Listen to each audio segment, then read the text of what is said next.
The Book of Judges, chapter 1. Now after the death of Joshua, it came to pass that the children of Israel asked the Lord, saying, Who shall go up for us? The Book of Judges, chapter 1. Now after the death of Joshua, it came to pass that the children of Israel asked the Lord, saying, Who shall go up for us against the Canaanites first, to fight against them? And the Lord said, Judah shall go up. Behold, I have delivered the land into his hand. And Judah said unto Simeon his brother, Come up with me into my lot, that we may fight against the Canaanites, and I likewise will go with thee into thy lot. So Simeon went with him. And Judah went up, and the Lord delivered the Canaanites and the Perizzites into their hand, and they slew of them in Bezek 10,000 men. And they found Adoni-Bezek in Bezek, and they fought against him, and they slew the Canaanites and the Perizzites. But Adoni-Bezek fled, and they pursued after him, and caught him, and cut off his thumbs and his great toes. And Adoni-Bezek said, 70 kings, having their thumbs and their great toes cut off, gathered their meat under my table, as I have done, so God hath requited me. And they brought him to Jerusalem, and there he died. Now the children of Judah had fought against Jerusalem, and had taken it, and smitten it with the edge of the sword, and set the city on fire. And afterward the children of Judah went down to fight against the Canaanites, that dwelt in the mountain, and in the south, and in the valley. And Judah went against the Canaanites that dwelt in Hebron. Now the name of Hebron before was Kirjath-Arba. And they slew Sheshai, and Ahiman, and Talmai. And from thence he went against the inhabitants of Debir. And the name of Debir before was Kirjath-Sepher. And Caleb said, He that smiteth Kirjath-Sepher, and taketh it, to him will I give Achsah my daughter to wife. And Othniel the son of Kenaz, Caleb's younger brother, took it. And he gave him Achsah his daughter to wife. And it came to pass, when she came to him, that she moved him to ask of her father a field. And she lighted from off her ass. And Caleb said unto her, What wilt thou? And she said unto him, Give me a blessing, for thou hast given me a southland. Give me also springs of water. And Caleb gave her the upper springs and the nether springs. And the children of the Kenite, Moses' father-in-law, went up out of the city of palm trees, with the children of Judah into the wilderness of Judah, which lieth in the south of Arad. And they went and dwelt among the people. And Judah went with Simeon his brother, and they slew the Canaanites that inhabited Zephath, and utterly destroyed it. And the name of the city was called Hormah. Also Judah took Gaza with the coast thereof, and Askelon with the coast thereof, and Ekron with the coast thereof. And the Lord was with Judah, and he drave out the inhabitants of the mountain, but could not drive out the inhabitants of the valley, because they had chariots of iron. And they gave Hebron unto Caleb, as Moses said. And he expelled thence the 3 sons of Anak. And the children of Benjamin did not drive out the Jebusites that inhabited Jerusalem, but the Jebusites dwell with the children of Benjamin in Jerusalem unto this day. And the house of Joseph, they also went up against Bethel, and the Lord was with them. And the house of Joseph sent to describe Bethel. Now the name of the city before was Luz. And the spies saw a man come forth out of the city, and they said unto him, Show us, we pray thee, the entrance into the city, and we will show thee mercy. And when he showed them the entrance into the city, they smote the city with the edge of the sword, but they let go the man and all his family. And the man went into the land of the Hittites, and built a city, and called the name thereof Luz, which is the name thereof unto this day. Neither did Manasseh drive out the inhabitants of Beth-shan and her towns, nor Tanakh and her towns, nor the inhabitants of Dor and her towns, nor the inhabitants of Ibleam and her towns, nor the inhabitants of Megiddo and her towns, but the Canaanites would dwell in that land. And it came to pass, when Israel was strong, that they put the Canaanites to tribute, and did not utterly drive them out. Neither did Ephraim drive out the Canaanites that dwelt in Gezer, but the Canaanites dwelt in Gezer among them. Neither did Zebulun drive out the inhabitants of Kitron, nor the inhabitants of Nahalol, but the Canaanites dwelt among them, and became tributaries. Neither did Asher drive out the inhabitants of Akko, nor the inhabitants of Zidon, nor of Alab, nor of Agzib, nor of Helba, nor of Aphik, nor of Rehob. But the Asherites dwelt among the Canaanites, the inhabitants of the land, for they did not drive them out.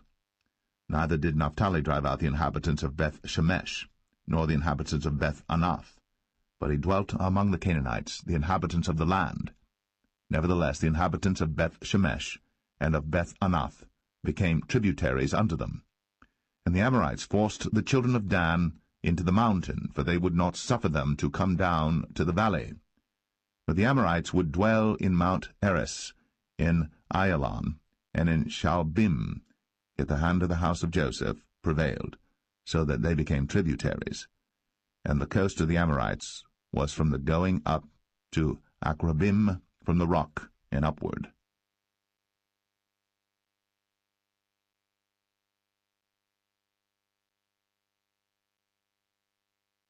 Judges 2. And an angel of the Lord came up from Gilgal to Bochim, and said, I made you to go up out of Egypt, and have brought you unto the land which I swear unto your fathers. And I said, I will never break my covenant with you. And ye shall make no league with the inhabitants of this land, ye shall throw down their altars. But ye have not obeyed my voice. Why have ye done this? Wherefore I also said, I will not drive them out from before you, but they shall be as thorns in your sides, and their gods shall be a snare unto you. And it came to pass, when the angel of the Lord spake these words unto all the children of Israel, that the people lifted up their voice, and wept. And they called the name of that place Bochim, and they sacrificed there unto the Lord. And when Joshua had let the people go, the children of Israel went every man unto his inheritance to possess the land. And the people served the Lord all the days of Joshua, and all the days of the elders that outlived Joshua, who had seen all the great works of the Lord that he did for Israel. And Joshua the son of Nun, the servant of the Lord, died, being 110 years old. And they buried him in the border of his inheritance, in Timnath-Eres, in the mount of Ephraim, on the north side of the hill Gaash. And also all that generation were gathered unto their fathers. And there arose another generation after them, which knew not the Lord, nor yet the works which he had done for Israel.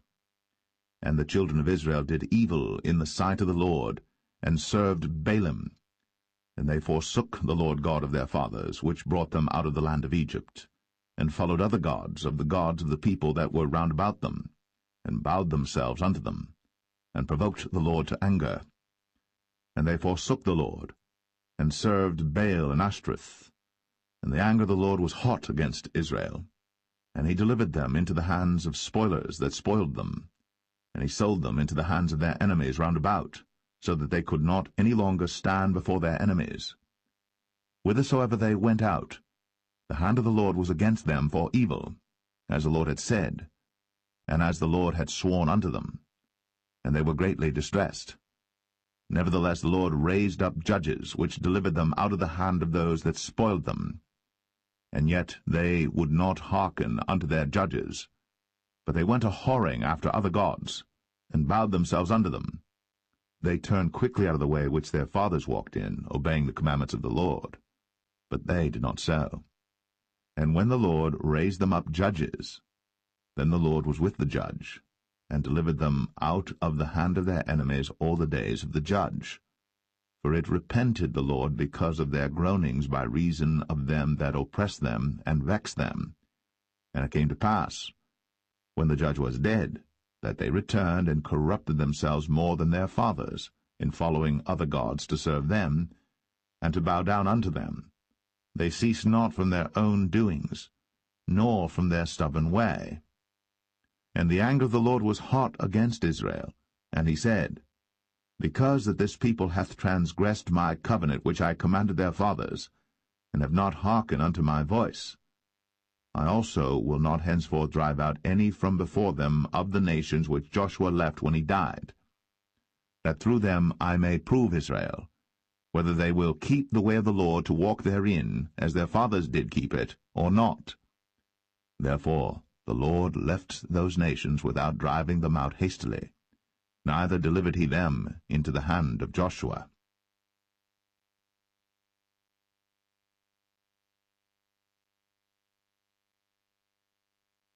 Judges 3. Now these are the nations which the Lord left, to prove Israel by them, even as many of Israel as had not known all the wars of Canaan, only that the generations of the children of Israel might know, to teach them war, at the least such as before knew nothing thereof. Namely, 5 lords of the Philistines, and all the Canaanites, and the Sidonians, and the Hivites, that dwelt in Mount Lebanon, from Mount Baal-Hermon unto the entering in of Hamath. And they were to prove Israel by them, to know whether they would hearken unto the commandments of the Lord, which he commanded their fathers by the hand of Moses. And the children of Israel dwelt among the Canaanites, Hittites, and Amorites, and Perizzites, and Hivites, and Jebusites. And they took their daughters to be their wives, and gave their daughters to their sons, and served their gods. And the children of Israel did evil in the sight of the Lord, and forgat the Lord their God, and served Baalim and the groves. Therefore the anger of the Lord was hot against Israel, and he sold them into the hand of Shushan-Rishathaim, king of Mesopotamia. And the children of Israel served Shushan-Rishathaim 8 years. And when the children of Israel cried unto the Lord raised up a deliverer to the children of Israel, who delivered them, even Othniel, the son of Kenaz, Caleb's younger brother.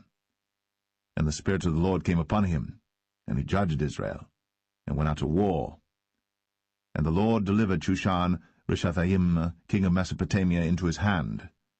And his hand prevailed against Shushan-Rishathaim. And the land had rest 40 years. And Othniel, the son of Kenaz, died. And the children of Israel did evil again in the sight of the Lord. And the Lord strengthened Eglon, the king of Moab, against Israel, because they had done evil in the sight of the Lord. And he gathered unto him the children of Ammon and Amalek, and went and smote Israel, and possessed the city of palm trees. So the children of Israel served Eglon the king of Moab 18 years. But when the children of Israel cried unto the Lord raised them up a deliverer, Ehud the son of Gera, a Benjamite, a man left-handed. And by him the children of Israel sent a present unto Eglon the king of Moab.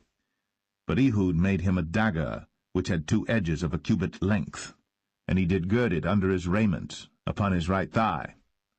And he brought the present unto Eglon king of Moab. And Eglon was a very fat man. And when he had made an end to offer the present, he sent away the people that bare the present. But he himself turned again from the quarries that were by Gilgal, and said, I have a secret errand unto thee, O king. Who said, Keep silence. And all that stood by him went out from him.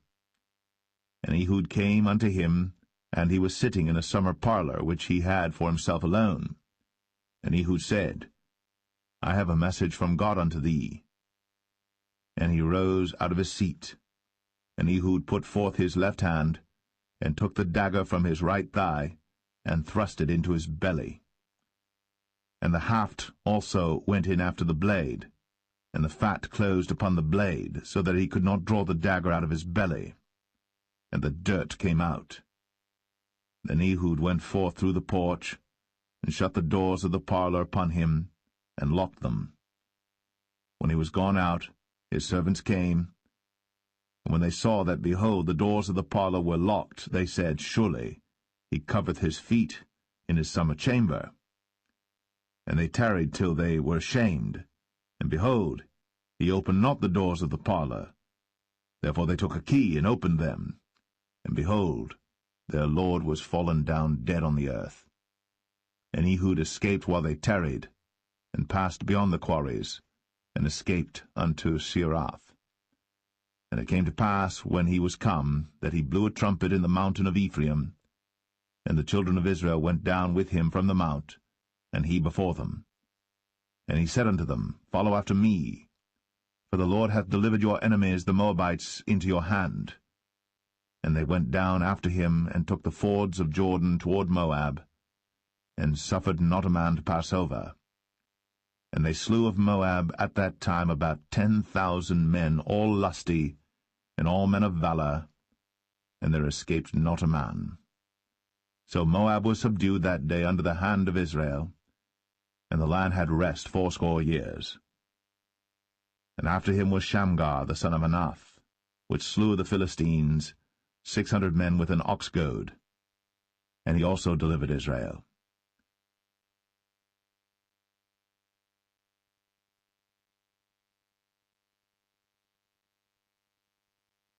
Judges 4.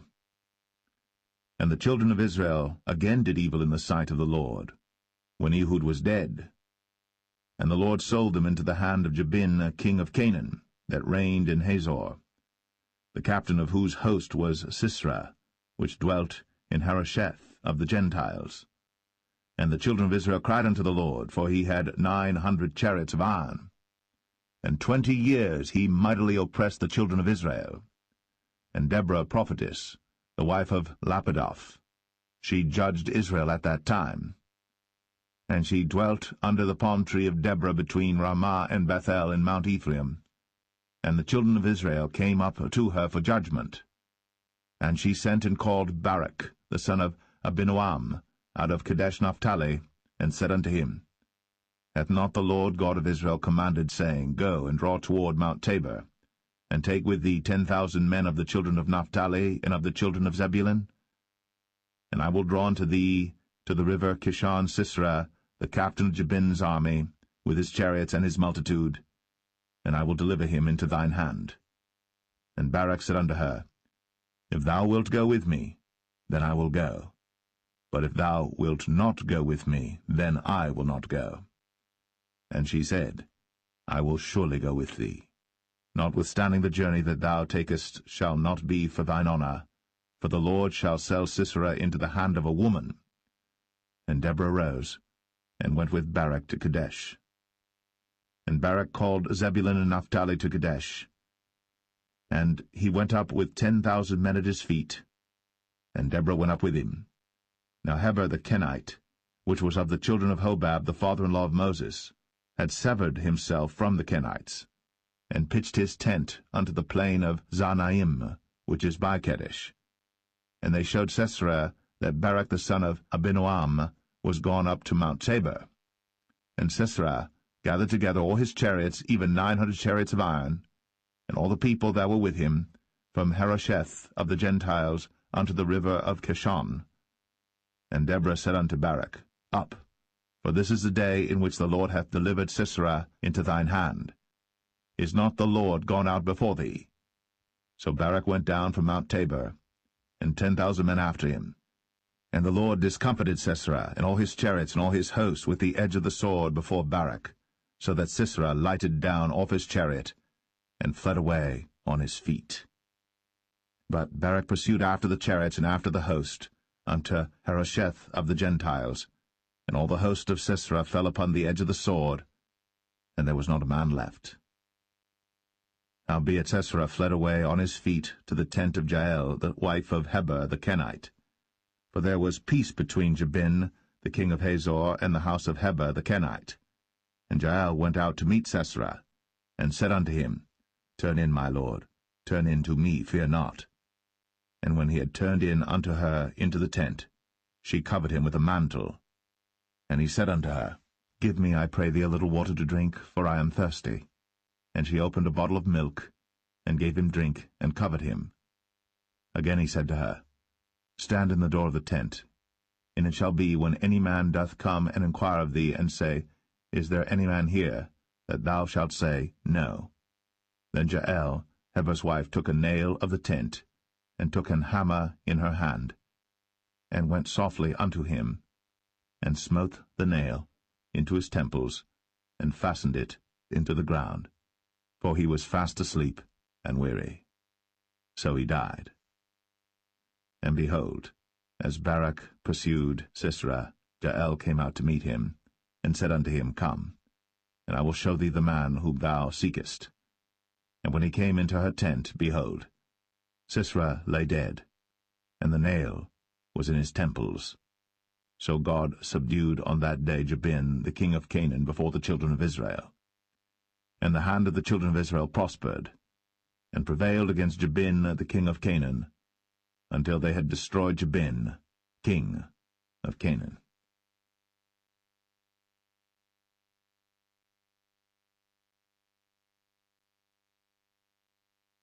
Judges 5. Then sang Deborah and Barak, the son of Abinoam, on that day, saying, Praise ye the Lord for the avenging of Israel, when the people willingly offered themselves. Hear, O ye kings, give ear, O ye princes. I, even I, will sing unto the Lord. I will sing praise to the Lord God of Israel. Lord, when thou wentest out of Seir, when thou marchedst out of the field of Edom, the earth trembled, and the heavens dropped. The clouds also dropped water. The mountains melted from before the Lord, even that Sinai from before the Lord God of Israel. In the days of Shamgar the son of Anath, in the days of Jael, the highways were unoccupied, and the travelers walked through byways. The inhabitants of the villages ceased. They ceased in Israel until that I, Deborah, arose, that I arose a mother in Israel. They chose new gods. Then was war in the gates. Was there a shield or spear seen among 40,000 in Israel? My heart is toward the governors of Israel, that offered themselves willingly among the people. Bless ye the Lord. Speak, ye that ride on white asses, ye that sit in judgment, and walk by the way. They that are delivered from the noise of archers in the places of drawing water, there shall they rehearse the righteous acts of the Lord, even the righteous acts toward the inhabitants of his villages in Israel. Then shall the people of the Lord go down to the gates. Awake, awake, Deborah. Awake, awake, utter a song, arise, Barak, and lead thy captivity captive, thou son of Abinoam. Then he made him that remaineth have dominion over the nobles among the people. The Lord made me have dominion over the mighty. Out of Ephraim was there a root of them against Amalek, after thee Benjamin among thy people. Out of Machir came down governors, and out of Zebulun they that handle the pen of the writer. And the princes of Issachar were with Deborah, even Issachar, and also Barak. He was sent on foot into the valley. For the divisions of Reuben there were great thoughts of heart. Why abodest thou among the sheepfolds, to hear the bleatings of the flocks? For the divisions of Reuben there were great searchings of heart. Gilead abode beyond Jordan. And why did Dan remain in ships? Asher continued on the seashore, and abode in his breaches. Zebulun and Naphtali were a people that jeoparded their lives unto the death in the high places of the field. The kings came and fought. Then fought the kings of Canaan in Tanakh by the waters of Megiddo. They took no gain of money. They fought from heaven. The stars in their courses fought against Sisera. The river of Kishon swept them away, that ancient river, the river Kishon. O my soul, thou hast trodden down strength. Then were the horse hoofs broken by the means of the prancings of their mighty ones. Curse ye Meroz, said the angel of the Lord. Curse ye bitterly the inhabitants thereof, because they came not to the help of the Lord, against the mighty. Blessed above women shall Jael the wife of Heber the Kenite be. Blessed shall she be above women in the tent. He asked water, and she gave him milk. She brought forth butter in a lordly dish. She put her hand to the nail, and her right hand to the workman's hammer, and with the hammer she smote Sisera. She smote off his head, when she had pierced and stricken through his temples. At her feet he bowed, he fell, he lay down. At her feet he bowed, he fell. Where he bowed, there he fell down dead. The mother of Sisera looked out at a window, and cried through the lattice, Why is his chariot so long in coming? Why tarry the wheels of his chariot? Her wise ladies answered her, yea, she returned, answered to herself. Have they not sped? Have they not divided the prey? To every man a damsel or two? To Sisera a prey of divers colours, a prey of divers colours of needlework, of divers colours of needlework on both sides, meat for the necks of them that take the spoil? So let all thine enemies perish, O Lord, but let them that love him be as the sun when he goeth forth in his might. And the land had rest 40 years.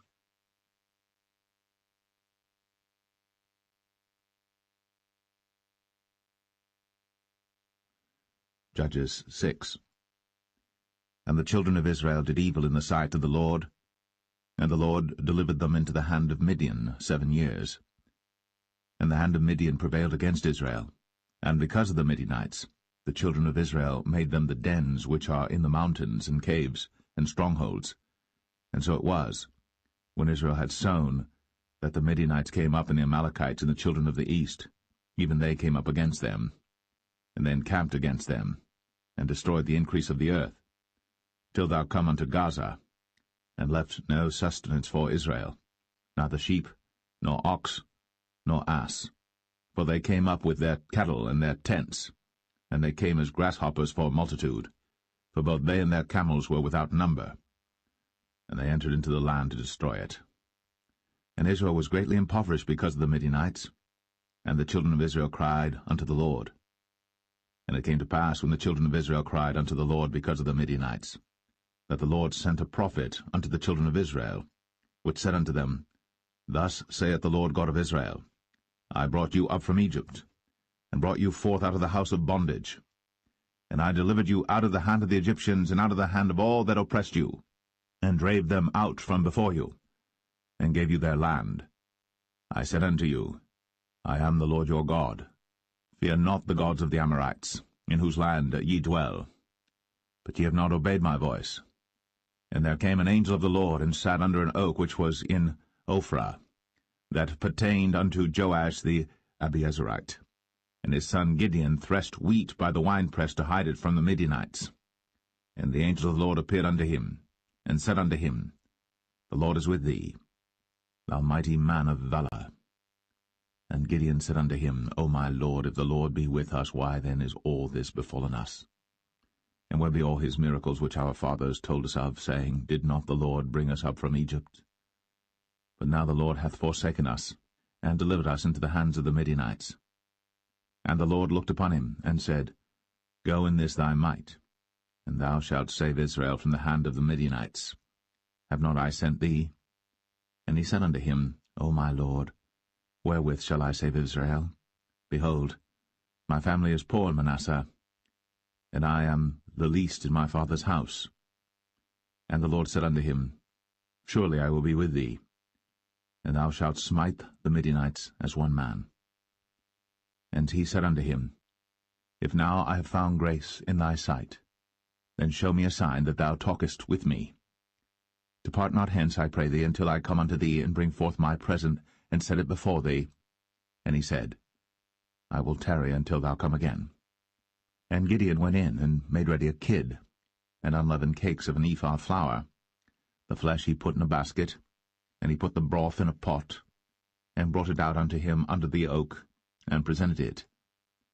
And the angel of God said unto him, Take the flesh and the unleavened cakes, and lay them upon this rock, and pour out the broth. And he did so.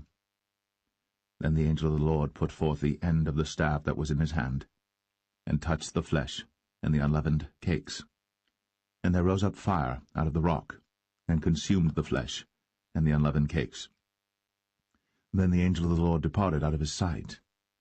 And when Gideon perceived that he was an angel of the Lord, Gideon said, Alas, O Lord God, for because I have seen an angel of the Lord face to face. And the Lord said unto him, Peace be unto thee, fear not, thou shalt not die. Then Gideon built an altar there unto the Lord, and called it Jehovah Shalom. Until this day it is yet in Ophrah of the Abiezrites. And it came to pass the same night, that the Lord said unto him, Take thy father's young bullock, even the second bullock of 7 years old, and throw it on the altar of Baal that thy father hath, and cut down the grove that is by it. And build an altar unto the Lord thy God upon the top of this rock, in the ordered place, and take the second bullock, and offer a burnt sacrifice with the wood of the grove which thou shalt cut down. Then Gideon took 10 men of his servants, and did as the Lord had said unto him. And so it was, because he feared his father's household and the men of the city, that he could not do it by day, that he did it by night. And when the men of the city arose early in the morning, behold, the altar of Baal was cast down, and the grove was cut down that was by it, and the second bullock was offered upon the altar that was built. And they said one to another, Who hath done this thing? And when they inquired and asked, they said, Gideon the son of Joash hath done this thing. Then the men of the city said unto Joash, Bring out thy son, that he may die, because he hath cast down the altar of Baal, and because he hath cut down the grove that was by it. And Joash said unto all that stood against him, Will ye plead for Baal? Will ye save him? He that will plead for him, let him be put to death, whilst it is yet morning, if he be a god. Let him plead for himself, because one hath cast down his altar. Therefore on that day he called him Jerubbaal, saying, Let Baal plead against him, because he hath thrown down his altar. Then all the Midianites and the Amalekites and the children of the east were gathered together, and went over and pitched in the valley of Jezreel. But the Spirit of the Lord came upon Gideon, and he blew a trumpet, and Abiezer was gathered after him. And he sent messengers throughout all Manasseh, who also was gathered after him. And he sent messengers unto Asher, and unto Zebulun, and unto Naphtali, and they came up to meet them. And Gideon said unto God, If thou wilt save Israel by mine hand, as thou hast said, behold, I will put a fleece of wool in the floor. And if the dew be on the fleece only, and it be dry upon all the earth beside, then shall I know that thou wilt save Israel by mine hand, as thou hast said. And it was so. For he rose up early on the morrow, and thrust the fleece together, and wring the dew out of the fleece, a bowl full of water. And Gideon said unto God, Let not thine anger be hot against me, and I will speak but this once. Let me prove, I pray thee, but this once with the fleece. Let it now be dry only upon the fleece, and upon all the ground let there be dew. And God did so that night, for it was dry upon the fleece only, and there was dew on all the ground.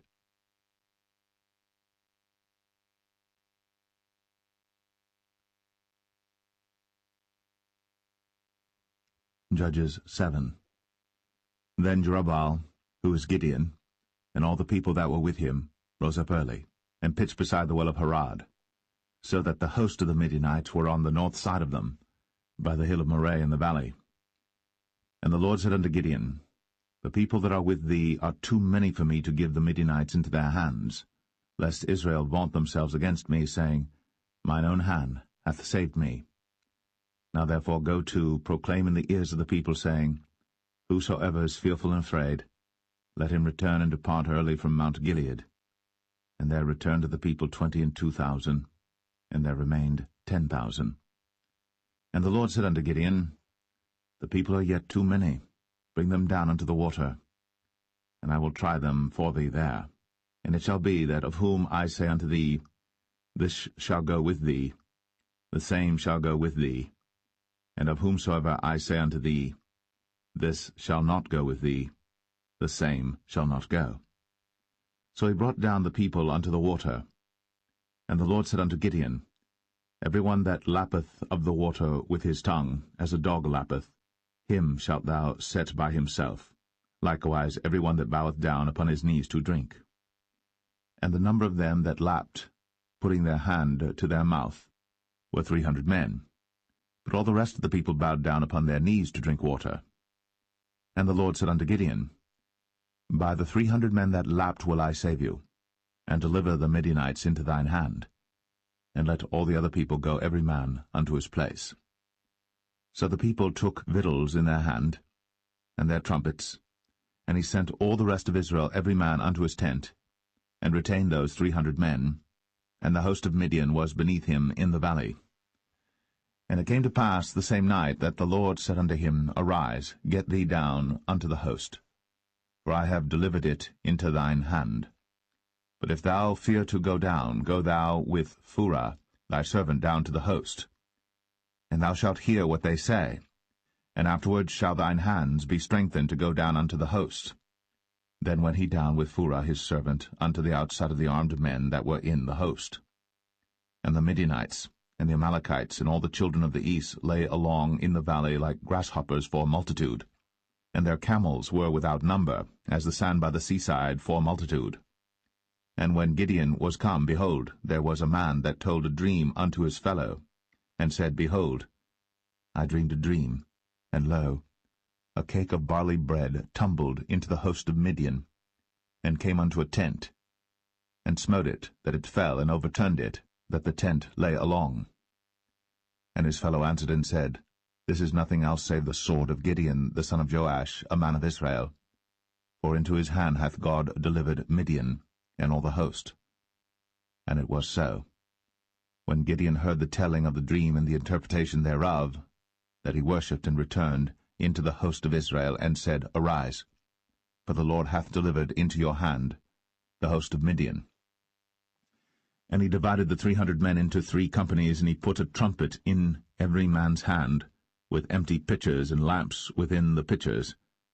And he said unto them, Look on me, and do likewise, and behold, when I come to the outside of the camp, it shall be that as I do, so shall ye do. When I blow with the trumpet, I and all that are with me, then blow ye the trumpets also on every side of all the camp, and say, The sword of the Lord and of Gideon. So Gideon and the 100 men that were with him came unto the outside of the camp in the beginning of the middle watch. And they had but newly set the watch, and they blew the trumpets, and brake the pitchers that were in their hands. And the 3 companies blew the trumpets, and brake the pitchers, and held the lamps in their left hands, and the trumpets in their right hands to blow withal. And they cried, The sword of the Lord and of Gideon. And they stood every man in his place round about the camp. And all the host ran and cried and fled. And the 300 blew the trumpets, and the Lord set every man's sword against his fellow, even throughout all the host. And the host fled to Beth-shittah in Zererath, and to the border of Abel-meholah, unto Tabbath. And the men of Israel gathered themselves together out of Naphtali, and out of Asher, and out of all Manasseh, and pursued after the Midianites. And Gideon sent messengers throughout all Mount Ephraim, saying, Come down against the Midianites, and take before them the waters unto Beth-barah and Jordan. Then all the men of Ephraim gathered themselves together, and took the waters unto Beth-barah and Jordan. And they took 2 princes of the Midianites, Oreb and Zeb. And they slew Oreb upon the rock Oreb, and Zeb they slew at the winepress of Zeb, and pursued Midian, and brought the heads of Oreb and Zeb to Gideon on the other side Jordan.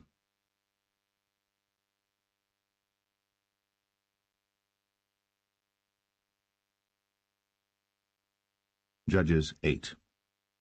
And the men of Ephraim said unto him, Why hast thou served us thus, that thou callest us not, when thou wentest to fight with the Midianites? And they did chide with him sharply. And he said unto them, What have I done now in comparison of you? Is not the gleaning of the grapes of Ephraim better than the vintage of Abiezer? God hath delivered into your hands the princes of Midian, Oreb, and Zeb. And what was I able to do in comparison of you? Then their anger was abated toward him, when he had said that. And Gideon came to Jordan and passed over, he and the 300 men that were with him, faint yet pursuing them.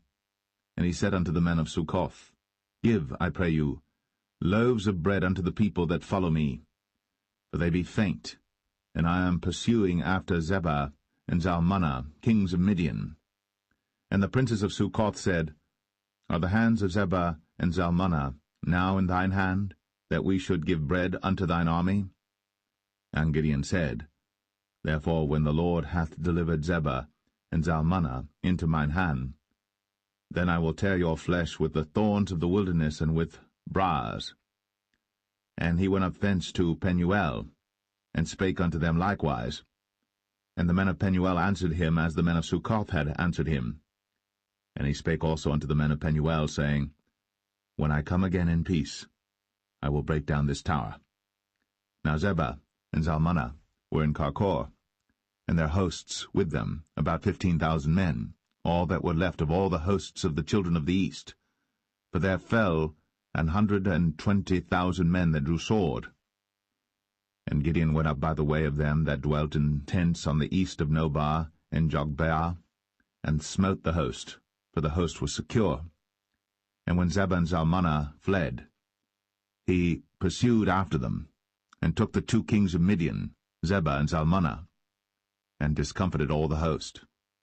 And Gideon the son of Joash returned from battle before the sun was up, and caught a young man of the men of Succoth, and inquired of him. And he described unto him the princes of Succoth and the elders thereof, even 70 men. And he came unto the men of Succoth, and said, Behold, Zebah and Zalmunna, with whom ye did upbraid me, saying, Are the hands of Zebah and Zalmunna now in thine hand, that we should give bread unto thy men that are weary? And he took the elders of the city, and thorns of the wilderness, and briars, and with them he taught the men of Succoth. And he beat down the tower of Penuel, and slew the men of the city.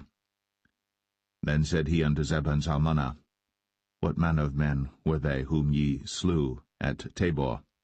And they answered, As thou art, so were they. Each one resembled the children of a king.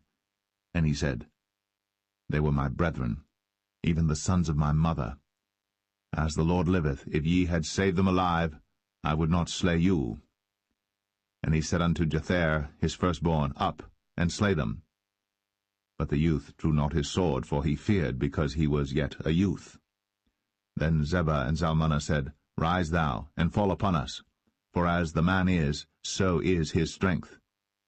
And Gideon arose, and slew Zebah and Zalmunna, and took away the ornaments that were on their camels' necks. Then the men of Israel said unto Gideon, Rule thou over us, both thou and thy son, and thy son's son also, for thou hast delivered us from the hand of Midian. And Gideon said unto them, I will not rule over you, neither shall my son rule over you. The Lord shall rule over you. And Gideon said unto them, I would desire a request of you, that ye would give me every man the earrings of his prey. For they had golden earrings, because they were Ishmaelites. And they answered, We will willingly give them. And they spread a garment, and did cast therein every man the earrings of his prey. And the weight of the golden earrings that he requested was 1,700 shekels of gold, beside ornaments and collars and purple raiment that was on the king of Midian, and beside the chains that were about their camels' necks. And Gideon made an ephod thereof, and put it in his city, even in Ophrah. And all Israel went thither a-whoring after it, which thing became a snare unto Gideon and to his house. Thus was Midian subdued before the children of Israel, so that they lifted up their heads no more. And the country was in quietness 40 years in the days of Gideon. And Jerubbaal the son of Joash went and dwelt in his own house. And Gideon had 70 sons of his body begotten, for he had many wives. And his concubine that was in Shechem, she also bare him a son, whose name he called Abimelech. And Gideon the son of Joash died in a good old age, and was buried in the sepulchre of Joash his father, in Ophrah of the Abiezerites. And it came to pass, as soon as Gideon was dead, that the children of Israel turned again, and went a-whoring after Baalim, and made Baal-berith their god. And the children of Israel remembered not the Lord their God, who had delivered them out of the hands of all their enemies on every side. Neither showed they kindness to the house of Jerubbaal, namely Gideon, according to all the goodness which he had shown unto Israel.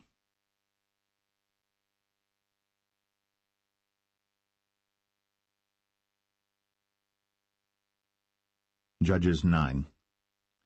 And Abimelech the son of Jerubbaal went to Shechem unto his mother's brethren, and communed with them and with all the family of the house of his mother's father, saying, Speak, I pray you, in the ears of all the men of Shechem, whether it is better for you either that all the sons of Jerubbaal, which are 70 persons, reign over you, or that one reign over you. Remember also that I am your bone and your flesh. And his mother's brethren spake of him in the ears of all the men of Shechem all these words. And their hearts inclined to follow Abimelech, for they said, He is our brother. And they gave him 70 pieces of silver out of the house of Baal-berith, wherewith Abimelech hired vain and light persons which followed him. And he went unto his father's house at Ophrah, and slew his brethren the sons of Jerubbaal, being 70 persons, upon one stone. Notwithstanding yet Jotham, the youngest son of Jerubbaal, was left, for he hid himself. And all the men of Shechem gathered together, and all the house of Millo, and went, and made Abimelech king by the plain of the pillar that was in Shechem. And when they told it to Jotham, he went and stood in the top of Mount Gerizim, and lifted up his voice, and cried and said unto them, Hearken unto me, ye men of Shechem, that God may hearken unto you. The trees went forth on a time to anoint a king over them, and they said unto the olive tree, Reign thou over us. But the olive tree said unto them, Should I leave my fatness, wherewith by me they honour God and man, and go to be promoted over the trees? And the trees said to the fig tree, Come thou, and reign over us. But the fig tree said unto them, Should I forsake my sweetness and my good fruit, and go to be promoted over the trees? Then said the trees unto the vine, Come thou, and reign over us. And the vine said unto them, Should I leave my wine, which cheereth God and man, and go to be promoted over the trees? Then said all the trees unto the bramble, Come thou, and reign over us. And the bramble said unto the trees, If in truth ye anoint me king over you, then come, and put your trust in my shadow, and if not, let fire come out of the bramble, and devour the cedars of Lebanon. Now therefore, if ye have done truly and sincerely, in that ye have made Abimelech king, and if ye have dealt well with Jerubbaal and his house, and have done unto him according to the deserving of his hands, for my father fought for you, and adventured his life far, and delivered you out of the hand of Midian.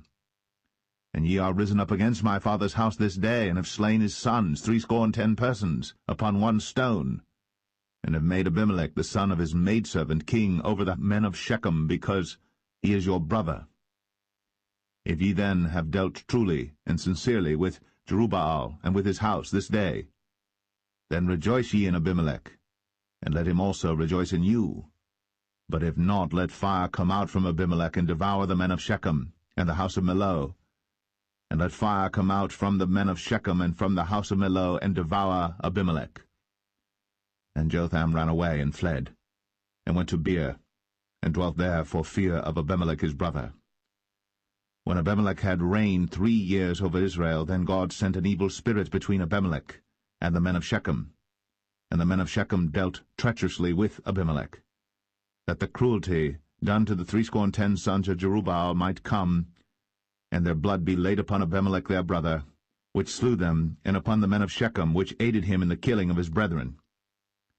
And the men of Shechem set liers in wait for him in the top of the mountains, and they robbed all that came along that way by them. And it was told Abimelech. And Gaal, the son of Ebed, came with his brethren, and went over to Shechem. And the men of Shechem put their confidence in him. And they went out into the fields, and gathered their vineyards, and trod the grapes, and made merry, and went to the house of their God, and did eat and drink, and cursed Abimelech. And Gaal the son of Ebed said, Who is Abimelech, and who is Shechem, that we should serve him? Is not he the son of Jerubbaal, and Zebul his officer? Serve the men of Hamor, the father of Shechem, for why should we serve him? And would to God this people were under my hand, then would I remove Abimelech. And he said to Abimelech, Increase thine army, and come out. And when Zebul, the ruler of the city, heard the words of Gaal the son of Ebed, his anger was kindled. And he sent messengers unto Abimelech privily, saying, Behold, Gaal the son of Ebed and his brethren be come to Shechem, and behold, they fortify the city against thee. Now therefore up by night thou and the people that is with thee, and lie in wait in the field. And it shall be that in the morning, as soon as the sun is up, thou shalt rise early, and set upon the city, and behold, when he and the people that is with him come out against thee, then mayest thou do to them as thou shalt find occasion. And Abimelech rose up, and all the people that were with him by night, and they laid wait against Shechem in 4 companies. And Gaal the son of Ebed went out and stood in the entering of the gate of the city. And Abimelech rose up, and the people that were with him, from lying in wait. And when Gaal saw the people, he said to Zebul, Behold, there come people down from the top of the mountains. And Zebul said unto him, Thou seest the shadow of the mountains, as if they were men. And Gaal spake again and said, See, there come people down by the middle of the land, and another company come along by the plain of Meonim. Then said Zebul unto him, Where is now thy mouth wherewith thou saidst, Who is Abimelech, that we should serve him? Is not this the people that thou hast despised? Go out, I pray now, and fight with them. And Gaal went out before the men of Shechem, and fought with Abimelech. And Abimelech chased him, and he fled before him, and many were overthrown and wounded, even unto the entering of the gate. And Abimelech dwelt at Arumah. And Zebul thrust out Gaal and his brethren, that they should not dwell in Shechem. And it came to pass on the morrow that the people went out into the field. And they told Abimelech. And he took the people and divided them into 3 companies, and laid wait in the field, and looked. And behold, the people were come forth out of the city. And he rose up against them, and smote them. And Abimelech and the company that was with him rushed forward, and stood in the entering of the gate of the city. And the 2 other companies ran upon all the people that were in the fields, and slew them. And Abimelech fought against the city all that day, and he took the city, and slew the people that was therein, and beat down the city, and sowed it with salt. And when all the men of the tower of Shechem heard that, they entered into an hold of the house of the god Berith. And it was told Abimelech that all the men of the tower of Shechem were gathered together. And Abimelech gat him up to Mount Zalmon, he and all the people that were with him. And Abimelech took an axe in his hand, and cut down a bough from the trees, and took it, and laid it on his shoulder, and said unto the people that were with him, What ye have seen me do, make haste, and do as I have done. And all the people likewise cut down every man his bough, and followed Abimelech, and put them to the hold, and set the hold on fire upon them, so that all the men of the tower of Shechem died also, about 1,000 men and women. Then went Abimelech to Thebez, and encamped against Thebez, and took it. But there was a strong tower within the city, and thither fled all the men and women, and all they of the city, and shut it to them, and gat them up to the top of the tower. And Abimelech came unto the tower, and fought against it, and went hard unto the door of the tower to burn it with fire. And a certain woman cast a piece of a millstone upon Abimelech's head, and all to break his skull. Then he called hastily unto the young man his armor-bearer, and said unto him, Draw thy sword, and slay me, that men say not of me, A woman slew him. And his young man thrust him through, and he died. And when the men of Israel saw that Abimelech was dead, they departed every man unto his place. Thus God rendered the wickedness of Abimelech, which he did unto his father, in slaying his 70 brethren. And all the evil of the men of Shechem did God render upon their heads. And upon them came the curse of Jotham, the son of Jerubbaal.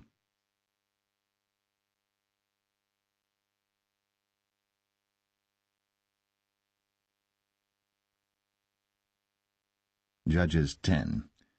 And after Abimelech there arose to defend Israel Tola the son of Puah, the son of Dodo, a man of Issachar. And he dwelt in Shamir in Mount Ephraim. And he judged Israel 23 years, and died, and was buried in Shamir. And after him arose Jair, a Gileadite, and judged Israel 22 years. And he had 30 sons that rode on 30 ass colts. And they had 30 cities, which are called Hovath-Jair unto this day, which are in the land of Gilead. And Jair died, and was buried in Kaman. And the children of Israel did evil again in the sight of the Lord, and served Baalim, and Ashtoreth, and the gods of Syria, and the gods of Zidon, and the gods of Moab, and the gods of the children of Ammon, and the gods of the Philistines, and forsook the Lord, and served not him.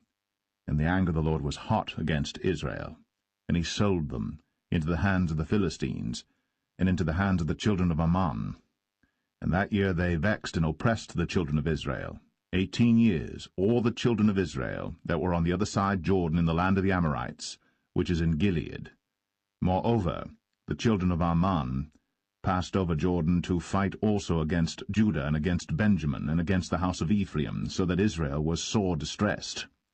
And the children of Israel cried unto the Lord, saying, We have sinned against thee, both because we have forsaken our God, and also served Baalim. And the Lord said unto the children of Israel, Did not I deliver you from the Egyptians, and from the Amorites, from the children of Ammon, and from the Philistines? The Zidonians also, and the Amalekites, and the Maonites did oppress you, and ye cried to me, and I delivered you out of their hand. Yet ye have forsaken me, and served other gods, wherefore I will deliver you no more. Go, and cry unto the gods which ye have chosen, let them deliver you in the time of your tribulation. And the children of Israel said unto the Lord, We have sinned. Do thou unto us whatsoever seemeth good unto thee. Deliver us only, we pray thee, this day. And they put away the strange gods from among them, and served the Lord. And his soul was grieved for the misery of Israel. Then the children of Ammon were gathered together, and encamped in Gilead. And the children of Israel assembled themselves together, and encamped in Mizpeh. And the people and princes of Gilead said one to another, What man is he that will begin to fight against the children of Ammon? He shall be head over all the inhabitants of Gilead.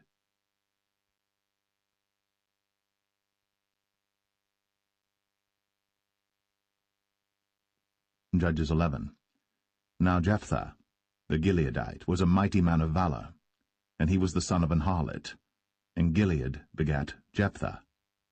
And Gilead's wife bare him sons, and his wife's sons grew up.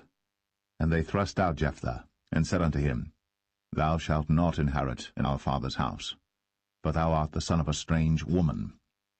Then Jephthah fled from his brethren, and dwelt in the land of Tob. And there were gathered vain men to Jephthah, and went out with him. And it came to pass in process of time, that the children of Ammon made war against Israel. And it was so, that when the children of Ammon made war against Israel, the elders of Gilead went to fetch Jephthah out of the land of Tob. And they said unto Jephthah, Come, and be our captain, that we may fight with the children of Ammon. And Jephthah said unto the elders of Gilead, Did not ye hate me, and expel me out of my father's house? And why are ye come unto me now, when ye are in distress? And the elders of Gilead said unto Jephthah, Therefore we turn again to thee now, that thou mayest go with us, and fight against the children of Ammon, and be our head over all the inhabitants of Gilead. And Jephthah said unto the elders of Gilead, If ye bring me home again to fight against the children of Ammon, and the Lord deliver them before me, shall I be your head? And the elders of Gilead said unto Jephthah, The Lord be witness between us, if we do not so according to thy words. Then Jephthah went with the elders of Gilead, and the people made him head and captain over them. And Jephthah uttered all his words before the Lord in Mizpeh. And Jephthah sent messengers unto the king of the children of Ammon, saying, What hast thou to do with me, that thou art come against me to fight in my land? And the king of the children of Ammon answered unto the messengers of Jephthah, Because Israel took away my land, when they came up out of Egypt, from Arnon even unto Jabbok, and unto Jordan. Now therefore restore those lands again peaceably. And Jephthah sent messengers again unto the king of the children of Ammon, and said unto him, Thus saith Jephthah, Israel took not away the land of Moab, nor the land of the children of Ammon. But when Israel came up from Egypt, and walked through the wilderness unto the Red Sea, and came to Kadesh, then Israel sent messengers unto the king of Edom, saying, Let me, I pray thee, pass through thy land. But the king of Edom would not hearken thereto. And in like manner they sent unto the king of Moab, but he would not consent. And Israel abode in Kadesh. Then they went along through the wilderness, and compassed the land of Edom, and the land of Moab, and came by the east side of the land of Moab, and pitched on the other side of Arnon, but came not within the border of Moab, for Arnon was the border of Moab. And Israel sent messengers unto Sihon, king of the Amorites, the king of Heshbon. And Israel said unto him, Let us pass, we pray thee, through thy land into my place. But Sihon trusted not Israel to pass through his coast. But Sihon gathered all his people together, and pitched in Jahaz, and fought against Israel. And the Lord God of Israel delivered Sihon and all his people into the hand of Israel, and they smote them. So Israel possessed all the land of the Amorites, the inhabitants of that country. And they possessed all the coasts of the Amorites, from Arnon even unto Jabbok, and from the wilderness even unto Jordan. So now the Lord God of Israel hath dispossessed the Amorites from before his people Israel. And shouldst thou possess it? Wilt not thou possess that which Chemosh thy God giveth thee to possess? So, whomsoever the Lord our God shall drive out from before us, then will we possess. And now, art thou anything better than Balak the son of Zippor, king of Moab? Did he ever strive against Israel, or did he ever fight against them? While Israel dwelt in Heshbon and her towns, and in Aroer and her towns, and in all the cities that be along by the coasts of Arnon, 300 years? Why therefore did ye not recover them within that time? Wherefore I have not sinned against thee, but thou dost me wrong to war against me. The Lord the judge be judged this day between the children of Israel and the children of Ammon. Howbeit the king of the children of Ammon hearkened not unto the words of Jephthah, which he sent him. Then the Spirit of the Lord came upon Jephthah, and he passed over Gilead and Manasseh, and passed over Mizpeh of Gilead, and from Mizpeh of Gilead he passed over unto the children of Ammon. And Jephthah vowed a vow unto the Lord, and said, If thou shalt without fail deliver the children of Ammon into mine hands, then it shall be, that whatsoever cometh forth of the doors of my house to meet me, when I return in peace from the children of Ammon, shall surely be the Lord's, and I will offer it up for a burnt offering. So Jephthah passed over unto the children of Ammon to fight against them, and the Lord delivered them into his hands.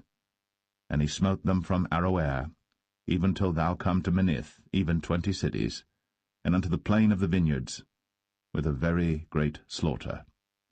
Thus the children of Ammon were subdued before the children of Israel. And Jephthah came to Mizpeh unto his house, and behold, his daughter came out to meet him, with timbrels and with dances, and she was his only child. Beside her he had neither son nor daughter. And it came to pass, when he saw her, that he rent his clothes, and said, Alas, my daughter, thou hast brought me very low, and thou art one of them that trouble me. For I have opened my mouth unto the Lord, and I cannot go back. And she said unto him, My father, if thou hast opened thy mouth unto the Lord, do to me according to that which hath proceeded out of thy mouth. For as much as the Lord hath taken vengeance for thee of thine enemies, even of the children of Ammon. And she said unto her father, Let this thing be done for me. Let me alone 2 months, that I may go up and down upon the mountains and bewail my virginity, I and my fellows. And he said, Go. And he sent her away for 2 months. And she went with her companions, and bewailed her virginity upon the mountains. And it came to pass at the end of 2 months, that she returned unto her father, who did with her according to his vow which he had vowed. And she knew no man. And it was a custom in Israel, that the daughters of Israel went yearly to lament the daughter of Jephthah the Gileadite, 4 days in a year.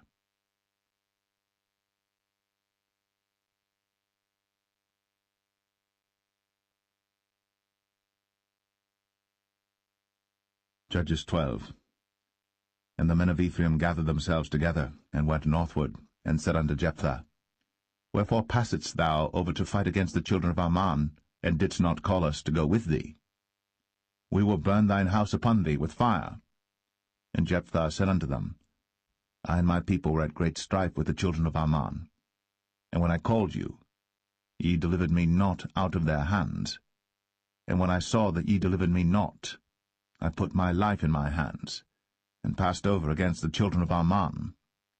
And the Lord delivered them into my hand. Wherefore then are ye come up unto me this day to fight against me?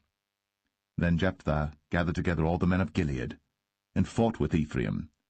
And the men of Gilead smote Ephraim, because they said, Ye Gileadites are fugitives of Ephraim among the Ephraimites, and among the Manassites.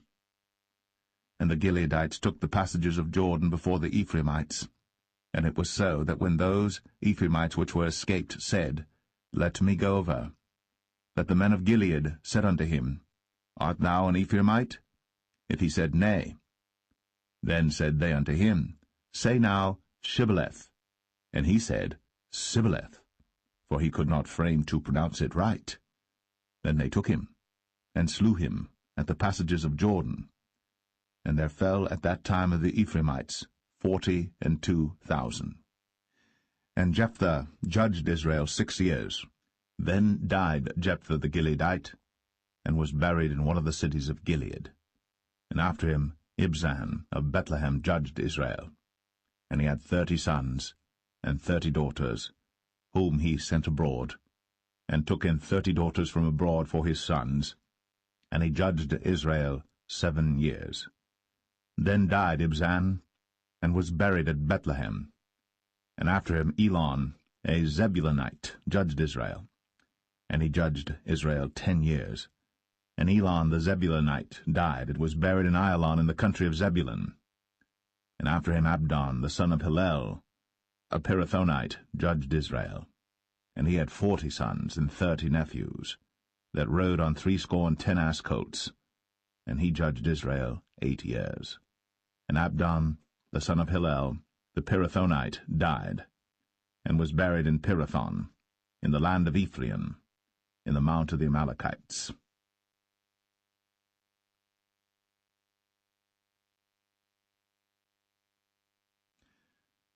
Judges 13. And the children of Israel did evil again in the sight of the Lord, and the Lord delivered them into the hand of the Philistines 40 years. And there was a certain man of Zorah, of the family of the Danites, whose name was Manoah, and his wife was barren, and bare not. And the angel of the Lord appeared unto the woman, and said unto her, Behold now, thou art barren, and bearest not, but thou shalt conceive, and bear a son. Now therefore beware, I pray thee, and drink not wine, nor strong drink, and eat not any unclean thing. For lo, thou shalt conceive and bear a son, and no razor shall come on his head, for the child shall be a Nazarite unto God from the womb, and he shall begin to deliver Israel out of the hand of the Philistines. Then the woman came and told her husband, saying, A man of God came unto me, and his countenance was like the countenance of an angel of God, very terrible. But I asked him not whence he was, neither told he me his name. But he said unto me, Behold, thou shalt conceive, and bear a son. And now drink no wine nor strong drink, neither eat any unclean thing, for the child shall be a Nazarite to God from the womb to the day of his death.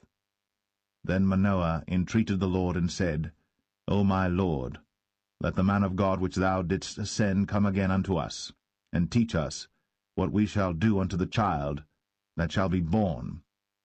And God hearkened to the voice of Manoah. And the angel of God came again unto the woman as she sat in the field.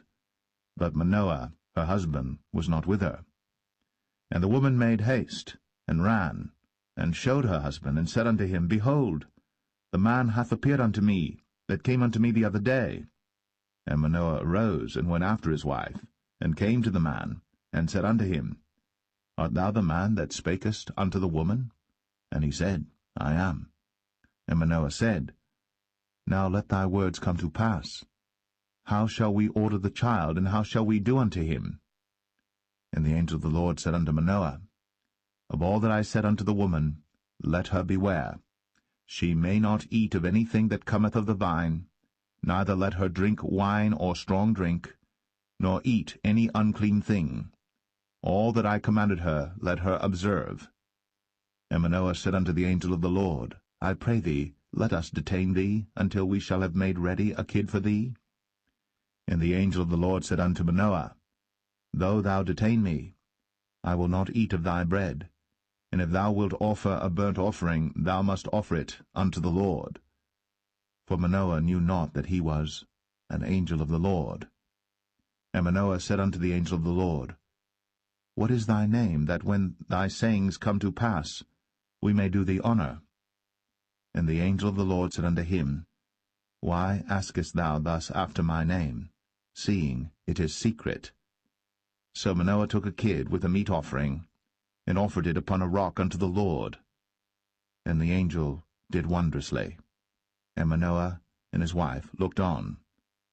For it came to pass, when the flame went up toward heaven from off the altar, that the angel of the Lord ascended in the flame of the altar. And Manoah and his wife looked on it, and fell on their faces to the ground. But the angel of the Lord did no more appear to Manoah and to his wife.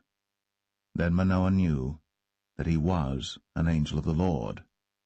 And Manoah said unto his wife, We shall surely die, because we have seen God. But his wife said unto him, If the Lord were pleased to kill us, he would not have received a burnt offering and a meat offering at our hands, neither would he have shown us all these things, nor would as at this time have told us such things as these. And the woman bare a son, and called his name Samson. And the child grew, and the Lord blessed him. And the Spirit of the Lord began to move him at times in the camp of Dan, between Zorah and Eshtaol.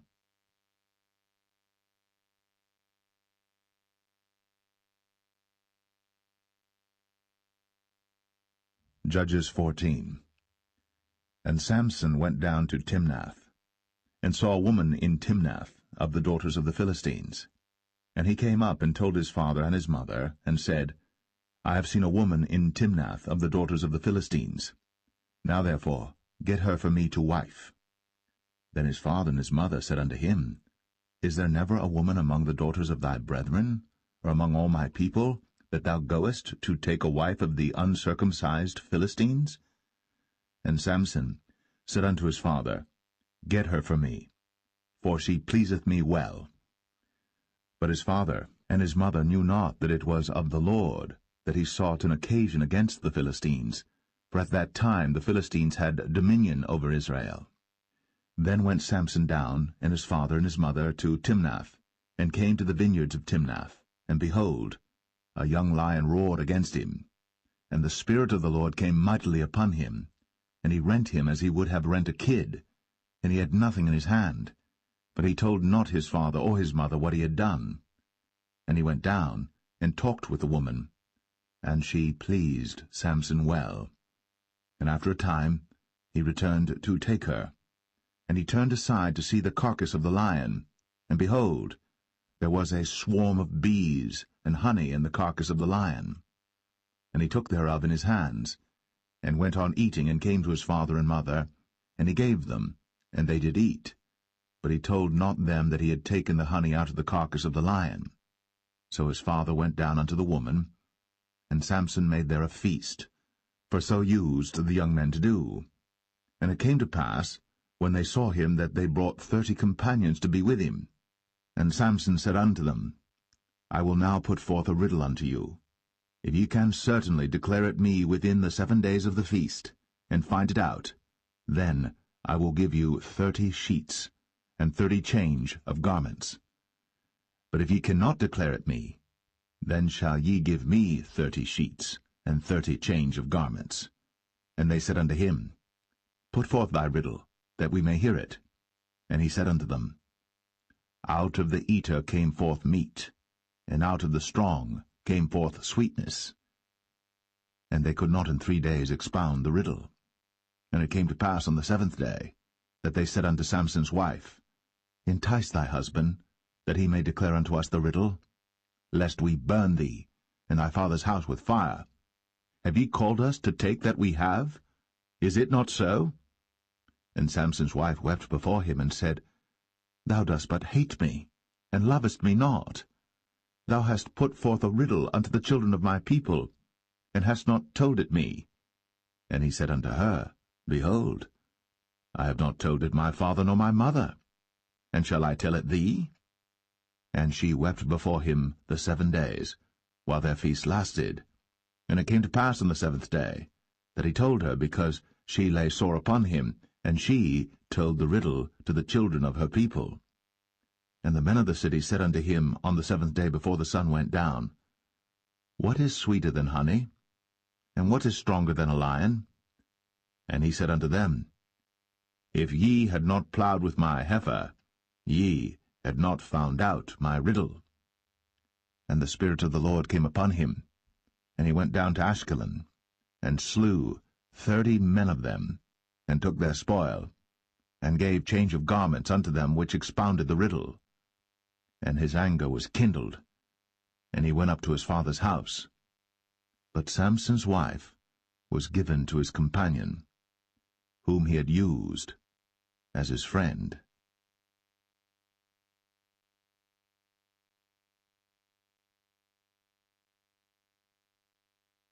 Judges 15.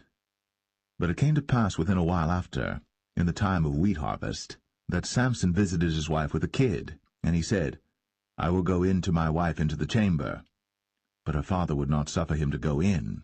And her father said, I verily thought that thou hadst utterly hated her. Therefore I gave her to thy companion. Is not her younger sister fairer than she? Take her, I pray thee, instead of her. And Samson said concerning them, Now shall I be more blameless than the Philistines, though I do them a displeasure.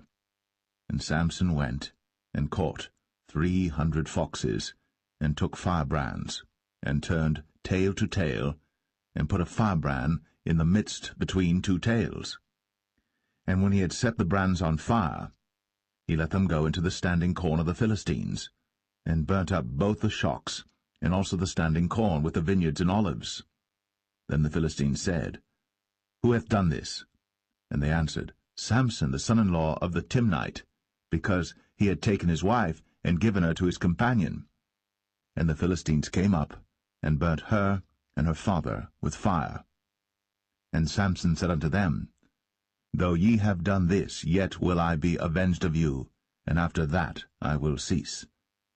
And he smote them hip and thigh with a great slaughter, and he went down and dwelt in the top of the rock Etam. Then the Philistines went up, and pitched in Judah, and spread themselves in Lehi. And the men of Judah said, Why are ye come up against us? And they answered, To bind Samson are we come up, to do to him as he hath done to us. Then 3,000 men of Judah went to the top of the rock Etam, and said to Samson, Knowest thou not that the Philistines are rulers over us? What is this that thou hast done unto us? And he said unto them, As they did unto me, so have I done unto them. And they said unto him, We are come down to bind thee, that we may deliver thee into the hand of the Philistines. And Samson said unto them, Swear unto me, that ye will not fall upon me yourselves. And they spake unto him, saying, No, but we will bind thee fast, and deliver thee into their hand. But surely we will not kill thee. And they bound him with 2 new cords, and brought him up from the rock. And when he came unto Lehi, the Philistines shouted against him, and the Spirit of the Lord came mightily upon him, and the cords that were upon his arms became as flax that was burnt with fire, and his bands loosed from off his hands. And he found a new jawbone of an ass, and put forth his hand, and took it, and slew 1,000 men therewith. And Samson said, With the jawbone of an ass, heaps upon heaps, with the jaw of an ass have I slain 1,000 men. And it came to pass, when he had made an end of speaking, that he cast away the jawbone out of his hand, and called that place Ramath Lehi. And he was sore athirst, and called on the Lord, and said, Thou hast given this great deliverance into the hand of thy servant, and now shall I die for thirst, and fall into the hand of the uncircumcised? But God clave an hollow place that was in the jaw, and there came water thereout. And when he had drunk, his spirit came again, and he revived. Wherefore he called the name thereof En-Hakkore, which is in Lehi unto this day. And he judged Israel in the days of the Philistines 20 years.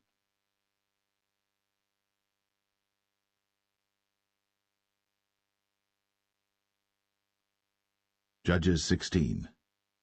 Then went Samson to Gaza, and saw there an harlot, and went in unto her. And it was told the Gazites, saying, Samson is come hither. And they compassed him in, and laid wait for him all night in the gate of the city, and were quiet all the night, saying, In the morning, when it is day, we shall kill him. And Samson lay till midnight, and arose at midnight, and took the doors of the gate of the city, and the 2 posts, and went away with them, bar and all, and put them upon his shoulders, and carried them up to the top of an hill that is before Hebron. And it came to pass afterward, that he loved a woman in the valley of Sorek, whose name was Delilah. And the lords of the Philistines came up unto her, and said unto her, Entice him, and see wherein his great strength lieth, and by what means we may prevail against him, that we may bind him to afflict him. And we will give thee every one of us 1,100 pieces of silver. And Delilah said to Samson, Tell me, I pray thee, wherein thy great strength lieth, and wherewith thou mightest be bound to afflict thee? And Samson said unto her, If they bind me with 7 green withs that were never dried, then shall I be weak, and be as another man. Then the lords of the Philistines brought up to her 7 green withs, which had not been dried, and she bound him with them. Now there were men lying in wait, abiding with her in the chamber. And she said unto him, The Philistines be upon thee, Samson. And he brake the withs, as a thread of tow is broken when it toucheth the fire. So his strength was not known. And Delilah said unto Samson, Behold, thou hast mocked me, and told me lies. Now tell me, I pray thee, wherewith thou mightest be bound. And he said unto her, If they bind me fast with new ropes, that never were occupied, then shall I be weak, and be as another man. Delilah therefore took new ropes, and bound him therewith, and said unto him, The Philistines be upon thee, Samson. And there were liers in wait, abiding in the chamber. And he brake them from off his arms like a thread. And Delilah said unto Samson, Hitherto thou hast mocked me, and told me lies. Tell me wherewith thou mightest be bound. And he said unto her, If thou weavest the 7 locks of my head with the web. And she fastened it with the pin, and said unto him, The Philistines be upon thee, Samson. And he awaked out of his sleep, and went away with the pin of the beam, and with the web. And she said unto him, How canst thou say, I love thee, when thine heart is not with me? Thou hast mocked me these 3 times, and hast not told me wherein thy great strength lieth. And it came to pass, when she pressed him daily with her words, and urged him, so that his soul was vexed unto death, that he told her all his heart, and said unto her, There hath not come a razor upon mine head, for I have been a Nazarite unto God from my mother's womb. If I be shaven, then my strength will go from me, and I shall become weak, and be like any other man. And when Delilah saw that he had told her all his heart, she sent and called for the lords of the Philistines, saying, Come up this once, for he hath shown me all his heart. Then the lords of the Philistines came up unto her, and brought money in their hand. And she made him sleep upon her knees, and she called for a man, and she caused him to shave off the 7 locks of his head, and she began to afflict him, and his strength went from him. And she said, The Philistines be upon thee, Samson. And he awoke out of his sleep, and said, I will go out as at other times before, and shake myself. And he wist not that the Lord was departed from him. But the Philistines took him, and put out his eyes, and brought him down to Gaza, and bound him with fetters of brass, and he did grind in the prison house. Howbeit, the hair of his head began to grow again after he was shaven. Then the lords of the Philistines gathered them together, for to offer a great sacrifice unto Dagon their god, and to rejoice, for they said, Our God hath delivered Samson our enemy into our hand. And when the people saw him, they praised their God, for they said, Our God hath delivered into our hands our enemy, and the destroyer of our country, which slew many of us. And it came to pass, when their hearts were merry, that they said, Call for Samson, that he may make us sport. And they called for Samson out of the prison house.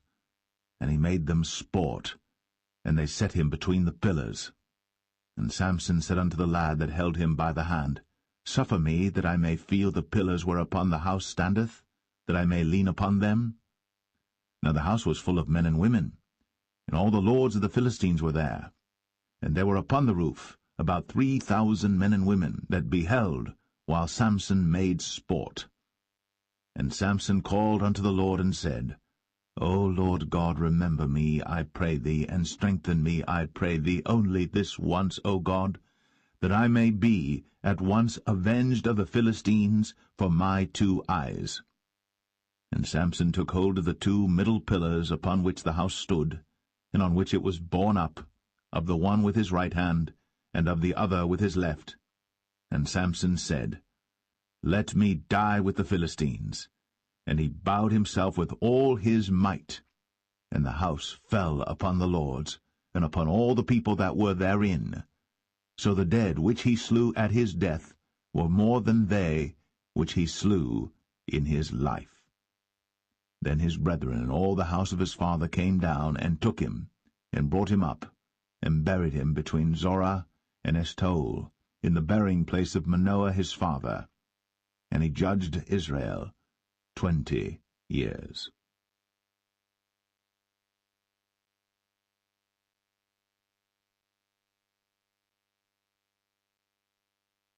Judges 17. And there was a man of Mount Ephraim, whose name was Micah.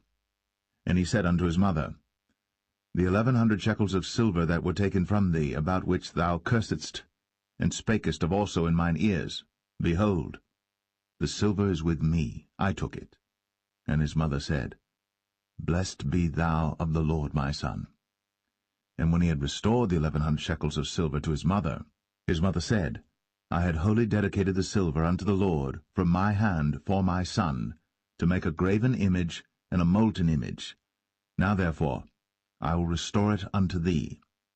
Yet he restored the money unto his mother, and his mother took 200 shekels of silver, and gave them to the founder, who made thereof a graven image and a molten image, and they were in the house of Micah. And the man Micah had an house of gods, and made an ephod, and teraphim, and consecrated one of his sons, who became his priest. In those days there was no king in Israel, but every man did that which was right in his own eyes. And there was a young man out of Bethlehem, Judah, of the family of Judah, who was a Levite, and he sojourned there. And the man departed out of the city from Bethlehem, Judah, to sojourn where he could find a place. And he came to Mount Ephraim, to the house of Micah, as he journeyed. And Micah said unto him, Whence comest thou? And he said unto him, I am a Levite of Bethlehem, Judah, and I go to sojourn where I may find a place. And Micah said unto him, Dwell with me, and be unto me a father and a priest, and I will give thee 10 shekels of silver by the year, and a suit of apparel, and thy victuals. So the Levite went in, and the Levite was content to dwell with the man, and the young man was unto him as one of his sons. And Micah consecrated the Levite, and the young man became his priest, and was in the house of Micah. Then said Micah, Now know I that the Lord will do me good, seeing I have a Levite to my priest.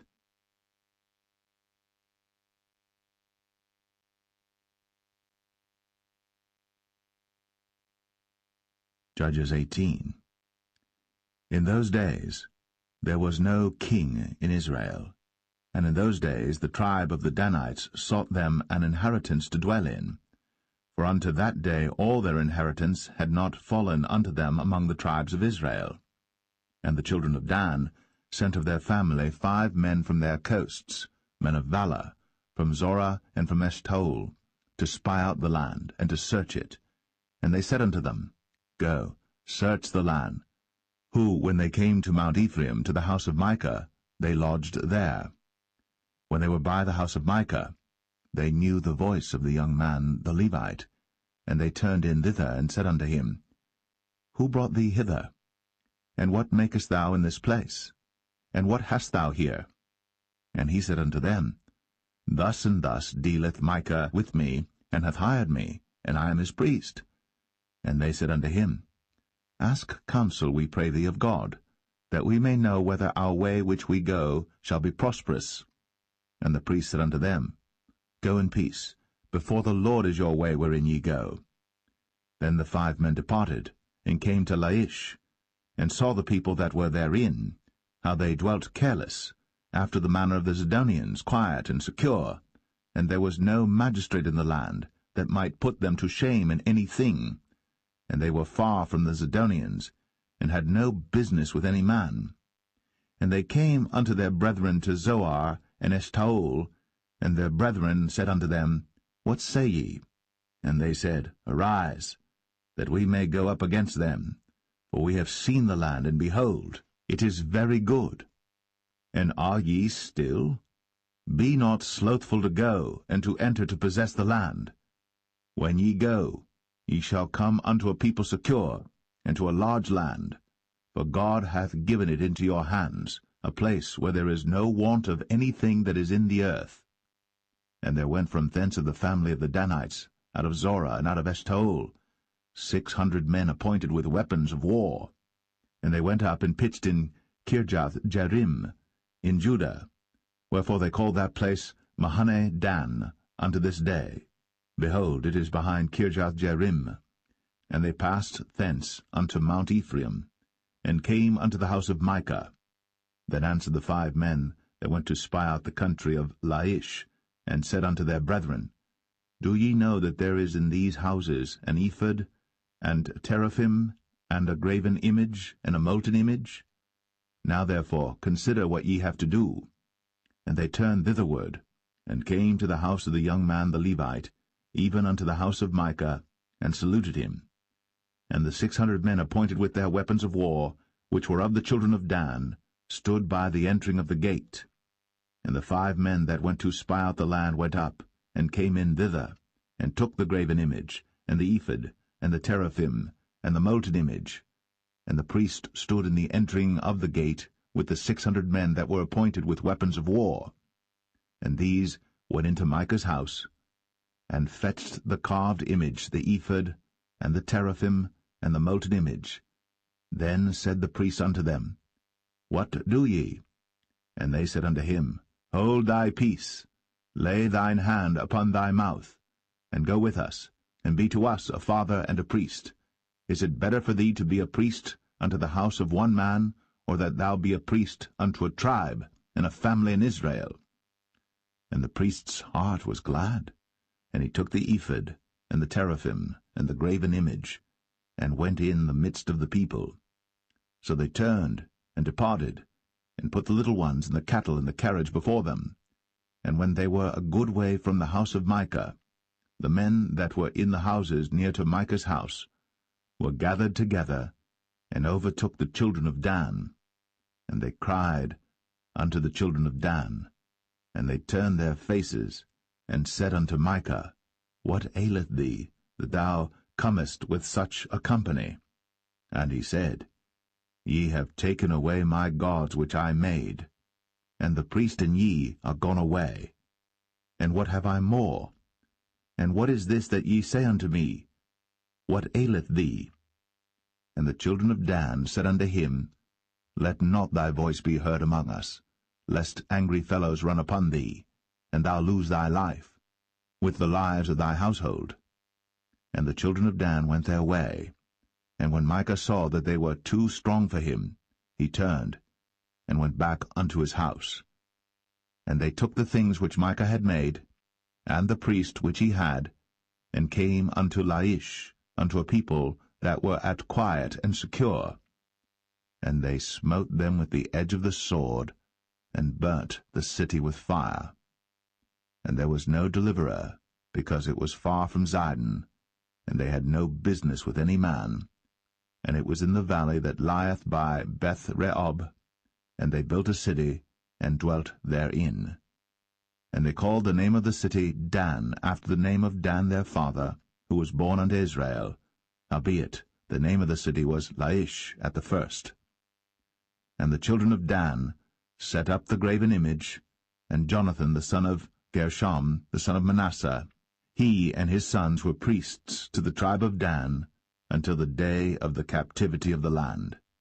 And they set them up, Micah's graven image, which he made, all the time that the house of God was in Shiloh.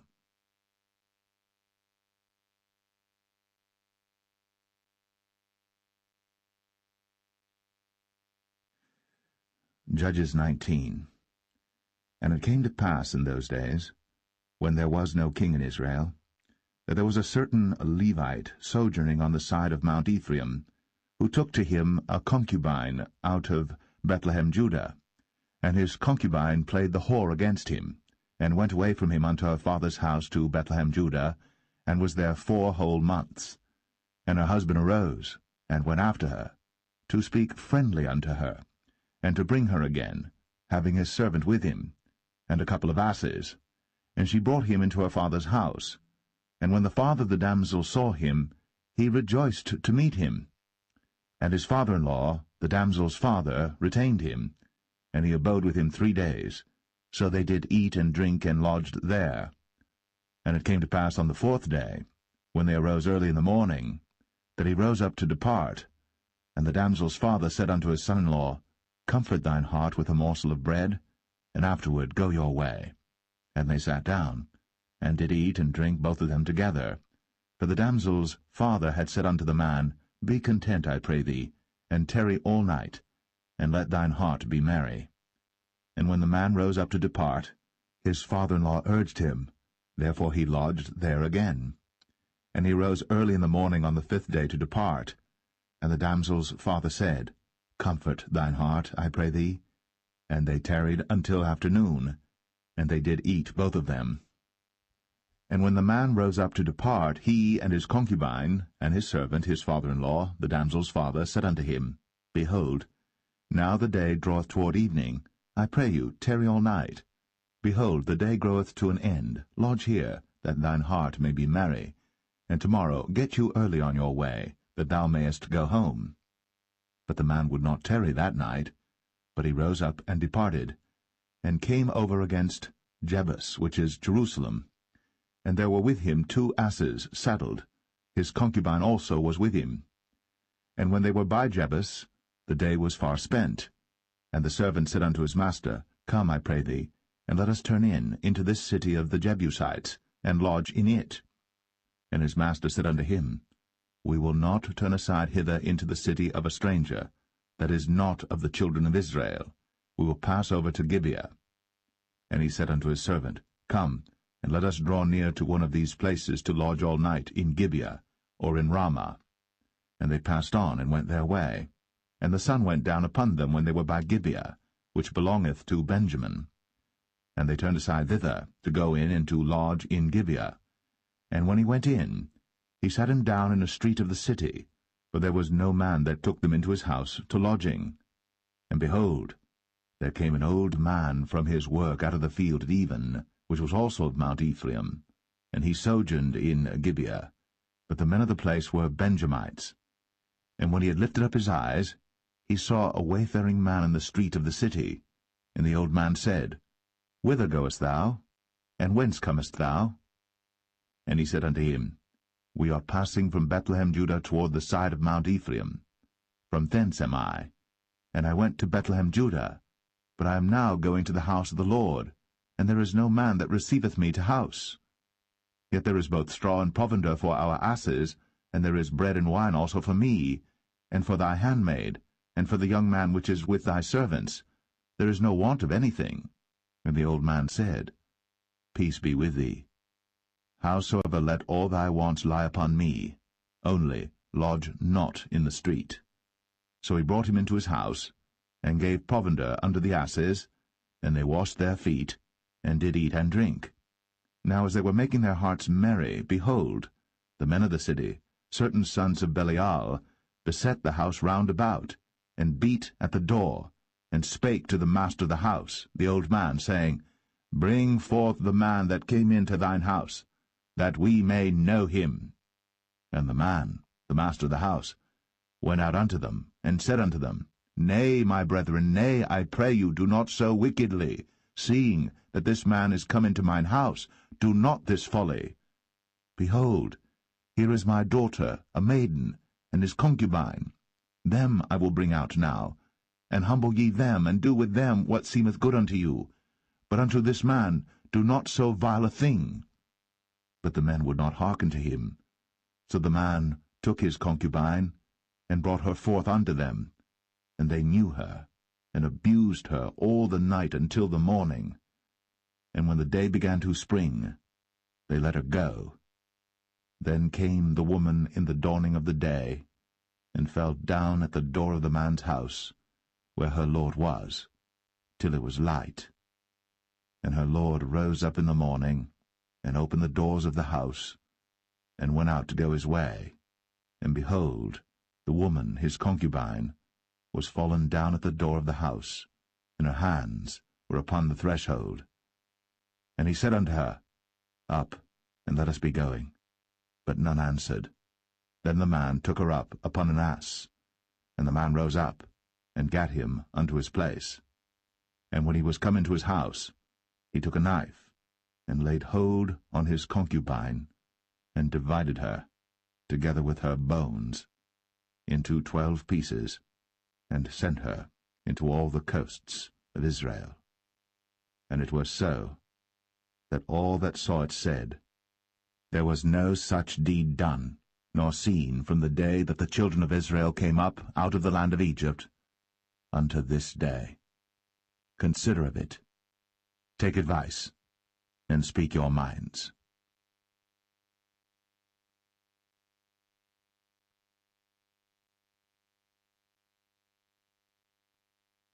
Judges 20. Then all the children of Israel went out, and the congregation was gathered together as one man, from Dan even to Beersheba with the land of Gilead unto the Lord in Mizpeh. And the chief of all the people, even of all the tribes of Israel, presented themselves in the assembly of the people of God, 400,000 footmen that drew sword. Now the children of Benjamin heard that the children of Israel were gone up to Mizpeh. Then said the children of Israel, Tell us, how was this wickedness? And the Levite, the husband of the woman that was slain, answered and said, I came into Gibeah, that belongeth to Benjamin, I and my concubine, to lodge. And the men of Gibeah rose against me, and beset the house round about upon me by night, and thought to have slain me, and my concubine have they forced, that she is dead. And I took my concubine, and cut her in pieces, and sent her throughout all the country of the inheritance of Israel, for they have committed lewdness and folly in Israel. Behold, ye are all children of Israel, give here your advice and counsel.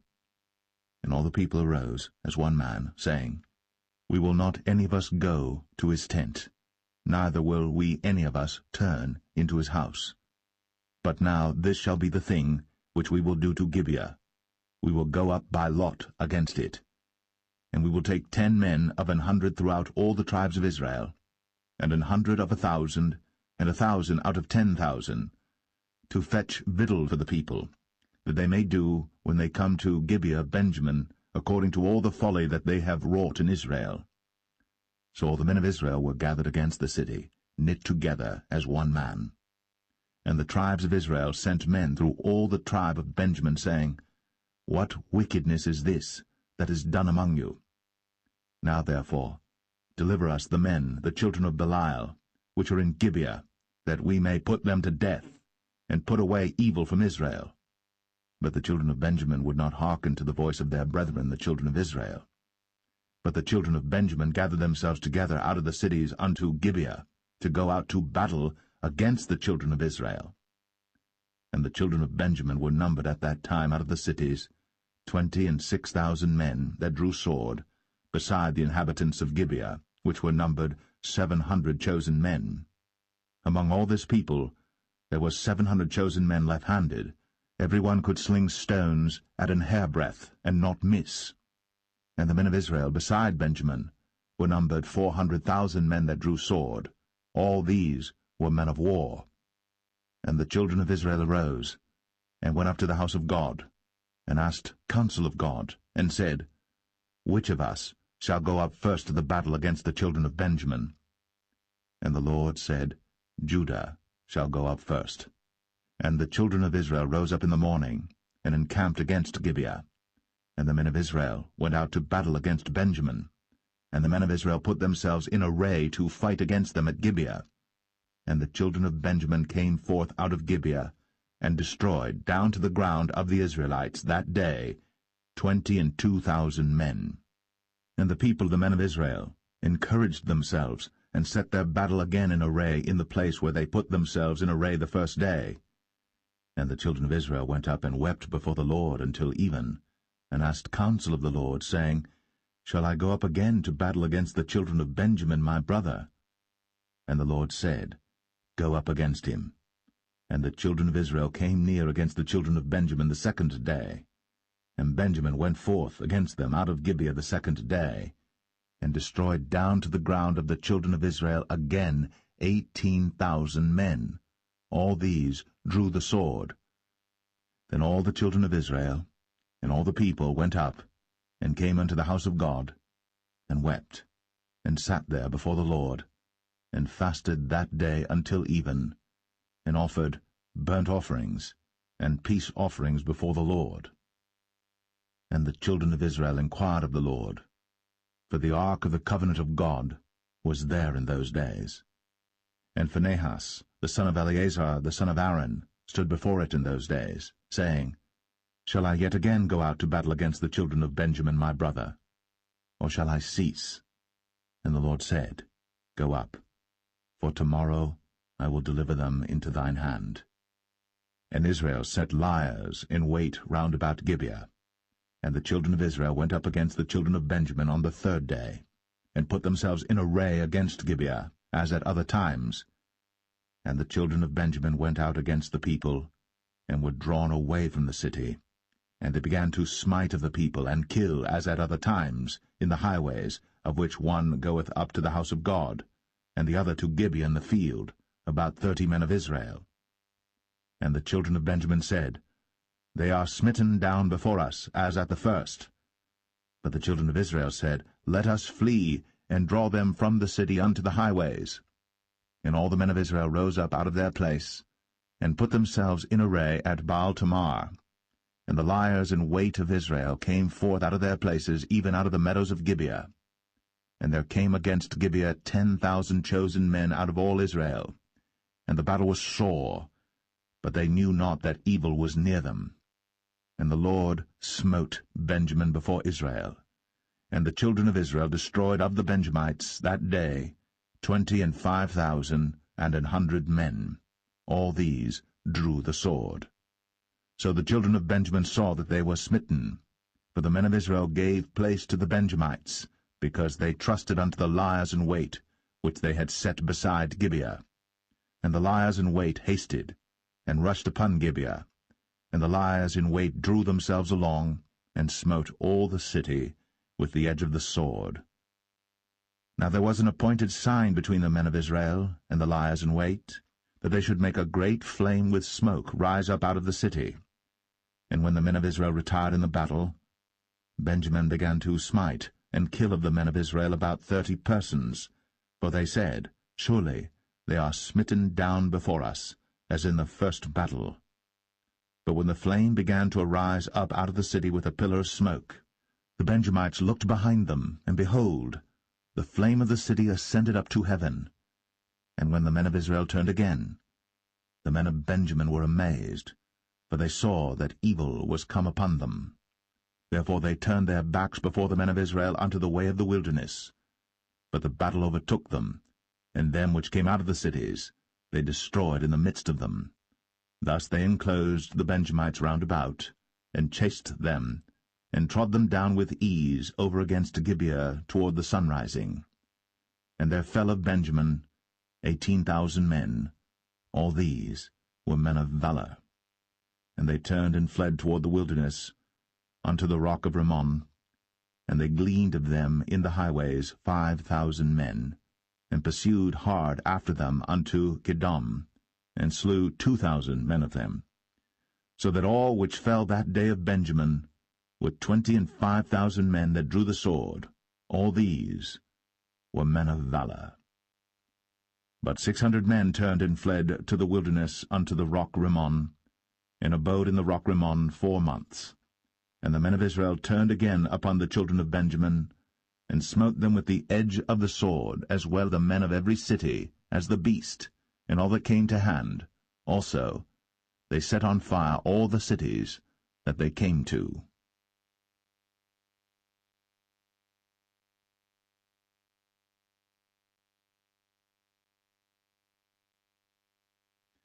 Judges 21.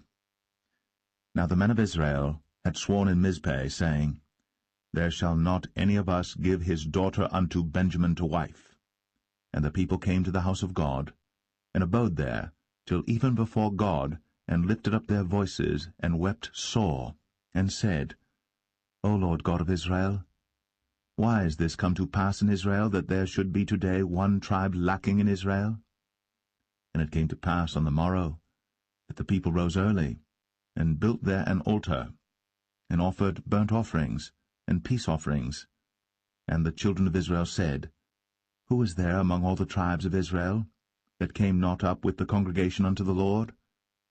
For they had made a great oath concerning him that came not up to the Lord to Mizpeh, saying, He shall surely be put to death.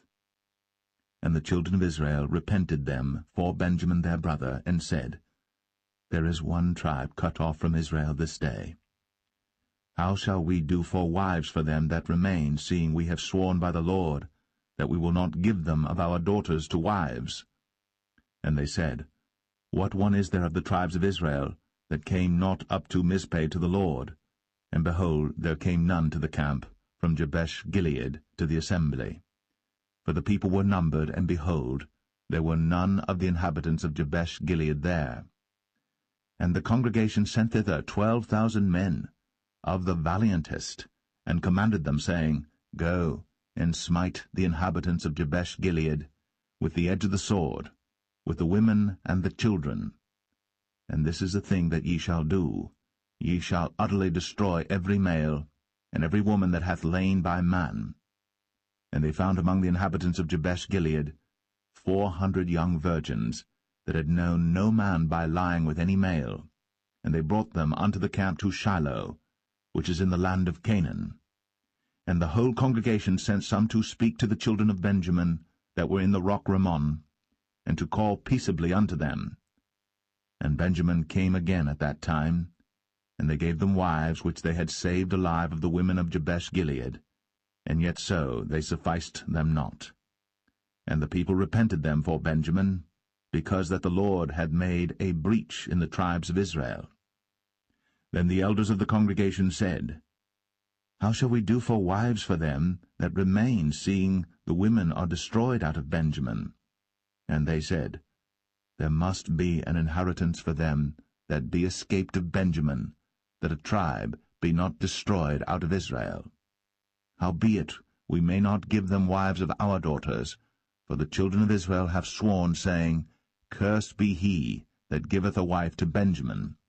Then they said, Behold, there is a feast of the Lord in Shiloh yearly, in a place which is on the north side of Bethel, on the east side of the highway that goeth up from Bethel to Shechem, and on the south of Lebonah. Therefore they commanded the children of Benjamin, saying, Go, and lie in wait in the vineyards, and see, and behold, if the daughters of Shiloh come out to dance in dances, then come ye out of the vineyards, and catch you every man his wife of the daughters of Shiloh, and go to the land of Benjamin.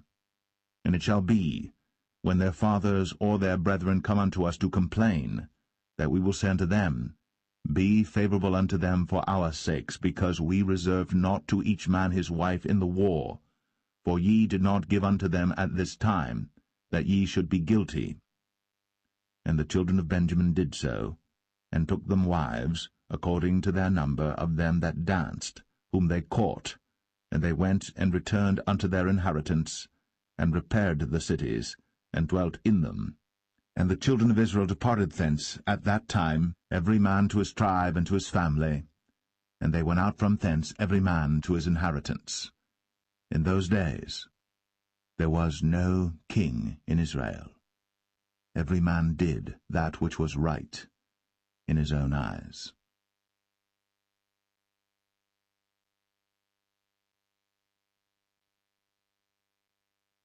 The Book of Ruth, Chapter 1. Now it came to pass in the days when the judges ruled, that there was a famine in the land, and a certain man of Bethlehem, Judah, went to sojourn in the country of Moab, he and his wife, and his 2 sons. And the name of the man was Elimelech, and the name of his wife Naomi, and the name of his 2 sons Mahlon and Chilion, Ephrathites of Bethlehem, Judah. And they came into the country of Moab, and continued there. And Elimelech, Naomi's husband, died, and she was left, and her 2 sons. And they took them wives of the women of Moab. The name of the one was Orpah, and the name of the other Ruth, and they dwelled there about 10 years. And Mahlon and Chilion died also, both of them, and the woman was left of her 2 sons and her husband. Then she arose with her daughters-in-law, that she might return from the country of Moab, for she had heard in the country of Moab how that the Lord had visited his people in giving them bread. Wherefore she went forth out of the place where she was, and her 2 daughters-in-law with her, and they went on the way to return unto the land of Judah. And Naomi said unto her 2 daughters-in-law, Go, return each to her mother's house. The Lord deal kindly with you, as ye have dealt with the dead, and with me. The Lord grant you that ye may find rest, each of you, in the house of her husband. Then she kissed them, and they lifted up their voice, and wept. And they said unto her, Surely we will return with thee unto thy people. And Naomi said, Turn again, my daughters, why will ye go with me? Are there yet any more sons in my womb, that they may be your husbands? Turn again, my daughters, go your way. For I am too old to have an husband. If I should say I have hope, if I should have an husband also tonight, and should also bear sons, would ye tarry for them till they were grown? Would ye stay for them from having husbands? Nay, my daughters, for it grieveth me much for your sakes that the hand of the Lord is gone out against me. And they lifted up their voice, and wept again. And Orpah kissed her mother-in-law. But Ruth clave unto her, and she said, Behold, thy sister-in-law is gone back unto her people, and unto her gods. Return thou after thy sister-in-law. And Ruth said, Entreat me not to leave thee, or to return from following after thee, for whither thou goest, I will go, and where thou lodgest, I will lodge. Thy people shall be my people, and thy God my God. Where thou diest will I die, and there will I be buried. The Lord do so to me, and more also, if aught but death part thee and me. When she saw that she was steadfastly minded to go with her, then she left speaking unto her.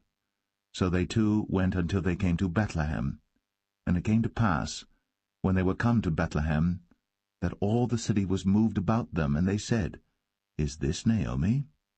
And she said unto them, Call me not Naomi, call me Mara, for the Almighty hath dealt very bitterly with me. I went out full, and the Lord hath brought me home again empty. Why then call ye me Naomi, seeing the Lord hath testified against me, and the Almighty hath afflicted me?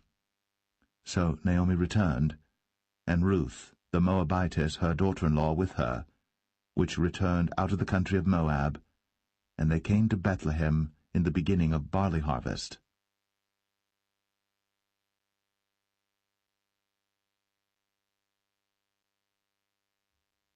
Ruth 2.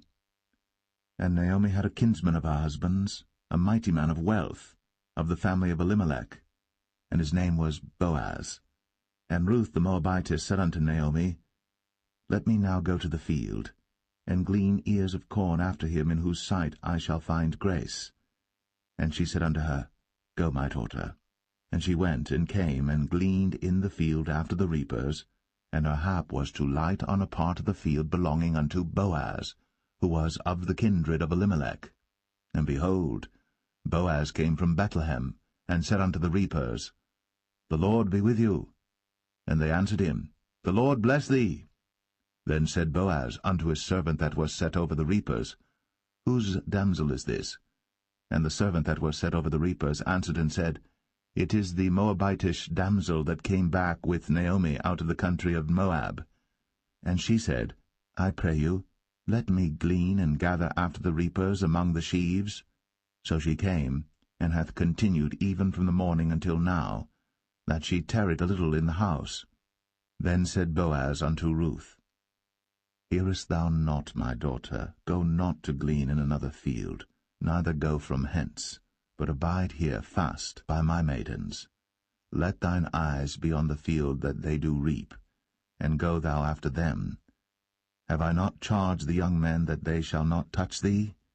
And when thou art athirst, go unto the vessels, and drink of that which the young men have drawn.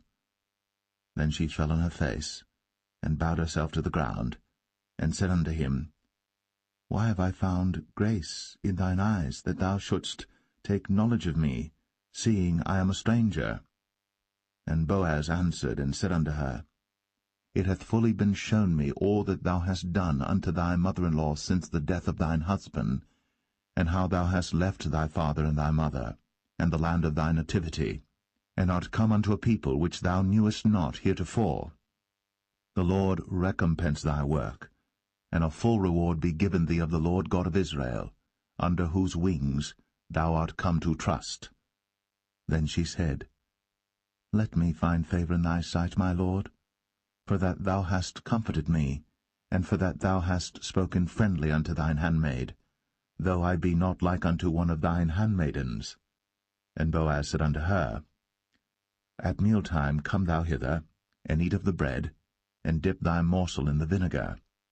And she sat beside the reapers, and he reached her parched corn, and she did eat, and was sufficed, and left. And when she was risen up to glean, Boaz commanded his young men, saying, Let her glean even among the sheaves, and reproach her not. And let fall also some of the handfuls of purpose for her, and leave them, that she may glean them, and rebuke her not. So she gleaned in the field until even, and beat out that she had gleaned, and it was about an ephah of barley. And she took it up, and went into the city, and her mother-in-law saw what she had gleaned, and she brought forth, and gave to her that she had reserved after she was sufficed. And her mother-in-law said unto her, Where hast thou gleaned today? And where wroughtest thou? Blessed be he that did take knowledge of thee. And she showed her mother-in-law with whom she had wrought, and said, The man's name with whom I wrought today is Boaz. And Naomi said unto her daughter-in-law, Blessed be he of the Lord, who hath not left off his kindness to the living and to the dead. And Naomi said unto her, The man is near of kin unto us, one of our next kinsmen. And Ruth, the Moabitess, said, He said unto me also, Thou shalt keep fast by my young men, until they have ended all my harvest. And Naomi said unto Ruth her daughter-in-law, It is good, my daughter, that thou go out with his maidens, that they meet thee not in any other field.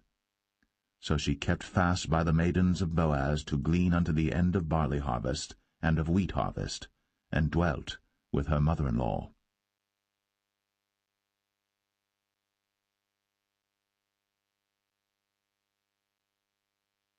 Ruth 3.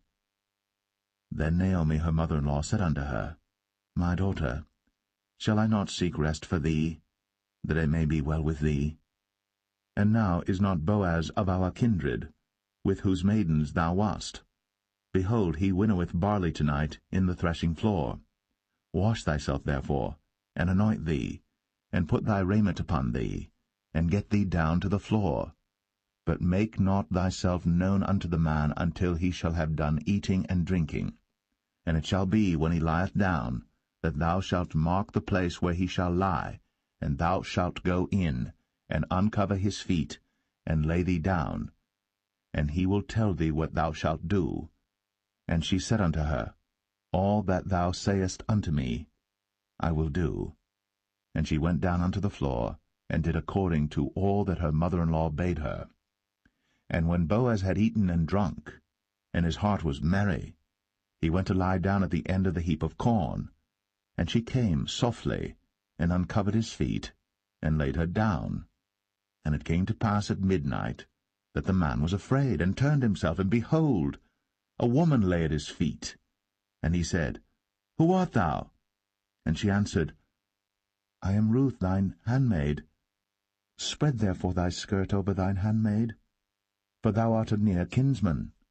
And he said, Blessed be thou of the Lord, my daughter, for thou hast shown more kindness in the latter end than at the beginning, inasmuch as thou followest not young men, whether poor or rich. And now, my daughter, fear not. I will do to thee all that thou requirest, for all the city of my people doth know that thou art a virtuous woman. And now it is true that I am thy near kinsman. Howbeit, there is a kinsman nearer than I. Tarry this night, and it shall be in the morning that if he will perform unto thee the part of a kinsman, well, let him do the kinsman's part. But if he will not do the part of a kinsman to thee, then will I do the part of a kinsman to thee, as the Lord liveth. Lie down until the morning. And she lay at his feet until the morning, and she rose up before one could know another. And he said, Let it not be known that a woman came into the floor. Also he said, Bring the veil that thou hast upon thee, and hold it. And when she held it, he measured 6 measures of barley, and laid it on her. And she went into the city. And when she came to her mother-in-law, she said, Who art thou, my daughter? And she told her all that the man had done to her. And she said, These 6 measures of barley gave he me, for he said to me, Go not empty unto thy mother-in-law. Then said she, Sit still, my daughter, until thou know how the matter will fall, for the man will not be in rest until he have finished the thing this day.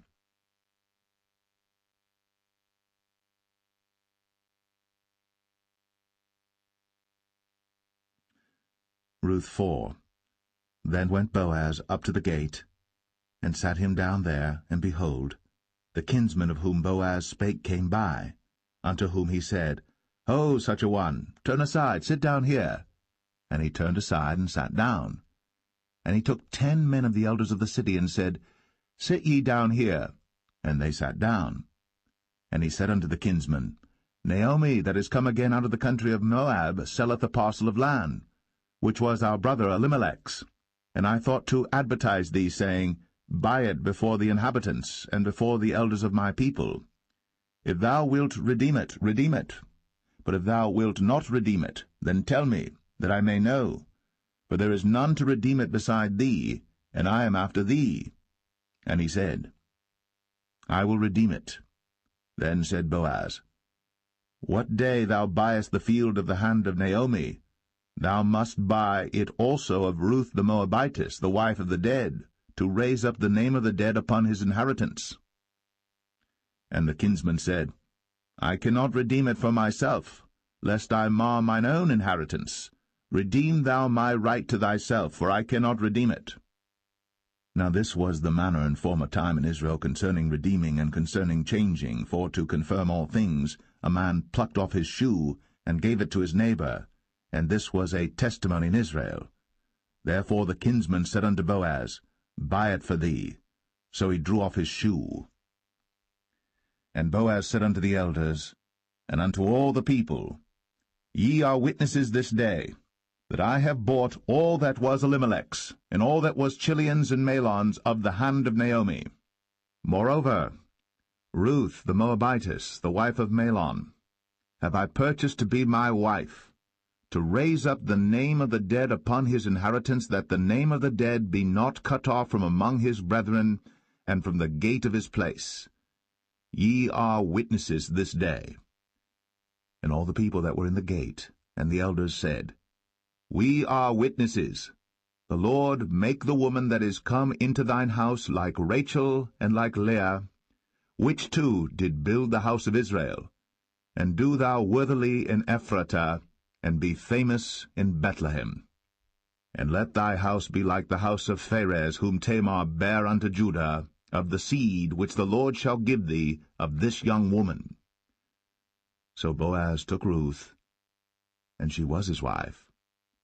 And when he went in unto her, the Lord gave her conception, and she bare a son. And the women said unto Naomi, Blessed be the Lord, which hath not left thee this day without a kinsman, that his name may be famous in Israel. And he shall be unto thee a restorer of thy life, and a nourisher of thine old age. For thy daughter-in-law, which loveth thee, which is better to thee than 7 sons, hath borne him. And Naomi took the child, and laid it in her bosom, and became nurse unto it. And the women her neighbors gave it a name, saying, There is a son born to Naomi. And they called his name Obed. He is the father of Jesse, the father of David. Now these are the generations of Pharez. Pharez begat Hezron, and Hezron begat Ram, and Ram begat Amminadab, and Amminadab begat Nahshon, and Nahshon begat Salmon, and Salmon begat Boaz, and Boaz begat Obed, and Obed begat Jesse, and Jesse begat David.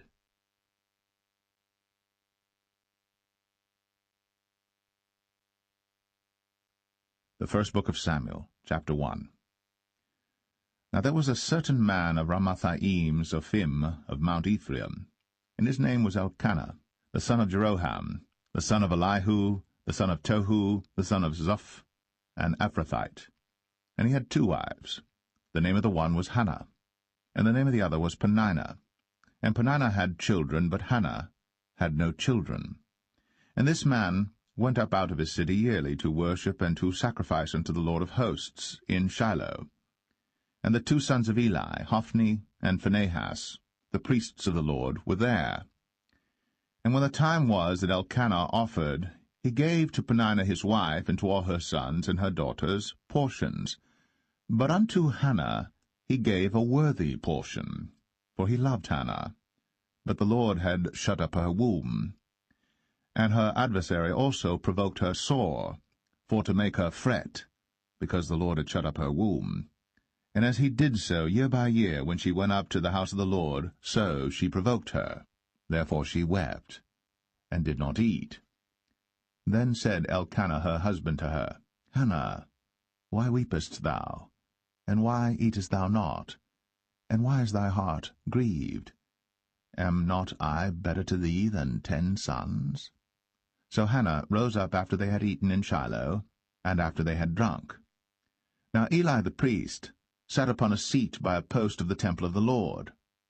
And she was in bitterness of soul, and prayed unto the Lord, and wept sore. And she vowed a vow, and said, O Lord of hosts, if thou wilt indeed look on the affliction of thine handmaid, and remember me, and not forget thine handmaid, but wilt give unto thine handmaid a man-child, then I will give him unto the Lord all the days of his life, and there shall no razor come upon his head. And it came to pass, as she continued praying before the Lord, that Eli marked her mouth. Now Hannah, she spake in her heart, only her lips moved, but her voice was not heard. Therefore Eli thought she had been drunken. And Eli said unto her, How long wilt thou be drunken? Put away thy wine from thee. And Hannah answered and said, No, my lord, I am a woman of a sorrowful spirit. I have drunk neither wine nor strong drink, but have poured out my soul before the Lord. Count not thine handmaid for a daughter of Belial, for out of the abundance of my complaint and grief have I spoken hitherto. Then Eli answered and said, Go in peace, and the God of Israel grant thee thy petition that thou hast asked of him. And she said, Let thine handmaid find grace in thy sight. So the woman went her way, and did eat, and her countenance was no more sad. And they rose up in the morning early, and worshipped before the Lord, and returned, and came to their house to Ramah.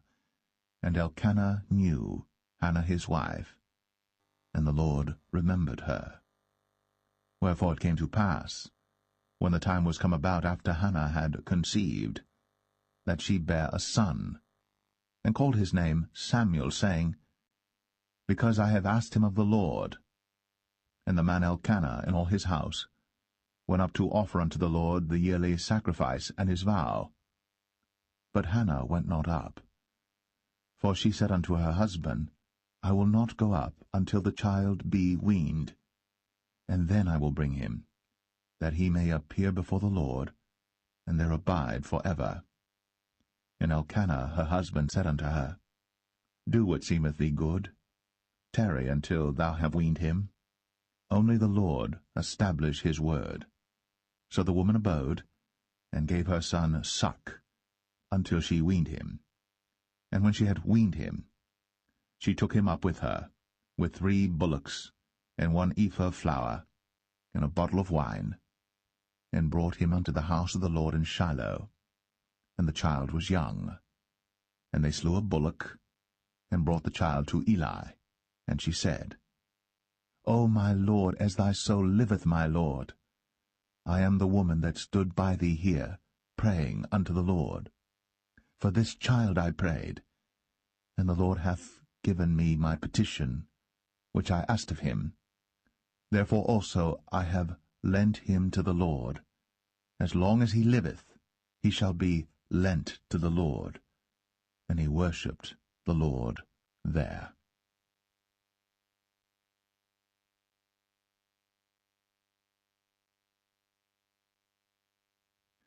1 Samuel chapter 2. And Hannah prayed and said, My heart rejoiceth in the Lord. Mine horn is exalted in the Lord. My mouth is enlarged over mine enemies, because I rejoice in thy salvation. There is none holy as the Lord, for there is none beside thee. Neither is there any rock like our God. Talk no more so exceeding proudly. Let not arrogancy come out of your mouth. For the Lord is a God of knowledge, and by him actions are weighed. The bows of the mighty men are broken, and they that stumbled are girded with strength. They that were full have hired out themselves for bread, and they that were hungry ceased, so that the barren hath borne 7, and she that hath many children is waxed feeble. The Lord killeth, and maketh alive. He bringeth down to the grave, and bringeth up. The Lord maketh poor, and maketh rich. He bringeth low, and lifteth up. He raiseth up the poor out of the dust, and lifteth up the beggar from the dunghill, to set them among princes, and to make them inherit the throne of glory. For the pillars of the earth are the Lord's, and he hath set the world upon them. He will keep the feet of his saints, and the wicked shall be silent in darkness, for by strength shall no man prevail. The adversaries of the Lord shall be broken to pieces. Out of heaven shall he thunder upon them. The Lord shall judge the ends of the earth, and he shall give strength unto his king, and exalt the horn of his anointed. And Elkanah went to Ramah to his house, and the child did minister unto the Lord before Eli the priest. Now the sons of Eli were sons of Belial. They knew not the Lord. And the priest's custom with the people was, that when any man offered sacrifice, the priest's servant came, while the flesh was in seething, with a flesh-hook of 3 teeth in his hand, and he struck it into the pan or kettle or cauldron or pot. All that the flesh-hook brought up, the priest took for himself. So they did in Shiloh unto all the Israelites that came thither. Also before they burnt the fat, the priest's servant came and said to the man that sacrificed, Give flesh to roast for the priest, for he will not have sodden flesh of thee, but raw. And if any man said unto him, Let them not fail to burn the fat presently, and then take as much as thy soul desireth, then he would answer him, Nay, but thou shalt give it me now, and if not, I will take it by force. Wherefore the sin of the young men was very great before the Lord, for men abhorred the offering of the Lord. But Samuel ministered before the Lord, being a child, girded with a linen ephod. Moreover, his mother made him a little coat, and brought it to him from year to year, when she came up with her husband to offer the yearly sacrifice. And Eli blessed Elkanah and his wife, and said, The Lord give thee seed of this woman for the loan which is lent to the Lord. And they went unto their own home. And the Lord visited Hannah, so that she conceived, and bare 3 sons and 2 daughters. And the child Samuel grew before the Lord. Now Eli was very old, and heard all that his sons did unto all Israel, and how they lay with the women that assembled at the door of the tabernacle of the congregation. And he said unto them, Why do ye such things? For I hear of your evil dealings by all this people. Nay, my sons, for it is no good report that I hear. Ye make the Lord's people to transgress. If one man sin against another, the judge shall judge him. But if a man sin against the Lord, who shall entreat for him? Notwithstanding, they hearken not unto the voice of their father, because the Lord would slay them. And the child Samuel grew on, and was in favor both with the Lord and also with men. And there came a man of God unto Eli, and said unto him, Thus saith the Lord, Did I plainly appear unto the house of thy father, when they were in Egypt, in Pharaoh's house? And did I choose him out of all the tribes of Israel to be my priest, to offer upon mine altar, to burn incense, to wear an ephod before me? And did I give unto the house of thy father all the offerings made by fire of the children of Israel? Wherefore kick ye at my sacrifice and at mine offering, which I have commanded in my habitation, and honourest thy sons above me, to make yourselves fat with the chiefest of all the offerings of Israel my people? Wherefore the Lord God of Israel saith, I said indeed that thy house and the house of thy father should walk before me for ever. But now the Lord saith, Be it far from me, for them that honour me I will honour, and they that despise me shall be lightly esteemed. Behold, the days come that I will cut off thine arm, and the arm of thy father's house, that there shall not be an old man in thine house. And thou shalt see an enemy in my habitation, in all the wealth which God shall give Israel. And there shall not be an old man in thine house for ever. And the man of thine whom I shall not cut off from mine altar shall be to consume thine eyes and to grieve thine heart, and all the increase of thine house shall die in the flower of their age. And this shall be a sign unto thee, that shall come upon thy 2 sons, on Hophni and Phinehas, in one day. They shall die, both of them. And I will raise me up a faithful priest, that shall do according to that which is in mine heart and in my mind. And I will build him a sure house, and he shall walk before mine anointed for ever. And it shall come to pass, that every one that is left in thine house shall come and crouch to him for a piece of silver and a morsel of bread, and shall say, Put me, I pray thee, into one of the priest's offices, that I may eat a piece of bread.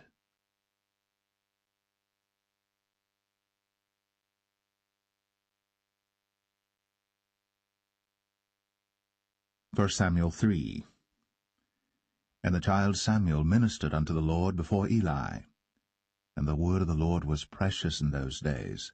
There was no open vision. And it came to pass at that time, when Eli was laid down in his place, and his eyes began to wax dim, that he could not see, and ere the lamp of God went out in the temple of the Lord, where the ark of God was, and Samuel was laid down to sleep, that the Lord called Samuel, and he answered, Here am I. And he ran unto Eli, and said, Here am I, for thou calledst me. And he said, I called not, lie down again. And he went and lay down. And the Lord called yet again, Samuel. And Samuel arose and went to Eli, and said, Here am I, for thou didst call me. And he answered, I called not, my son, lie down again. Now Samuel did not yet know the Lord, neither was the word of the Lord yet revealed unto him. And the Lord called Samuel again the third time, and he arose, and went to Eli, and said, Here am I, for thou didst call me. And Eli perceived that the Lord had called the child. Therefore Eli said unto Samuel, Go, lie down, and it shall be, if he call thee, that thou shalt say, Speak, Lord, for thy servant heareth. So Samuel went, and lay down in his place.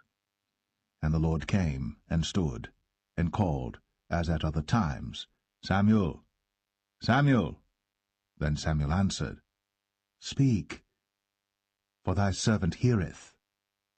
And the Lord said to Samuel, Behold, I will do a thing in Israel, at which both the ears of every one that heareth it shall tingle. In that day I will perform against Eli all things which I have spoken concerning his house. When I begin, I will also make an end.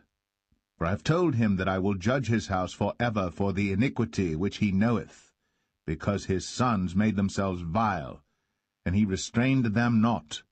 And therefore I have sworn unto the house of Eli, that the iniquity of Eli's house shall not be purged with sacrifice nor offering for ever.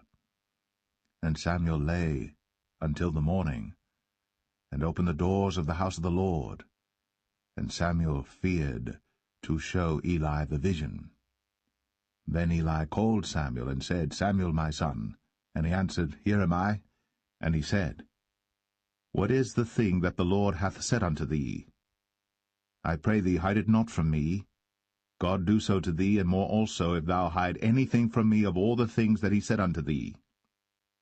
And Samuel told him every whit, and hid nothing from him. And he said, It is the Lord. Let him do what seemeth him good. And Samuel grew, and the Lord was with him, and did let none of his words fall to the ground. And all Israel from Dan even to Beersheba knew that Samuel was established to be a prophet of the Lord. And the Lord appeared again in Shiloh. For the Lord revealed himself to Samuel in Shiloh by the word of the Lord.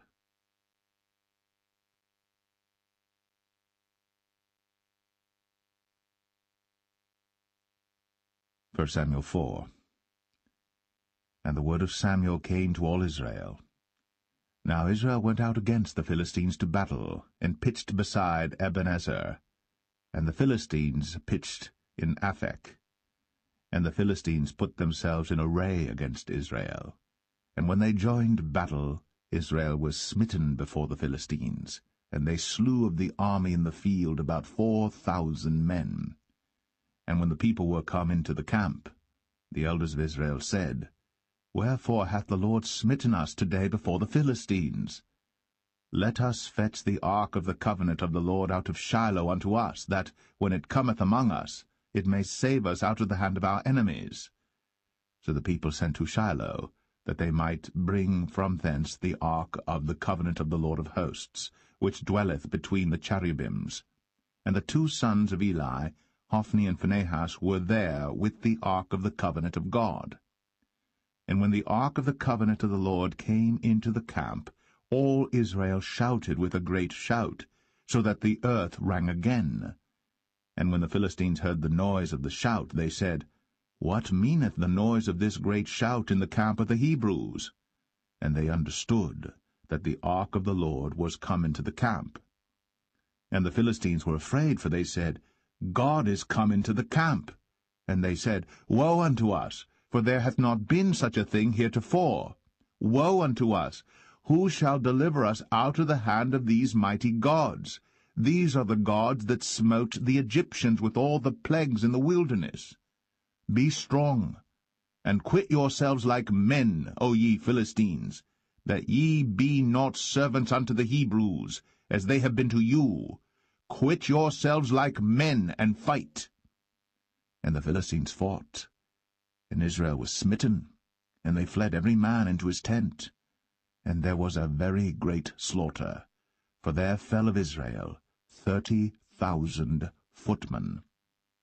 And the ark of God was taken, and the two sons of Eli, Hophni and Phinehas, were slain. And there ran a man of Benjamin out of the army, and came to Shiloh the same day with his clothes rent, and with earth upon his head. And when he came, lo, Eli sat upon a seat by the wayside, watching, for his heart trembled for the ark of God.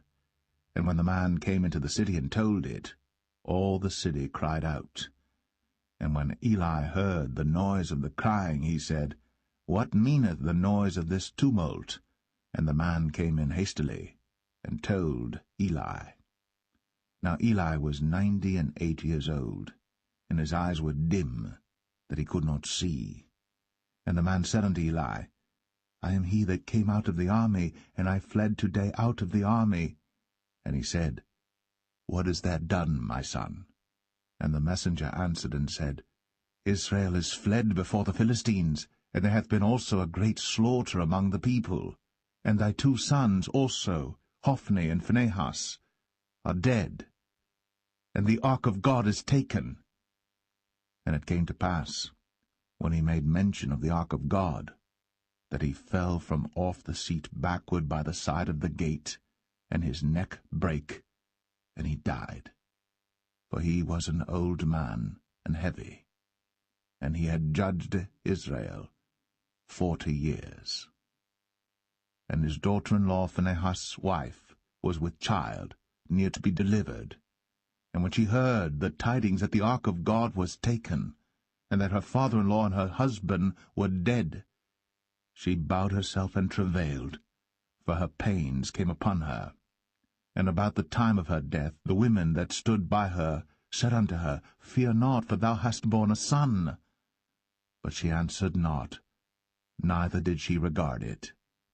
And she named the child Ichabod, saying, The glory is departed from Israel, because the ark of God was taken, and because of her father-in-law and her husband. And she said, The glory is departed from Israel, for the ark of God is taken.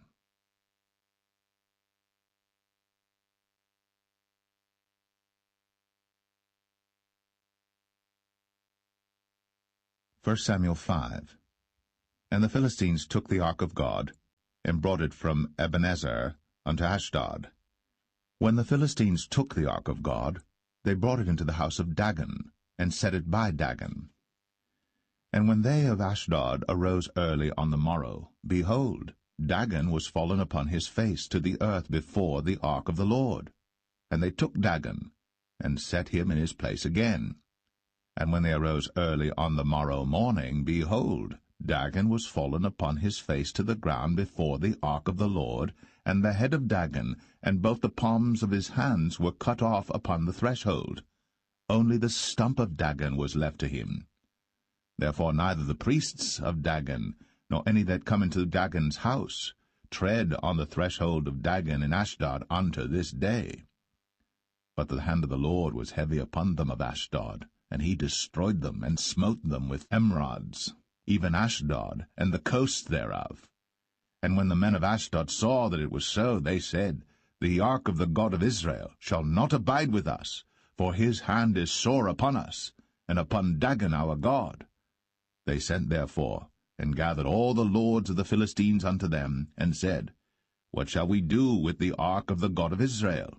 And they answered, Let the ark of the God of Israel be carried about unto Gath. And they carried the ark of the God of Israel about thither.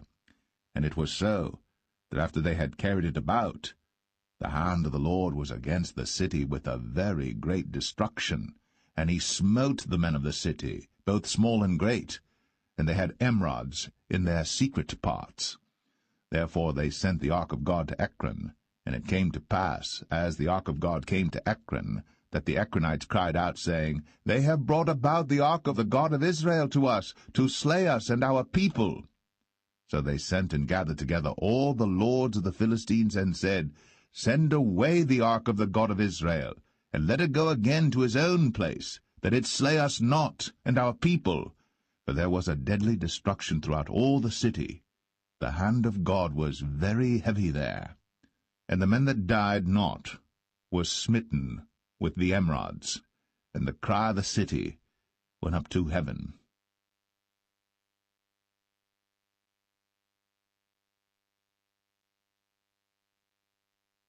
1 Samuel 6.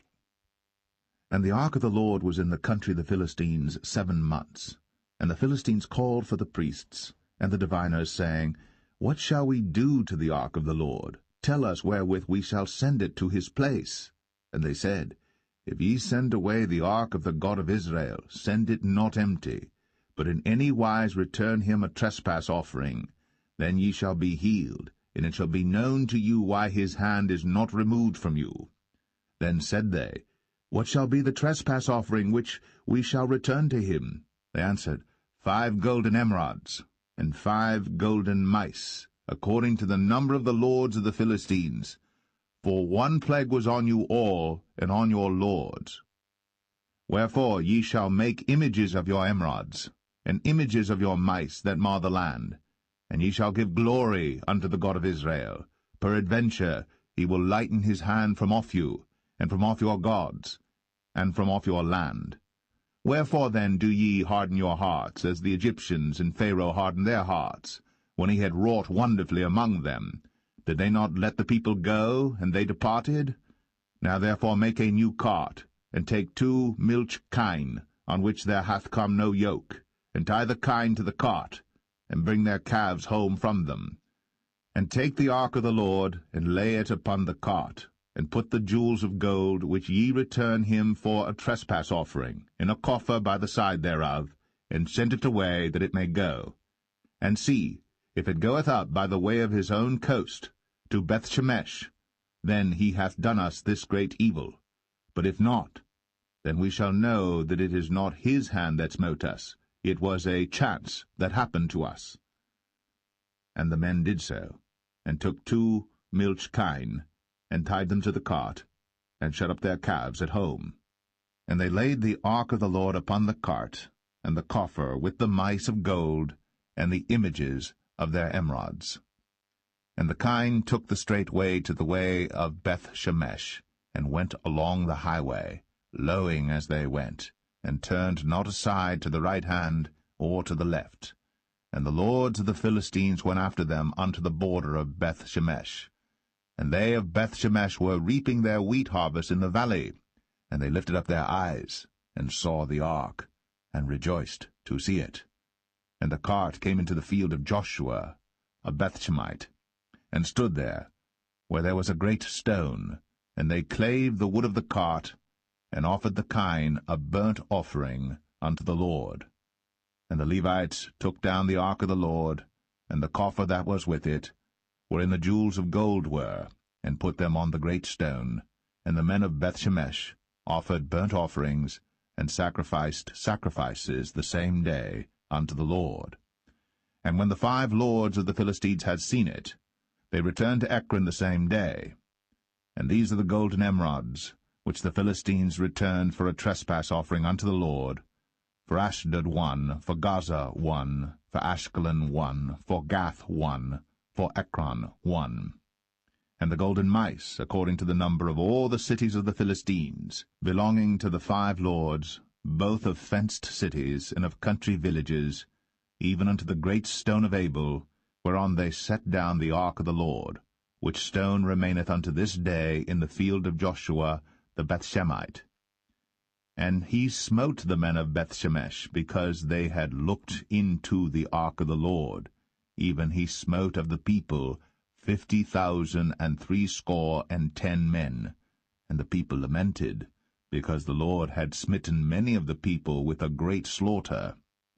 And the men of Bethshemesh said, Who is able to stand before this holy Lord God? And to whom shall he go up from us? And they sent messengers to the inhabitants of Kirjath-jearim, saying, The Philistines have brought again the ark of the Lord. Come ye down, and fetch it up to you.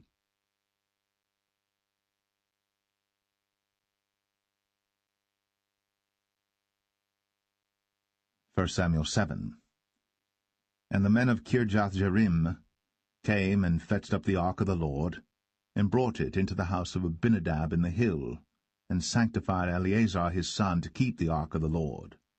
And it came to pass, while the ark abode in Kirjath-jearim, that the time was long, for it was 20 years. And all the house of Israel lamented after the Lord. And Samuel spake unto all the house of Israel, saying, If ye do return unto the Lord with all your hearts, then put away the strange gods and Ashtoreth from among you, and prepare your hearts unto the Lord, and serve him only, and he will deliver you out of the hand of the Philistines. Then the children of Israel did put away Baalim and Ashtoreth, and served the Lord only. And Samuel said, Gather all Israel to Mizpeh, and I will pray for you unto the Lord. And they gathered together to Mizpeh, and drew water, and poured it out before the Lord, and fasted on that day, and said there, We have sinned against the Lord. And Samuel judged the children of Israel in Mizpeh. And when the Philistines heard that the children of Israel were gathered together to Mizpeh, the lords of the Philistines went up against Israel. And when the children of Israel heard it, they were afraid of the Philistines. And the children of Israel said to Samuel, Cease not to cry unto the Lord our God for us, that he will save us out of the hand of the Philistines. And Samuel took a sucking lamb, and offered it for a burnt offering holy unto the Lord. And Samuel cried unto the Lord for Israel. And the Lord heard him. And as Samuel was offering up the burnt offering, the Philistines drew near to battle against Israel. But the Lord thundered with a great thunder on that day upon the Philistines, and discomfited them, and they were smitten before Israel. And the men of Israel went out of Mizpeh, and pursued the Philistines, and smote them until they came under Bethkar. Then Samuel took a stone, and set it between Mizpeh and Shen, and called the name of it Ebenezer, saying, Hitherto hath the Lord helped us. So the Philistines were subdued, and they came no more into the coast of Israel. And the hand of the Lord was against the Philistines all the days of Samuel. And the cities which the Philistines had taken from Israel were restored to Israel, from Ekron even unto Gath. And the coasts thereof did Israel deliver out of the hands of the Philistines. And there was peace between Israel and the Amorites. And Samuel judged Israel all the days of his life. And he went from year to year in circuit to Bethel, and Gilgal, and Mizpeh, and judged Israel in all those places. And his return was to Ramah, for there was his house, and there he judged Israel, and there he built an altar unto the Lord.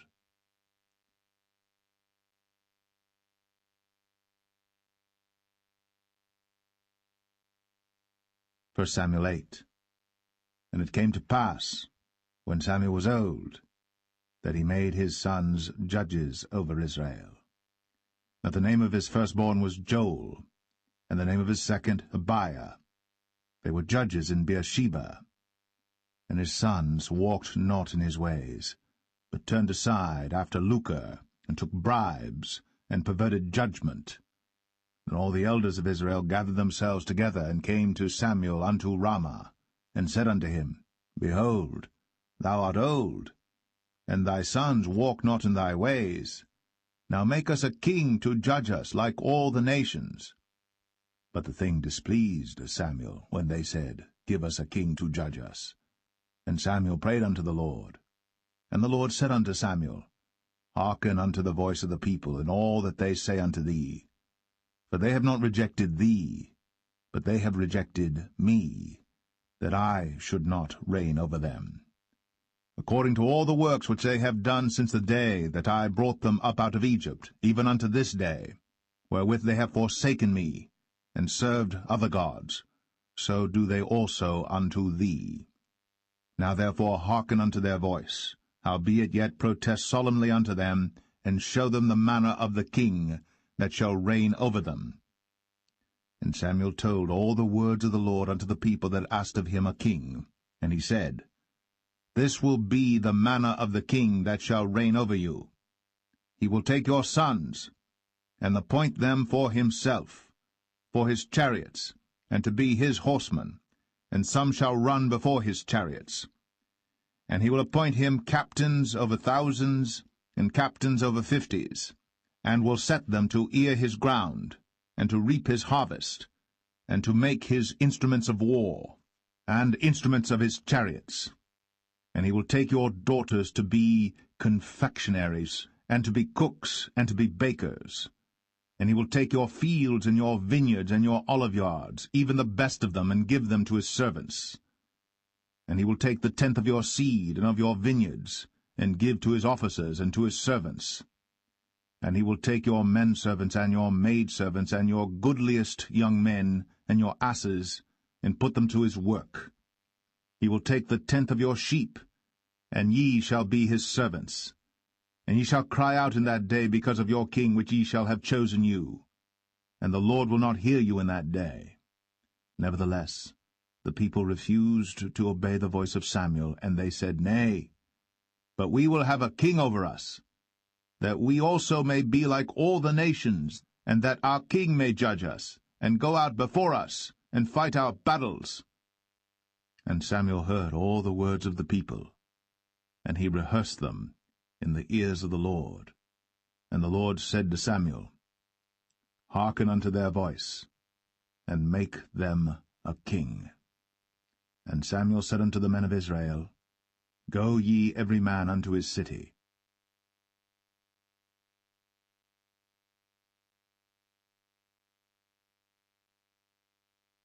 1 Samuel 9.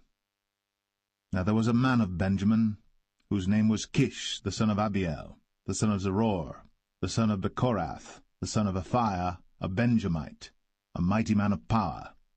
And he had a son whose name was Saul, a choice young man, and a goodly.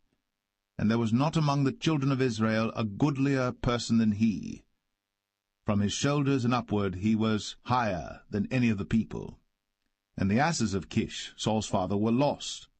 And Kish said to Saul his son, Take now one of the servants with thee, and arise, go seek the asses. And he passed through Mount Ephraim, and passed through the land of Shalisha. But they found them not. Then they passed through the land of Shalim, and there they were not. And he passed through the land of the Benjamites, but they found them not. And when they were come to the land of Zuph, Saul said to his servant that was with him, Come, and let us return, lest my father leave caring for the asses, and take thought for us. And he said unto him, Behold now, there is in this city a man of God, and he is an honorable man.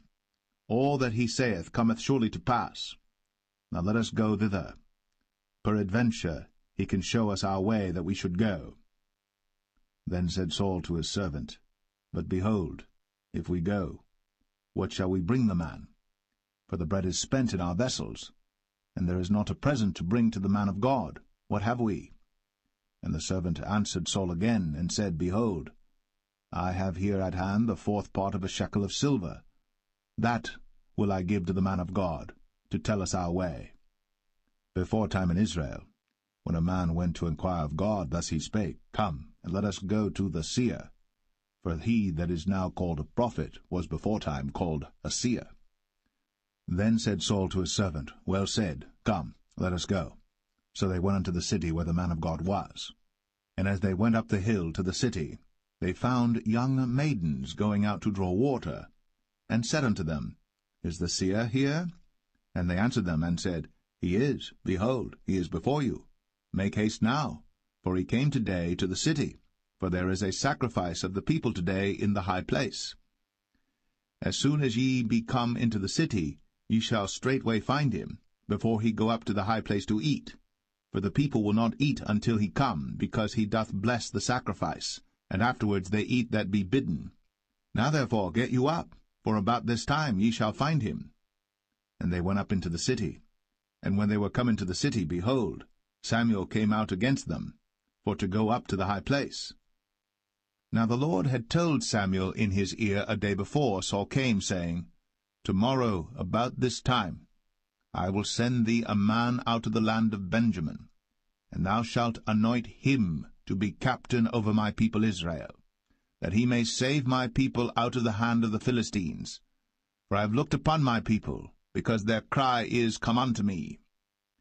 And when Samuel saw Saul, the Lord said unto him, Behold the man whom I spake to thee of. This same shall reign over my people. Then Saul drew near to Samuel in the gate, and said, Tell me, I pray thee, where the seer's house is.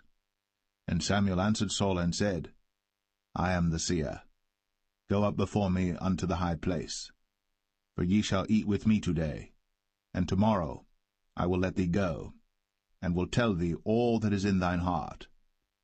And as for thine asses that were lost 3 days ago, set not thy mind on them, for they are found. And on whom is all the desire of Israel? Is it not on thee, and on all thy father's house? And Saul answered and said, Am not I a Benjamite, of the smallest of the tribes of Israel, and my family the least of all the families of the tribe of Benjamin? Wherefore then speakest thou so to me? And Samuel took Saul and his servant, and brought them into the parlour, and made them sit in the chiefest place among them that were bidden, which were about 30 persons. And Samuel said unto the cook, Bring the portion which I gave thee, of which I said unto thee, Set it by thee. And the cook took up the shoulder, and that which was upon it, and set it before Saul. And Samuel said, Behold that which is left, set it before thee, and eat. For unto this time hath it been kept for thee, since I said, I have invited the people. So Saul did eat with Samuel that day. And when they were come down from the high place into the city, Samuel communed with Saul upon the top of the house.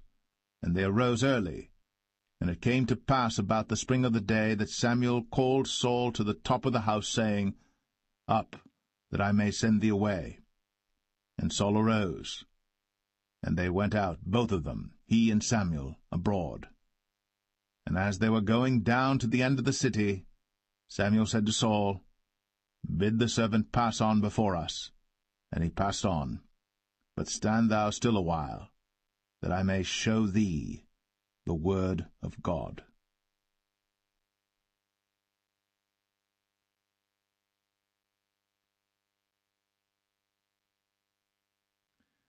1 Samuel 10. Then Samuel took a vial of oil, and poured it upon his head, and kissed him, and said, Is it not because the Lord hath anointed thee to be captain over his inheritance? When thou art departed from me today, then thou shalt find 2 men by Rachel's sepulchre, in the border of Benjamin at Zelzah. And they will say unto thee, The asses which thou wentest to seek are found. And lo, thy father hath left the care of the asses, and sorroweth for you, saying, What shall I do for my son? Then shalt thou go on forward from thence, and thou shalt come to the plain of Tabor.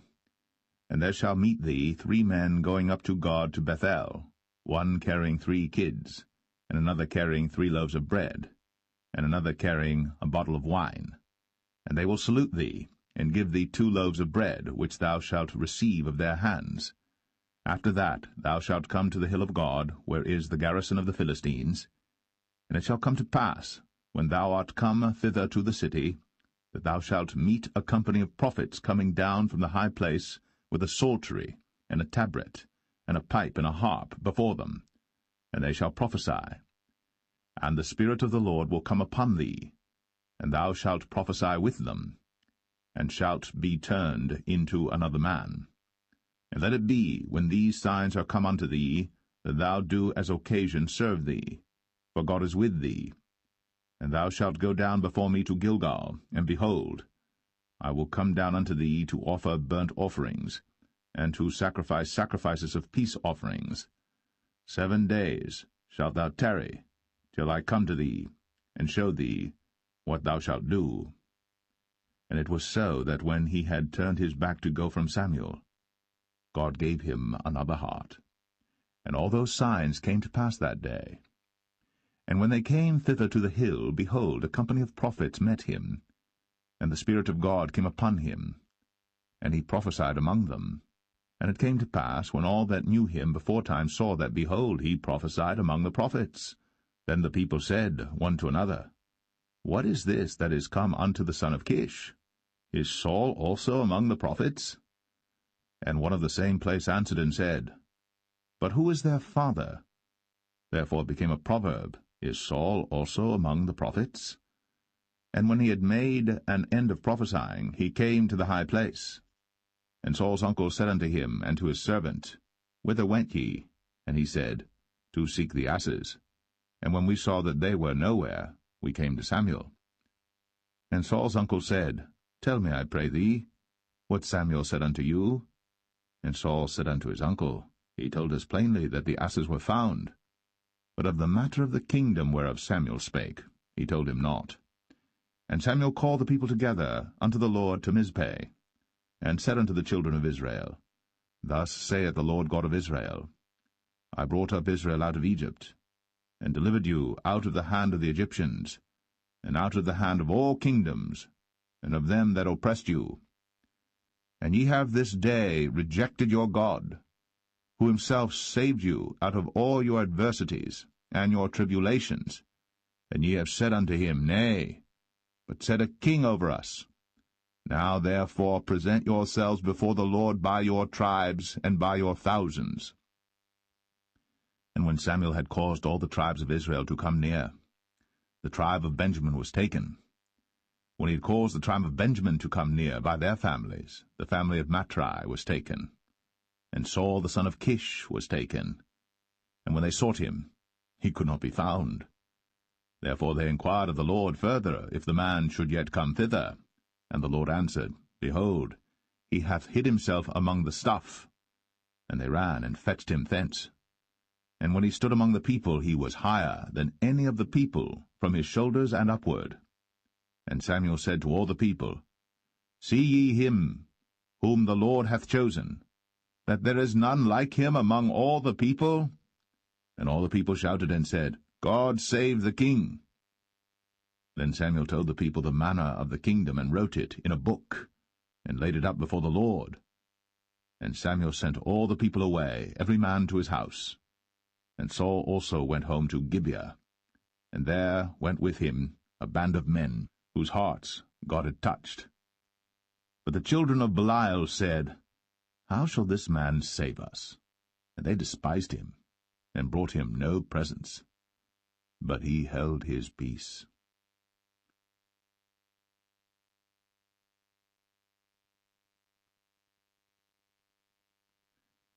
1 Samuel 11. Then Nahash the Ammonite came up, and encamped against Jabesh-Gilead. And all the men of Jabesh said unto Nahash, Make a covenant with us, and we will serve thee. And Nahash the Ammonite answered them, On this condition will I make a covenant with you, that I may thrust out all your right eyes, and lay it for a reproach upon all Israel. And the elders of Jabesh said unto him, Give us 7 days' respite, that we may send messengers unto all the coasts of Israel, and then, if there be no man to save us, we will come out to thee. Then came the messengers to Gibeah of Saul, and told the tidings in the ears of the people. And all the people lifted up their voices and wept. And behold, Saul came after the herd out of the field. And Saul said, What aileth the people that they weep? And they told him the tidings of the men of Jabesh. And the Spirit of God came upon Saul when he heard those tidings, and his anger was kindled greatly. And he took a yoke of oxen, and hewed them in pieces, and sent them throughout all the coasts of Israel by the hands of messengers, saying, Whosoever cometh not forth after Saul and after Samuel, so shall it be done unto his oxen. And the fear of the Lord fell on the people, and they came out with one consent. And when he numbered them in Bezek, the children of Israel were 300,000, and the men of Judah 30,000. And they said unto the messengers that came, Thus shall ye say, unto the men of Jabesh Gilead, Tomorrow by that time the sun be hot, ye shall have help. And the messengers came and showed it to the men of Jabesh, and they were glad. Therefore the men of Jabesh said, Tomorrow we will come out unto you, and ye shall do with us all that seemeth good unto you. And it was so in the morrow, that Saul put the people in 3 companies, and they came into the midst of the host in the morning watch, and slew the Ammonites until the heat of the day. And it came to pass that they which remained were scattered, so that 2 of them were not left together. And the people said unto Samuel, Who is he that said, Shall Saul reign over us? Bring the men, that we may put them to death. And Saul said, There shall not a man be put to death this day, for today the Lord hath wrought salvation in Israel. Then said Samuel to the people, Come, and let us go to Gilgal, and renew the kingdom there. And all the people went to Gilgal, and there they made Saul king before the Lord in Gilgal, and there they sacrificed sacrifices of peace offerings before the Lord. And there Saul and all the men of Israel rejoiced greatly.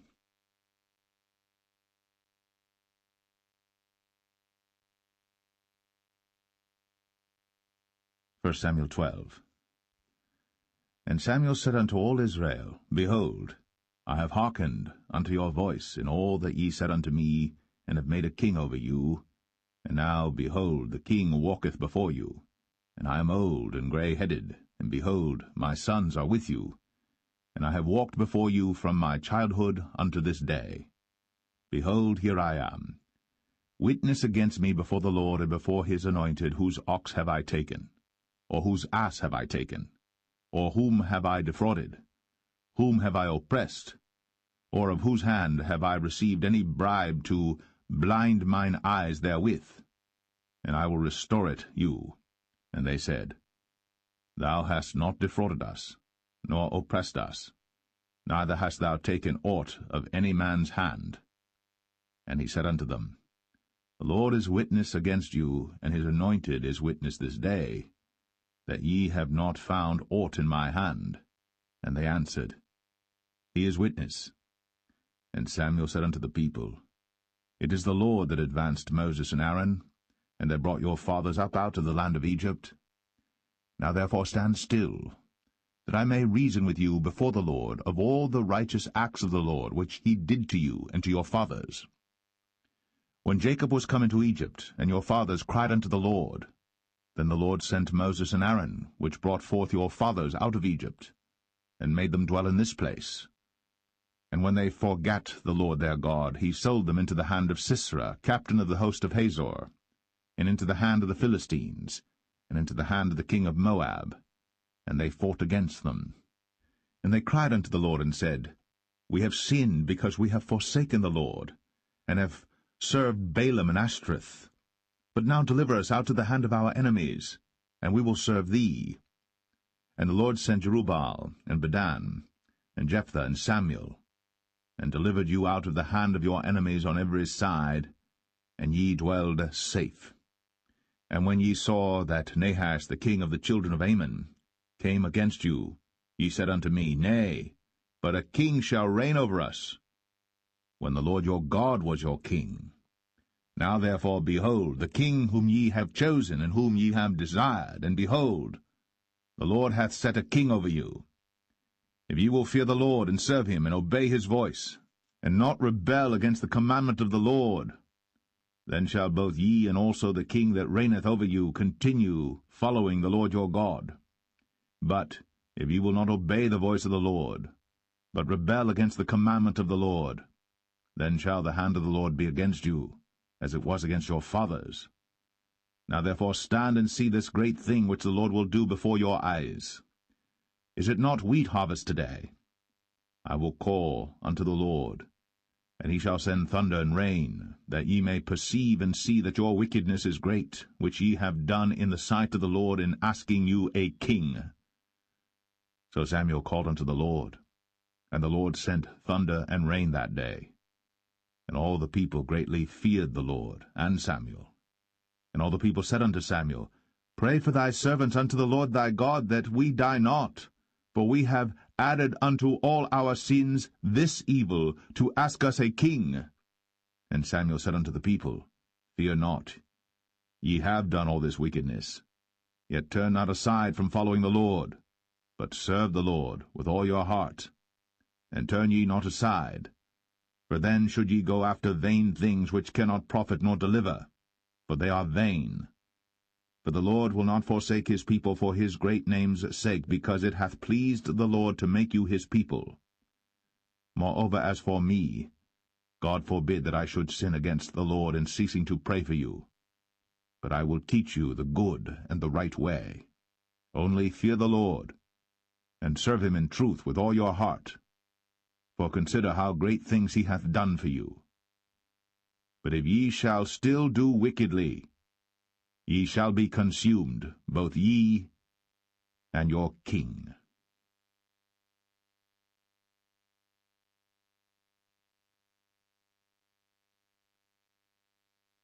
1 Samuel 13. Saul reigned 1 year. And when he had reigned 2 years over Israel, Saul chose him 3,000 men of Israel, whereof 2,000 were with Saul in Michmash and in Mount Bethel, and 1,000 were with Jonathan in Gibeah of Benjamin. And the rest of the people he sent every man to his tent. And Jonathan smote the garrison of the Philistines that was in Geba. And the Philistines heard of it. And Saul blew the trumpet throughout all the land, saying, Let the Hebrews hear. And all Israel heard say that Saul had smitten a garrison of the Philistines, and that Israel also was had in abomination with the Philistines.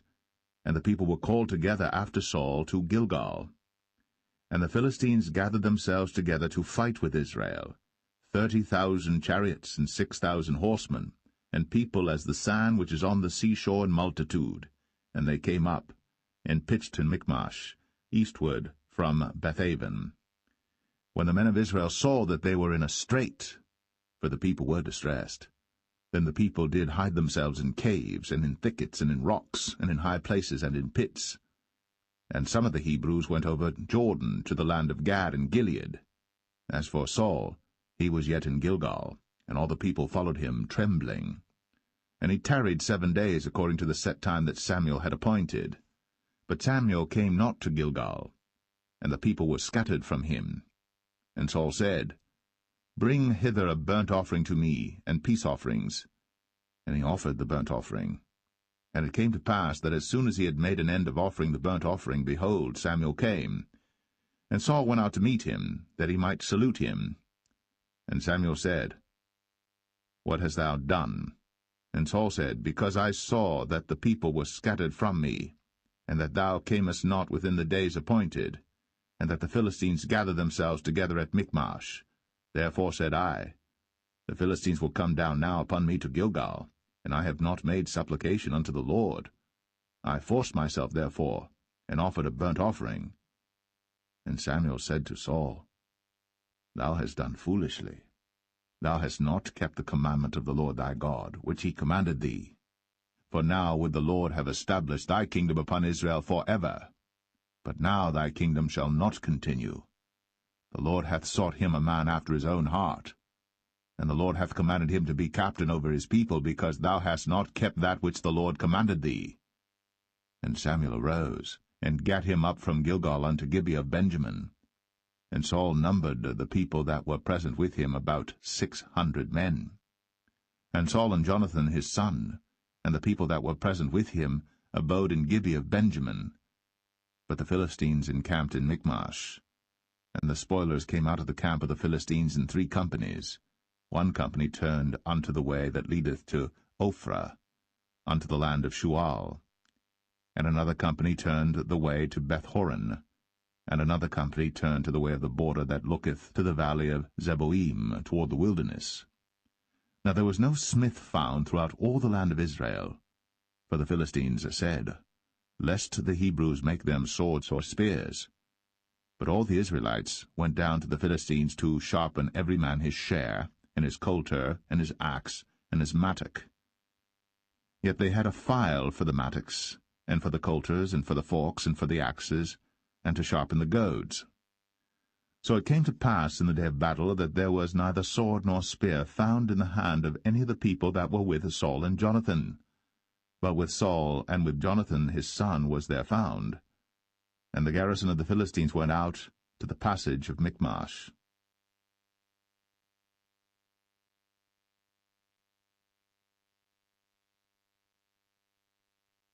1 Samuel 14. Now it came to pass upon a day that Jonathan the son of Saul said unto the young man that bare his armor, Come, and let us go over to the Philistines' garrison that is on the other side. But he told not his father. And Saul tarried in the uttermost part of Gibeah, under a pomegranate tree which is in Migron. And the people that were with him were about 600 men. And Ahiah, the son of Ahitub, Ichabod's brother, the son of Phinehas, the son of Eli, the Lord's priest in Shiloh, wearing an ephod. And the people knew not that Jonathan was gone. And between the passages, by which Jonathan sought to go over unto the Philistines' garrison, there was a sharp rock on the one side, and a sharp rock on the other side. And the name of the one was Bozez, and the name of the other Sinai. The forefront of the one was situate northward over against Michmash, and the other southward over against Gibeah. And Jonathan said to the young men that bare his armor, Come, and let us go over unto the garrison of these uncircumcised. It may be that the Lord will work for us, for there is no restraint to the Lord to save by many or by few. And his armor-bearer said unto him, Do all that is in thine heart, turn thee, behold, I am with thee according to thy heart. Then said Jonathan, Behold, we will pass over unto these men, and we will discover ourselves unto them. If they say thus unto us, Tarry until we come to you, then we will stand still in our place, and will not go up unto them. But if they say thus, Come up unto us, then we will go up. For the Lord hath delivered them into our hand, and this shall be a sign unto us. And both of them discovered themselves unto the garrison of the Philistines. And the Philistines said, Behold, the Hebrews come forth out of the holes where they had hid themselves. And the men of the garrison answered Jonathan and his armor-bearer, and said, Come up to us, and we will show you a thing. And Jonathan said unto his armor-bearer, Come up after me, for the Lord hath delivered them into the hand of Israel.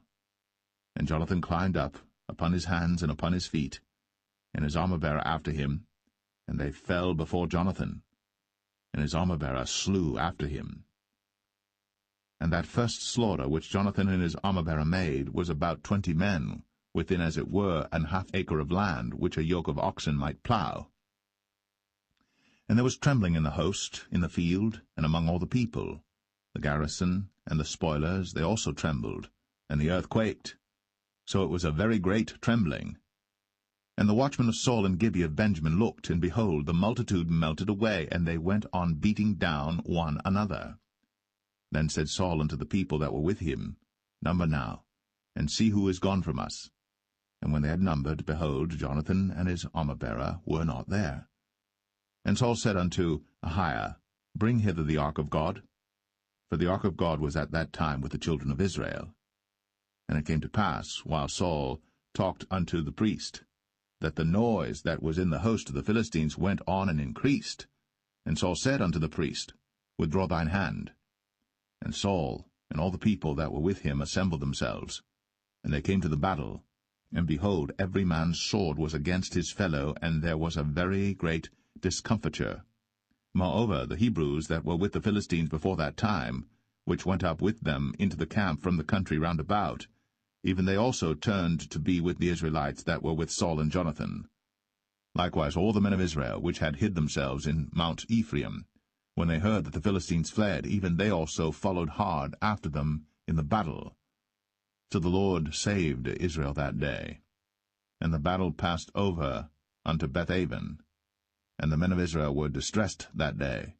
For Saul had adjured the people, saying, Cursed be the man that eateth any food until evening, that I may be avenged on mine enemies. So none of the people tasted any food. And all they of the land came to a wood, and there was honey upon the ground. And when the people were come into the wood, behold, the honey dropped. But no man put his hand to his mouth, for the people feared the oath. But Jonathan heard not, when his father charged the people with the oath. Wherefore he put forth the end of the rod that was in his hand, and dipped it in an honeycomb, and put his hand to his mouth, and his eyes were enlightened. Then answered one of the people, and said, Thy father straitly charged the people with an oath, saying, Cursed be the man that eateth any food this day. And the people were faint. Then said Jonathan, My father hath troubled the land. See, I pray you, how mine eyes have been enlightened, because I tasted a little of this honey. How much more, if haply the people had eaten freely today of the spoil of their enemies which they found? For had there not been now a much greater slaughter among the Philistines? And they smote the Philistines that day, from Michmash to Ailon. And the people were very faint. And the people flew upon the spoil, and took sheep and oxen and calves, and slew them on the ground. And the people did eat them with the blood. Then they told Saul, saying, Behold, the people sin against the Lord, in that they eat with the blood. And he said, Ye have transgressed. Roll a great stone unto me this day. And Saul said, Disperse yourselves among the people, and say unto them, Bring me hither every man his ox, and every man his sheep, and slay them here, and eat, and sin not against the Lord in eating with the blood. And all the people brought every man his ox with him that night, and slew them there. And Saul built an altar unto the Lord. The same was the first altar that he built unto the Lord. And Saul said, Let us go down after the Philistines by night, and spoil them until the morning light, and let us not leave a man of them. And they said, Do whatsoever seemeth good unto thee. Then said the priest, Let us draw near hither unto God. And Saul asked counsel of God, Shall I go down after the Philistines? Wilt thou deliver them into the hand of Israel? But he answered him not that day. And Saul said, Draw ye near hither, all the chief of the people, and know and see wherein this sin hath been this day. For as the Lord liveth, which saveth Israel, though it be in Jonathan my son, he shall surely die. But there was not a man among all the people that answered him. Then said he unto all Israel, Be ye on one side, and I and Jonathan my son will be on the other side. And the people said unto Saul, Do what seemeth good unto thee. Therefore Saul said unto the Lord God of Israel, Give a perfect lot. And Saul and Jonathan were taken, but the people escaped. And Saul said, Cast lots between me and Jonathan my son. And Jonathan was taken. Then Saul said to Jonathan, Tell me what thou hast done. And Jonathan told him, and said, I did but taste a little honey with the end of the rod that was in mine hand, and lo, I must die.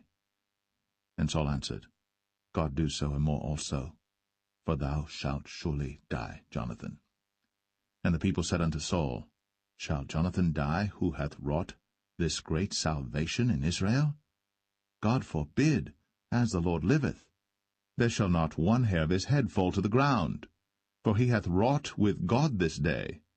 So the people rescued Jonathan, that he died not. Then Saul went up from following the Philistines, and the Philistines went to their own place. So Saul took the kingdom over Israel, and fought against all his enemies on every side, against Moab, and against the children of Ammon, and against Edom, and against the kings of Zobah, and against the Philistines. And whithersoever he turned himself, he vexed them. And he gathered an host, and smote the Amalekites, and delivered Israel out of the hands of them that spoiled them. Now the sons of Saul were Jonathan and Ishui, and Melch-Ishui. And the names of his two daughters were these, the name of the firstborn Merab, and the name of the younger Michal. And the name of Saul's wife was Ahinoam, the daughter of Ahimaaz. And the name of the captain of his host was Abner, the son of Ner, Saul's uncle. And Kish was the father of Saul, and Ner, the father of Abner, was the son of Abiel. And there was sore war against the Philistines all the days of Saul. And when Saul saw any strong man or any valiant man, he took him unto him.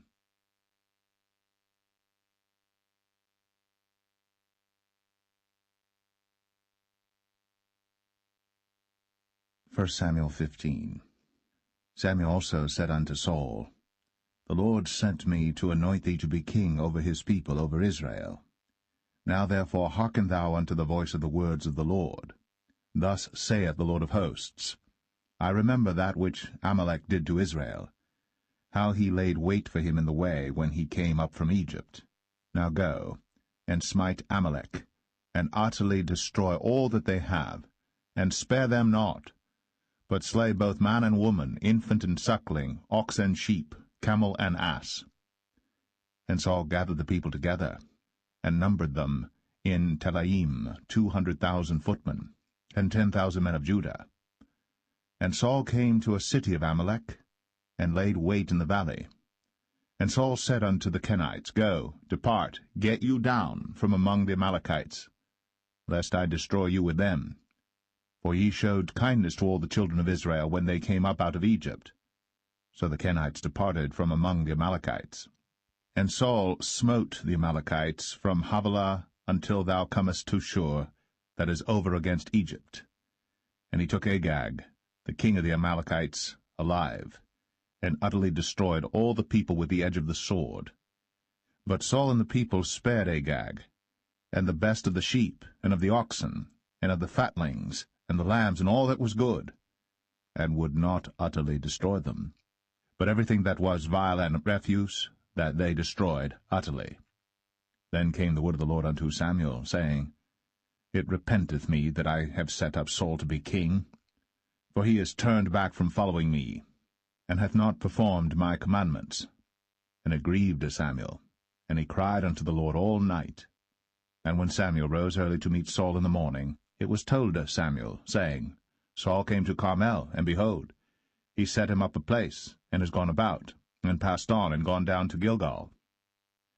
And Samuel came to Saul, and Saul said unto him, Blessed be thou of the Lord, I have performed the commandment of the Lord. And Samuel said, What meaneth then this bleating of the sheep in mine ears, and the lowing of the oxen which I hear? And Saul said, They have brought them from the Amalekites, for the people spared the best of the sheep and of the oxen to sacrifice unto the Lord thy God, and the rest we have utterly destroyed. Then Samuel said unto Saul, Stay, and I will tell thee what the Lord hath said to me this night. And he said unto him, Say on.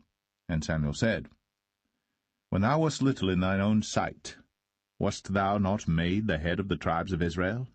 And the Lord anointed thee king over Israel? And the Lord sent thee on a journey, and said, Go, and utterly destroy the sinners, the Amalekites, and fight against them until they be consumed. Wherefore then didst thou not obey the voice of the Lord, but didst fly upon the spoil, and didst evil in the sight of the Lord? And Saul said unto Samuel, Yea, I have obeyed the voice of the Lord, and have gone the way which the Lord sent me, and have brought Agag, the king of Amalek, and have utterly destroyed the Amalekites. But the people took of the spoil sheep and oxen, the chief of the things which should have been utterly destroyed, to sacrifice unto the Lord thy God in Gilgal. And Samuel said, Hath the Lord as great delight in burnt offerings and sacrifices as in obeying the voice of the Lord? Behold, to obey is better than sacrifice, and to hearken than the fat of rams. For rebellion is as the sin of witchcraft, and stubbornness is as iniquity and idolatry. Because thou hast rejected the word of the Lord, he hath also rejected thee from being king. And Saul said unto Samuel, I have sinned, for I have transgressed the commandment of the Lord, and thy words, because I feared the people, and obeyed their voice. Now therefore, I pray thee, pardon my sin, and turn again with me, that I may worship the Lord. And Samuel said unto Saul, I will not return with thee, for thou hast rejected the word of the Lord, and the Lord hath rejected thee from being king over Israel. And as Samuel turned about to go away, he laid hold upon the skirt of his mantle, and it rent. And Samuel said unto him, The Lord hath rent the kingdom of Israel from thee this day, and hath given it to a neighbor of thine, that is better than thou. And also the strength of Israel will not lie nor repent, for he is not a man that he should repent. Then he said, I have sinned. Yet honor me now, I pray thee, before the elders of my people, and before Israel, and turn again with me, that I may worship the Lord thy God. So Samuel turned again after Saul, and Saul worshipped the Lord. Then said Samuel, Bring ye hither to me Agag the king of the Amalekites. And Agag came unto him delicately, and Agag said, Surely the bitterness of death is past. And Samuel said, As thy sword hath made women childless, so shall thy mother be childless among women. And Samuel hewed Agag in pieces before the Lord in Gilgal. Then Samuel went to Ramah, and Saul went up to his house to Gibeah of Saul. And Samuel came no more to see Saul until the day of his death. Nevertheless Samuel mourned for Saul, and the Lord repented that he had made Saul king over Israel.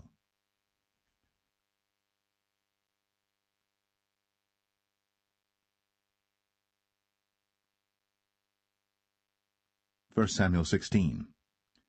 And the Lord said unto Samuel, How long wilt thou mourn for Saul, seeing I have rejected him from reigning over Israel? Fill thine horn with oil, and go. I will send thee to Jesse the Bethlehemite, for I have provided me a king among his sons. And Samuel said, How can I go? If Saul hear it, he will kill me. And the Lord said, Take an heifer with thee, and say, I am come to sacrifice to the Lord. And call Jesse to the sacrifice. And I will show thee what thou shalt do, and thou shalt anoint unto me him whom I name unto thee. And Samuel did that which the Lord spake, and came to Bethlehem. And the elders of the town trembled at his coming, and said, Comest thou peaceably? And he said, Peaceably. I am come to sacrifice unto the Lord. Sanctify yourselves, and come with me to the sacrifice. And he sanctified Jesse and his sons, and called them to the sacrifice. And it came to pass, when they were come, that he looked on Eliab, and said, Surely the Lord's anointed is before him. But the Lord said unto Samuel, Look not on his countenance, or on the height of his stature, because I have refused him. For the Lord seeth not as man seeth. For man looketh on the outward appearance, but the Lord looketh on the heart. Then Jesse called Abinadab, and made him pass before Samuel, and he said, Neither hath the Lord chosen this. Then Jesse made Shammah to pass by, and he said, Neither hath the Lord chosen this. Again Jesse made 7 of his sons to pass before Samuel. And Samuel said unto Jesse, The Lord hath not chosen these. And Samuel said unto Jesse, Are here all thy children? And he said, There remaineth yet the youngest, and behold, he keepeth the sheep. And Samuel said unto Jesse, Send and fetch him, for we will not sit down till he come hither. And he sent and brought him in. Now he was ruddy, and withal of a beautiful countenance, and goodly to look to. And the Lord said, Arise, anoint him, for this is he.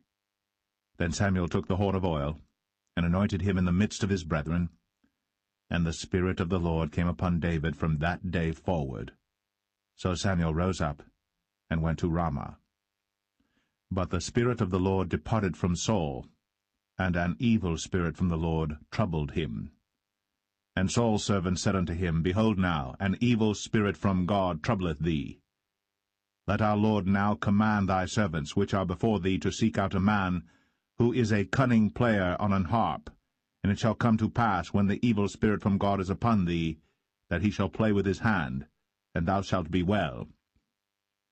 And Saul said unto his servants, Provide me now a man that can play well, and bring him to me.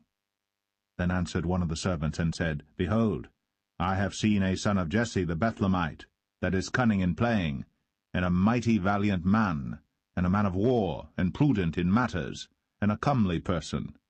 And the Lord is with him. Wherefore Saul sent messengers unto Jesse, and said, Send me David thy son, which is with the sheep. And Jesse took an ass laden with bread, and a bottle of wine, and a kid, and sent them by David his son unto Saul. And David came to Saul, and stood before him. And he loved him greatly, and he became his armor-bearer.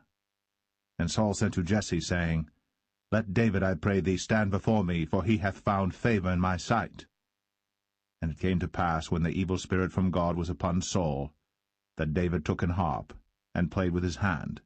So Saul was refreshed, and was well, and the evil spirit departed from him.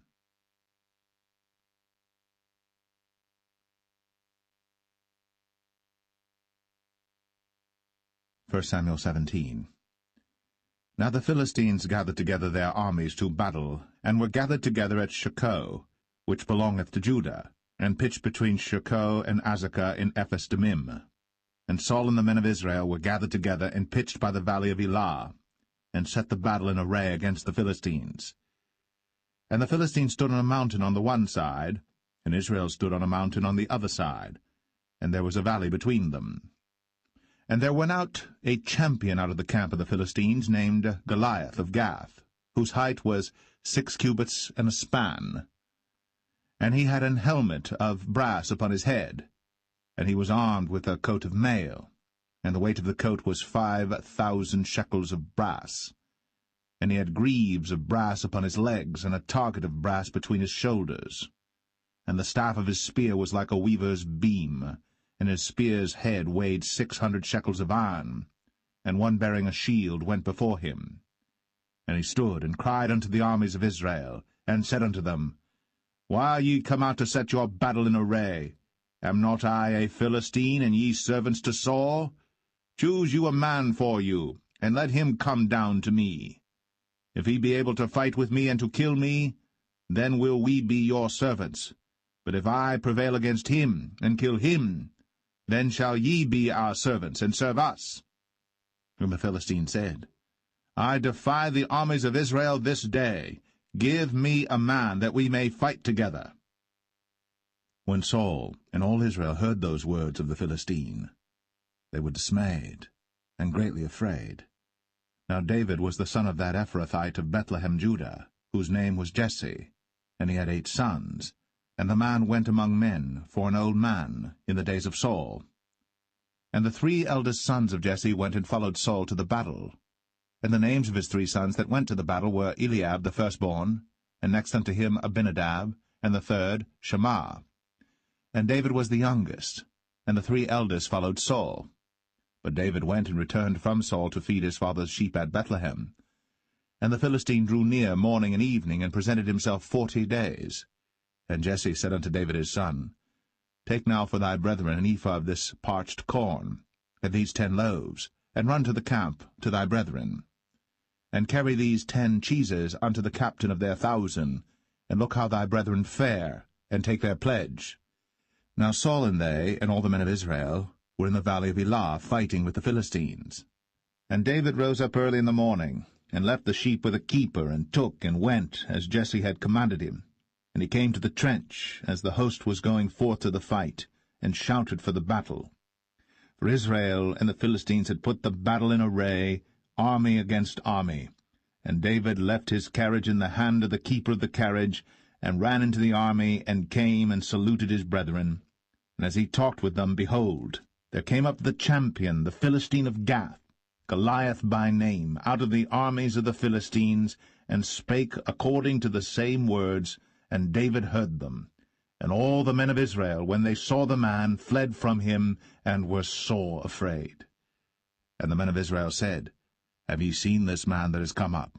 Surely to defy Israel is he come up. And it shall be that the man who killeth him, the king will enrich him with great riches, and will give him his daughter, and make his father's house free in Israel. And David spake to the men that stood by him, saying, What shall be done to the man that killeth this Philistine, and taketh away the reproach from Israel? For who is this uncircumcised Philistine, that he should defy the armies of the living God? And the people answered him after this manner, saying, So shall it be done to the man that killeth him. And Eliab, his eldest brother, heard when he spake unto the men. And Eliab's anger was kindled against David, and he said, Why camest thou down hither? And with whom hast thou left those few sheep in the wilderness? I know thy pride, and the naughtiness of thine heart, for thou art come down that thou mightest see the battle. And David said, What have I now done? Is there not a cause? And he turned from him toward another, and spake after the same manner. And the people answered him again after the former manner. And when the words were heard which David spake, they rehearsed them before Saul. And he sent for him. And David said to Saul, Let no man's heart fail because of him. Thy servant will go and fight with this Philistine. And Saul said to David, Thou art not able to go against this Philistine to fight with him, for thou art but a youth, and he a man of war from his youth. And David said unto Saul, Thy servant kept his father's sheep, and there came a lion and a bear, and took a lamb out of the flock. And I went out after him, and smote him, and delivered it out of his mouth. And when he arose against me, I caught him by his beard, and smote him, and slew him. Thy servant slew both the lion and the bear, and this uncircumcised Philistine shall be as one of them, seeing he hath defied the armies of the living God. David said, moreover, The Lord that delivered me out of the paw of the lion, and out of the paw of the bear, he will deliver me out of the hand of this Philistine. And Saul said unto David, Go, and the Lord be with thee. And Saul armed David with his armor, and he put an helmet of brass upon his head.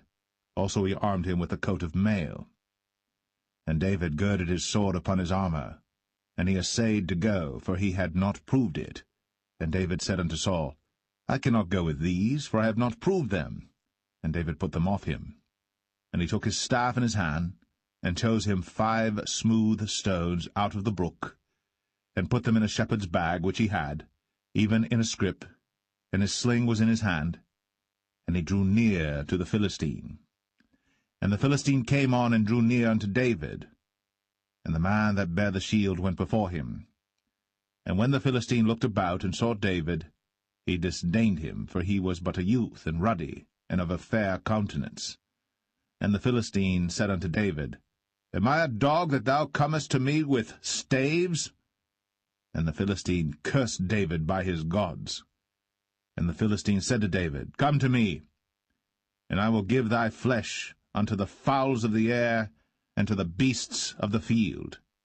Then said David to the Philistine, Thou comest to me with a sword, and with a spear, and with a shield. But I come to thee in the name of the Lord of hosts, the God of the armies of Israel, whom thou hast defied. This day will the Lord deliver thee into mine hand, and I will smite thee, and take thine head from thee.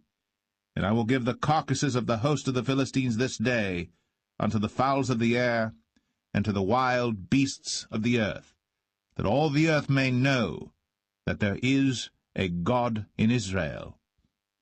And all this assembly shall know that the Lord saveth not with sword and spear, for the battle is the Lord's, and he will give you into our hands. And it came to pass, when the Philistine arose, and came and drew nigh to meet David, that David hasted, and ran toward the army to meet the Philistine. And David put his hand in his bag, and took thence a stone, and slang it, and smote the Philistine in his forehead, that the stone sunk into his forehead, and he fell upon his face to the earth.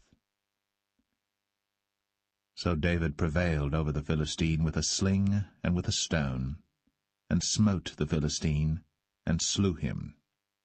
But there was no sword in the hand of David. Therefore David ran, and stood upon the Philistine, and took his sword, and drew it out of the sheath thereof, and slew him, and cut off his head therewith. And when the Philistines saw their champion was dead, they fled. And the men of Israel and of Judah arose, and shouted, and pursued the Philistines until thou come to the valley, and to the gates of Ekron.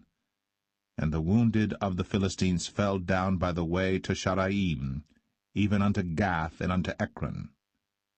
And the children of Israel returned from chasing after the Philistines, and they spoiled their tents. And David took the head of the Philistine, and brought it to Jerusalem, but he put his armor in his tent. And when Saul saw David go forth against the Philistines, he said unto Abner, the captain of the host, Abner, whose son is this youth? And Abner said, As thy soul liveth, O king, I cannot tell. And the king said, Inquire thou whose son the stripling is. And as David returned from the slaughter of the Philistine, Abner took him, and brought him before Saul with the head of the Philistine in his hand. And Saul said to him, Whose son art thou, thou young man? And David answered, I am the son of thy servant Jesse, the Bethlehemite.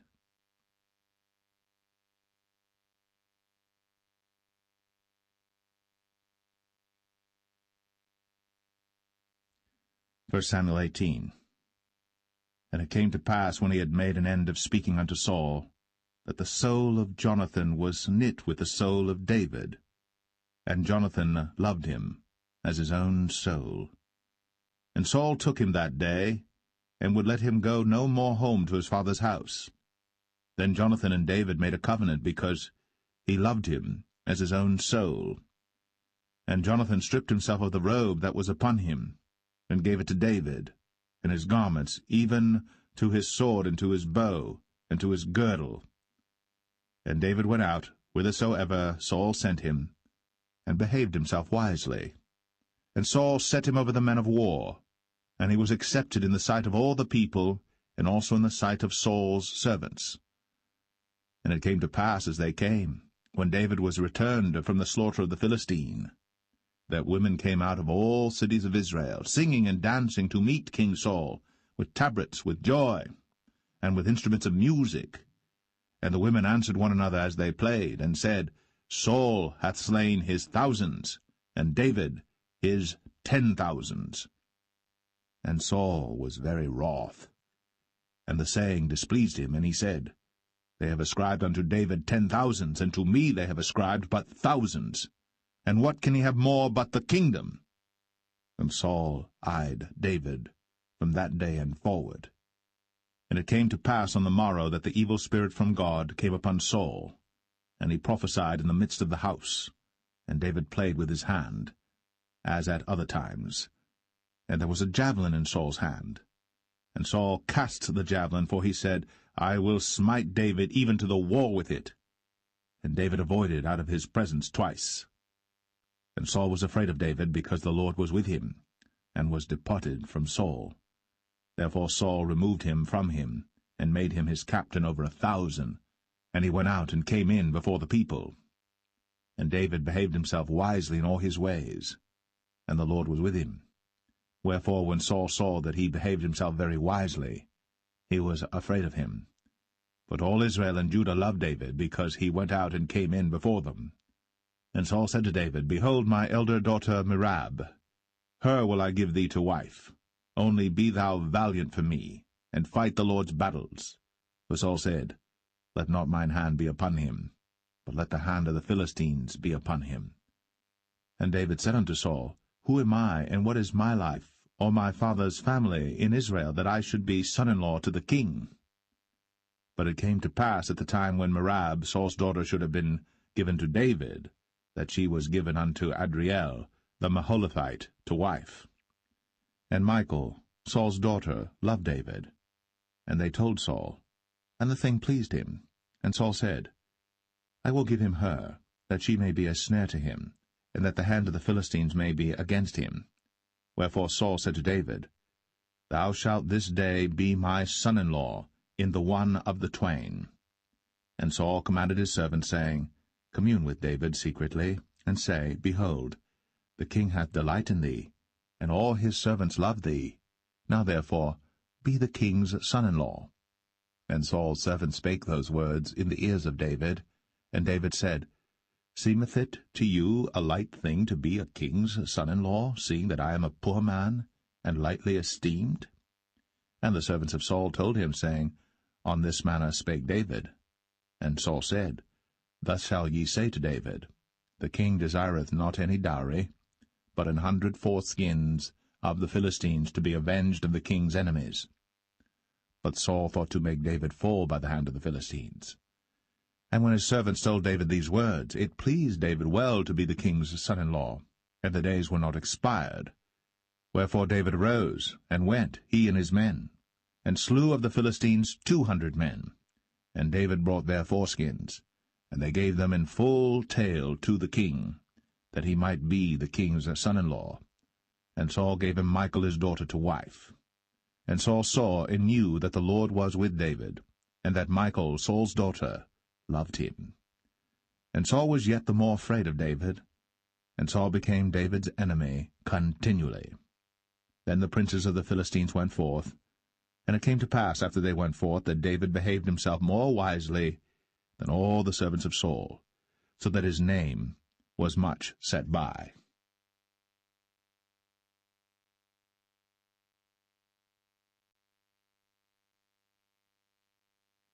1 Samuel 19. And Saul spake to Jonathan his son, and to all his servants, that they should kill David. But Jonathan Saul's son delighted much in David. And Jonathan told David, saying, Saul my father seeketh to kill thee. Now therefore, I pray thee, take heed to thyself until the morning, and abide in a secret place, and hide thyself. And I will go out and stand beside my father in the field where thou art. And I will commune with my father of thee, and what I see, that I will tell thee. And Jonathan spake good of David unto Saul his father, and said unto him, Let not the king sin against his servant, against David, because he hath not sinned against thee, and because his works have been to thee ward very good. For he did put his life in his hand, and slew the Philistine. And the Lord wrought a great salvation for all Israel. Thou sawest it, and didst rejoice. Wherefore then wilt thou sin against innocent blood, to slay David without a cause? And Saul hearkened unto the voice of Jonathan. And Saul sware, As the Lord liveth, he shall not be slain. And Jonathan called David. And Jonathan showed him all those things. And Jonathan brought David to Saul, and he was in his presence, as in times past. And there was war again. And David went out, and fought with the Philistines, and slew them with a great slaughter, and they fled from him. And the evil spirit from the Lord was upon Saul, as he sat in his house with his javelin in his hand. And David played with his hand. And Saul sought to smite David even to the wall with the javelin, but he slipped away out of Saul's presence. And he smote the javelin to the wall, and David fled, and escaped that night. Saul also sent messengers unto David's house, to watch him, and to slay him in the morning. And Michal, David's wife, told him, saying, If thou save not thy life tonight, tomorrow thou shalt be slain. So Michal let David down through a window, and he went and fled, and escaped. And Michal took an image, and laid it in the bed, and put a pillow of goat's hair for his bolster, and covered it with a cloth. And when Saul sent messengers to take David, she said, He is sick. And Saul sent the messengers again to see David, saying, Bring him up to me in the bed, that I may slay him. And when the messengers were come in, behold, there was an image in the bed, with a pillow of goat's hair for his bolster. And Saul said unto Michal, Why hast thou deceived me so, and sent away mine enemy, that he is escaped? And Michal answered Saul, He said unto me, Let me go, why should I kill thee? So David fled, and escaped, and came to Samuel to Ramah, and told him all that Saul had done to him. And he and Samuel went, and dwelt in Naueth. And it was told Saul, saying, Behold, David is at Naueth in Ramah. And Saul sent messengers to take David. And when they saw the company of the prophets prophesying, and Samuel standing as appointed over them, the Spirit of God was upon the messengers of Saul, and they also prophesied. And when it was told Saul, he sent other messengers, and they prophesied likewise. And Saul sent messengers again the third time, and they prophesied also. Then went he also to Ramah, and came to a great well that is in Sechu. And he asked and said, Where are Samuel and David? And one said, Behold, they be at Naueth in Ramah. And he went thither to Naueth and Ramah. And the Spirit of God was upon him also. And he went on, and prophesied, until he came to Naueth and Ramah. And he stripped off his clothes also, and prophesied before Samuel in like manner, and lay down naked all that day, and all that night. Wherefore they say, Is Saul also among the prophets?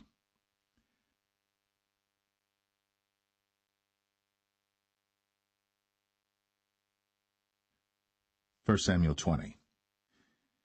And David fled from Naueth in Ramah, and came and said before Jonathan, What have I done?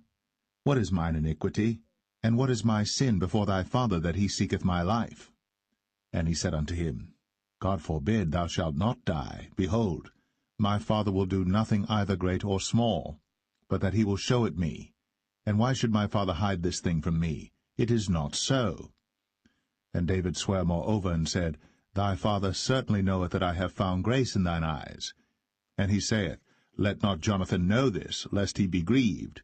But truly as the Lord liveth, and as thy soul liveth, there is but a step between me and death. Then said Jonathan unto David, Whatsoever thy soul desireth, I will even do it for thee. And David said unto Jonathan, Behold, tomorrow is the new moon, and I should not fail to sit with the king at meat, but let me go, that I may hide myself in the field unto the 3rd day at even. If thy father at all miss me, then say, David earnestly asked leave of me that he might run to Bethlehem his city, for there is a yearly sacrifice there for all the family. If he say thus, it is well, thy servant shall have peace. But if he be very wroth, then be sure that evil is determined by him.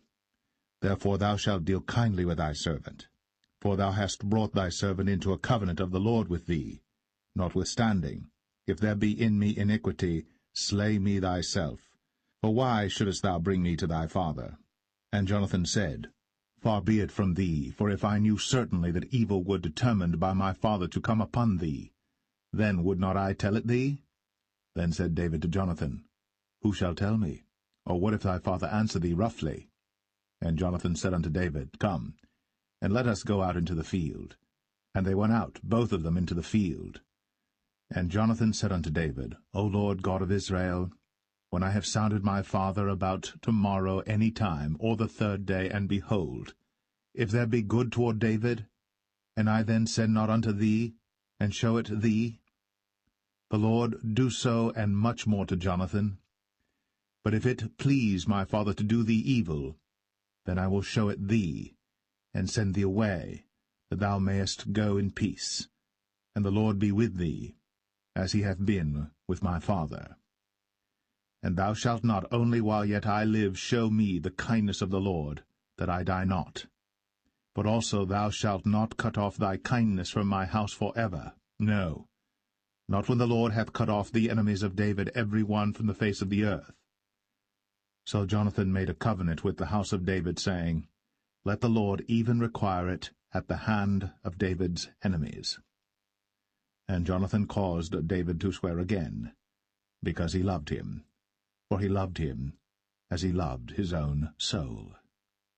Then Jonathan said to David, Tomorrow is the new moon, and thou shalt be missed, because thy seat will be empty. And when thou hast stayed 3 days, then thou shalt go down quickly, and come to the place where thou didst hide thyself when the business was in hand, and shalt remain by the stone Zelle. And I will shoot 3 arrows on the side thereof, as though I shot at a mark, and behold, I will send a lad, saying, Go, find out the arrows. If I expressly say unto the lad, Behold, the arrows are on this side of thee, take them, then come thou. For there is peace to thee, and no hurt, as the Lord liveth. But if I say thus unto the young man, Behold, the arrows are beyond thee, go thy way, for the Lord hath sent thee away. And as touching the matter which thou and I have spoken of, behold, the Lord be between thee and me for ever. So David hid himself in the field. And when the new moon was come, the king sat him down to eat meat. And the king sat upon his seat as at other times, even upon a seat by the wall. And Jonathan arose, and Abner sat by Saul's side, and David's place was empty. Nevertheless Saul spake not anything that day, for he thought, Something hath befallen him. He is not clean. Surely he is not clean. And it came to pass on the morrow, which was the 2nd day of the month, that David's place was empty. And Saul said unto Jonathan his son, Wherefore cometh not the son of Jesse to meat, neither yesterday, nor today? And Jonathan answered Saul, David earnestly asked leave of me to go to Bethlehem. And he said, Let me go, I pray thee. For our family hath a sacrifice in the city, and my brother, he hath commanded me to be there. And now, if I have found favor in thine eyes, let me get away, I pray thee, and see my brethren. Therefore he cometh not unto the king's table. Then Saul's anger was kindled against Jonathan. And he said unto him, Thou son of the perverse, rebellious woman, do not I know that thou hast chosen the son of Jesse to thine own confusion, and unto the confusion of thy mother's nakedness? For as long as the son of Jesse liveth upon the ground, thou shalt not be established, nor thy kingdom. Wherefore, now send and fetch him unto me, for he shall surely die. And Jonathan answered Saul his father, and said unto him, Wherefore shall he be slain? What hath he done? And Saul cast a javelin at him to smite him, whereby Jonathan knew that it was determined of his father to slay David. So Jonathan arose from the table in fierce anger, and did eat no meat the 2nd day of the month, for he was grieved for David, because his father had done him shame. And it came to pass in the morning that Jonathan went out into the field at the time appointed with David, and a little lad with him. And he said unto his lad, Run, find out now the arrows which I shoot. And as the lad ran, he shot an arrow beyond him. And when the lad was come to the place of the arrow which Jonathan had shot, Jonathan cried after the lad, and said, Is not the arrow beyond thee? And Jonathan cried after the lad, Make speed, haste, stay not. And Jonathan's lad gathered up the arrows, and came to his master. But the lad knew not anything, only Jonathan and David knew the matter. And Jonathan gave his artillery unto his lad, and said unto him, Go, carry them to the city. And as soon as the lad was gone, David arose out of a place toward the south, and fell on his face to the ground, and bowed himself 3 times. And they kissed one another, and wept one with another, until David exceeded. And Jonathan said to David, Go in peace, forasmuch as we have sworn both of us in the name of the Lord, saying, The Lord be between me and thee, and between my seed and thy seed forever. And he arose, and departed. And Jonathan went into the city.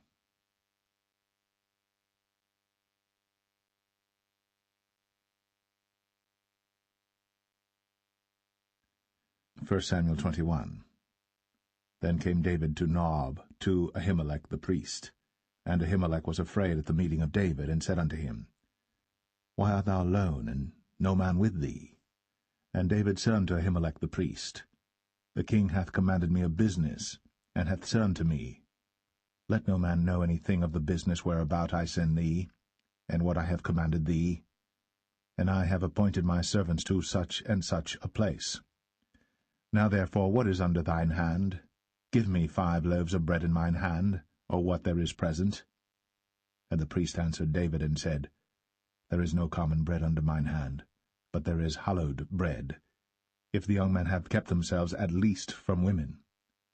And David answered the priest, and said unto him, Of a truth, women have been kept from us, about these 3 days, since I came out. And the vessels of the young men are holy, and the bread is in a manner common, yea, though it was sanctified this day in the vessel. So the priests gave him hallowed bread, for there was no bread there but the showbread, that was taken from before the Lord, to put hot bread in the day when it was taken away. Now a certain man of the servants of Saul was there that day, detained before the Lord, and his name was Doeg, an Edomite, the chiefest of the herdmen that belonged to Saul. And David said unto Ahimelech, And is there not here under thine hand spear or sword? For I have neither brought my sword nor my weapons with me, because the king's business required haste. And the priest said, The sword of Goliath the Philistine, whom thou slewest in the valley of Elah, behold, it is here, wrapped in a cloth behind the ephod. If thou wilt take that, take it, for there is no other save that here. And David said, There is none like that, give it me. And David arose, and fled that day for fear of Saul, and went to Achish, the king of Gath. And the servants of Achish said unto him, Is not this David the king of the land? Did they not sing one to another of him in dances, saying, Saul hath slain his thousands, and David his 10,000s? And David laid up these words in his heart, and was sore afraid of Achish, the king of Gath. And he changed his behavior before them, and feigned himself mad in their hands, and scrabbled on the doors of the gate, and let his spittle fall down upon his beard. Then said Achish unto his servants, Lo, ye see the man is mad. Wherefore then have ye brought him to me? Have I need of madmen, that ye have brought this fellow to play the madman in my presence? Shall this fellow come into my house?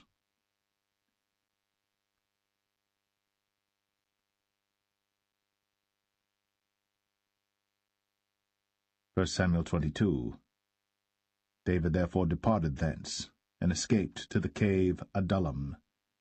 And when his brethren and all his father's house heard it, they went down thither to him.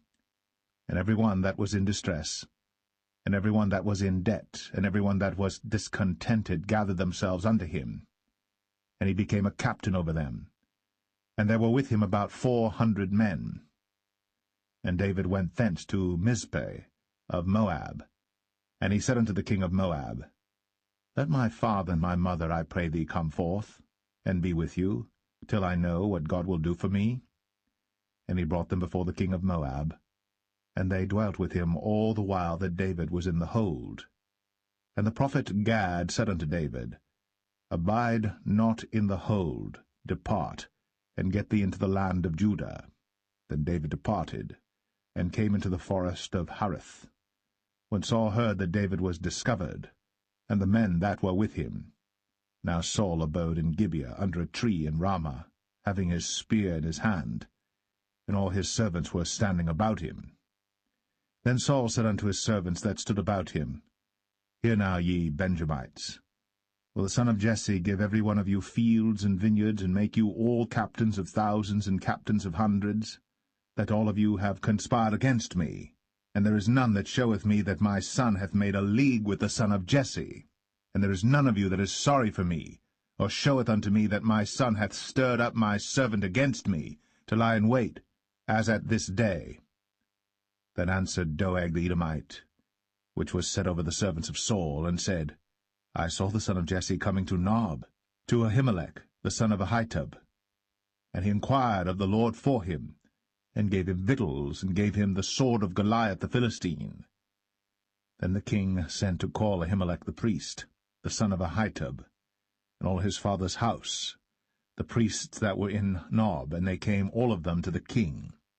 And Saul said, Hear now, thou son of Ahitub. And he answered, Here I am, my lord.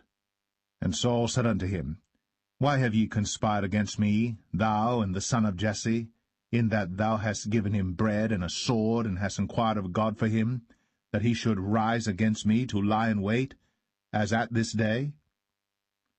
Then Ahimelech answered the king, and said, And who is so faithful among all thy servants as David, which is the king's son-in-law, and goeth at thy bidding, and is honorable in thine house?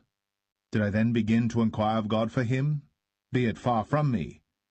Let not the king impute anything unto his servant, nor to all the house of my father, for thy servant knew nothing of all this, less or more.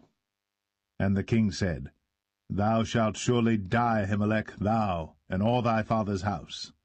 And the king said unto the footmen that stood about him, Turn, and slay the priests of the Lord, because their hand also is with David, and because they knew when he fled, and did not show it to me.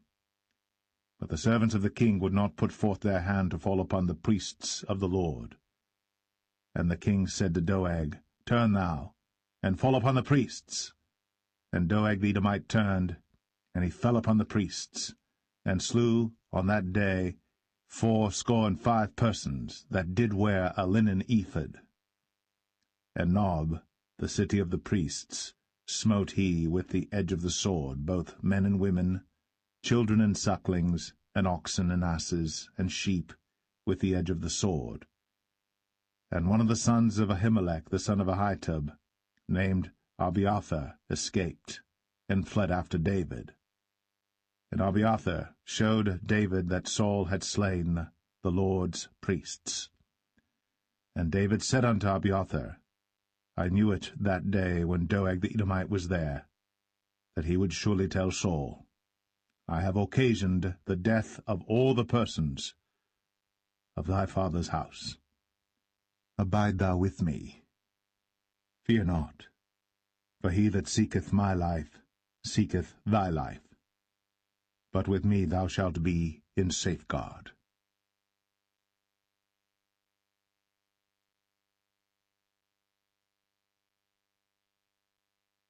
1 Samuel 23. Then they told David, saying, Behold, the Philistines fight against Keilah, and they rob the threshing floors. Therefore David inquired of the Lord, saying, Shall I go and smite these Philistines? And the Lord said unto David, Go, and smite the Philistines, and save Keilah. And David's men said unto him, Behold, we be afraid here in Judah. How much more then if we come to Keilah against the armies of the Philistines? Then David inquired of the Lord yet again. And the Lord answered him and said, Arise, go down to Keilah, for I will deliver the Philistines into thine hand. So David and his men went to Keilah, and fought with the Philistines, and brought away their cattle, and smote them with a great slaughter. So David saved the inhabitants of Keilah. And it came to pass, when Abiathar the son of Ahimelech fled to David to Keilah, that he came down with an ephod in his hand. And it was told Saul that David was come to Keilah, and Saul said, God hath delivered him into mine hand, for he is shut in, by entering into a town that hath gates and bars. And Saul called all the people together to war, to go down to Keilah, to besiege David and his men. And David knew that Saul secretly practised mischief against him. And he said to Abiathar the priest, Bring hither the ephod. Then said David, O Lord God of Israel, Thy servant hath certainly heard that Saul seeketh to come to Keilah, to destroy the city for my sake. Will the men of Keilah deliver me up into his hand? Will Saul come down as thy servant hath heard? O Lord God of Israel, I beseech thee, tell thy servant. And the Lord said, He will come down. Then said David, Will the men of Keilah deliver me and my men into the hand of Saul? And the Lord said, They will deliver thee up. Then David and his men, which were about 600, arose, and departed out of Keilah, and went whithersoever they could go. And it was told Saul that David was escaped from Keilah, and he forbare to go forth. And David abode in the wilderness in strongholds, and remained in a mountain in the wilderness of Ziph. And Saul sought him every day, but God delivered him not into his hand. And David saw that Saul was come out to seek his life. And David was in the wilderness of Ziph in a wood. And Jonathan Saul's son arose, and went to David into the wood, and strengthened his hand in God. And he said unto him, Fear not, but the hand of Saul my father shall not find thee, and thou shalt be king over Israel, and I shall be next unto thee, and that also Saul my father knoweth. And they two made a covenant before the Lord. And David abode in the wood, and Jonathan went to his house. Then came up the Ziphites to Saul to Gibeah, saying, Doth not David hide himself with us in strongholds in the wood, in the hill of Hachilah, which is on the south of Jeshimon? Now therefore, O king, come down according to all the desire of thy soul to come down, and our part shall be to deliver him into the king's hand. And Saul said, Blessed be ye of the Lord, for ye have compassion on me. Go, I pray you, prepare yet, and know and see his place where his haunt is. And who hath seen him there? For it is told me that he dealeth very subtly. See therefore, and take knowledge of all the lurking places where he hideth himself, and come ye again to me with the certainty, and I will go with you. And it shall come to pass, if he be in the land, that I will search him out throughout all the thousands of Judah. And they arose, and went to Ziph before Saul. But David and his men were in the wilderness of Maon, in the plain on the south of Jeshimon. Saul also and his men went to seek him, and they told David, wherefore he came down into a rock, and abode in the wilderness of Maon. And when Saul heard that, he pursued after David in the wilderness of Maon. And Saul went on this side of the mountain, and David and his men on that side of the mountain. And David made haste to get away for fear of Saul. For Saul and his men compassed David and his men round about to take them. But there came a messenger unto Saul, saying, Haste thee, and come, for the Philistines have invaded the land. Wherefore Saul returned from pursuing after David, and went against the Philistines. Therefore they called that place Selah Hamalekoth. And David went up from thence, and dwelt in strongholds at En-gedi.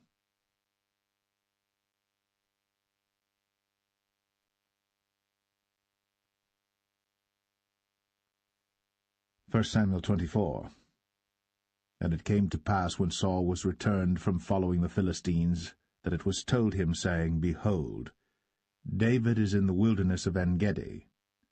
Then Saul took 3,000 chosen men out of all Israel, and went to seek David and his men upon the rocks of the wild goats. And he came to the sheepcotes by the way, where was a cave, and Saul went in to cover his feet, and David and his men remained in the sides of the cave. And the men of David said unto him, Behold the day of which the Lord said unto thee, Behold, I will deliver thine enemy into thine hand, that thou mayest do to him as it shall seem good unto thee. Then David arose, and cut off the skirt of Saul's robe privily. And it came to pass afterward that David's heart smote him, because he had cut off Saul's skirt. And he said unto his men, The Lord forbid that I should do this thing unto my master, the Lord's anointed, to stretch forth mine hand against him, seeing he is the anointed of the Lord. So David stayed his servants with these words, and suffered them not to rise against Saul. But Saul rose up out of the cave, and went on his way. David also rose afterward, and went out of the cave, and cried after Saul, saying, My lord the king. And when Saul looked behind him, David stooped with his face to the earth, and bowed himself. And David said to Saul, Wherefore hearest thou men's words, saying, Behold, David seeketh thy hurt? Behold, this day thine eyes have seen how that the Lord had delivered thee today into mine hand in the cave, and some bade me kill thee.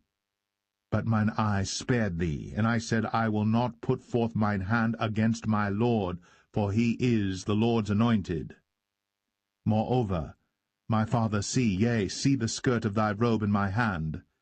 For in that I cut off the skirt of thy robe, and killed thee not. Know thou, and see that there is neither evil nor transgression in mine hand, and I have not sinned against thee. Yet thou huntest my soul to take it. The Lord judge between me and thee, and the Lord avenge me of thee, but mine hand shall not be upon thee. As saith the proverb of the ancients, Wickedness proceedeth from the wicked, but mine hand shall not be upon thee. After whom is the king of Israel come out? After whom dost thou pursue? After a dead dog, after a flea? The Lord therefore be judge, and judge between me and thee, and see, and plead my cause, and deliver me out of thine hand. And it came to pass, when David had made an end of speaking these words unto Saul, that Saul said, Is this thy voice, my son David? And Saul lifted up his voice, and wept. And he said to David, Thou art more righteous than I, for thou hast rewarded me good, whereas I have rewarded thee evil. And thou hast shown this day how that thou hast dealt well with me, forasmuch as when the Lord had delivered me into thine hand, thou killedst me not. For if a man find his enemy, will he let him go well away? Wherefore the Lord reward thee good for that thou hast done unto me this day. And now behold, I know well that thou shalt surely be king, and that the kingdom of Israel shall be established in thine hand. Swear now therefore unto me by the Lord, that thou wilt not cut off my seed after me, and that thou wilt not destroy my name out of my father's house. And David sware unto Saul. And Saul went home, but David and his men gat them up unto the hold.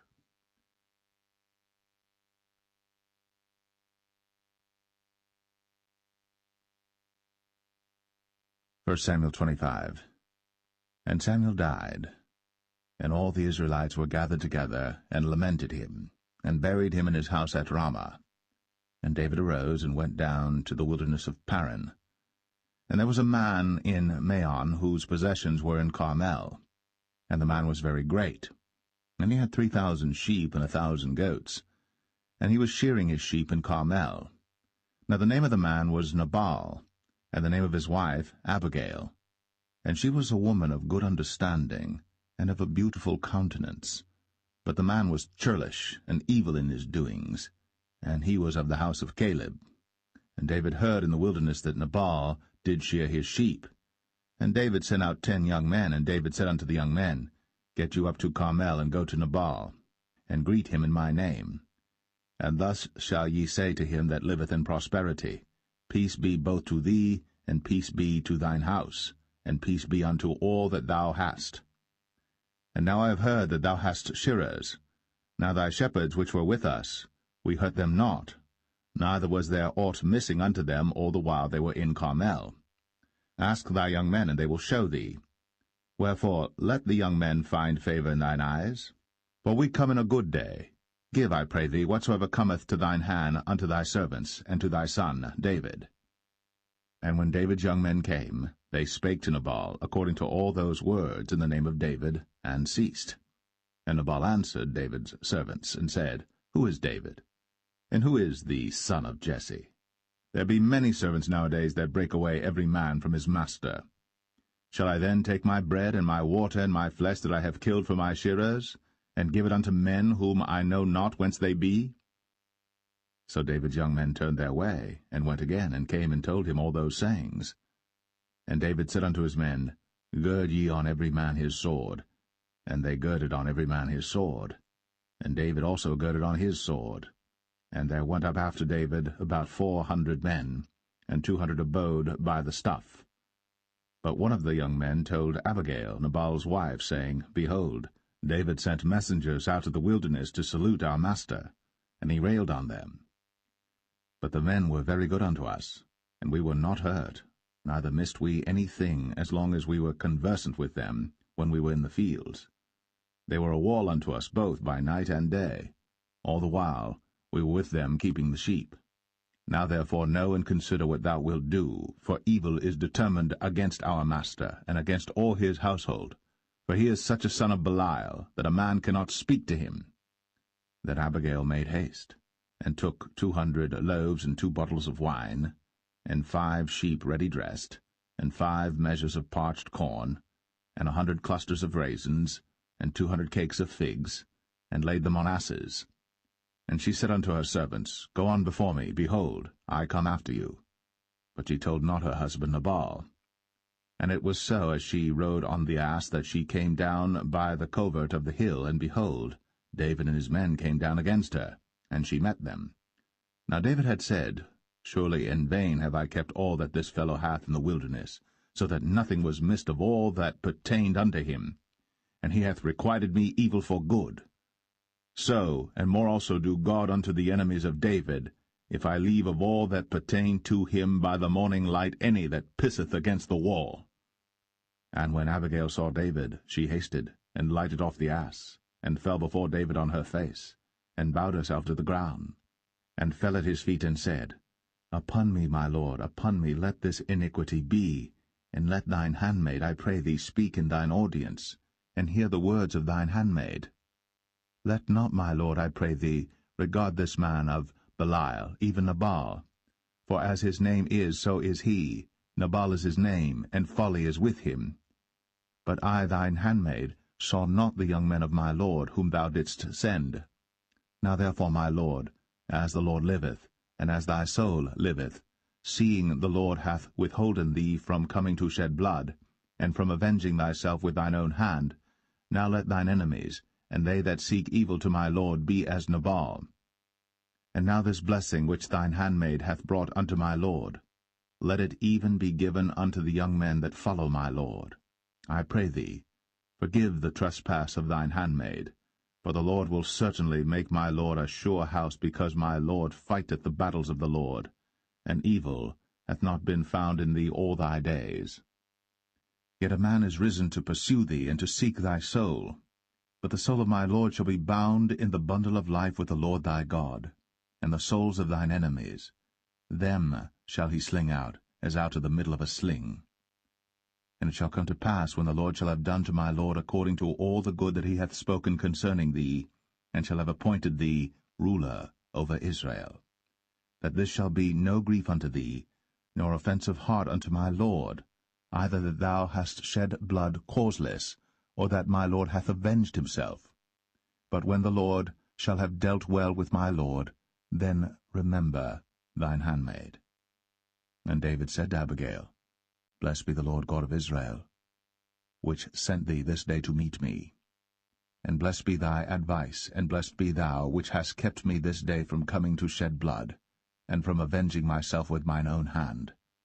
For in very deed, as the Lord God of Israel liveth, which hath kept me back from hurting thee, except thou hadst hasted and come to meet me, surely there had not been left unto Nabal by the morning light any that pisseth against the wall. So David received of her hand that which she had brought him, and said unto her, Go up in peace to thine house. See, I have hearkened to thy voice, and have accepted thy person. And Abigail came to Nabal, and behold, he held a feast in his house, like the feast of a king. And Nabal's heart was merry within him, for he was very drunken. Wherefore she told him nothing, less or more, until the morning light. But it came to pass in the morning, when the wine was gone out of Nabal, and his wife had told him these things, that his heart died within him, and he became as a stone. And it came to pass about 10 days after, that the Lord smote Nabal, that he died. And when David heard that Nabal was dead, he said, Blessed be the Lord, that hath pleaded the cause of my reproach from the hand of Nabal, and hath kept his servant from evil. For the Lord hath returned the wickedness of Nabal upon his own head. And David sent and communed with Abigail, to take her to him to wife. And when the servants of David were come to Abigail to Carmel, they spake unto her, saying, David sent us unto thee, to take thee to him to wife. And she arose, and bowed herself on her face to the earth, and said, Behold, let thine handmaid be a servant to wash the feet of the servants of my Lord. And Abigail hasted, and arose, and rode upon an ass, with 5 damsels of hers that went after her. And she went after the messengers of David, and became his wife. David also took Ahinoam of Jezreel, and they were also both of them his wives. But Saul had given Michal his daughter, David's wife, to Phalti, the son of Laish, which was of Galim.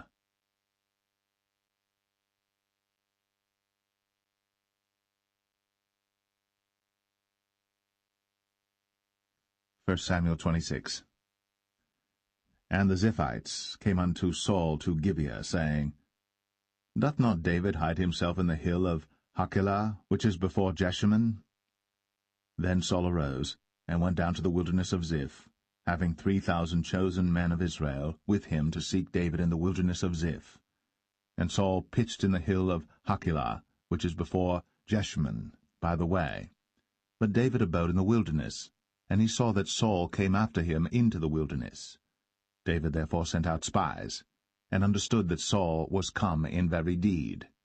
And David arose, and came to the place where Saul had pitched. And David beheld the place where Saul lay, and Abner the son of Ner, the captain of his host. And Saul lay in the trench, and the people pitched round about him. Then answered David, and said to Ahimelech the Hittite, and to Abishai, the son of Zeruiah, brother to Joab, saying, Who will go down with me to Saul to the camp? And Abishai said, I will go down with thee. So David and Abishai came to the people by night, and behold, Saul lay sleeping within the trench, and his spear stuck in the ground at his bolster. But Abner and the people lay round about him. Then said Abishai to David, God hath delivered thine enemy into thine hand this day. Now therefore let me smite him, I pray thee, with the spear even to the earth at once, and I will not smite him the second time. And David said to Abishai, Destroy him not, for who can stretch forth his hand against the Lord's anointed, and be guiltless? David said furthermore, As the Lord liveth, the Lord shall smite him, or his day shall come to die, or he shall descend into battle and perish. The Lord forbid that I should stretch forth mine hand against the Lord's anointed.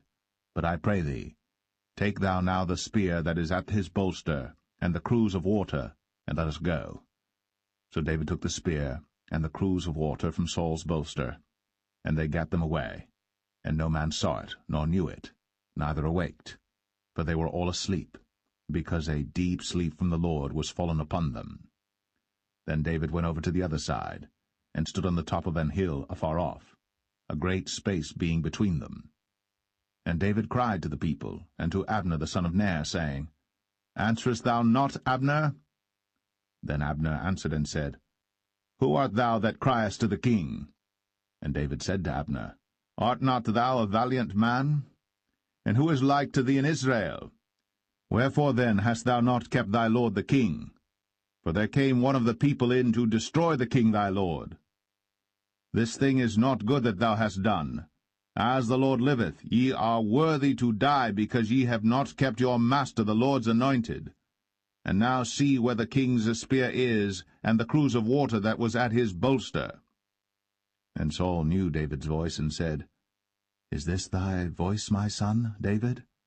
And David said, It is my voice, my lord, O king. And he said, Wherefore doth my lord thus pursue after his servant? For what have I done, or what evil is in mine hand?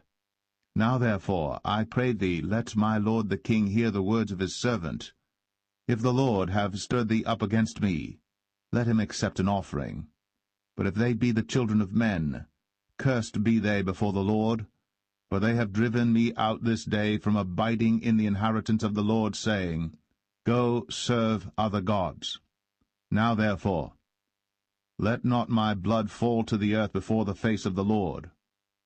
For the king of Israel is come out to seek a flea, as when one doth hunt a partridge in the mountains. Then said Saul, I have sinned. Return, my son David. For I will no more do thee harm, because my soul was precious in thine eyes this day. Behold, I have played the fool, and have erred exceedingly. And David answered and said, Behold the king's spear, and let one of the young men come over and fetch it. The Lord render to every man his righteousness and his faithfulness. For the Lord delivered thee into my hand today. But I would not stretch forth mine hand against the Lord's anointed. And behold, as thy life was much set by this day in mine eyes, so let my life be much set by in the eyes of the Lord, and let him deliver me out of all tribulation. Then Saul said to David, Blessed be thou, my son David.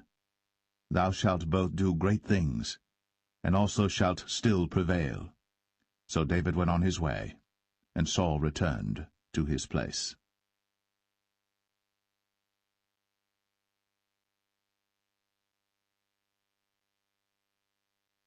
1 Samuel 27. And David said in his heart, I shall now perish one day by the hand of Saul. There is nothing better for me than that I should speedily escape into the land of the Philistines, and Saul shall despair of me, to seek me any more in any coast of Israel. So shall I escape out of his hand. And David arose, and he passed over with the 600 men that were with him unto Achish, the son of Maoch, king of Gath. And David dwelt with Achish at Gath, he and his men, every man with his household, even David with his 2 wives, Ahinoam the Jezreelitess, and Abigail the Carmelitess, Nabal's wife. And it was told Saul that David was fled to Gath, and he sought no more again for him. And David said unto Achish, If I have now found grace in thine eyes, let them give me a place in some town in the country, that I may dwell there. For why should thy servant dwell in the royal city with thee? Then Achish gave him Ziklag that day. Wherefore Ziklag pertaineth unto the kings of Judah unto this day. And the time that David dwelt in the country of the Philistines was a full year and 4 months. And David and his men went up, and invaded the Geshurites, and the Gezrites, and the Amalekites. For those nations were of old the inhabitants of the land, as thou goest to Shur, even unto the land of Egypt. And David smote the land, and left neither man nor woman alive. and took away the sheep and the oxen and the asses and the camels and the apparel, and returned and came to Achish. And Achish said, Whither have ye made a road today? And David said, Against the south of Judah, and against the south of the Jerahmeelites, and against the south of the Kenites. And David saved neither man nor woman alive, to bring tidings to Gath, saying, Lest they should tell on us, saying, So did David, and so will be his manner all the while he dwelleth in the country of the Philistines. And Achish believed David, saying, He hath made his people Israel utterly to abhor him. Therefore he shall be my servant for ever.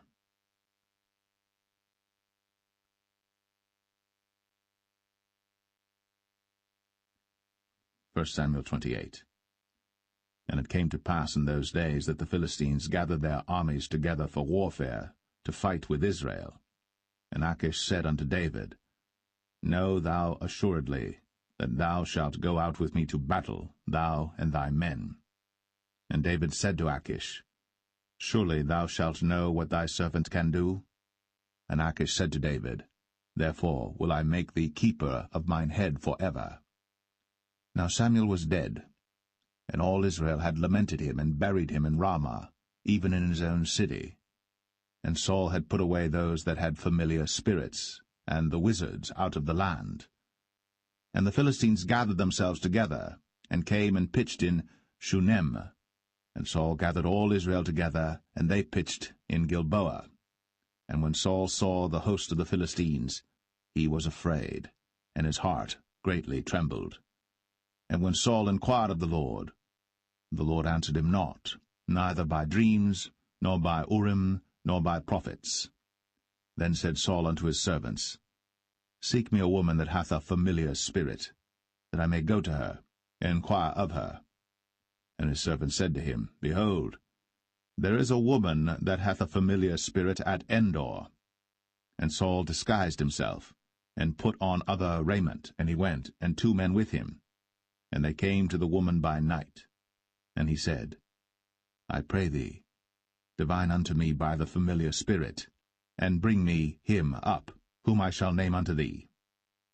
And the woman said unto him, Behold, thou knowest what Saul hath done, how he hath cut off those that have familiar spirits and the wizards out of the land? Wherefore then layest thou a snare for my life, to cause me to die? And Saul sware to her by the Lord, saying, As the Lord liveth, there shall no punishment happen to thee for this thing.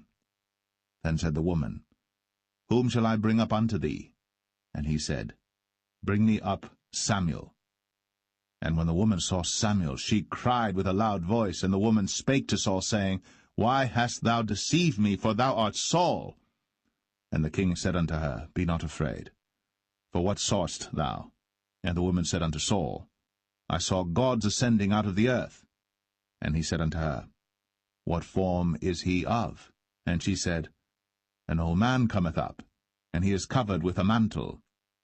And Saul perceived that it was Samuel, and he stooped with his face to the ground, and bowed himself. And Samuel said to Saul, Why hast thou disquieted me to bring me up?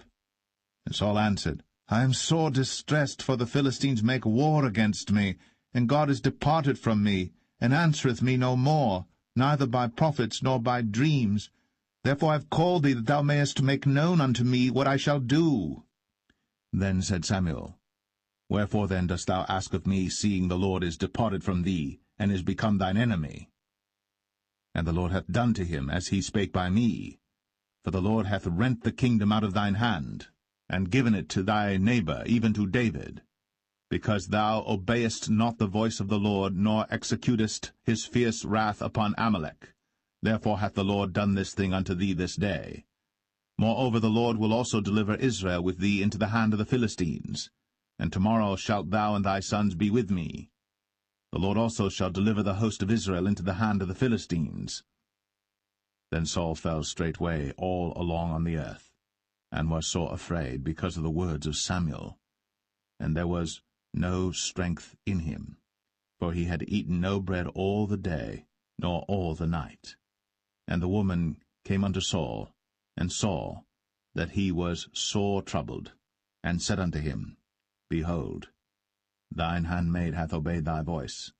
and I have put my life in my hand, and have hearkened unto thy words which thou spakest unto me.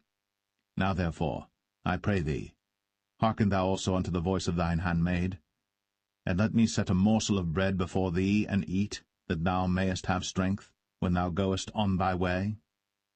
But he refused, and said, I will not eat. But his servants, together with the woman, compelled him, and he hearkened unto their voice. So he arose from the earth, and sat upon the bed. And the woman had a fat calf in the house, and she hasted and killed it, and took flour and kneaded it, and did bake unleavened bread thereof.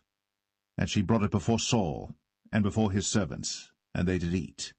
Then they rose up, and went away that night.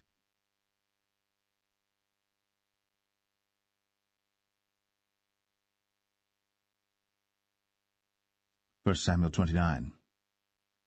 Now the Philistines gathered together all their armies to Aphek, and the Israelites pitched by a fountain which is in Jezreel.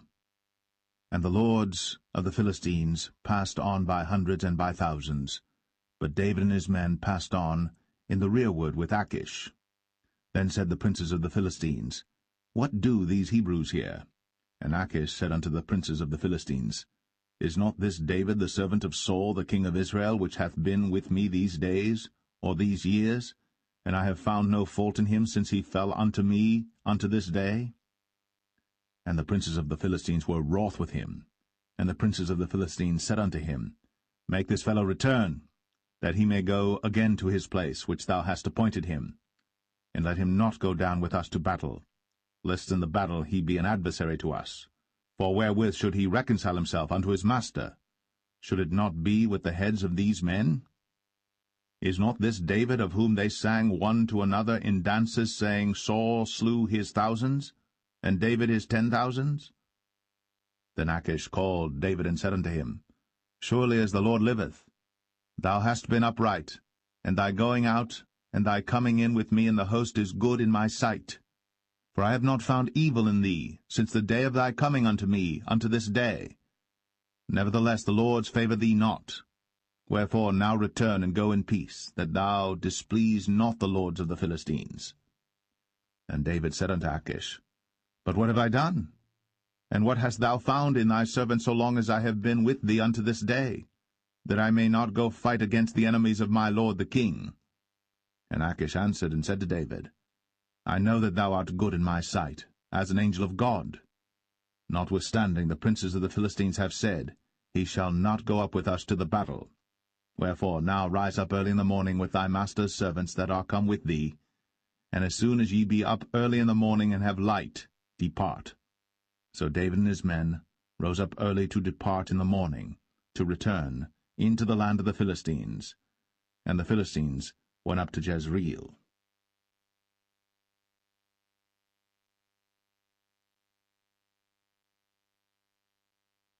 First Samuel 30. And it came to pass, when David and his men were come to Ziklag on the third day, that the Amalekites had invaded the south and Ziklag, and smitten Ziklag, and burned it with fire, and had taken the women captives that were therein. They slew not any, either great or small, but carried them away, and went on their way. So David and his men came to the city, and behold, it was burned with fire, and their wives and their sons and their daughters were taken captives. Then David and the people that were with him lifted up their voice and wept until they had no more power to weep. And David's 2 wives were taken captives, Ahinoam the Jezreelitess, and Abigail the wife of Nabal the Carmelite. And David was greatly distressed, for the people spake of stoning him, because the soul of all the people was grieved, every man for his sons and for his daughters. But David encouraged himself in the Lord his God. And David said to Abiathar the priest, Ahimelech's son, I pray thee, bring me hither the ephod. And Abiathar brought thither the ephod to David. And David inquired at the Lord, saying, Shall I pursue after this troop? Shall I overtake them? And he answered him, Pursue, for thou shalt surely overtake them, and without fail recover all. So David went, he and the 600 men that were with him, and came to the brook Besor, where those that were left behind stayed. But David pursued, he and 400 men, for 200 abode behind, which were so faint that they could not go over the brook Besor. And they found an Egyptian in the field, and brought him to David, and gave him bread, and he did eat. And they made him drink water. And they gave him a piece of a cake of figs, and 2 clusters of raisins. And when he had eaten, his spirit came again to him, for he had eaten no bread, nor drunk any water 3 days and 3 nights. And David said unto him, To whom belongest thou, and whence art thou? And he said, I am a young man of Egypt, servant to an Amalekite, and my master left me, because 3 days agone I fell sick. We made an invasion upon the south of the Cherethites, and upon the coast which belongeth to Judah, and upon the south of Caleb, and we burned Ziklag with fire. And David said to him, Canst thou bring me down to this company? And he said, Swear unto me by God, that thou wilt neither kill me, nor deliver me into the hands of my master, and I will bring thee down to this company. And when he had brought him down, behold, they were spread abroad upon all the earth, eating and drinking and dancing, because of all the great spoil that they had taken out of the land of the Philistines, and out of the land of Judah.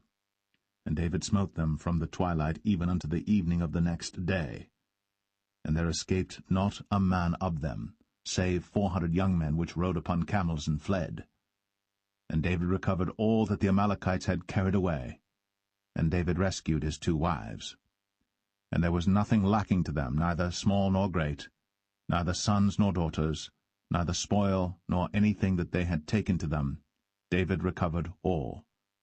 And David took all the flocks and the herds, which they drave before those other cattle, and said, This is David's spoil. And David came to the 200 men, which were so faint that they could not follow David, whom they had made also to abide at the brook Besor. And they went forth to meet David, and to meet the people that were with him. And when David came near to the people, he saluted them. Then answered all the wicked men and men of Belial, of those that went with David, and said, Because they went not with us, we will not give them aught of the spoil that we have recovered, save to every man his wife and his children, that they may lead them away and depart. Then said David, Ye shall not do so, my brethren, with that which the Lord hath given us, who hath preserved us, and delivered the company that came against us into our hand. For who will hearken unto you in this matter? But as his part is that goeth down to the battle, so shall his part be that tarrieth by the stuff. They shall part alike. And it was so from that day forward that he made it a statute and an ordinance for Israel unto this day. And when David came to Ziklag, he sent of the spoil unto the elders of Judah, even to his friends, saying, Behold, a present for you of the spoil of the enemies of the Lord, to them which were in Bethel, and to them which were in South Ramoth, and to them which were in Jatir, and to them which were in Aroer, and to them which were in Siphmoth, and to them which were in Eshtemoa, and to them which were in Rakal, and to them which were in the cities of the Jerahmeelites, and to them which were in the cities of the Kenites, and to them which were in Hormah, and to them which were in Chor-Ashan, and to them which were in Athak, and to them which were in Hebron, and to all the places where David himself and his men were wont to haunt.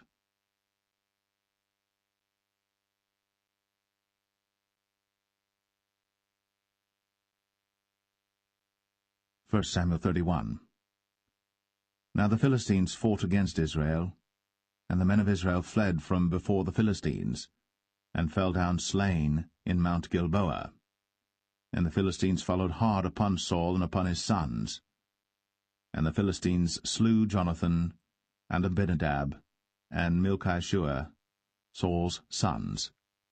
And the battle went sore against Saul, and the archers hit him, and he was sore wounded of the archers. Then said Saul unto his armor-bearer, Draw thy sword, and thrust me through therewith, lest these uncircumcised come and thrust me through and abuse me. But his armor-bearer would not, for he was sore afraid. Therefore Saul took a sword, and fell upon it. And when his armor-bearer saw that Saul was dead, he fell likewise upon his sword, and died with him. So Saul died, and his 3 sons, and his armor-bearer, and all his men, that same day together. And when the men of Israel that were on the other side of the valley, and they that were on the other side Jordan, saw that the men of Israel fled, and that Saul and his sons were dead, they forsook the cities and fled. And the Philistines came and dwelt in them. And it came to pass on the morrow, when the Philistines came to strip the slain, that they found Saul and his 3 sons fallen in Mount Gilboa.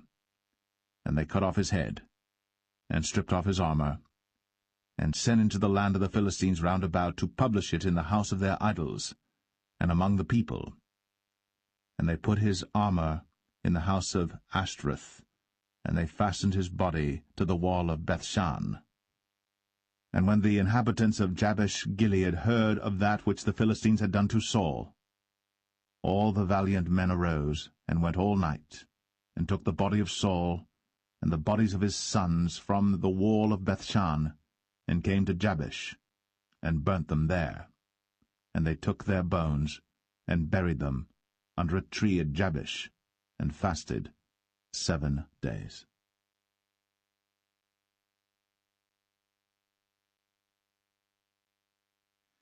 The second book of Samuel, chapter 1. Now it came to pass after the death of Saul, when David was returned from the slaughter of the Amalekites, and David had abode 2 days in Ziklag, it came even to pass on the 3rd day that, behold, a man came out of the camp from Saul with his clothes rent, and earth upon his head. And so it was when he came to David, that he fell to the earth, and did obeisance. And David said unto him, From whence comest thou? And he said unto him, Out of the camp of Israel am I escaped. And David said unto him, How went the matter? I pray thee, tell me. And he answered, That the people are fled from the battle, and many of the people also are fallen and dead. And Saul and Jonathan his son are dead also. Then David said unto the young man that told him, How knowest thou that Saul and Jonathan his son be dead? And the young man that told him said, As I happened by chance upon Mount Gilboa, behold, Saul leaned upon his spear, and lo, the chariots and horsemen followed hard after him. And when he looked behind him, he saw me, and called unto me, and I answered, Here am I. And he said unto me, Who art thou? And I answered him, I am an Amalekite. He said unto me again, Stand, I pray thee, upon me, and slay me, for anguish is come upon me, because my life is yet whole in me. So I stood upon him, and slew him, because I was sure that he could not live after that he was fallen. And I took the crown that was upon his head, and the bracelet that was on his arm, and have brought them hither unto my lord.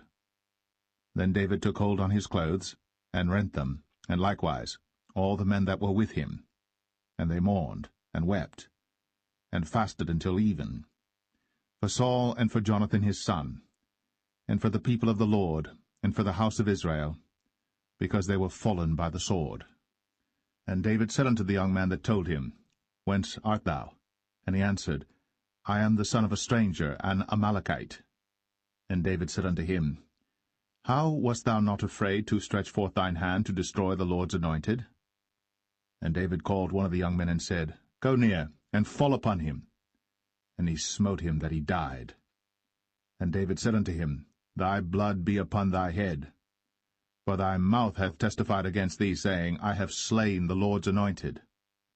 And David lamented with this lamentation over Saul and over Jonathan his son. Also he bade them teach the children of Judah the use of the bow. Behold, it is written in the book of Jasher, The beauty of Israel is slain upon thy high places. How are the mighty fallen! Tell it not in Gath. Publish it not in the streets of Ashkelon, lest the daughters of the Philistines rejoice, lest the daughters of the uncircumcised triumph. Ye mountains of Gilboa, let there be no dew, neither let there be rain upon you, nor fields of offerings. For there the shield of the mighty is vilely cast away, the shield of Saul, as though he had not been anointed with oil. From the blood of the slain, from the fat of the mighty, the bow of Jonathan turned not back, and the sword of Saul returned not empty. Saul and Jonathan were lovely and pleasant in their lives, and in their death they were not divided. They were swifter than eagles.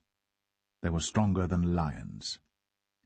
Ye daughters of Israel, weep over Saul, who clothed you in scarlet, with other delights, who put on ornaments of gold upon your apparel. How are the mighty fallen in the midst of the battle, O Jonathan! Thou wast slain in thine high places. I am distressed for thee, my brother Jonathan. Very pleasant hast thou been unto me. Thy love to me was wonderful, passing the love of women. How are the mighty fallen, and the weapons of war perished.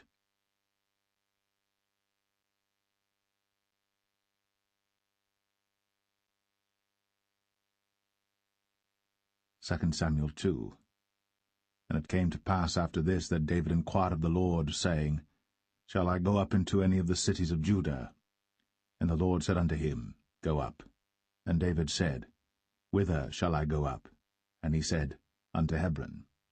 So David went up thither, and his 2 wives also, Ahinoam the Jezreelitess, and Abigail Nabal's wife, the Carmelite. And his men that were with him did David bring up, every man with his household, and they dwelt in the cities of Hebron. And the men of Judah came, and there they anointed David king over the house of Judah. And they told David, saying, that the men of Jabesh-Gilead were they that buried Saul. And David sent messengers unto the men of Jabesh-Gilead, and said unto them, Blessed be ye of the Lord, that ye have shown this kindness unto your Lord, even unto Saul, and have buried him. And now the Lord show kindness and truth unto you, and I also will requite you this kindness, because ye have done this thing. Therefore now let your hands be strengthened, and be ye valiant. For your master Saul is dead, and also the house of Judah have anointed me king over them. But Abner, the son of Ner, captain of Saul's host, took Ishbosheth, the son of Saul, and brought him over to Mahanaim, and made him king over Gilead, and over the Asherites, and over Jezreel, and over Ephraim, and over Benjamin, and over all Israel. Ishbosheth, Saul's son, was 40 years old when he began to reign over Israel, and reigned 2 years. But the house of Judah followed David. And the time that David was king in Hebron over the house of Judah was 7 years and 6 months. And Abner the son of Ner, and the servants of Ishbosheth the son of Saul, went out from Mahanaim to Gibeon. And Joab the son of Zeruiah, and the servants of David went out, and met together by the pool of Gibeon. And they sat down, the one on the one side of the pool, and the other on the other side of the pool. And Abner said to Joab, Let the young men now arise, and play before us. And Joab said, Let them arise. Then there arose and went over by number 12 of Benjamin, which pertained to Ishbosheth the son of Saul, and 12 of the servants of David. And they caught every one his fellow by the head, and thrust his sword in his fellow's side, so they fell down together. Wherefore that place was called Helkath-Hazurim, which is in Gibeon. And there was a very sore battle that day, and Abner was beaten, and the men of Israel, before the servants of David. And there were 3 sons of Zeruiah there, Joab, and Abishai, and Asahel. And Asahel was as light of foot as a wild roe. And Asahel pursued after Abner, and in going he turned not to the right hand nor to the left from following Abner. Then Abner looked behind him, and said, Art thou Asahel? And he answered, I am. And Abner said to him, Turn thee aside to thy right hand or to thy left, and lay thee hold on one of the young men, and take thee his armor. But Asahel would not turn aside from following of him. And Abner said again to Asahel, Turn thee aside from following me. Wherefore should I smite thee to the ground? How then should I hold up my face to Joab thy brother? Howbeit he refused to turn aside. Wherefore Abner with the hinder end of the spear smote him under the 5th rib, that the spear came out behind him, and he fell down there, and died in the same place. And it came to pass that as many as came to the place where Asahel fell down and died stood still. Joab also and Abishai pursued after Abner, and the sun went down when they were come to the hill of Ammah, that lieth before Giah by the way of the wilderness of Gibeon. And the children of Benjamin gathered themselves together after Abner, and became one troop, and stood on the top of an hill. Then Abner called to Joab and said, Shall the sword devour for ever? Knowest thou not that it will be bitterness in the latter end? How long shall it be then, ere thou bid the people return from following their brethren? And Joab said, As God liveth, unless thou hadst spoken. Surely then in the morning the people had gone up every one from following his brother. So Joab blew a trumpet, and all the people stood still, and pursued after Israel no more, neither fought they any more. And Abner and his men walked all that night through the plain, and passed over Jordan, and went through all Bithron, and they came to Mahanaim. And Joab returned from following Abner. And when he had gathered all the people together, there lacked of David's servants 19 men, and Asahel. But the servants of David had smitten of Benjamin, and of Abner's men, so that 360 men died. And they took up Asahel, and buried him in the sepulchre of his father, which was in Bethlehem. And Joab and his men went all night, and they came to Hebron at break of day.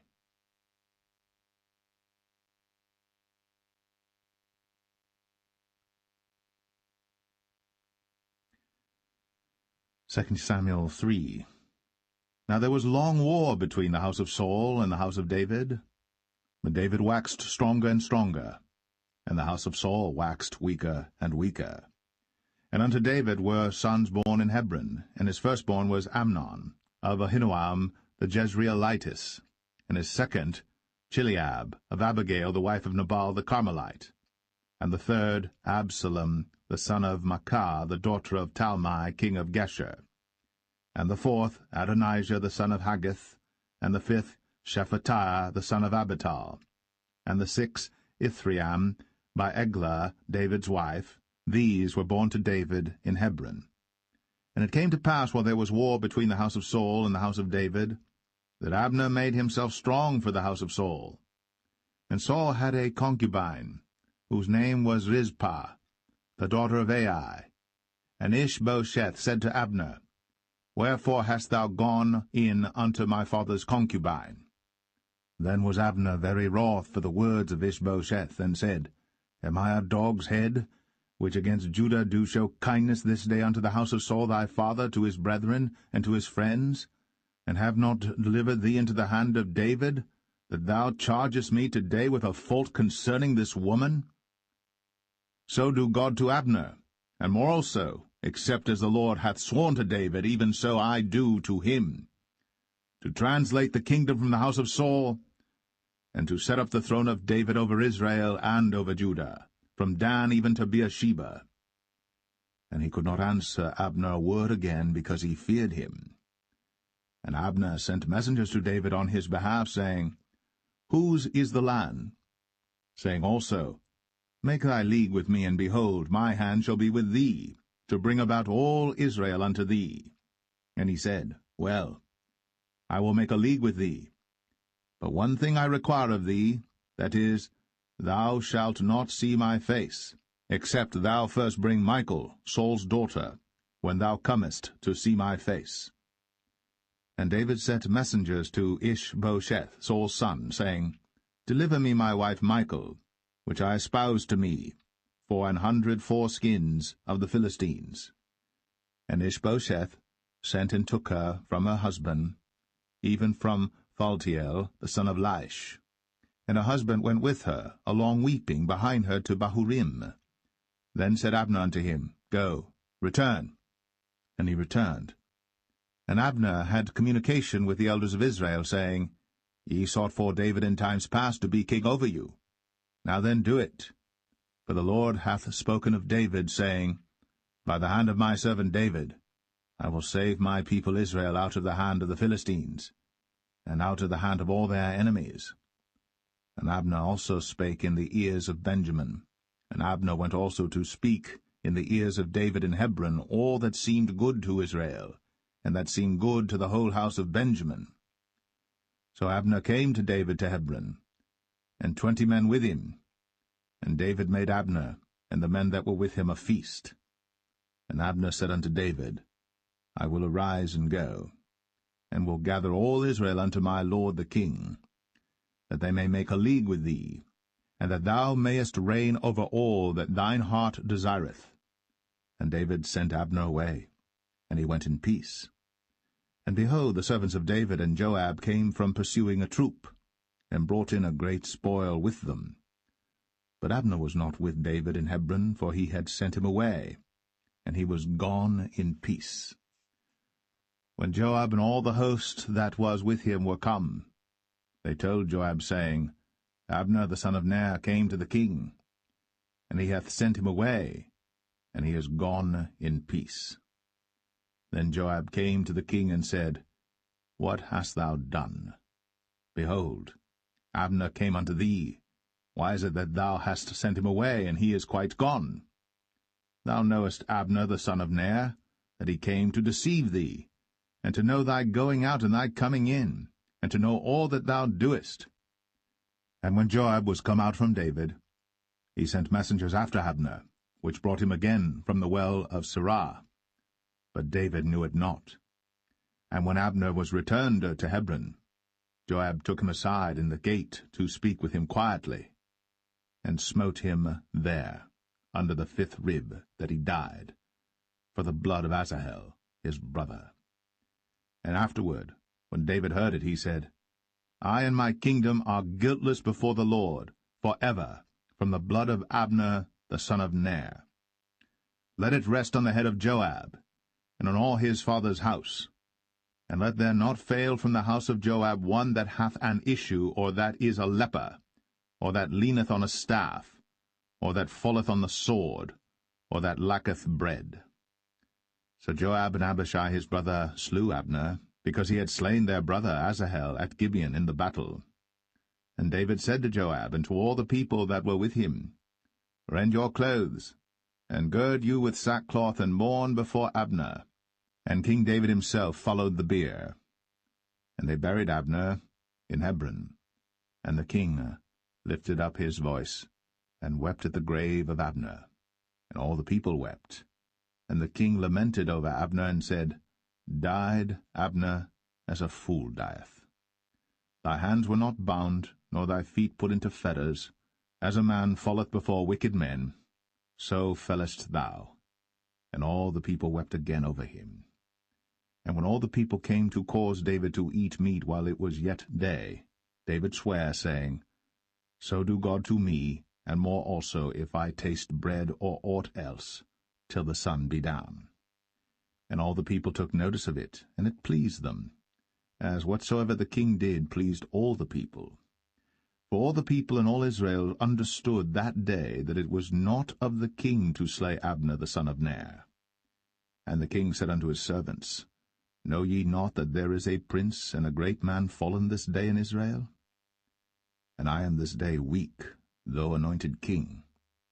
And these men, the sons of Zeruiah, be too hard for me. The Lord shall reward the doer of evil according to his wickedness.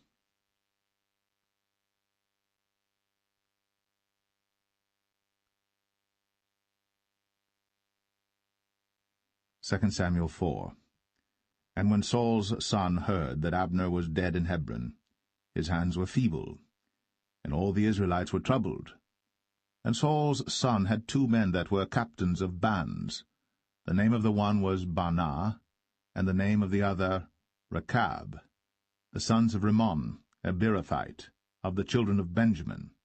For Beeroth also was reckoned to Benjamin. And the Beerothites fled to Gittaim, and were sojourners there until this day. And Jonathan, Saul's son, had a son that was lame of his feet. He was 5 years old when the tidings came of Saul and Jonathan out of Jezreel. And his nurse took him up, and fled. And it came to pass, as she made haste to flee, that he fell and became lame. And his name was Mephibosheth. And the sons of Rimmon the Beerothite, Rechab and Baanah, went, and came about the heat of the day to the house of Ishbosheth, who lay on a bed at noon. And they came thither into the midst of the house, as though they would have fetched wheat. And they smote him under the 5th rib. And Rechab and Baanah his brother escaped. For when they came into the house, he lay on his bed in his bedchamber.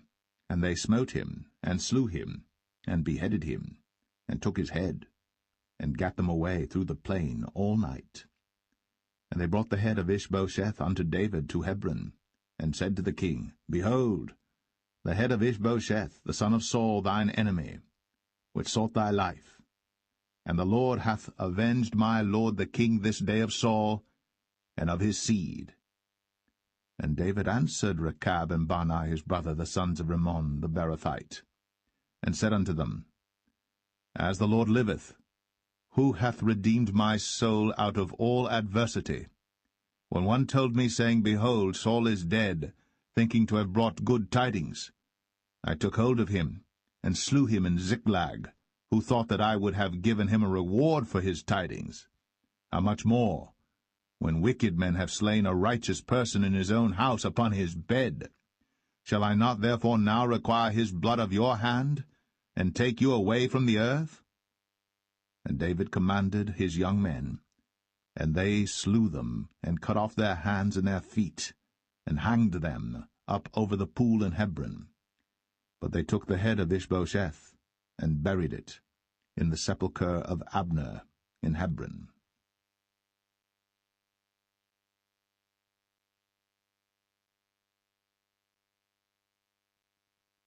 2 Samuel 5. Then came all the tribes of Israel to David unto Hebron, and spake, saying, Behold, we are thy bone and thy flesh. Also in time past, when Saul was king over us, thou wast he that leddest out and broughtest in Israel.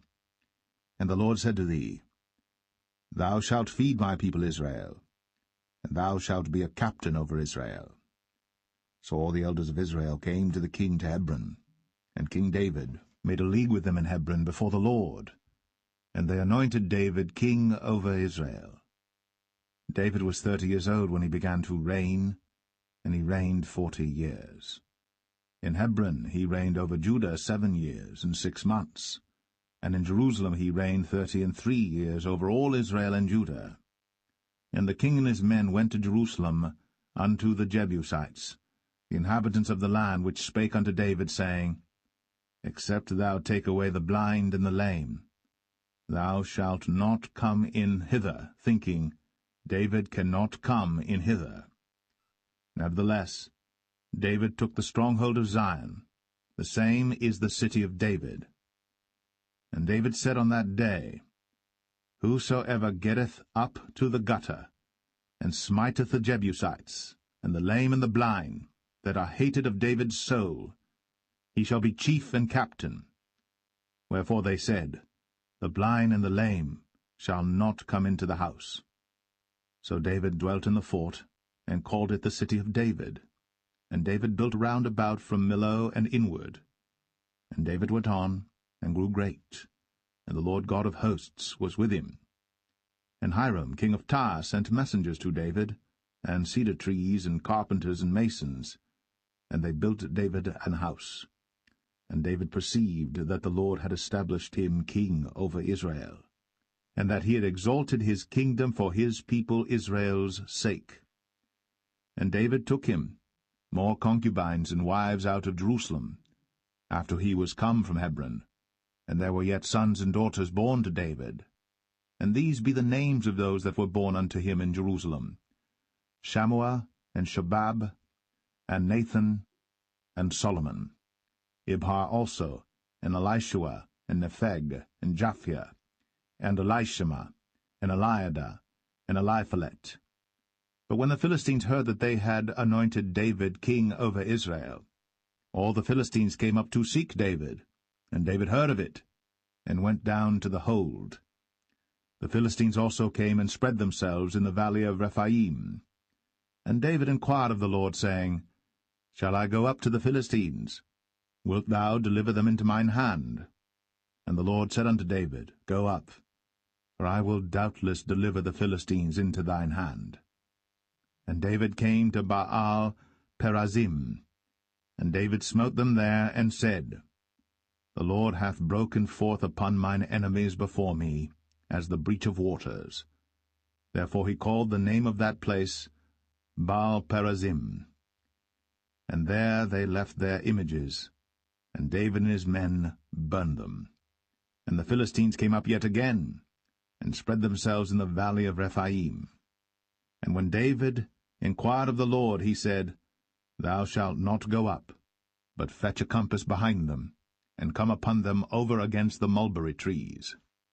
And let it be, when thou hearest the sound of a going in the tops of the mulberry trees, that then thou shalt bestir thyself, for then shall the Lord go out before thee to smite the host of the Philistines. And David did so, as the Lord had commanded him, and smote the Philistines from Geba until thou come to Gazer.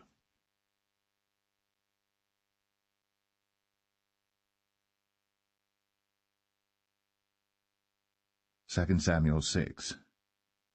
Again David gathered together all the chosen men of Israel, 30,000. And David arose and went with all the people that were with him from Baale of Judah, to bring up from thence the ark of God, whose name is called by the name of the Lord of hosts, that dwelleth between the cherubims. And they set the ark of God upon a new cart, and brought it out of the house of Abinadab that was in Gibeah.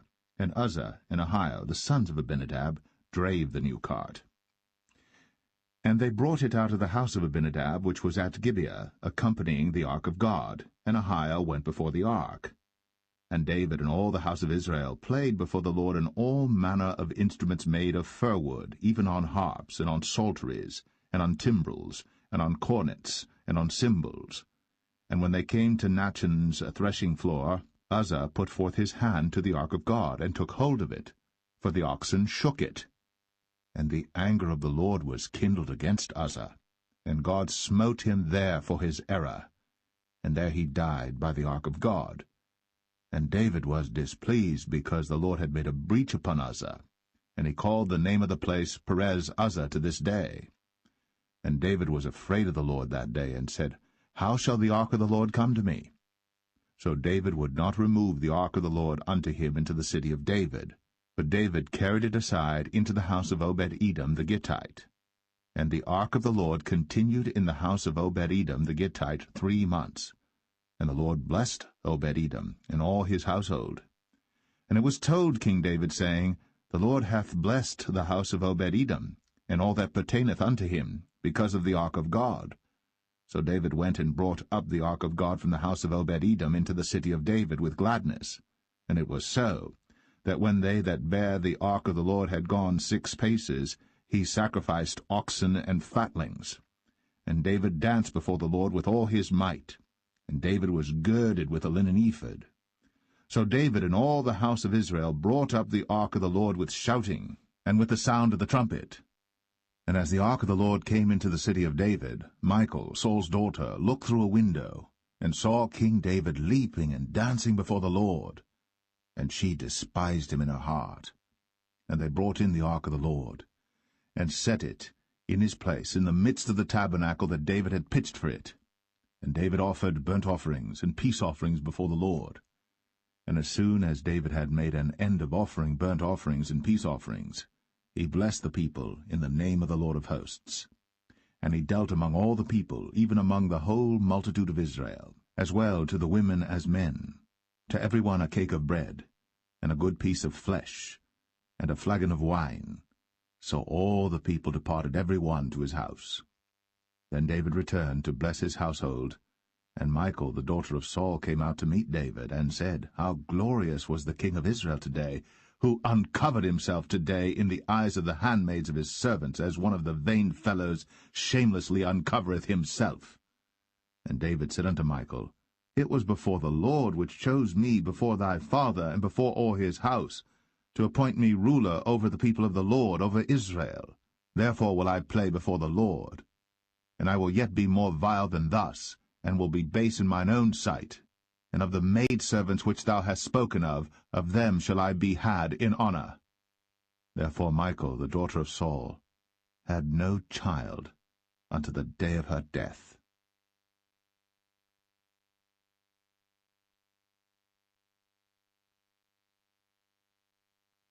2 Samuel 7.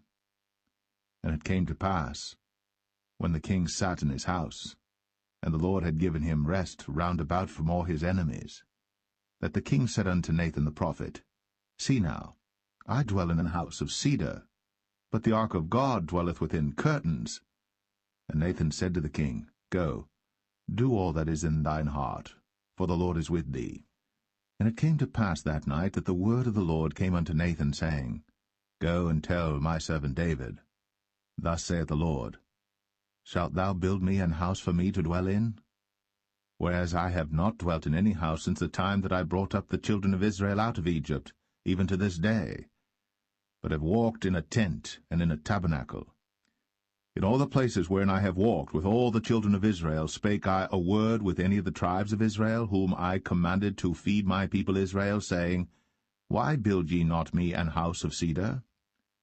Now therefore, so shalt thou say unto my servant David, Thus saith the Lord of hosts, I took thee from the sheepcot, from following the sheep, to be ruler over my people, over Israel.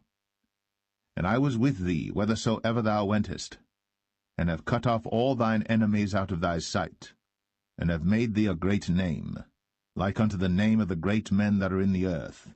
Moreover, I will appoint a place for my people Israel, and will plant them, that they may dwell in a place of their own, and move no more, neither shall the children of wickedness afflict them any more as beforetime.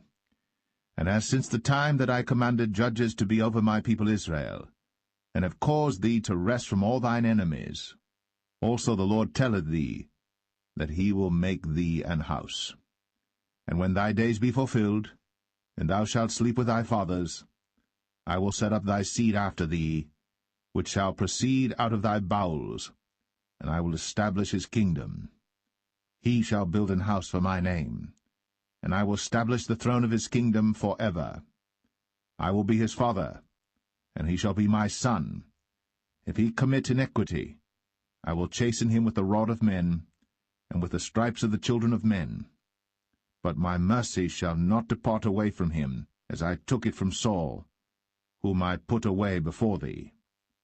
And thine house, and thy kingdom shall be established for ever before thee. Thy throne shall be established for ever. According to all these words, and according to all this vision, so did Nathan speak unto David.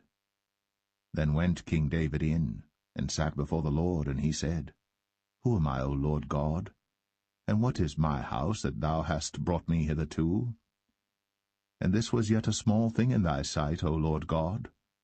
But thou hast spoken also of thy servant's house for a great while to come. And is this the manner of man, O Lord God? And what can David say more unto thee? For thou, Lord God, knowest thy servant.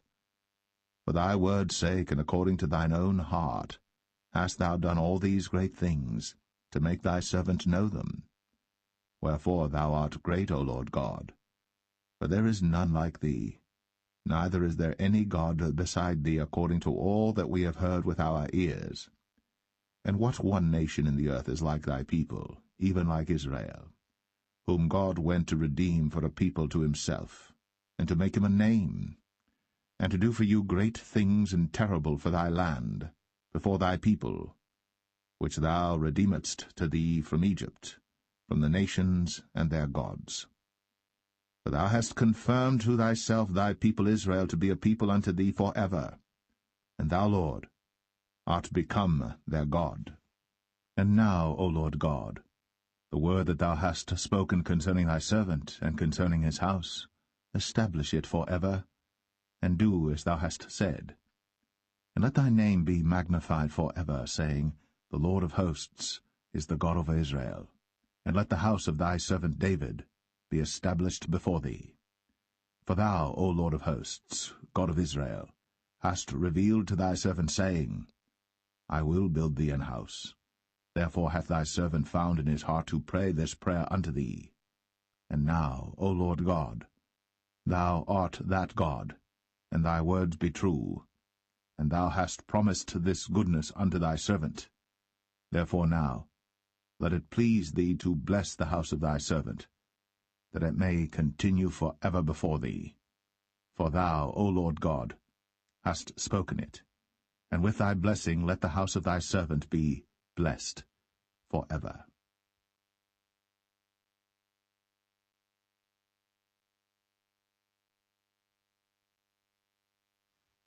Second Samuel 8.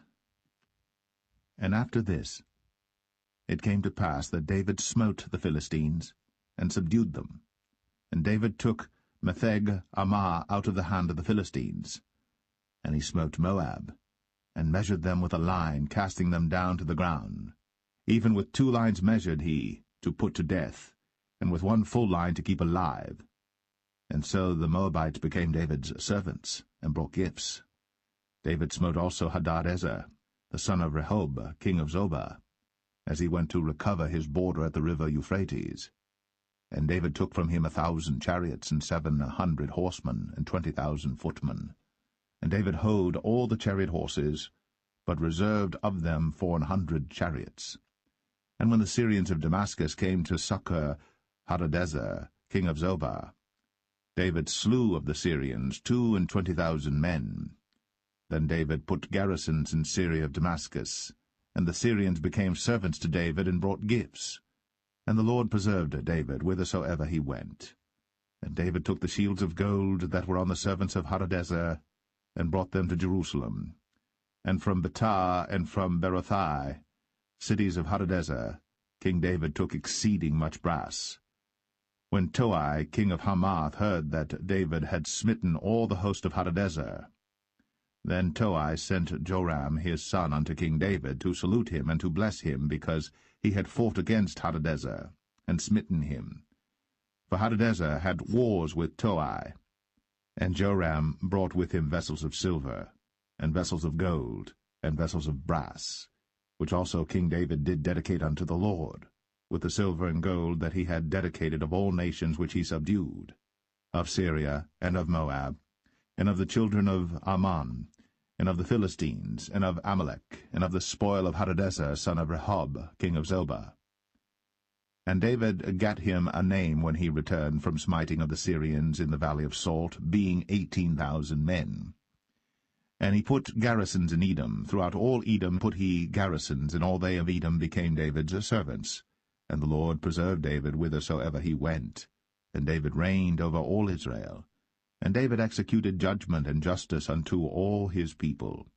And Joab the son of Zeruiah was over the host, and Jehoshaphat the son of Ahilud was recorder, and Zadok the son of Ahitub, and Ahimelech the son of Abiathar were the priests, and Seraiah was the scribe, and Benaniah the son of Jehoiada was over both the Cherethites and the Pelethites, and David's sons were chief rulers.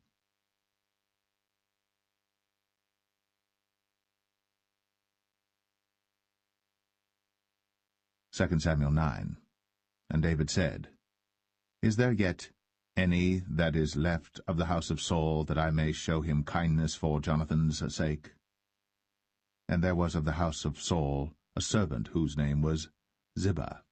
And when they had called him unto David, the king said unto him, Art thou Ziba? And he said, Thy servant is he.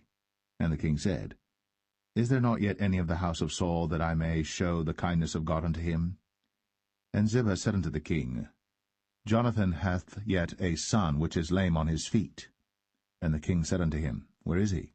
And Ziba said unto the king, Behold, he is in the house of Machir, the son of Ammiel, in Lo-debar. Then King David sent and fetched him out of the house of Machir, the son of Ammiel, from Lo-debar. Now when Mephibosheth, the son of Jonathan, the son of Saul, was come unto David, he fell on his face, and did reverence. And David said, Mephibosheth. And he answered, Behold, thy servant. And David said unto him, Fear not, for I will surely show thee kindness for Jonathan thy father's sake, and will restore thee all the land of Saul thy father, and thou shalt eat bread at my table continually. And he bowed himself, and said, What is thy servant, that thou shouldst look upon such a dead dog as I am? Then the king called to Ziba, Saul's servant, and said unto him, I have given unto thy master's son all that pertained to Saul, and to all his house. Thou therefore, and thy sons and thy servants, shall till the land for him, and thou shalt bring in the fruits, that thy master's son may have food to eat. But Mephibosheth, thy master's son, shall eat bread always at my table. Now Ziba had 15 sons and 20 servants. Then said Ziba unto the king, According to all that my lord the king hath commanded his servant, so shall thy servant do. As for Mephibosheth, said the king, he shall eat at my table as one of the king's sons. And Mephibosheth had a young son whose name was Micah. And all that dwelt in the house of Ziba were servants unto Mephibosheth. So Mephibosheth dwelt in Jerusalem, for he did eat continually at the king's table, and was lame on both his feet.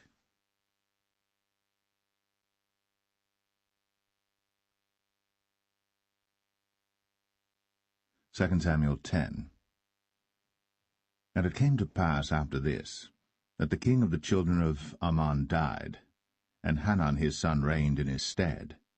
Then said David, I will show kindness unto Hanan the son of Nahash, as his father showed kindness unto me.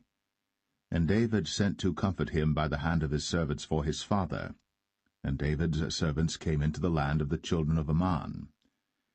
And the princes of the children of Ammon said unto Hanan their lord, Thinkest thou that David doth honour thy father, that he hath sent comforters unto thee? Hath not David rather sent his servants unto thee to search the city, and to spy it out, and to overthrow it? Wherefore Hanan took David's servants, and shaved off the one half of their beards, and cut off their garments in the middle, even to their buttocks, and sent them away. When they told it unto David, he sent to meet them, because the men were greatly ashamed.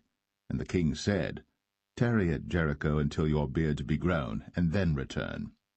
And when the children of Ammon saw that they stank before David, the children of Ammon sent and hired the Syrians of Beth-rehob, and the Syrians of Zobah, 20,000 footmen, and of King Maacah 1,000 men, and of Ishtab 12,000 men.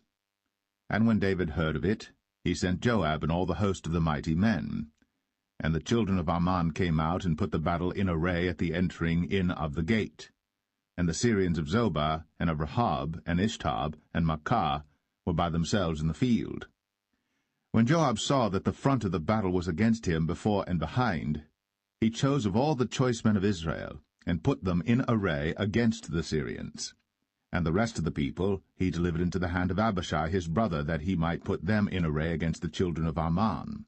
And he said, If the Syrians be too strong for me, then thou shalt help me. But if the children of Ammon be too strong for thee, then I will come and help thee.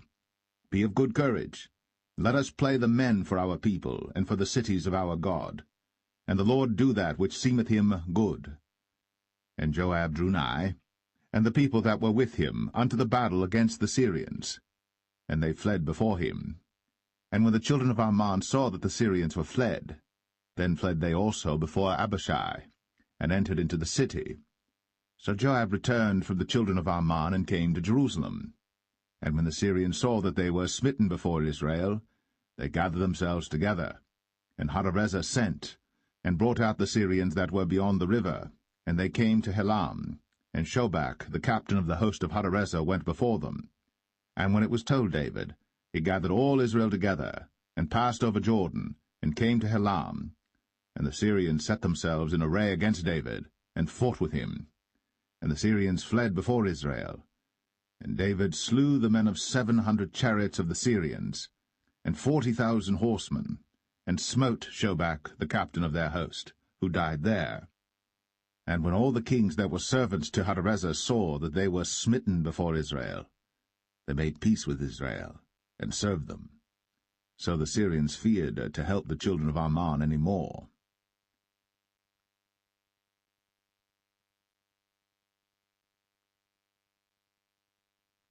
2 Samuel 11.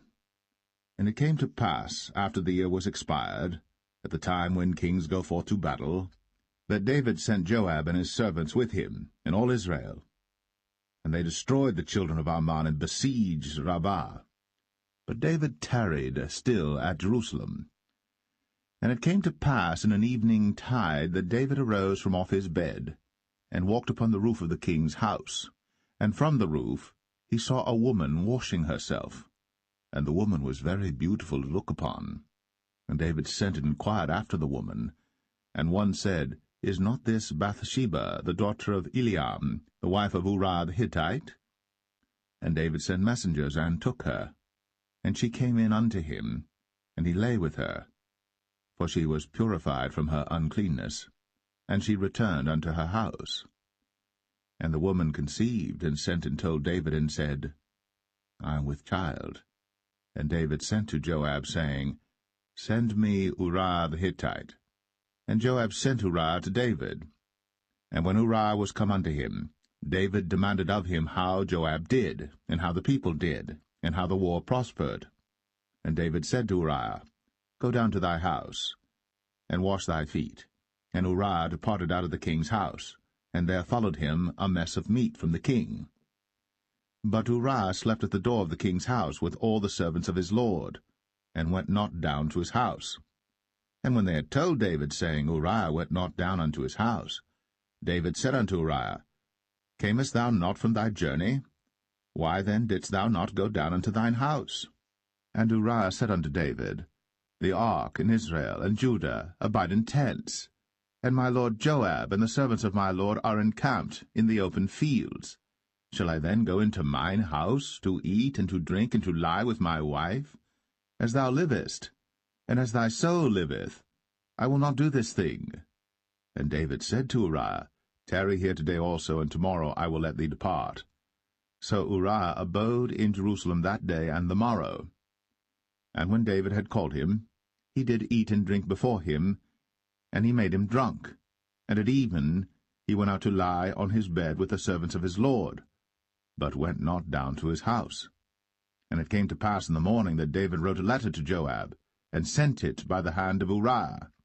And he wrote in the letter, saying, Set ye Uriah in the forefront of the hottest battle, and retire ye from him, that he may be smitten and die.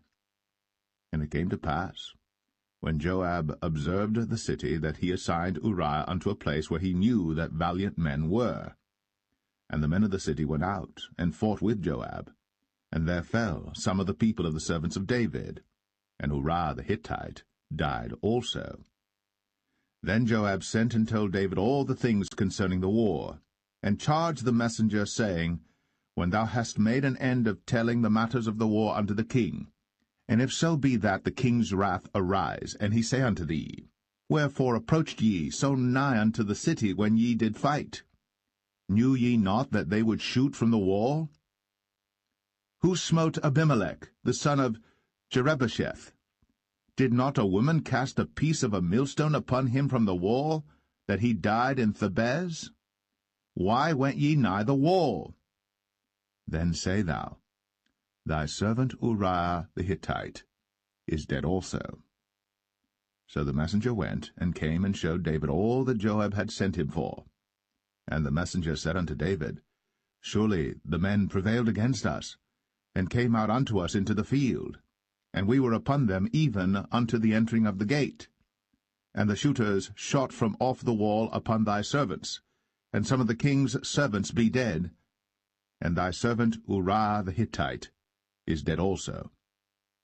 Then David said unto the messenger, Thus shalt thou say unto Joab, Let not this thing displease thee, for the sword devoureth one as well as another. Make thy battle more strong against the city, and overthrow it, and encourage thou him.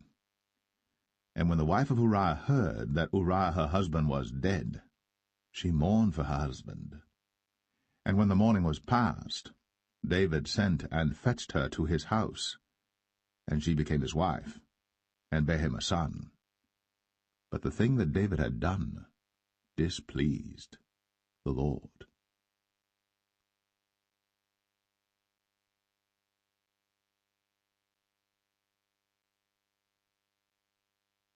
2 Samuel 12. And the Lord sent Nathan unto David.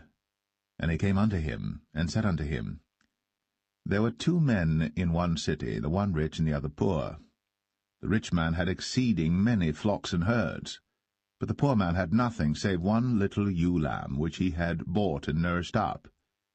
And it grew up together with him, and with his children. It did eat of his own meat, and drank of his own cup, and lay in his bosom, and was unto him as a daughter.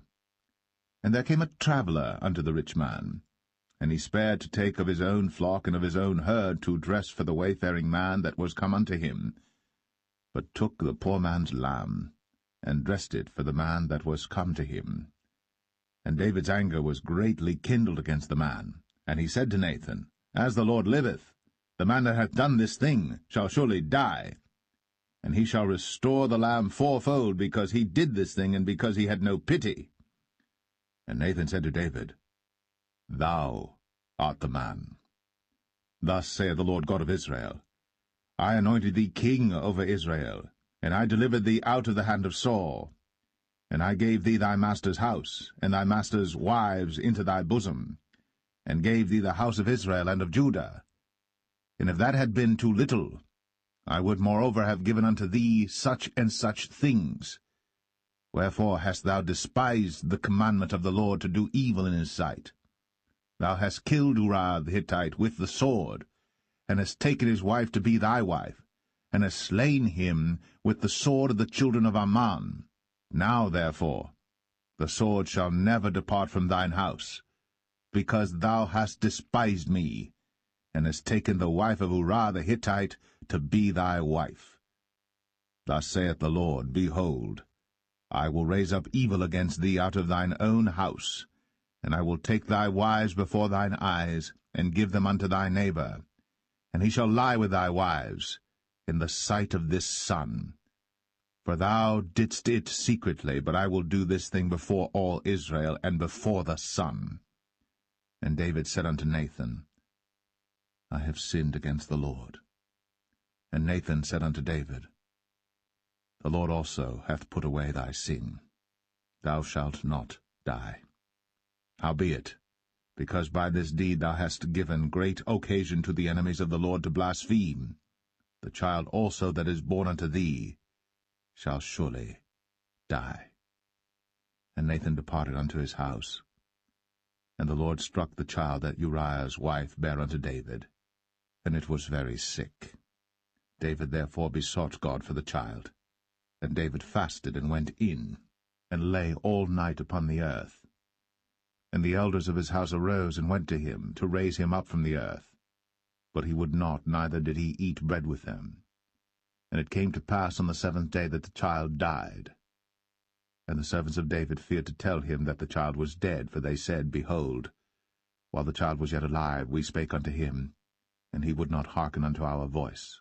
How will he then vex himself, if we tell him that the child is dead? But when David saw that his servants whispered, David perceived that the child was dead. Therefore David said unto his servants, Is the child dead? And they said, He is dead. Then David arose from the earth, and washed, and anointed himself, and changed his apparel, and came into the house of the Lord, and worshipped. Then he came to his own house, and when he required, they set bread before him, and he did eat. Then said his servants unto him, What thing is this that thou hast done? Thou didst fast and weep for the child while it was alive, but when the child was dead thou didst rise and eat bread. And he said, While the child was yet alive, I fasted and wept, for I said, Who can tell whether God will be gracious to me, that the child may live? But now he is dead. Wherefore should I fast? Can I bring him back again? I shall go to him, but he shall not return to me. And David comforted Bathsheba his wife, and went in unto her, and lay with her. And she bare a son, and he called his name Solomon. And the Lord loved him. And he sent by the hand of Nathan the prophet, and he called his name Jedediah, because of the Lord. And Joab fought against Rabbah of the children of Ammon, and took the royal city. And Joab sent messengers to David, and said, I have fought against Rabbah, and have taken the city of waters. Now therefore gather the rest of the people together, and encamp against the city, and take it, lest I take the city, and it be called after my name. And David gathered all the people together, and went to Rabbah, and fought against it, and took it. And he took their king's crown from off his head, the weight whereof was a talent of gold, with the precious stones, and it was set on David's head. And he brought forth the spoil of the city in great abundance. And he brought forth the people that were therein, and put them under saws, and under harrows of iron, and under axes of iron, and made them pass through the brick kiln. And thus did he unto all the cities of the children of Ammon. So David and all the people returned unto Jerusalem.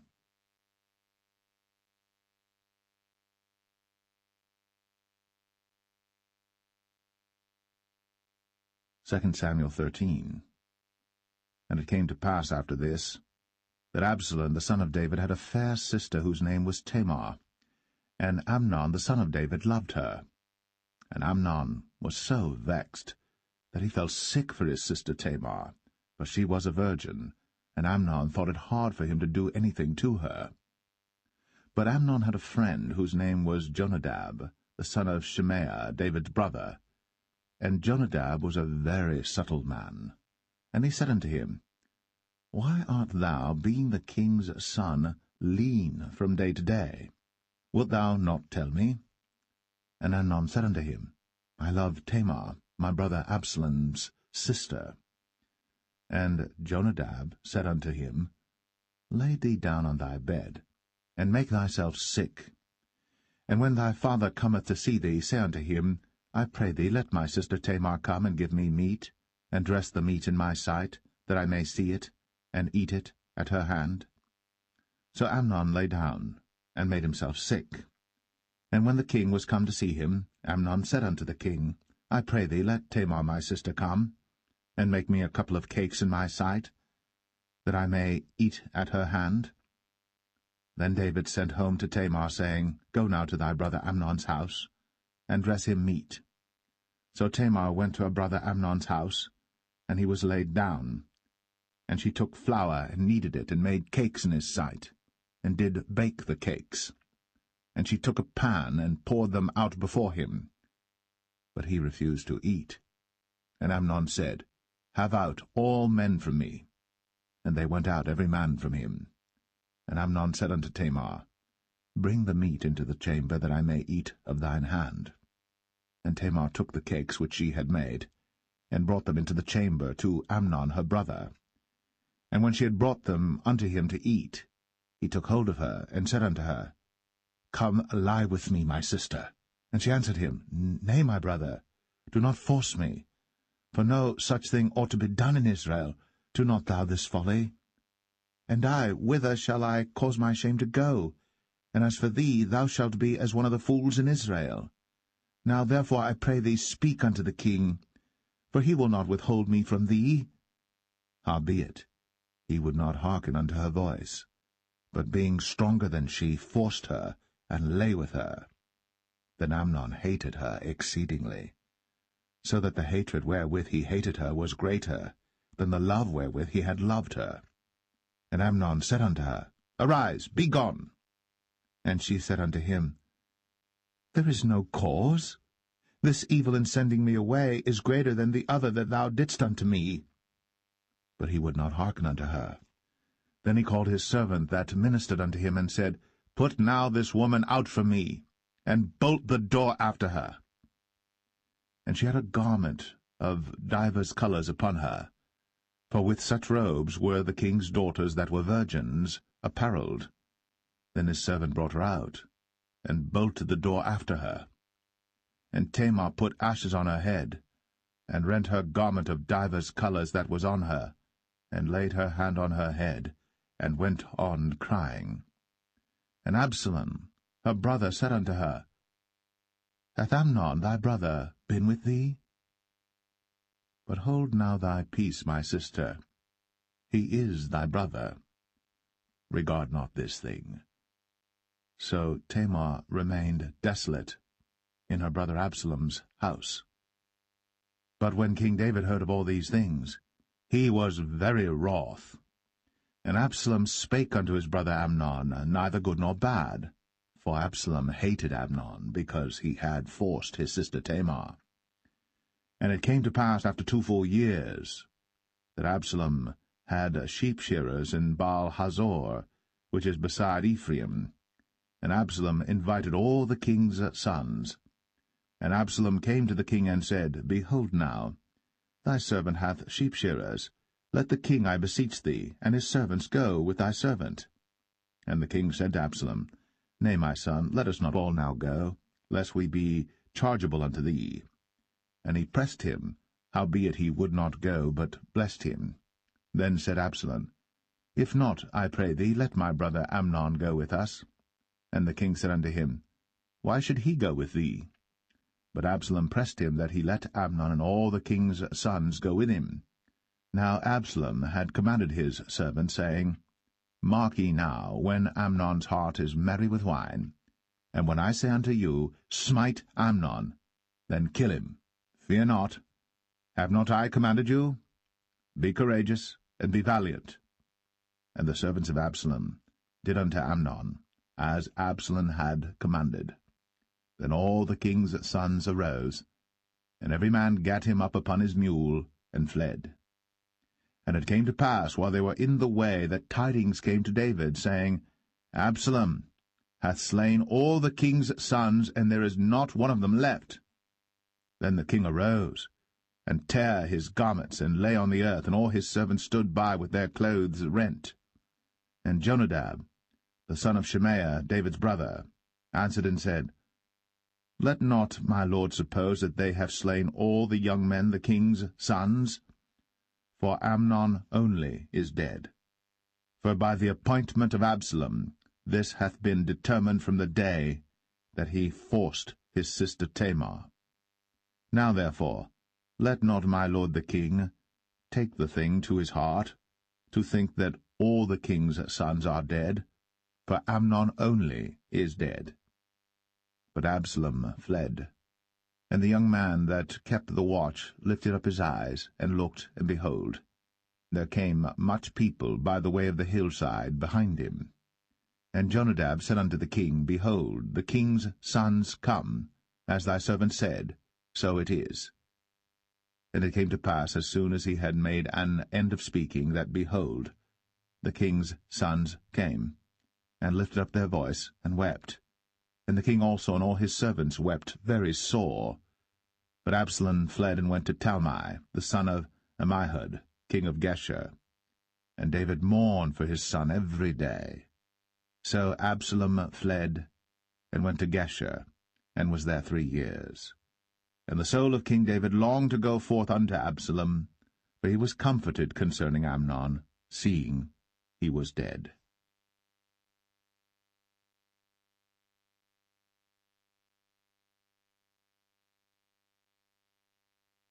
2 Samuel 14.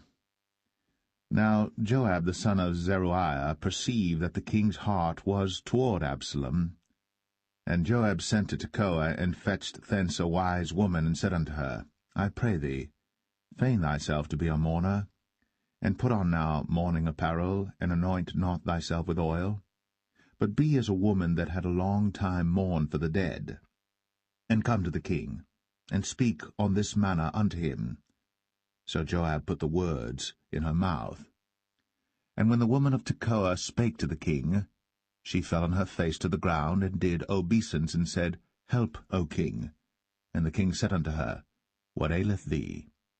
And she answered, I am indeed a widow woman, and mine husband is dead. And thy handmaid had 2 sons, and they 2 strove together in the field, and there was none to part them. But the one smote the other, and slew him. And behold, the whole family is risen against thine handmaid. And they said, Deliver him that smote his brother, that we may kill him for the life of his brother whom he slew. And we will destroy the heir also. And so they shall quench my coal which is left, and shall not leave to my husband neither name nor remainder upon the earth. And the king said unto the woman, Go to thine house, and I will give charge concerning thee. And the woman of Tekoa said unto the king, My lord, O king, the iniquity be on me, and on my father's house, and the king and his throne be guiltless. And the king said, Whosoever saith aught unto thee, bring him to me, and he shall not touch thee any more. Then said she, I pray thee, let the king remember the Lord thy God, that thou wouldst not suffer the revengers of blood to destroy any more, lest they destroy my son. And he said, As the Lord liveth, there shall not one hair of thy son fall to the earth. Then the woman said, Let thine handmaid, I pray thee, speak one word unto my lord the king.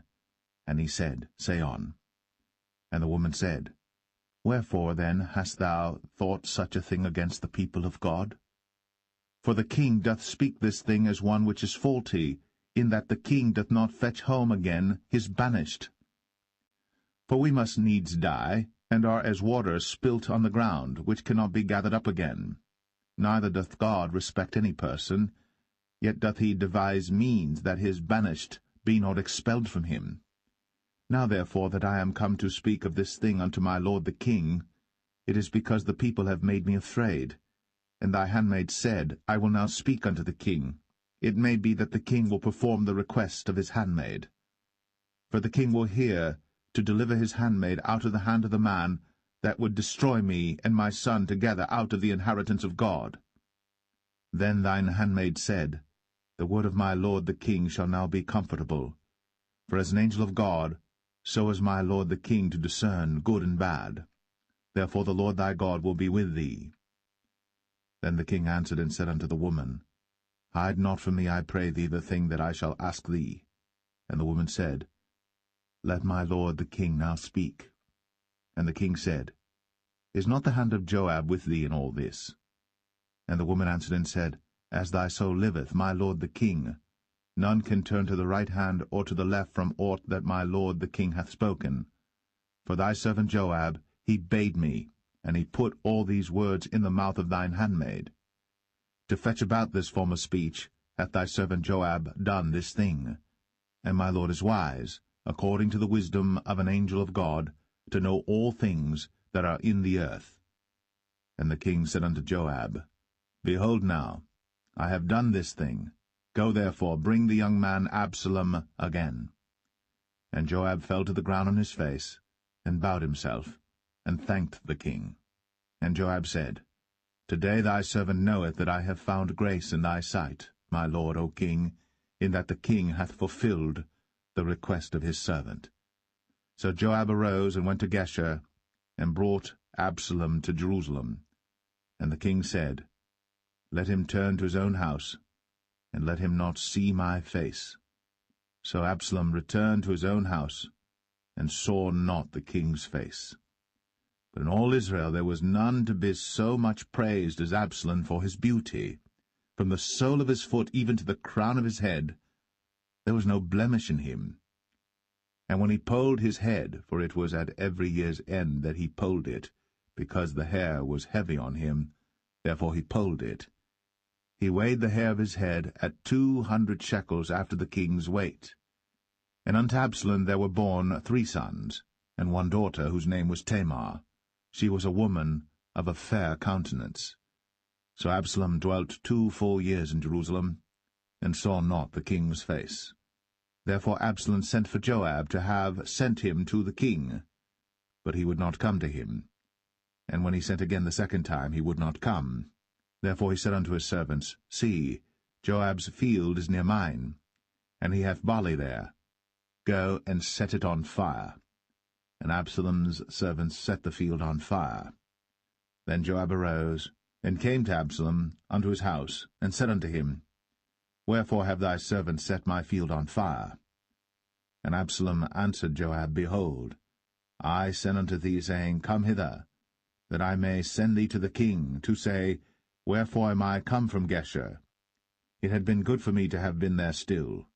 Now therefore let me see the king's face, and if there be any iniquity in me, let him kill me. So Joab came to the king, and told him. And when he had called for Absalom, he came to the king, and bowed himself on his face to the ground before the king.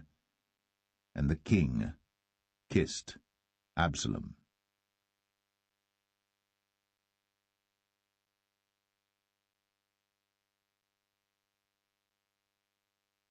2 Samuel 15. And it came to pass after this, that Absalom prepared him chariots and horses, and 50 men to run before him. And Absalom rose up early, and stood beside the way of the gate. And it was so, that when any man that had a controversy came to the king for judgment, then Absalom called unto him, and said, Of what city art thou? And he said, Thy servant is of one of the tribes of Israel. And Absalom said unto him, See, thy matters are good and right, but there is no man deputed of the king to hear thee.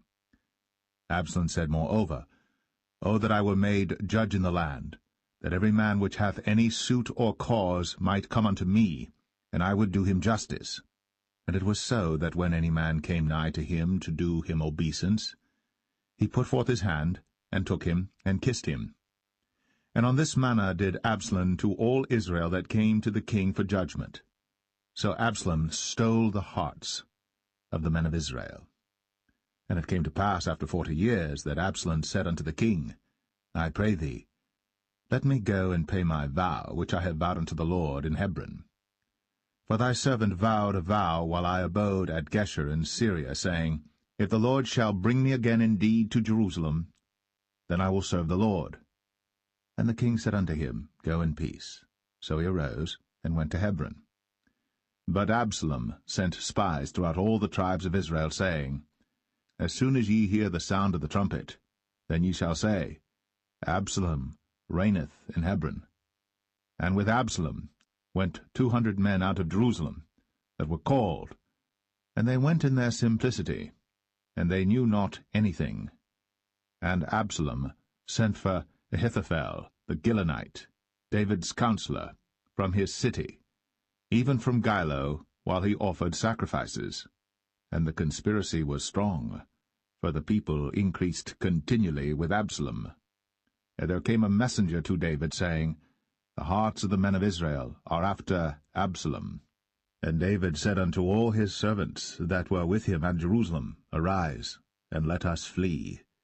For we shall not else escape from Absalom.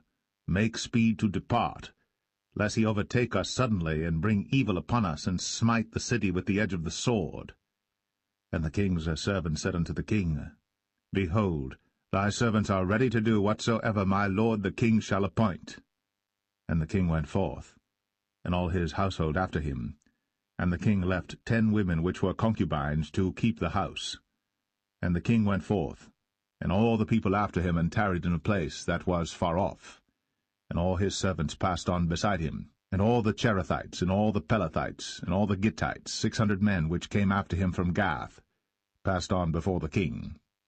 Then said the king to Ittai the Gittite, Wherefore goest thou also with us?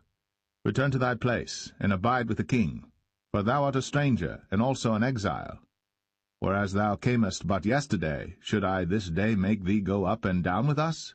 Seeing I go whither I may, return thou, and take back thy brethren. Mercy and truth be with thee. And Ittai answered the king, and said, As the Lord liveth, and as my lord the king liveth, surely in what place my lord the king shall be, whether in death or life, even there also will thy servant be. And David said to Ittai, Go and pass over. And Ittai the Gittite passed over, and all his men, and all the little ones that were with him. And all the country wept with a loud voice. And all the people passed over. The king also himself passed over the brook Kidron. And all the people passed over toward the way of the wilderness. And lo, Zadok also, and all the Levites were with him, bearing the ark of the covenant of God. And they set down the ark of God, and Abiathar went up, until all the people had done passing out of the city. And the king said unto Zadok, Carry back the ark of God into the city. If I shall find favor in the eyes of the Lord, he will bring me again, and show me both it and his habitation. But if he thus say, I have no delight in thee, behold, here am I. Let him do to me as seemeth good unto him. The king said also unto Zadok the priest, Art not thou a seer? Return into the city in peace, and your 2 sons with you, Ahimaaz thy son, and Jonathan the son of Abiathar. See, I will tarry in the plain of the wilderness, until there come word from you to certify me. Zadok therefore And Abiathar carried the ark of God again to Jerusalem, and they tarried there. And David went up by the ascent of Mount Olivet, and wept as he went up, and had his head covered, and he went barefoot, and all the people that was with him covered every man his head, and they went up, weeping as they went up. And one told David, saying, Ahithophel is among the conspirators with Absalom. And David said, O Lord, I pray thee, turn the counsel of Ahithophel into foolishness. And it came to pass that when David was come to the top of the mount, where he worshipped God, behold, Hushai the Archite came to meet him with his coat rent, and earth upon his head. Unto whom David said, If thou passest on with me, then thou shalt be a burden unto me. But if thou return to the city, and say unto Absalom, I will be thy servant, O king, as I have been thy father's servant hitherto, so will I now also be thy servant. Then mayest thou for me defeat the counsel of Ahithophel. And hast thou not there with thee Zadok and Abiathar the priests? Therefore it shall be that what thing soever thou shalt hear out of the king's house, thou shalt tell it to Zadok and Abiathar the priests. Behold, they have there with them their 2 sons, Ahimaaz Zadok's son, and Jonathan Abiathar's son. And by them ye shall send unto me everything that ye can hear. So Hushai, David's friend, came into the city, and Absalom came into Jerusalem.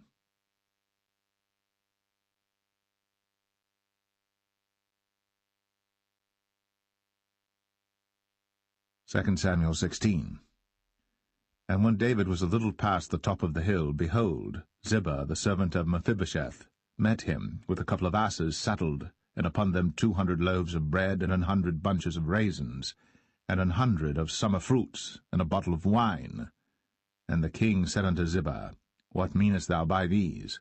And Ziba said, The asses be for the king's household to ride on, and the bread and summer fruit for the young men to eat, and the wine, that such as be faint in the wilderness may drink. And the king said, And where is thy master's son? And Ziba said unto the king, Behold, he abideth at Jerusalem, for he said, Today shall the house of Israel restore me the kingdom of my father.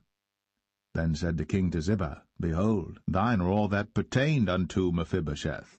And Ziba said, I humbly beseech thee that I may find grace in thy sight, my lord, O king.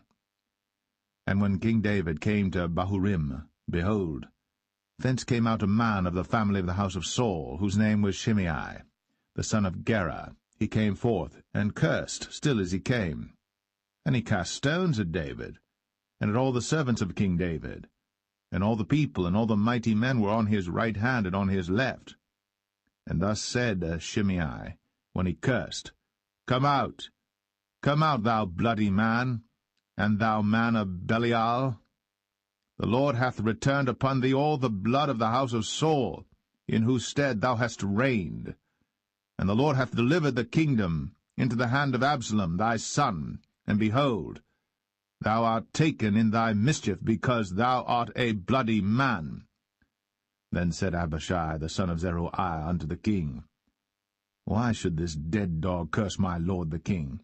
Let me go over, I pray thee, and take off his head. And the king said, What have I to do with you, ye sons of Zeruiah? So let him curse, because the Lord hath said unto him, Curse David. Who shall then say, Wherefore hast thou done so? And David said to Abishai and to all his servants, Behold, my son, which came forth of my bowels, seeketh my life. How much more now may this Benjamite do it? Let him alone, and let him curse, for the Lord hath bidden him. It may be that the Lord will look on mine affliction, and that the Lord will requite me good for his cursing this day. And as David and his men went by the way, Shimei went along on the hill's side over against him, and cursed as he went, and threw stones at him, and cast dust. And the king and all the people that were with him came weary, and refreshed themselves there. And Absalom and all the people, the men of Israel, came to Jerusalem, and Ahithophel with him. And it came to pass, when Hushai the Archite, David's friend, was come unto Absalom, that Hushai said unto Absalom, God save the king! God save the king! And Absalom said to Hushai, Is this thy kindness to thy friend? Why wentest thou not with thy friend? And Hushai said unto Absalom, Nay, but whom the Lord and this people, and all the men of Israel choose, his will I be, and with him will I abide. And again, whom should I serve? Should I not serve in the presence of his son? As I have served in thy father's presence, so will I be in thy presence. Then said Absalom to Ahithophel, Give counsel among you what we shall do.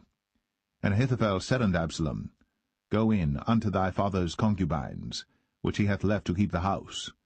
And all Israel shall hear that thou art abhorred of thy father. Then shall the hands of all that are with thee be strong. So they spread Absalom a tent upon the top of the house. And Absalom went in unto his father's concubines in the sight of all Israel.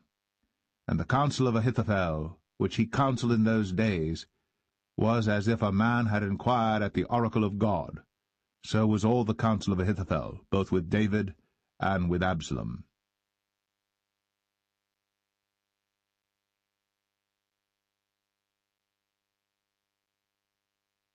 2 Samuel 17. Moreover Ahithophel said unto Absalom, Let me now choose out 12,000 men, and I will arise and pursue after David this night. And I will come upon him while he is weary and weak-handed, and will make him afraid, and all the people that are with him shall flee, and I will smite the king only. And I will bring back all the people unto thee. The man whom thou seekest is as if all returned, so all the people shall be in peace. And the saying pleased Absalom well, and all the elders of Israel. Then said Absalom, Call now Hushai the Archite also, and let us hear likewise what he saith.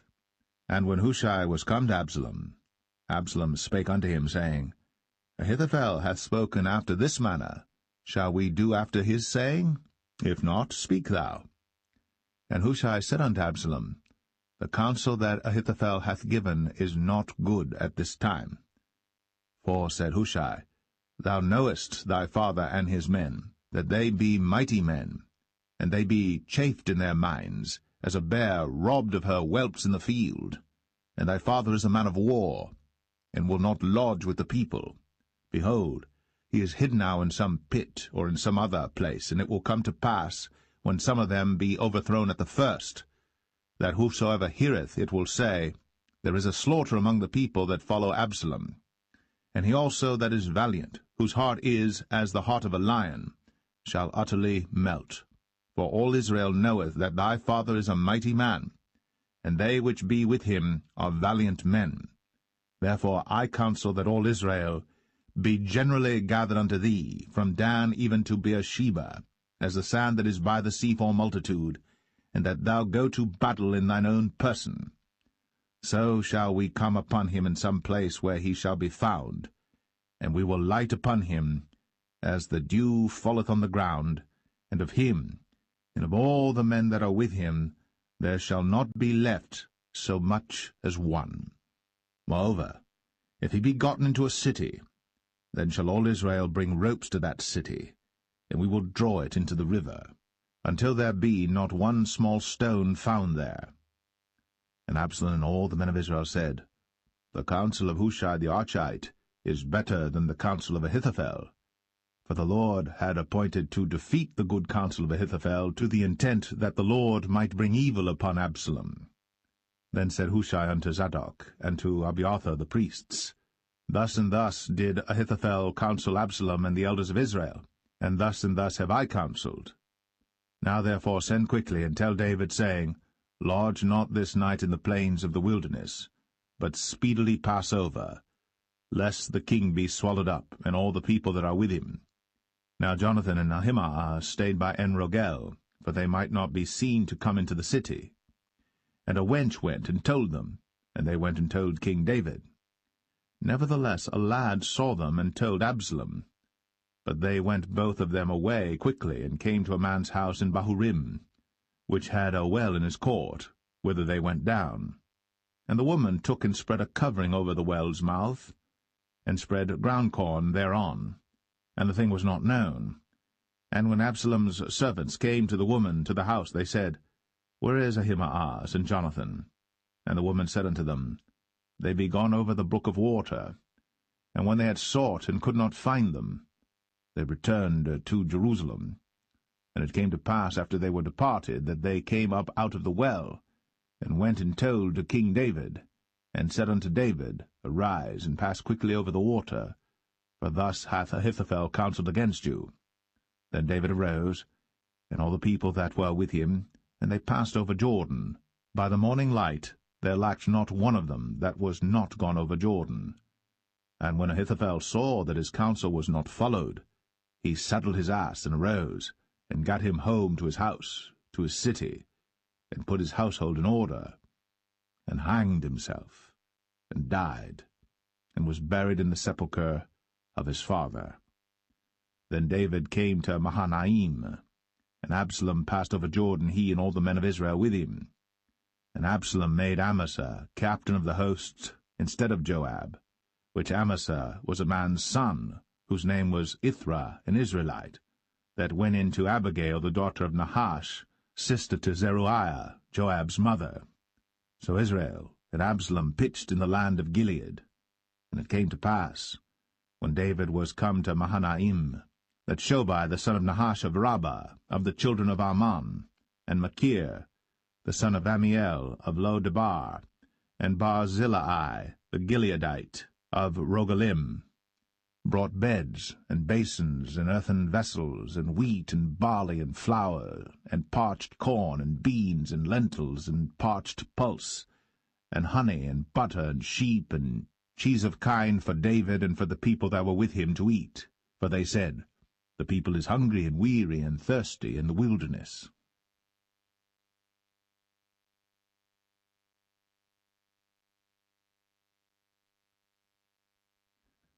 Second Samuel 18. And David numbered the people that were with him, and set captains of thousands and captains of hundreds over them. And David sent forth a third part of the people under the hand of Joab, and a third part under the hand of Abishai the son of Zeruiah, Joab's brother, and a third part under the hand of Ittai the Gittite. And the king said unto the people, I will surely go forth with you myself also. But the people answered, Thou shalt not go forth, for if we flee away, they will not care for us, neither, if half of us die, will they care for us. But now thou art worth 10,000 of us. Therefore now it is better that thou succour us out of the city. And the king said unto them, What seemeth you best, I will do. And the king stood by the gate side, and all the people came out by hundreds and by thousands. And the king commanded Joab and Abishai and Ittai, saying, Deal gently for my sake with the young man, even with Absalom. And all the people heard when the king gave all the captains charge concerning Absalom. So the people went out into the field against Israel, and the battle was in the wood of Ephraim, where the people of Israel were slain before the servants of David, and there was there a great slaughter that day of 20,000 men. For the battle was there scattered over the face of all the country, and the wood devoured more people that day than the sword devoured. And Absalom met the servants of David, and Absalom rode upon a mule, and the mule went under the thick boughs of a great oak, and his head caught hold of the oak, and he was taken up between the heaven and the earth, and the mule that was under him went away. And a certain man saw it, and told Joab, and said, Behold, I saw Absalom hanged in an oak. And Joab said unto the man that told him, And behold, thou sawest him, and why didst thou not smite him there to the ground? And I would have given thee 10 shekels of silver and a girdle. And the man said unto Joab, Though I should receive 1,000 shekels of silver in mine hand, yet would I not put forth mine hand against the king's son. For in our hearing the king charged thee and Abishai and Ittai, saying, Beware that none touch the young man Absalom. Otherwise I should have wrought falsehood against mine own life. For there is no matter hid from the king, and thou thyself wouldest have set thyself against me. Then said Joab, I may not tarry thus with thee. And he took 3 darts in his hand, and thrust them through the heart of Absalom, while he was yet alive, in the midst of the oak. And 10 young men that bare Joab's armour compassed about, and smote Absalom, and slew him. And Joab blew the trumpet, and the people returned from pursuing after Israel. For Joab held back the people. And they took Absalom, and cast him into a great pit in the wood, and laid a very great heap of stones upon him. And all Israel fled, every one to his tent. Now Absalom, in his lifetime, had taken and reared up for himself a pillar which is in the king's dale, for he said, I have no son to keep my name in remembrance. And he called the pillar after his own name, and it is called unto this day Absalom's place. Then said Ahimaaz, the son of Zadok, Let me now run, and bear the king tidings, how that the Lord hath avenged him of his enemies. And Joab said unto him, Thou shalt not bear tidings this day, but thou shalt bear tidings another day. But this day thou shalt bear no tidings, because the king's son is dead. Then said Joab to Cushai, Go tell the king what thou hast seen. And Cushai bowed himself unto Joab, and ran. Then said Ahimaaz, the son of Zadok, yet again to Joab, But howsoever let me, I pray thee, also run after Cushai. And Joab said, Wherefore wilt thou run, my son, seeing that thou hast no tidings ready? But howsoever said he, Let me run. And he said unto him, Run. Then Ahimaaz ran by the way of the plain, and overran Cushai. And David sat between the 2 gates, and the watchman went up to the roof over the gate unto the wall, and lifted up his eyes, and looked, and behold, a man running alone. And the watchman cried, and told the king. And the king said, If he be alone, there is tidings in his mouth. And he came apace, and drew near. And the watchman saw another man running. And the watchman called unto the porter, and said, Behold, another man running alone. And the king said, He also bringeth tidings. And the watchman said, Methinketh the running of the foremost is like the running of Ahimaaz the son of Zadok. And the king said, He is a good man, and cometh with good tidings. And Ahimaaz called, and said unto the king, All is well. And he fell down to the earth upon his face before the king, and said, Blessed be the Lord thy God, which hath delivered up the men that lifted up their hand against my lord the king. And the king said, Is the young man Absalom safe? And Ahimaaz answered, When Joab sent the king's servant, and me thy servant, I saw a great tumult, but I knew not what it was. And the king said unto him, Turn aside, and stand here. And he turned aside, and stood still. And behold, Cushai came. And Cushai said, Tidings, my lord the king. For the Lord hath avenged thee this day of all them that rose up against thee. And the king said unto Cushai, Is the young man Absalom safe? And Cushai answered, The enemies of my lord the king, and all that rise against thee to do thee hurt, be as that young man is. And the king was much moved, and went up to the chamber over the gate, and wept. And as he went, thus he said, O my son Absalom, my son Absalom, would God I had died for thee, O Absalom, my son, my son.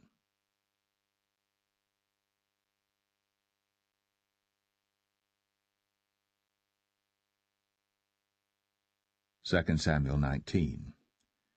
And it was told Joab, Behold, the king weepeth and mourneth for Absalom. And the victory that day was turned into mourning unto all the people, for the people heard say that day how the king was grieved for his son.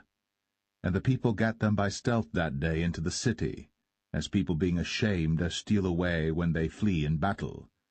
But the king covered his face. And the king cried with a loud voice, O my son Absalom! O Absalom, my son, my son! And Joab came into the house to the king, and said, Thou hast shamed this day the faces of all thy servants, which this day have saved thy life and the lives of thy sons and of thy daughters, and the lives of thy wives and the lives of thy concubines, in that thou lovest thine enemies and hatest thy friends. For thou hast declared this day that thou regardest neither princes nor servants. For this day I perceive that if Absalom had lived, and all we had died this day, then it had pleased thee well. Now therefore arise, go forth, and speak comfortably unto thy servants. For I swear by the Lord, if thou go not forth, there will not tarry one with thee this night. And that will be worse unto thee than all the evil that befell thee from thy youth until now. Then the king arose and sat in the gate. And they told unto all the people, saying, Behold, the king doth sit in the gate. And all the people came before the king, for Israel had fled every man to his tent. And all the people were at strife throughout all the tribes of Israel, saying, The king saved us out of the hand of our enemies, and he delivered us out of the hand of the Philistines, and now he is fled out of the land for Absalom. And Absalom, whom we anointed over us, is dead in battle. Now therefore why speak ye not a word of bringing the king back? And King David sent to Zadok and to Abiathar the priests, saying, Speak unto the elders of Judah, saying, Why are ye the last to bring the king back to his house, seeing the speech of all Israel is come to the king, even to his house? Ye are my brethren, ye are my bones and my flesh, wherefore then are ye the last to bring back the king? And say ye to Amasa, Art thou not of my bone and of my flesh? God do so to me, and more also, if thou be not captain of the host before me continually in the room of Joab. And he bowed the heart of all the men of Judah, even as the heart of one man, so that they sent this word unto the king, Return thou, and all thy servants. So the king returned, and came to Jordan, and Judah came to Gilgal, to go to meet the king, to conduct the king over Jordan. And Shimei the son of Gera, a Benjamite, which was of Bahurim, hasted and came down with the men of Judah to meet King David. And there were 1,000 men of Benjamin with him, and Ziba the servant of the house of Saul, and his 15 sons and his 20 servants with him. And they went over Jordan before the king. And there went over a ferry boat to carry over the king's household, and to do what he thought good. And Shimei the son of Gera fell down before the king, as he was come over Jordan, and said unto the king, Let not my lord impute iniquity unto me, neither do thou remember that which thy servant did perversely the day that my lord the king went out of Jerusalem, that the king should take it to his heart. For thy servant doth know that I have sinned. Therefore, behold, I am come the first this day of all the house of Joseph, to go down to meet my lord the king. But Abishai the son of Zeruiah answered and said, Shall not Shimei be put to death for this, because he cursed the Lord's anointed? And David said, What have I to do with you, ye sons of Zeruiah, that ye should this day be adversaries unto me? Shall there any man be put to death this day in Israel? For do not I know that I am this day king over Israel? Therefore the king said unto Shimei, Thou shalt not die. And the king sware unto him. And Mephibosheth, the son of Saul, came down to meet the king, and had neither dressed his feet, nor trimmed his beard, nor washed his clothes, from the day the king departed until the day he came again in peace. And it came to pass, when he was come to Jerusalem to meet the king, that the king said unto him, Wherefore wentest not thou with me, Mephibosheth? And he answered, My lord, O king, my servant deceived me. For thy servant said, I will saddle me an ass, that I may ride thereon, and go to the king, because thy servant is lame. And he hath slandered thy servant unto my lord the king. But my lord the king is as an angel of God. Do therefore what is good in thine eyes. For all of my father's house were but dead men before my lord the king. Yet didst thou set thy servant among them that did eat at thine own table? What right therefore have I yet to cry any more unto the king? And the king said unto him, Why speakest thou any more of thy matters? I have said, Thou and Ziba divide the land. And Mephibosheth said unto the king, Yea, let him take all, for as much as my lord the king is come again in peace unto his own house. And Barzillai, the Gileadite, came down from Rogelim, and went over Jordan with the king to conduct him over Jordan. Now Barzillai was a very aged man, even 80 years old, and he had provided the king of sustenance while he lay at Mahanaim, for he was a very great man. And the king said unto Barzillai, Come thou over with me, and I will feed thee with me in Jerusalem. And Barzillai said unto the king, How long have I to live, that I should go up with the king unto Jerusalem? I am this day 80 years old, and can I discern between good and evil?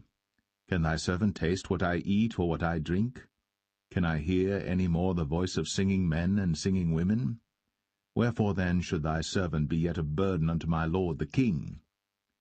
Thy servant will go a little way over Jordan with the king, and why should the king recompense it me with such a reward? Let thy servant, I pray thee, turn back again, that I may die in mine own city, and be buried by the grave of my father and of my mother. But behold thy servant, Chimham, let him go over with my lord the king, and do to him what shall seem good unto thee. And the king answered, Chimham shall go over with me, and I will do to him that which shall seem good unto thee. And whatsoever thou shalt require of me, that will I do for thee. And all the people went over Jordan. And when the king was come over, the king kissed Barzillai, and blessed him, and he returned unto his own place. Then the king went on to Gilgal, and Chimham went on with him. And all the people of Judah conducted the king, and also half the people of Israel. And behold, all the men of Israel came to the king, and said unto the king, Why have our brethren the men of Judah stolen thee away, and have brought the king and his household and all David's men with him over Jordan? And all the men of Judah answered the men of Israel, Because the king is near of kin to us. Wherefore then be ye angry for this matter? Have we eaten at all of the king's cost, or hath he given us any gift? And the men of Israel answered the men of Judah, and said, We have 10 parts in the king, and we have also more right in David than ye. Why then did ye despise us, that our advice should not be first had in bringing back our king? And the words of the men of Judah were fiercer than the words of the men of Israel.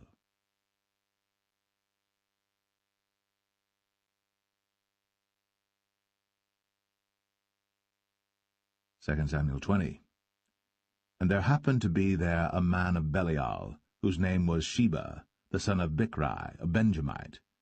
And he blew a trumpet, and said, We have no part in David, neither have we inheritance in the son of Jesse. Every man to his tents, O Israel. So every man of Israel went up from after David, and followed Sheba the son of Bichri. But the men of Judah clave unto their king, from Jordan even to Jerusalem. And David came to his house at Jerusalem. And the king took the 10 women his concubines, whom he had left to keep the house, and put them in ward, and fed them, but went not in unto them. So they were shut up unto the day of their death, living in widowhood. Then said the king to Amasa, Assemble me the men of Judah within 3 days, and be thou here present. So Amasa went to assemble the men of Judah, but he tarried longer than the set time which he had appointed him. And David said to Abishai, Now shall Sheba the son of Bichri do us more harm than did Absalom. Take thou thy lord's servants, and pursue after him, lest he get him fenced cities and escape us. And there went out after him Joab's men, and the Cherethites and the Pelethites, and all the mighty men, and they went out of Jerusalem, to pursue after Sheba the son of Bichri. When they were at the great stone which is in Gibeon, Amasa went before them, and Joab's garment that he had put on was girded unto him, and upon it a girdle with a sword fastened upon his loins in the sheath thereof. And as he went forth it fell out. And Joab said to Amasa, Art thou in health, my brother? And Joab took Amasa by the beard with the right hand to kiss him. But Amasa took no heed to the sword that was in Joab's hand.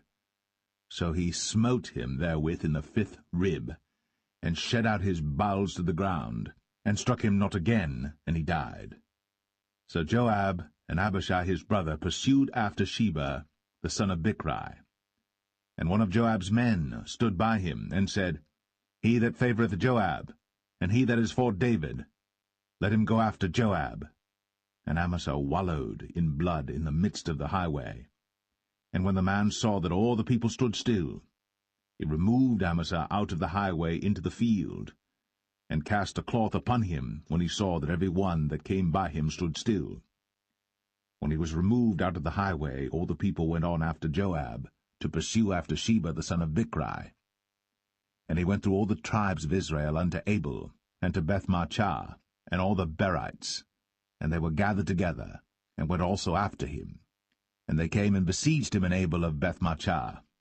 And they cast up a bank against the city, and it stood in the trench, and all the people that were with Joab battered the wall to throw it down. Then cried a wise woman out of the city, Hear, hear, say, I pray you, unto Joab, Come near hither, that I may speak with thee. And when he was come near unto her, the woman said, Art thou Joab? And he answered, I am he. Then she said unto him, Hear the words of thine handmaid. And he answered, I do hear. Then she spake, saying, They were wont to speak in old time, saying, They shall surely ask counsel at Abel. And so they ended the matter. I am one of them that are peaceable and faithful in Israel. Thou seekest to destroy a city and a mother in Israel. Why wilt thou swallow up the inheritance of the Lord? And Joab answered and said, far be it from me that I should swallow up or destroy. The matter is not so. But a man of Mount Ephraim, Sheba, the son of Bichri by name, hath lifted up his hand against the king, even against David. Deliver him only, and I will depart from the city. And the woman said unto Joab, Behold, his head shall be thrown to thee over the wall. Then the woman went unto all the people in her wisdom, and they cut off the head of Sheba the son of Bichri, and cast it out to Joab. And he blew a trumpet, and they retired from the city, every man to his tent. And Joab returned to Jerusalem unto the king. Now Joab was over all the host of Israel, and Benaiah the son of Jehoiada was over the Cherethites and over the Pelethites, and Adoram was over the tribute, and Jehoshaphat the son of Ahilud was recorder, and Sheva was scribe, and Zadok and Abiathar were priests, and Ira also the Jerite was a chief ruler about David.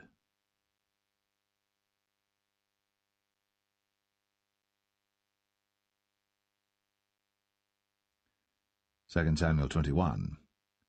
Then there was a famine in the days of David 3 years, year after year. And David inquired of the Lord. And the Lord answered, It is for Saul and for his bloody house, because he slew the Gibeonites. And the king called the Gibeonites, and said unto them, Now the Gibeonites were not of the children of Israel, but of the remnant of the Amorites, and the children of Israel had sworn unto them. And Saul sought to slay them in his zeal to the children of Israel and Judah. Wherefore David said unto the Gibeonites, What shall I do for you? And wherewith shall I make the atonement, that ye may bless the inheritance of the Lord? And the Gibeonites said unto him, We will have no silver nor gold of Saul, nor of his house, neither for us shalt thou kill any man in Israel. And he said, What ye shall say, that will I do for you. And they answered the king, The man that consumed us, and that devised against us, that we should be destroyed from remaining in any of the coasts of Israel, let 7 men of his sons be delivered unto us, and we will hang them up unto the Lord in Gibeah of Saul, whom the Lord did choose. And the king said, I will give them. But the king spared Mephibosheth, the son of Jonathan the son of Saul, because of the Lord's oath that was between them, between David and Jonathan the son of Saul. But the king took the 2 sons of Rizpah, the daughter of Aiah, whom she bare unto Saul, Armoni and Mephibosheth, and the 5 sons of Michal the daughter of Saul, whom she brought up for Adriel the son of Barzillai the Maholathite. And he delivered them into the hands of the Gibeonites, and they hanged them in the hill before the Lord. And they fell all 7 together, and were put to death in the days of harvest, in the first days, in the beginning of barley harvest. And Rizpah the daughter of Aiah took sackcloth, and spread it for her upon the rock, from the beginning of harvest until water dropped upon them out of heaven, and suffered neither the birds of the air to rest on them by day, nor the beast of the field by night. And it was told David, what Rizpah the daughter of Aiah, the concubine of Saul, had done. And David went and took the bones of Saul, and the bones of Jonathan his son from the men of Jabesh-Gilead, which had stolen them from the street of Bethshan, where the Philistines had hanged them, when the Philistines had slain Saul in Gilboa. And he brought up from thence the bones of Saul, and the bones of Jonathan his son, and they gathered the bones of them that were hanged. And the bones of Saul and Jonathan his son buried they in the country of Benjamin in Zelle, in the sepulchre of Kish his father, and they performed all that the king commanded, and after that God was entreated for the land. Moreover, the Philistines had yet war again with Israel, and David went down, and his servants with him, and fought against the Philistines, and David waxed faint. And Ishbi-Benob, which was of the sons of the giant, the weight of whose spear weighed 300 shekels of brass in weight, he being girded with a new sword, thought to have slain David. But Abishai the son of Zeruiah succoured him, and smote the Philistine, and killed him. Then the men of David sware unto him, saying, Thou shalt go no more out with us to battle, that thou quench not the light of Israel. And it came to pass after this, that there was again a battle with the Philistines at Gob. Then Sibbechai the Hushathite slew Saph, which was of the sons of the giant.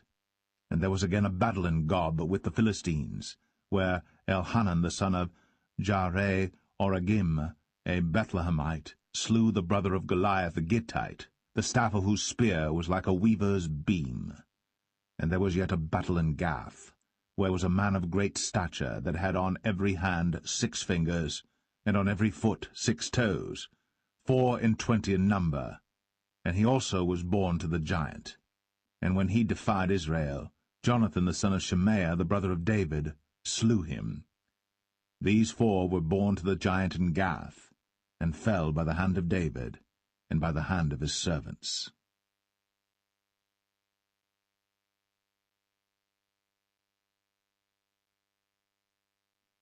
Samuel 22. And David spake unto the Lord the words of this song in the day that the Lord had delivered him out of the hand of all his enemies, and out of the hand of Saul. And he said, The Lord is my rock, and my fortress, and my deliverer. The God of my rock, in him will I trust. He is my shield, and the horn of my salvation, my high tower, and my refuge, my Saviour. Thou savest me from violence. I will call on the Lord, who is worthy to be praised. So shall I be saved from mine enemies.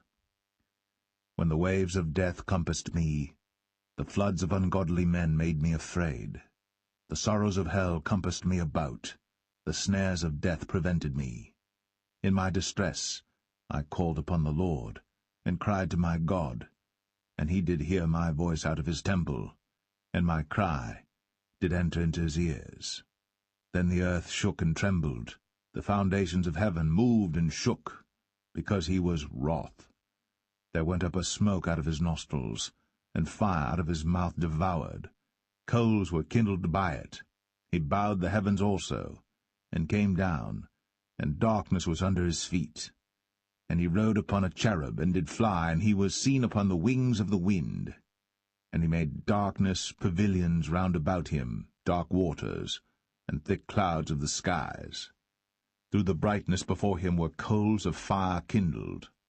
The Lord thundered from heaven, and the Most High uttered his voice. And he sent out arrows, and scattered them, lightning, and discomfited them. And the channels of the sea appeared. The foundations of the world were discovered, at the rebuking of the Lord, at the blast of the breath of his nostrils. He sent from above, he took me, he drew me out of many waters. He delivered me from my strong enemy, and from them that hated me, for they were too strong for me. They prevented me in the day of my calamity. But the Lord was my stay. He brought me forth also into a large place. He delivered me because he delighted in me. The Lord rewarded me according to my righteousness, according to the cleanness of my hands hath he recompensed me. For I have kept the ways of the Lord, and have not wickedly departed from my God. For all his judgments were before me, And as for his statutes, I did not depart from them. I was also upright before him, and have kept myself from mine iniquity. Therefore the Lord hath recompensed me according to my righteousness, according to my cleanness in his eyesight. With the merciful thou wilt show thyself merciful, and with the upright man thou wilt show thyself upright. With the pure thou wilt show thyself pure, and with the froward thou wilt show thyself unsavoury. And the afflicted people thou wilt save, but thine eyes are upon the haughty, that thou mayest bring them down. For thou art my lamp, O Lord, and the Lord will lighten my darkness. For by thee I have run through a troop, by my God have I leaped over a wall. As for God, his way is perfect. The word of the Lord is tried. He is a buckler to all them that trust in him. For who is God save the Lord? And who is a rock save our God? God is my strength and power, and he maketh my way perfect. He maketh my feet like hinds' feet, and setteth me upon my high places. He teacheth my hands to war, so that a bow of steel is broken by mine arms. Thou hast also given me the shield of thy salvation, and thy gentleness hath made me great. Thou hast enlarged my steps under me, so that my feet did not slip. I have pursued mine enemies, and destroyed them, and turned not again until I had consumed them. And I have consumed them and wounded them, that they could not arise, yea, they are fallen under my feet. For thou hast girded me with strength to battle. Them that rose up against me hast thou subdued under me. Thou hast also given me the necks of mine enemies, that I might destroy them that hate me. They looked, but there was none to save, even unto the Lord. But he answered them not. Then did I beat them as small as the dust of the earth. I did stamp them as the mire of the street, and did spread them abroad. Thou also hast delivered me from the strivings of my people. Thou hast kept me to be head of the heathen. A people which I knew not shall serve me. Strangers shall submit themselves unto me. As soon as they hear, they shall be obedient unto me. Strangers shall fade away, and they shall be afraid out of their close places. The Lord liveth, and blessed be my rock, and exalted be the God of the rock of my salvation. It is God that avengeth me, and that bringeth down the people unto me, and that bringeth me forth from mine enemies. Thou also hast lifted me up on high above them that rose up against me. Thou hast delivered me from the violent man. Therefore I will give thanks unto thee, O Lord, among the heathen, and I will sing praises unto thy name.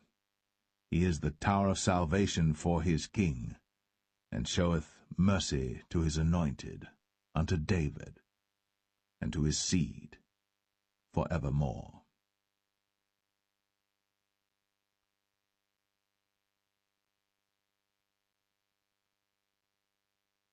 Second Samuel 23. Now these be the last words of David. And David the son of Jesse said, and the man who was raised up on high, the anointed of the God of Jacob, and the sweet psalmist of Israel, said, The Spirit of the Lord spake by me, and his word was in my tongue. The God of Israel said, The rock of Israel spake to me. He that ruleth over men must be just, ruling in the fear of God. And he shall be as the light of the morning, when the sun riseth, even a morning without clouds, as the tender grass springing out of the earth by clear shining after rain. Although my house be not so with God, yet he hath made with me an everlasting covenant, ordered in all things and sure. For this is all my salvation and all my desire, although he make it not to grow. But the sons of Belial shall be all of them as thorns thrust away, because they cannot be taken with hands. But the man that shall touch them must be fenced with iron, and the staff of a spear, and they shall be utterly burned with fire in the same place. These be the names of the mighty men whom David had. The Tachmonite, that sat in the seat, chief among the captains, the same was Adino the Eznite. He lift up his spear against 800, whom he slew at one time. And after him was Eleazar the son of Dodo the Ahohite, one of the 3 mighty men with David, when they defied the Philistines that were there gathered together to battle, and the men of Israel were gone away. He arose, and smote the Philistines until his hand was weary, and his hand clave unto the sword. And the Lord wrought a great victory that day, and the people returned after him only to spoil. And after him was Shammah the son of Agi, the Harahite. And the Philistines were gathered together into a troop, where was a piece of ground full of lentils, and the people fled from the Philistines. But he stood in the midst of the ground, and defended it, and slew the Philistines, and the Lord wrought a great victory. And 3 of the 30 chief went down, and came to David in the harvest time unto the cave of Adullam. And the troop of the Philistines pitched in the valley of Rephaim. And David was then in an hold, and the garrison of the Philistines was then in Bethlehem. And David longed, and said, O that one would give me drink of the water of the well of Bethlehem, which is by the gate. And the 3 mighty men brake through the host of the Philistines, and drew water out of the well of Bethlehem that was by the gate, and took it, and brought it to David. Nevertheless he would not drink thereof, but poured it out unto the Lord. And he said, Be it far from me, O Lord, that I should do this. Is not this the blood of the men that went in jeopardy of their lives? Therefore he would not drink it. These things did these 3 mighty men. And Abishai the brother of Joab, the son of Zeruiah, was chief among 3. And he lifted up his spear against 300, and slew them, and had the name among 3. Was he not most honourable of 3? Therefore he was their captain, howbeit he attained not unto the first 3. And Benaiah the son of Jehoiada, the son of a valiant man of Kabzeel, who had done many acts, he slew 2 lion-like men of Moab. He went down also and slew a lion in the midst of a pit in time of snow. And he slew an Egyptian, a goodly man. And the Egyptian had a spear in his hand. But he went down to him with a staff, and plucked the spear out of the Egyptian's hand, and slew him with his own spear. These things did Benaiah the son of Jehoiada, and had the name among 3 mighty men. He was more honourable than the 30, but he attained not to the first 3. And David set him over his guard. Asahel the brother of Joab was one of the 30, Elhanan the son of Dodo of Bethlehem, Shammah the Harodite, Elika the Harodite, Helez the Paltite, Ira the son of Ikesh the Tekoite, Abiezer the Anethathite, Mebunai the Hushathite, Zalman the Ahohite, Maharai the Netophathite, Heleb the son of Baanah a Netophathite, Ittai the son of Ribai, out of Gibeah of the children of Benjamin, Benaiah the Parathonite, Hiddai of the brooks of Gaash, Abialbon the Arbathite, Asmaveth the Bahamite, Eliabah the Shaalbanite, of the sons of Jashan, Jonathan, Shammah the Hararite, Ahiam the son of Sharah, the Hararite, Eliphalet the son of Ahasbai, the son of the Maacathite, Eliam the son of Ahithophel the Gelonite,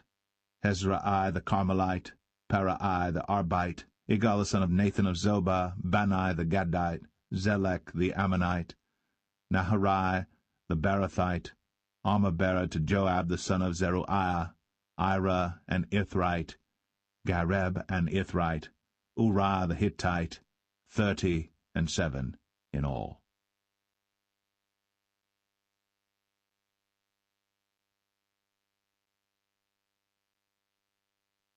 2 Samuel 24. And again the anger of the Lord was kindled against Israel.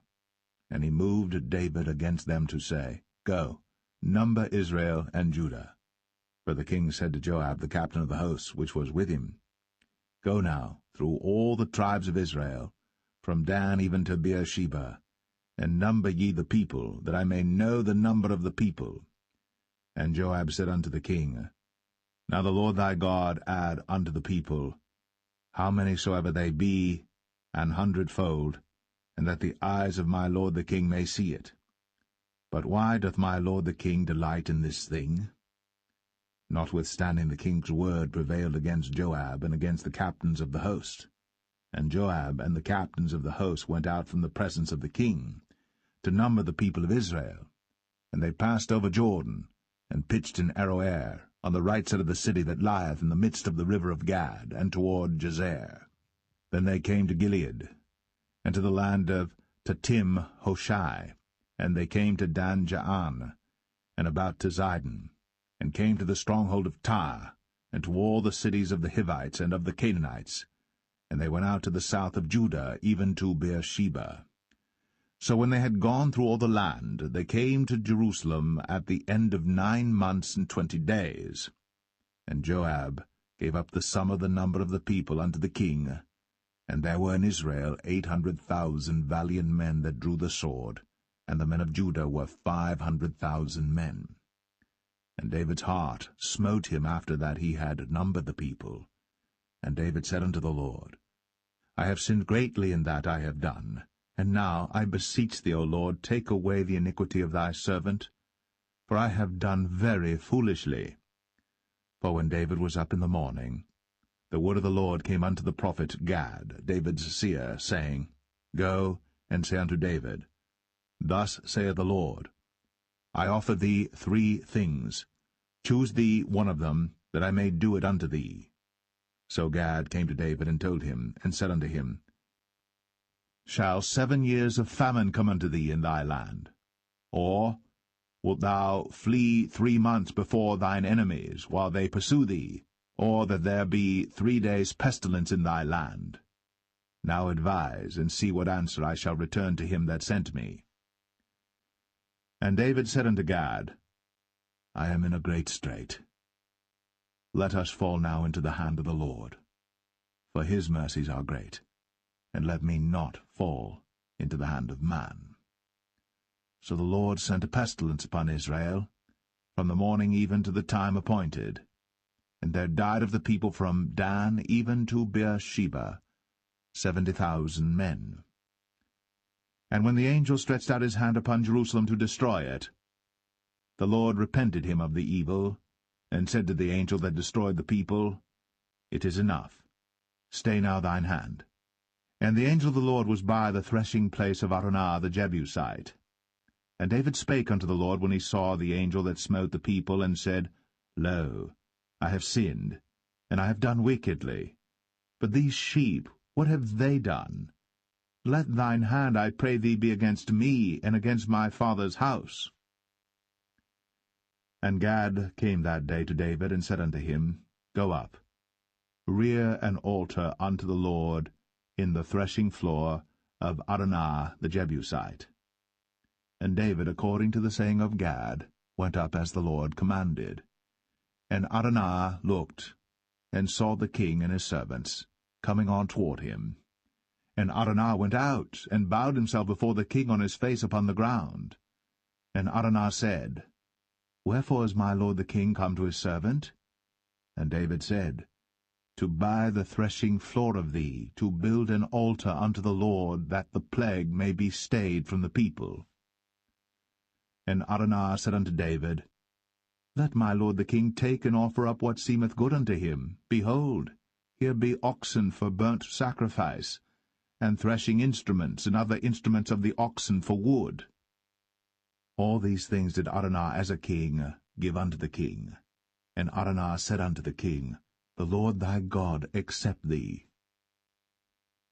And the king said unto Araunah, Nay, but I will surely buy it of thee at a price.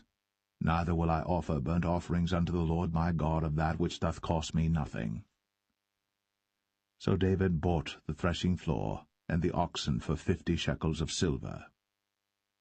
And David built there an altar unto the Lord, and offered burnt offerings and peace offerings. So the Lord was entreated for the land, and the plague was stayed from Israel.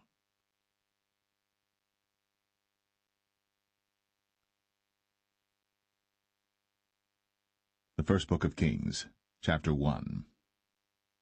Now King David was old, and stricken in years, and they covered him with clothes, but he gat no heat. Wherefore his servant said unto him, Let there be sought for my lord the king a young virgin, and let her stand before the king, and let her cherish him, and let her lie in thy bosom, that my lord the king may get heat. So they sought for a fair damsel throughout all the coasts of Israel, and found Abishag, a Shunammite, and brought her to the king. And the damsel was very fair, and cherished the king, and ministered to him. But the king knew her not. Then Adonijah the son of Haggith exalted himself, saying, I will be king. And he prepared him chariots and horsemen, and 50 men to run before him. And his father had not displeased him at any time in saying, Why hast thou done so? And he also was a very goodly man. And his mother bare him after Absalom. And he conferred with Joab the son of Zeruiah, and with Abiathar the priest, and they, following Adonijah, helped him. But Zadok the priest, and Benaiah the son of Jehoiada, and Nathan the prophet, and Shimei, and Rei, and the mighty men which belonged to David, were not with Adonijah. And Adonijah slew sheep and oxen and fat cattle by the stone of Zoheleth, which is by En-Rogel, and called all his brethren the king's sons, and all the men of Judah the king's servants. But Nathan the prophet, and Benaiah, and the mighty men, and Solomon his brother, he called not. Wherefore Nathan spake unto Bathsheba, the mother of Solomon, saying, Hast thou not heard that Adonijah the son of Haggith doth reign, and David our Lord knoweth it not? Now therefore come, let me, I pray thee, give thee counsel, that thou mayest save thine own life, and the life of thy son Solomon. Go and get thee in unto King David, and say unto him, Didst not thou, my lord, O king, swear unto thine handmaid, saying, Assuredly Solomon thy son shall reign after me, and he shall sit upon my throne? Why then doth Adonijah reign? Behold, while thou yet talkest there with the king, I also will come in after thee, and confirm thy words. And Bathsheba went in unto the king into the chamber. And the king was very old, and Abishag the Shunammite ministered unto the king. And Bathsheba bowed, and did obeisance unto the king. And the king said, What wouldst thou?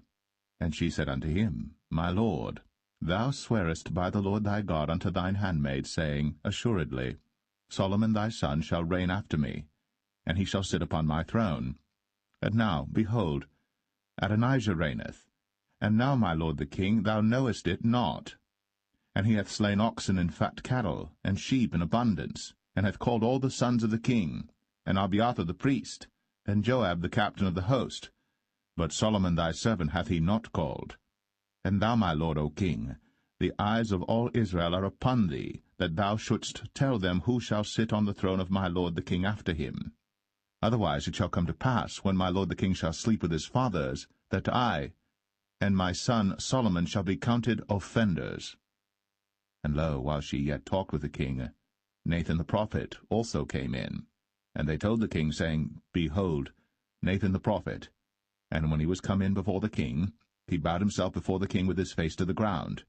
And Nathan said, My lord, O king, hast thou said, Adonijah shall reign after me, and he shall sit upon my throne?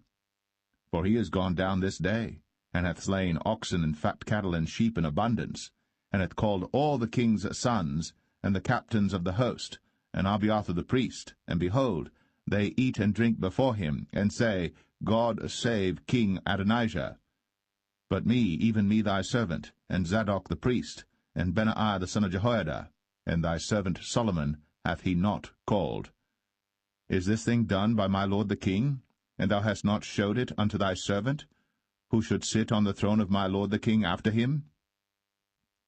Then King David answered and said, Call me Bathsheba. And she came into the king's presence, and stood before the king.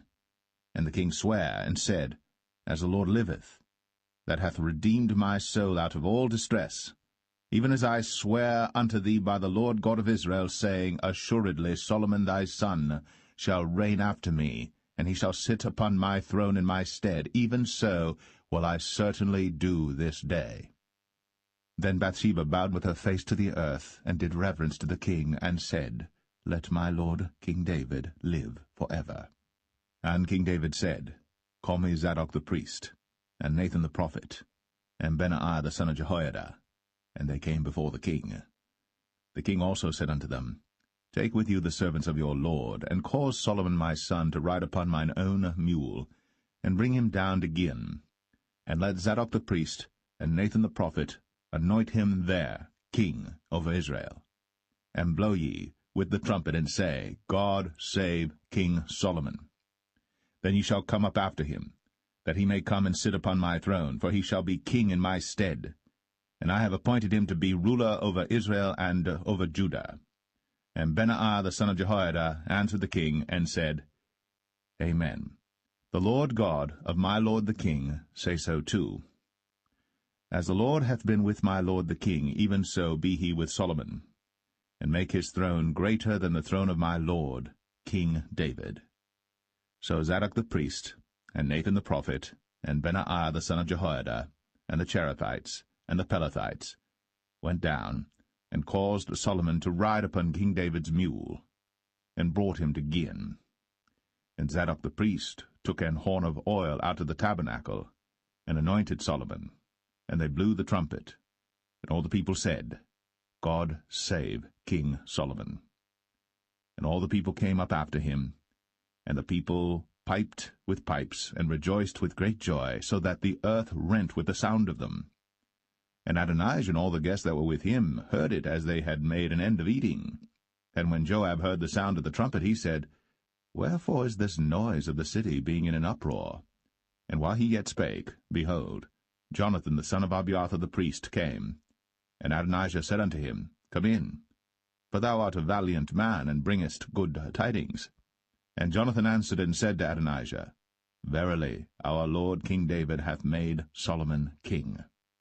And the king hath sent with him Zadok the priest, and Nathan the prophet, and Benaiah the son of Jehoiada, and the Cherethites and the Pelethites, and they have caused him to ride upon the king's mule. And Zadok the priest, and Nathan the prophet, have anointed him king in Gihon, and they are come up from thence, rejoicing, so that the city rang again. This is the noise that ye have heard. And also Solomon sitteth on the throne of the kingdom. And moreover, the king's servants came to bless our lord King David, saying, God make the name of Solomon better than thy name, and make his throne greater than thy throne. And the king bowed himself upon the bed. And also thus said the king, Blessed be the Lord God of Israel, which hath given one to sit on my throne this day, mine eyes even seeing it. And all the guests that were with Adonijah were afraid, and rose up, and went every man his way. And Adonijah feared because of Solomon, and arose, and went, and caught hold on the horns of the altar. And it was told Solomon, saying, Behold, Adonijah feareth King Solomon, for lo, he hath caught hold on the horns of the altar, saying, Let King Solomon swear unto me today, that he will not slay his servant with the sword. And Solomon said, If he will show himself a worthy man, there shall not an hair of him fall to the earth. But if wickedness shall be found in him, he shall die. So King Solomon sent, and they brought him down from the altar, and he came, and bowed himself to King Solomon. And Solomon said unto him, Go to thine house.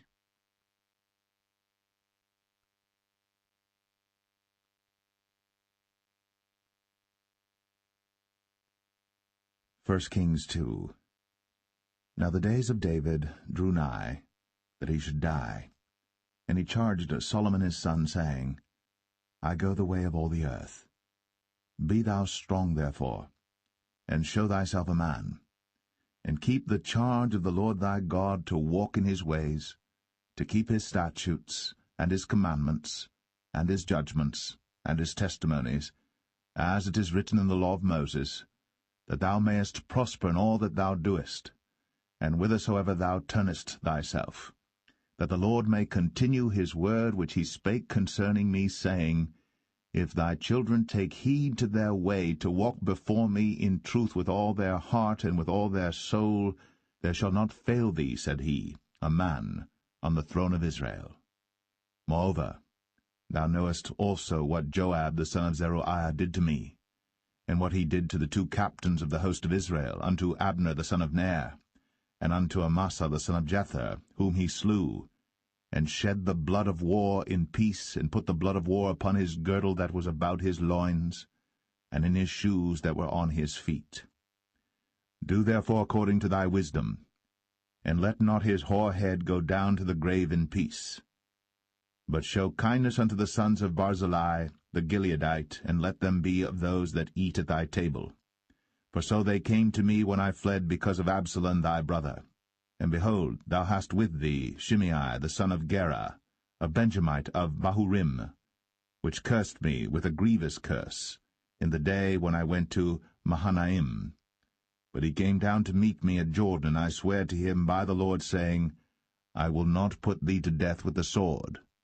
Now therefore hold him not guiltless, for thou art a wise man, and knowest what thou oughtest to do unto him.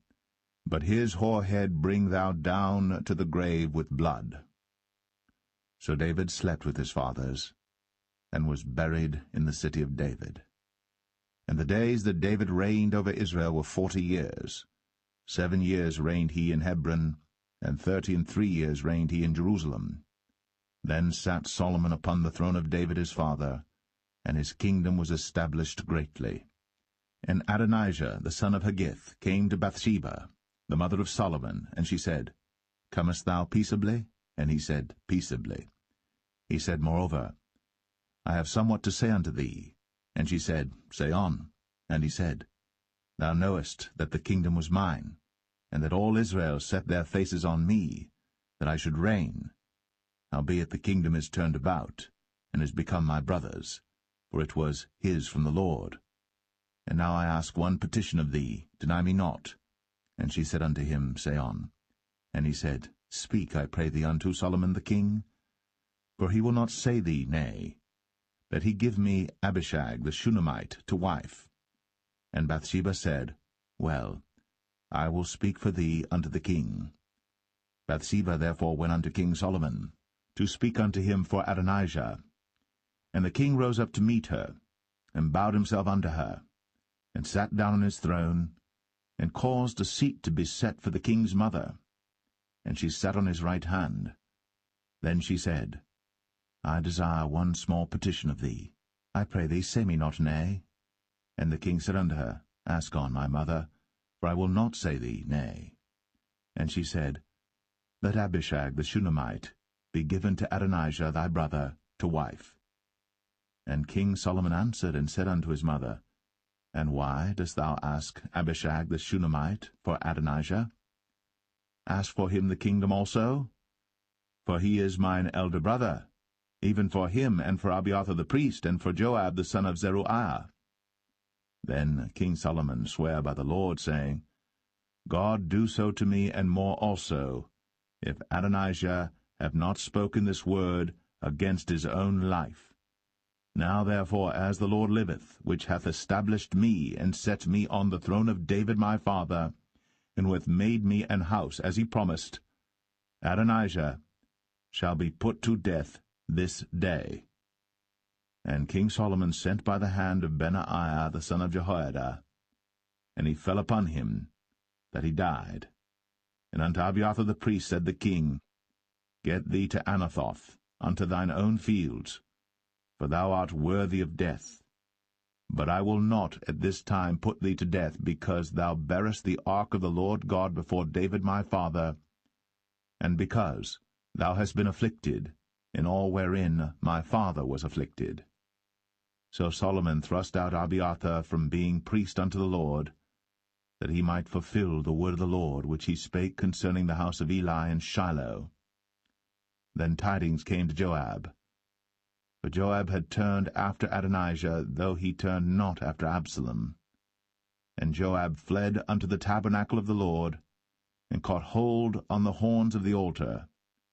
And it was told King Solomon that Joab was fled unto the tabernacle of the Lord, and behold, he is by the altar. Then Solomon sent Benaiah the son of Jehoiada, saying, Go, fall upon him.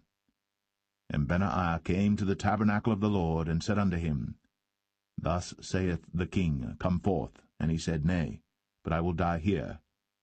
And Benaiah brought the king word again, saying, Thus said Joab. And thus he answered me. And the king said unto him, Do as he hath said, and fall upon him, and bury him, that thou mayest take away the innocent blood, which Joab shed from me, and from the house of my father. And the Lord shall return his blood upon his own head, who fell upon 2 men more righteous and better than he, and slew them with the sword. My father David, not knowing thereof, to wit, Abner the son of Ner, captain of the host of Israel, and Amasa the son of Jether, captain of the host of Judah. Their blood shall therefore return upon the head of Joab, and upon the head of his seed for ever. But upon David, and upon his seed, and upon his house, and upon his throne, shall there be peace for ever from the Lord. So Benaiah the son of Jehoiada went up, and fell upon him, and slew him. And he was buried in his own house, in the wilderness. And the king put Benaiah the son of Jehoiada in his room over the host, and Zadok the priest did the king put in the room of Abiathar. And the king sent and called for Shimei, and said unto him, Build thee an house in Jerusalem, and dwell there, and go not forth thence any whither. For it shall be, that on the day thou goest out, and passest over the brook Kidron, thou shalt know for certain that thou shalt surely die. Thy blood shall be upon thine own head. And Shimei said unto the king, The saying is good. As my lord the king hath said, so will thy servant do. And Shimei dwelt in Jerusalem many days. And it came to pass at the end of 3 years, that 2 of the servants of Shimei ran away unto Achish, son of Maachah, king of Gath. And they told Shimei, saying, Behold, thy servants be in Gath. And Shimei arose, and saddled his ass, and went to Gath to Achish to seek his servants. And Shimei went, and brought his servants from Gath. And it was told Solomon that Shimei had gone from Jerusalem to Gath, and was come again. And the king sent and called for Shimei, and said unto him, Did I not make thee to swear by the Lord, and protested unto thee, saying, Know for a certain, on the day thou goest out, and walkest abroad any whither, that thou shalt surely die? And thou saidst unto me, The word that I have heard is good. Why then hast thou not kept the oath of the Lord, and the commandment that I have charged thee with? The king said moreover to Shimei, Thou knowest all the wickedness which thine heart is privy to, that thou didst to David my father. Therefore the Lord shall return thy wickedness upon thine own head. And King Solomon shall be blessed, and the throne of David shall be established before the Lord for ever. So the king commanded Benaiah the son of Jehoiada, which went out, and fell upon him that he died. And the kingdom was established in the hand of Solomon.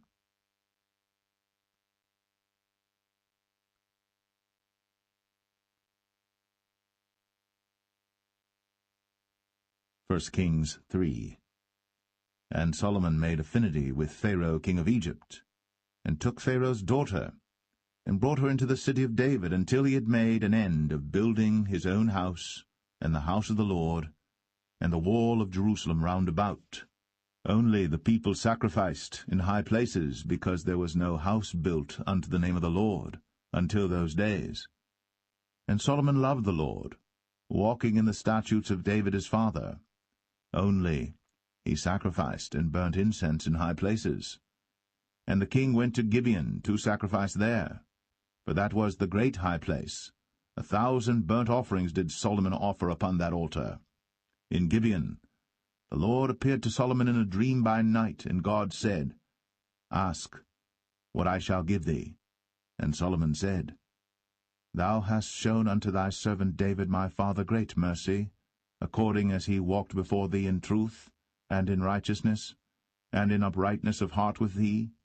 And thou hast kept for him this great kindness, that thou hast given him a son, to sit on his throne, as it is this day. And now, O Lord my God, thou hast made thy servant king instead of David my father, and I am but a little child. I know not how to go out or come in. And thy servant is in the midst of thy people which thou hast chosen, a great people, that cannot be numbered nor counted for multitude. Give therefore thy servant an understanding heart to judge thy people, that I may discern between good and bad. For who is able to judge this, thy so great a people? And the speech pleased the Lord, that Solomon had asked this thing. And God said unto him, Because thou hast asked this thing, and hast not asked for thyself long life, neither hast asked riches for thyself, nor hast asked the life of thine enemies, but hast asked for thyself understanding, to discern judgment. Behold, I have done according to thy words. Lo, I have given thee a wise and an understanding heart, so that there was none like thee before thee, neither after thee shall any arise like unto thee. And I have also given thee that which thou hast not asked, both riches and honour, so that there shall not be any among the kings like unto thee all thy days. And if thou wilt walk in my ways, to keep my statutes and my commandments, as thy father David did walk, then I will lengthen thy days.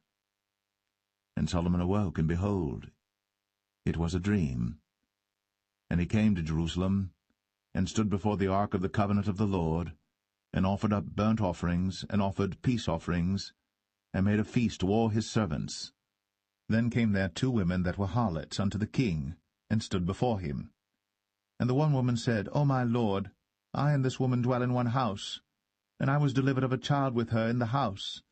And it came to pass, the 3rd day after that I was delivered, that this woman was delivered also, and we were together.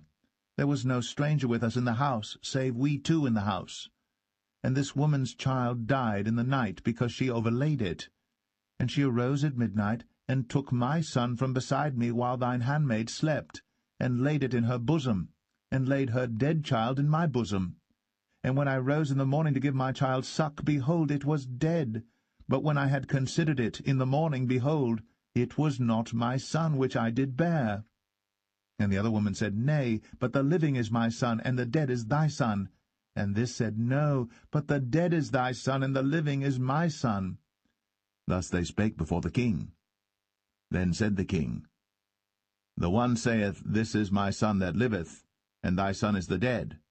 And the other saith, Nay, but thy son is the dead, and my son is the living. And the king said, Bring me a sword. And they brought a sword before the king. And the king said, Divide the living child in 2, and give half to the one, and half to the other. Then spake the woman, whose the living child was, unto the king. For her bowels yearned upon her son, and she said, O my lord, give her the living child, and in no wise slay it.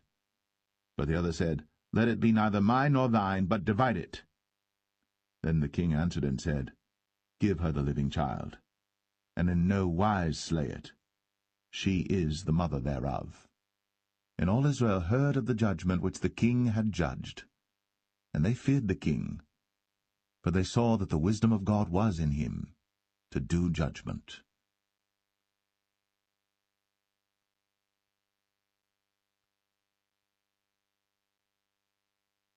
1 Kings 4. So King Solomon was king over all Israel.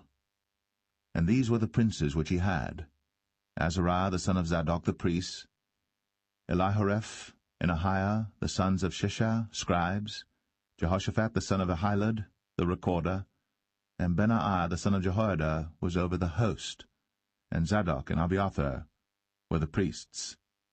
And Azariah the son of Nathan was over the officers, and Zabud the son of Nathan was principal officer, and the king's friend. And Ahisha was over the household, and Adoniram the son of Abda was over the tribute. And Solomon had 12 officers over all Israel, which provided victuals for the king and his household. Each man his month in a year made provision.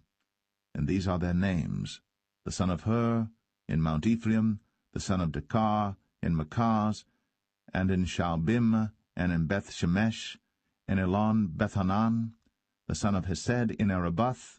To him pertained Socho, in all the land of Hepher, the son of Abinadab, in all the region of Dor, which had Taphath, the daughter of Solomon, to wife. Baanah, the son of Ahilud, to him pertained Tanakh and Megiddo, in all Bethshan, which is by Zartanah beneath Jezreel, from Bethshan to Abel-Meholah, even unto the place that is beyond Jokneam. The son of Geber, in Ramoth-Gilead, to him pertain the towns of Jair the son of Manasseh, which are in Gilead. To him also pertain the region of Argob, which is in Bashan, 80 great cities with walls and brazen bars. Ahinadab the son of Edo had Mahanaim. Ahimaaz was in Naphtali. He also took Basmath, the daughter of Solomon, to wife. Baanah the son of Hushai was in Asher and in Aloth. Jehoshaphat the son of Paruah in Issachar. Shimei the son of Elah in Benjamin. Geber the son of Uri was in the country of Gilead, in the country of Sihon the king of the Amorites, and of Og the king of Bashan, and he was the only officer which was in the land. Judah and Israel were many, as the sand which is by the sea in multitude, eating and drinking and making merry. And Solomon reigned over all kingdoms, from the river unto the land of the Philistines, and unto the border of Egypt. They brought presents, and served Solomon all the days of his life. And Solomon's provisions for one day was 30 measures of fine flour, and 80 measures of meal, 10 fat oxen, and 20 oxen out of the pastures, and 100 sheep beside harts and roebucks, and fallow deer and fatted fowl, for he had dominion over all the region on this side the river, from Tiphsah even to Azar, over all the kings on this side the river, and he had peace on all sides round about him. And Judah and Israel dwelt safely, every man under his vine and under his fig tree, from Dan even to Beersheba, all the days of Solomon. And Solomon had 40,000 stalls of horses for his chariots, and 12,000 horsemen.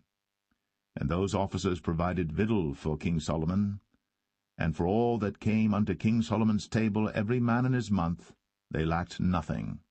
Barley also, and straw for the horses, and dromedaries brought they unto the place where the officers were, every man according to his charge.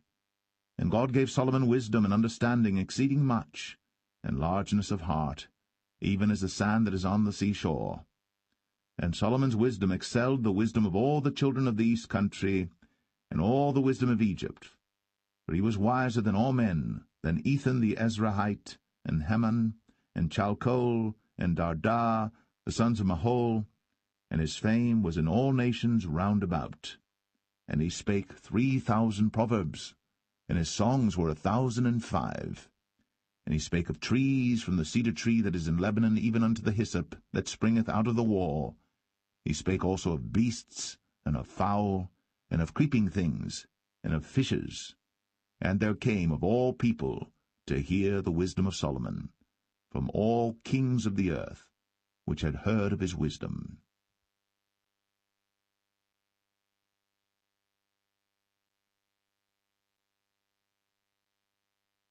1 Kings 5. And Hiram king of Tyre sent his servants unto Solomon, for he had heard that they had anointed him king in the room of his father, for Hiram was ever a lover of David. And Solomon sent to Hiram, saying, Thou knowest how that David my father could not build an house unto the name of the Lord his God for the wars which were about him on every side, until the Lord put them under the soles of his feet. But now the Lord my God hath given me rest on every side, so that there is neither adversary nor evil occurrent. And behold, I purpose to build an house unto the name of the Lord my God, as the Lord spake unto David my father, saying, Thy son, whom I will set upon thy throne in thy room, he shall build an house unto my name. Now therefore command thou that they hew me cedar trees out of Lebanon, and my servants shall be with thy servants, and unto thee will I give hire for thy servants according to all that thou shalt appoint. For thou knowest that there is not among us any that can skill to hew timber like unto the Sidonians. And it came to pass, when Hiram heard the words of Solomon, that he rejoiced greatly, and said, Blessed be the Lord this day, which hath given unto David a wise son over this great people. And Hiram sent to Solomon, saying, I have considered the things which thou sentest to me for, and I will do all thy desire concerning timber of cedar, and concerning timber of fir. My servants shall bring them down from Lebanon unto the sea, and I will convey them by sea in floats unto the place that thou shalt appoint me, and will cause them to be discharged there. And thou shalt receive them, and thou shalt accomplish my desire in giving food for my household. So Hiram gave Solomon cedar trees and fir trees, according to all his desire. And Solomon gave Hiram 20,000 measures of wheat for food to his household, and 20 measures of pure oil. Thus gave Solomon to Hiram year by year. And the Lord gave Solomon wisdom, as he promised him. And there was peace between Hiram and Solomon, and they two made a league together. And King Solomon raised a levy out of all Israel, and the levy was 30,000 men. And he sent them to Lebanon, 10,000 a month by courses. A month they were in Lebanon, and 2 months at home, and Adoniram was over the levy. And Solomon had 70,000 that bare burdens, and 80,000 hewers in the mountains, beside the chief of Solomon's officers which were over the work, 3,300 which ruled over the people that wrought in the work. And the king commanded, and they brought great stones, costly stones, and hewed stones, to lay the foundation of the house. And Solomon's builders and Hiram's builders did hew them, and the stone squarers, so they prepared timber and stones to build the house.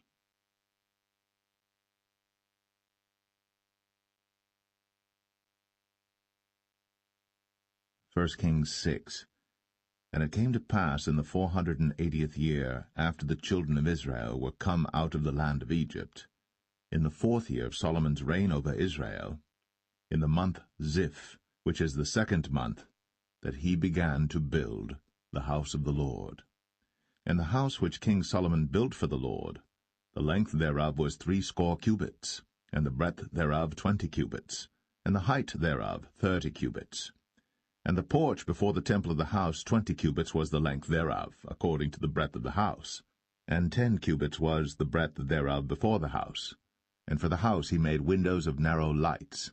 And against the wall of the house he built chambers round about, against the walls of the house round about, both of the temple and of the oracle, and he made chambers round about. The nethermost chamber was 5 cubits broad, and the middle was 6 cubits broad, and the third was 7 cubits broad. For without, in the wall of the house, he made narrowed rests round about, that the beams should not be fastened in the walls of the house.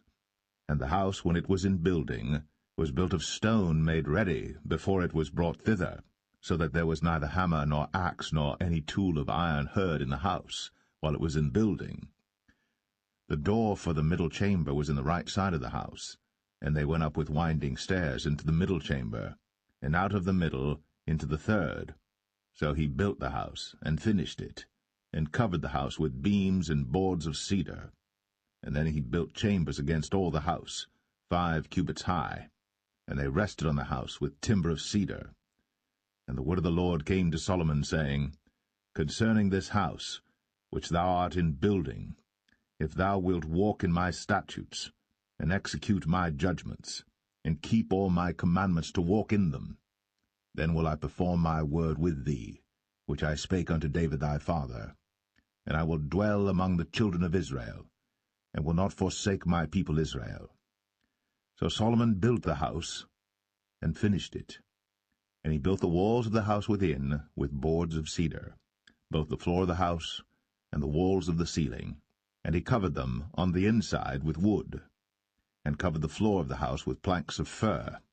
And he built 20 cubits on the sides of the house, both the floor and the walls with boards of cedar, even built them for it within, even for the oracle, even for the most holy place.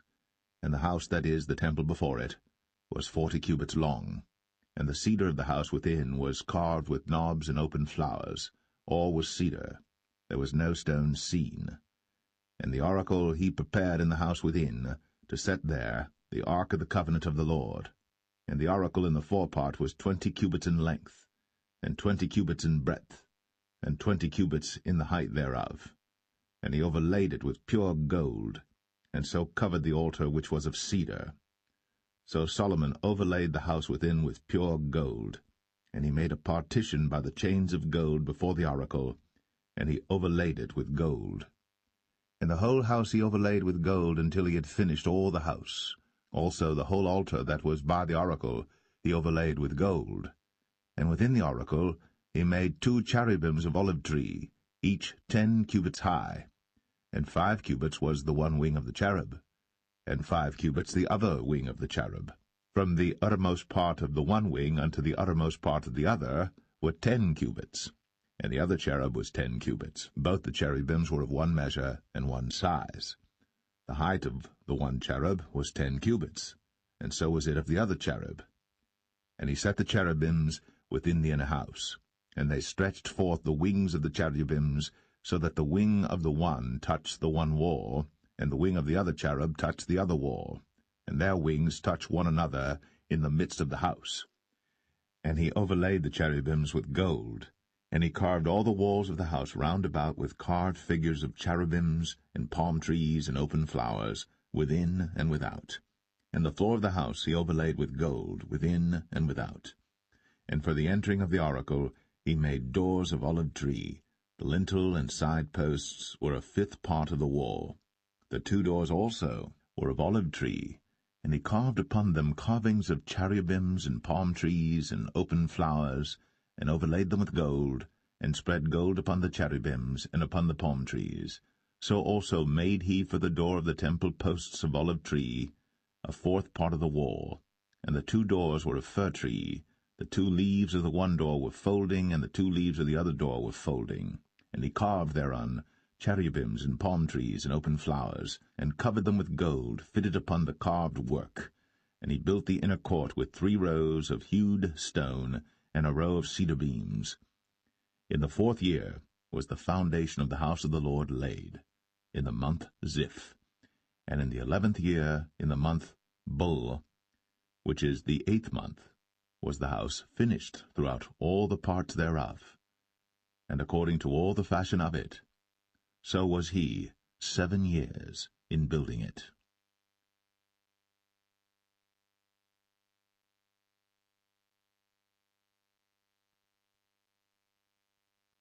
1 Kings 7. But Solomon was building his own house 13 years, and he finished all his house. He built also the house of the forest of Lebanon.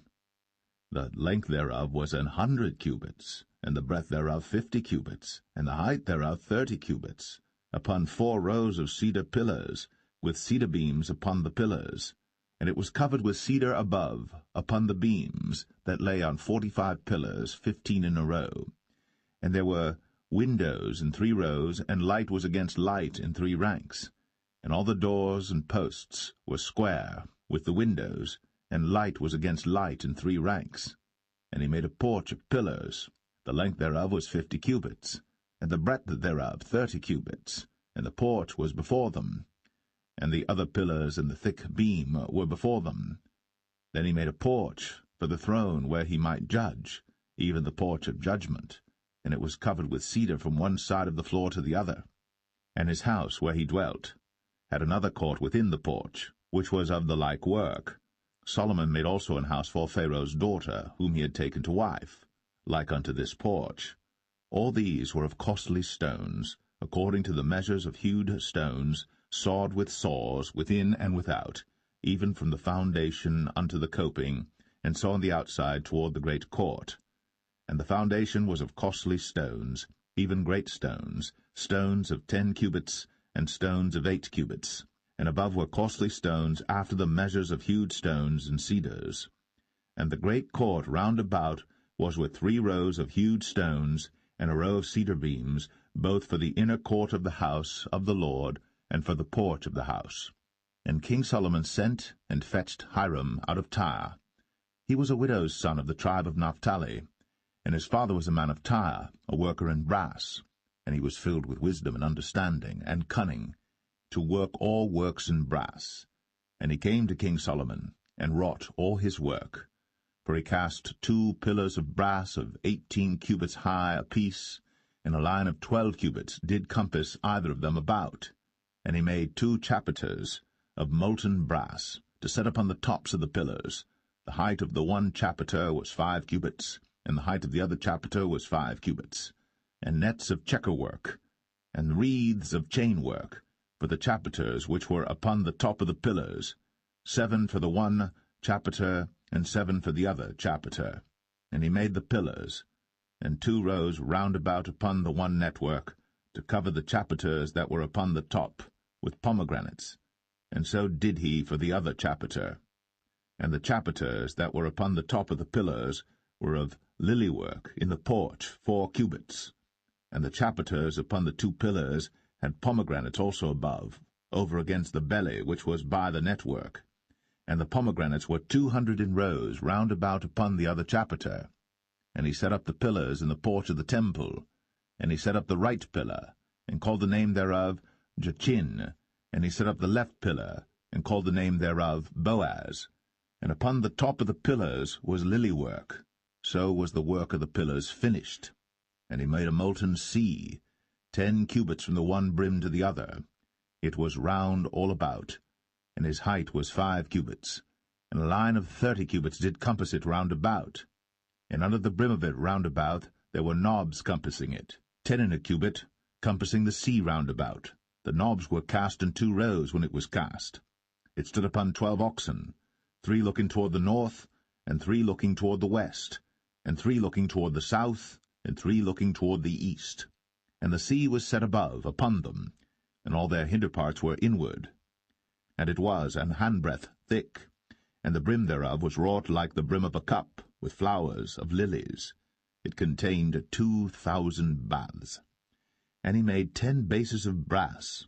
4 cubits was the length of one base, and 4 cubits the breadth thereof, and 3 cubits the height of it. And the work of the bases was on this manner. They had borders, and the borders were between the ledges. And on the borders that were between the ledges were lions, oxen, and cherubims. And upon the ledges there was a base above, and beneath the lions and oxen were certain additions made of thin work. And every base had 4 brazen wheels, and plates of brass, and the 4 corners thereof had undersetters. Under the laver were undersetters molten, at the side of every addition.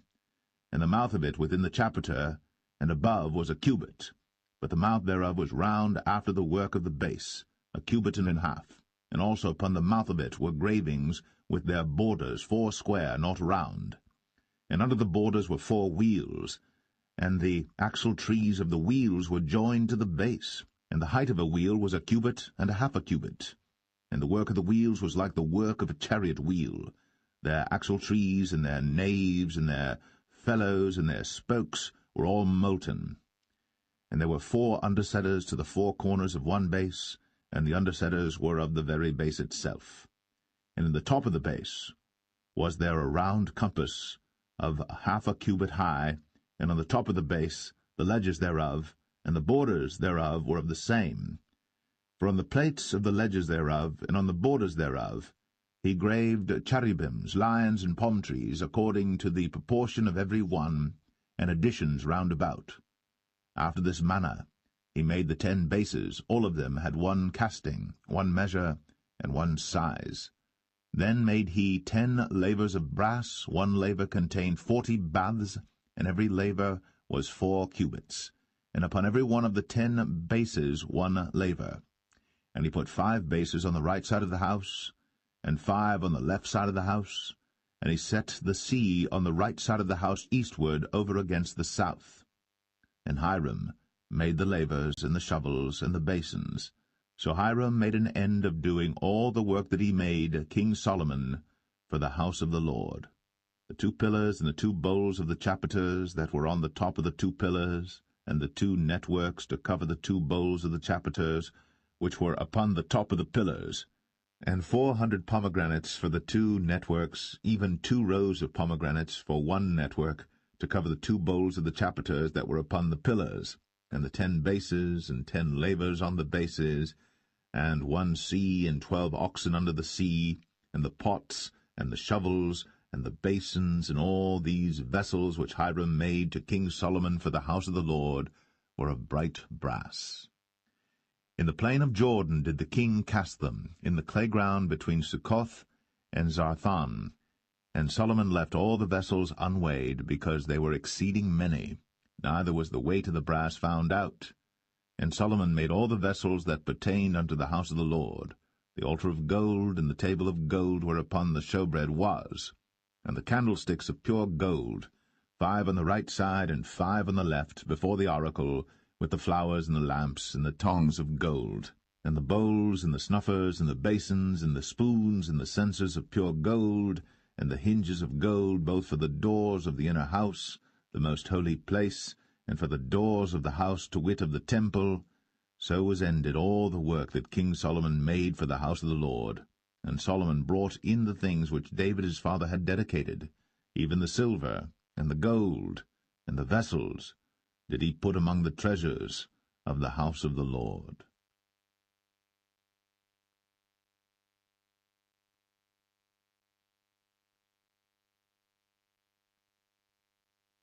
1 Kings 8. Then Solomon assembled the elders of Israel, and all the heads of the tribes, the chief of the fathers of the children of Israel, unto King Solomon in Jerusalem, that they might bring up the ark of the covenant of the Lord out of the city of David, which is Zion. And all the men of Israel assembled themselves unto King Solomon at the feast in the month Ethanim, which is the 7th month. And all the elders of Israel came, and the priests took up the ark, and they brought up the ark of the Lord, and the tabernacle of the congregation, and all the holy vessels that were in the tabernacle, even those did the priests and the Levites bring up. And King Solomon and all the congregation of Israel that were assembled unto him were with him before the ark, sacrificing sheep and oxen that could not be told nor numbered for multitude. And the priests brought in the ark of the covenant of the Lord unto his place, into the oracle of the house, to the most holy place, even under the wings of the cherubims. For the cherubims spread forth their 2 wings over the place of the ark, and the cherubims covered the ark and the staves thereof above. And they drew out the staves, that the ends of the staves were seen out in the holy place before the oracle, and they were not seen without. And there they are unto this day. There was nothing in the ark save the 2 tables of stone, which Moses put there at Horeb, when the Lord made a covenant with the children of Israel, when they came out of the land of Egypt. And it came to pass, when the priests were come out of the holy place, that the cloud filled the house of the Lord, so that the priests could not stand to minister because of the cloud, for the glory of the Lord had filled the house of the Lord. Then spake Solomon, The Lord said that he would dwell in the thick darkness. I have surely built thee an house to dwell in, a settled place for thee to abide in for ever. And the king turned his face about, and blessed all the congregation of Israel. And all the congregation of Israel stood, and he said, Blessed be the Lord God of Israel, which spake with his mouth unto David my father, and hath with his hand fulfilled it, saying, Since the day that I brought forth my people Israel out of Egypt, I chose no city out of all the tribes of Israel to build an house, that my name might be therein. But I chose David to be over my people Israel. And it was in the heart of David my father to build an house for the name of the Lord God of Israel. And the Lord said unto David my father, Whereas it was in thine heart to build an house unto my name, thou didst well that it was in thine heart. Nevertheless thou shalt not build the house, but thy son that shall come forth out of thy loins, he shall build the house unto my name. And the Lord hath performed his word that he spake, and I am risen up in the room of David my father, and sit on the throne of Israel, as the Lord promised, and have built an house for the name of the Lord God of Israel. And I have set there a place for the ark, wherein is the covenant of the Lord, which he made with our fathers when he brought them out of the land of Egypt. And Solomon stood before the altar of the Lord in the presence of all the congregation of Israel, and spread forth his hands toward heaven, and he said, Lord God of Israel, there is no God like thee, in heaven above, or on earth beneath, who keepest covenant and mercy with thy servants that walk before thee with all their heart, who hast kept with thy servant David my father, that thou promised him, thou spakest also with thy mouth, and hast fulfilled it with thine hand, as it is this day. Therefore now, Lord God of Israel, keep with thy servant David my father, that thou promisedst him, saying, There shall not fail thee a man in my sight to sit on the throne of Israel, so that thy children take heed to their way, that they walk before me as thou hast walked before me. And now, O God of Israel, let thy word, I pray thee, be verified, which thou spakest unto thy servant David my father. But will God indeed dwell on the earth? Behold, the heaven, and heaven of heavens cannot contain thee. How much less this house that I have builded?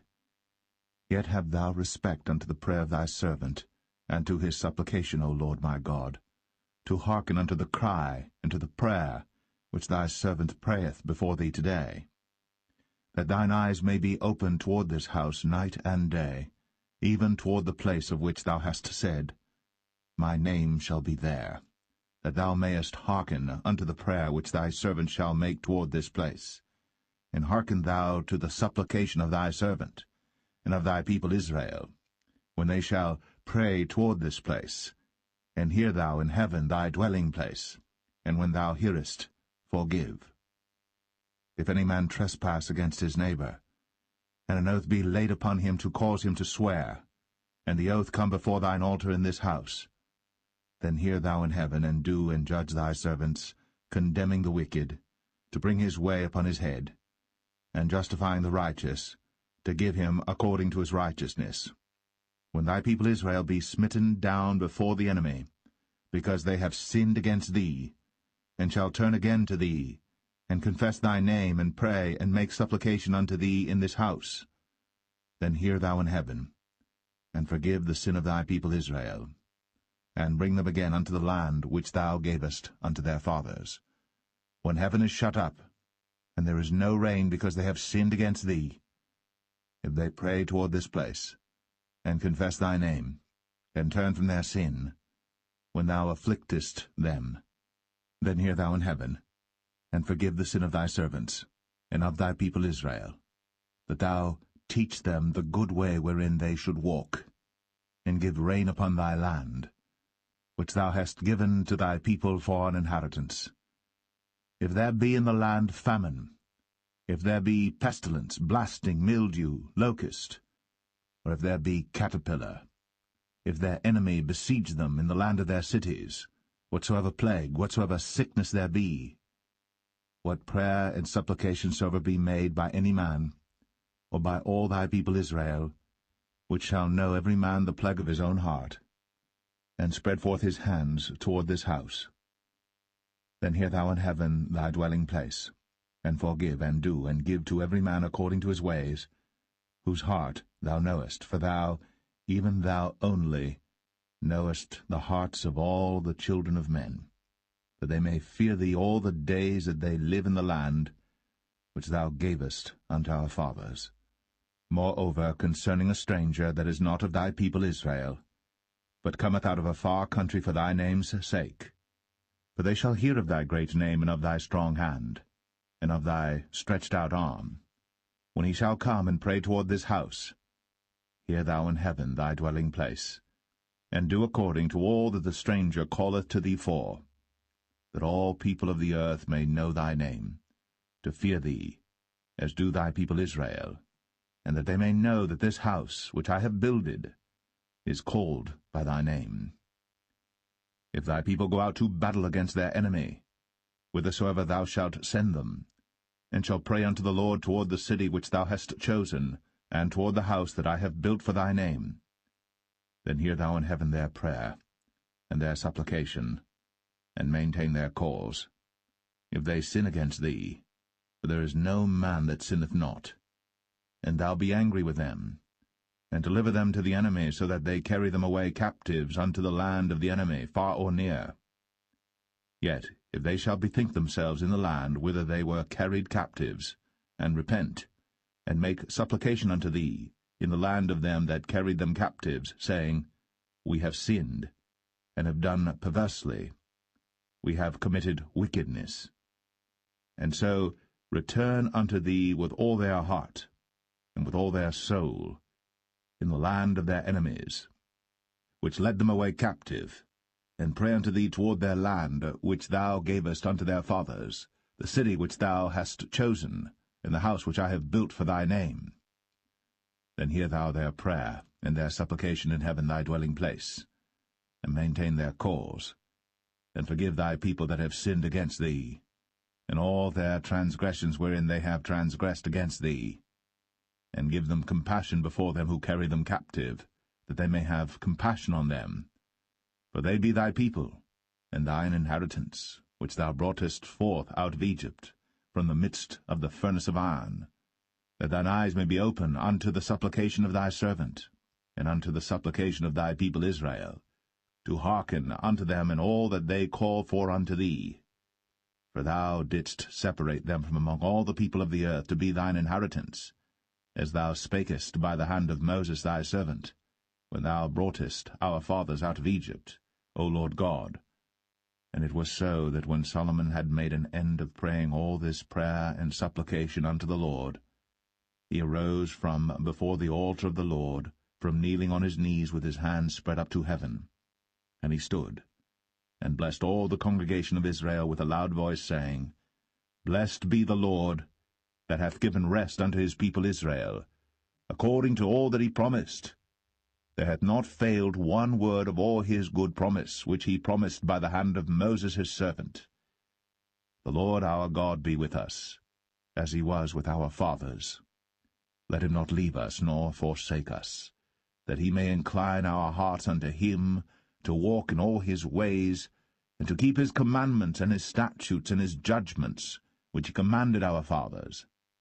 And let these my words wherewith I have made supplication before the Lord be nigh unto the Lord our God day and night, that he maintain the cause of his servant, and the cause of his people Israel at all times, as the matter shall require, that all the people of the earth may know that the Lord is God, and that there is none else. Let your heart therefore be perfect with the Lord our God, to walk in his statutes, and to keep his commandments, as at this day. And the king and all Israel with him offered sacrifice before the Lord. And Solomon offered a sacrifice of peace offerings which he offered unto the Lord, 22,000 oxen, and 120,000 sheep. So the king and all the children of Israel dedicated the house of the Lord. The same day did the king hallow the middle of the court that was before the house of the Lord, for there he offered burnt offerings and meat offerings, and the fat of the peace offerings, because the brazen altar that was before the Lord was too little to receive the burnt offerings and meat offerings, and the fat of the peace offerings. And at that time Solomon held a feast, and all Israel with him, a great congregation from the entering in of Hamath unto the river of Egypt, before the Lord our God 7 days, and 7 days, even 14 days. On the 8th day he sent the people away, and they blessed the king, and went unto their tents joyful and glad of heart, for all the goodness that the Lord had done for David his servant, and for Israel his people.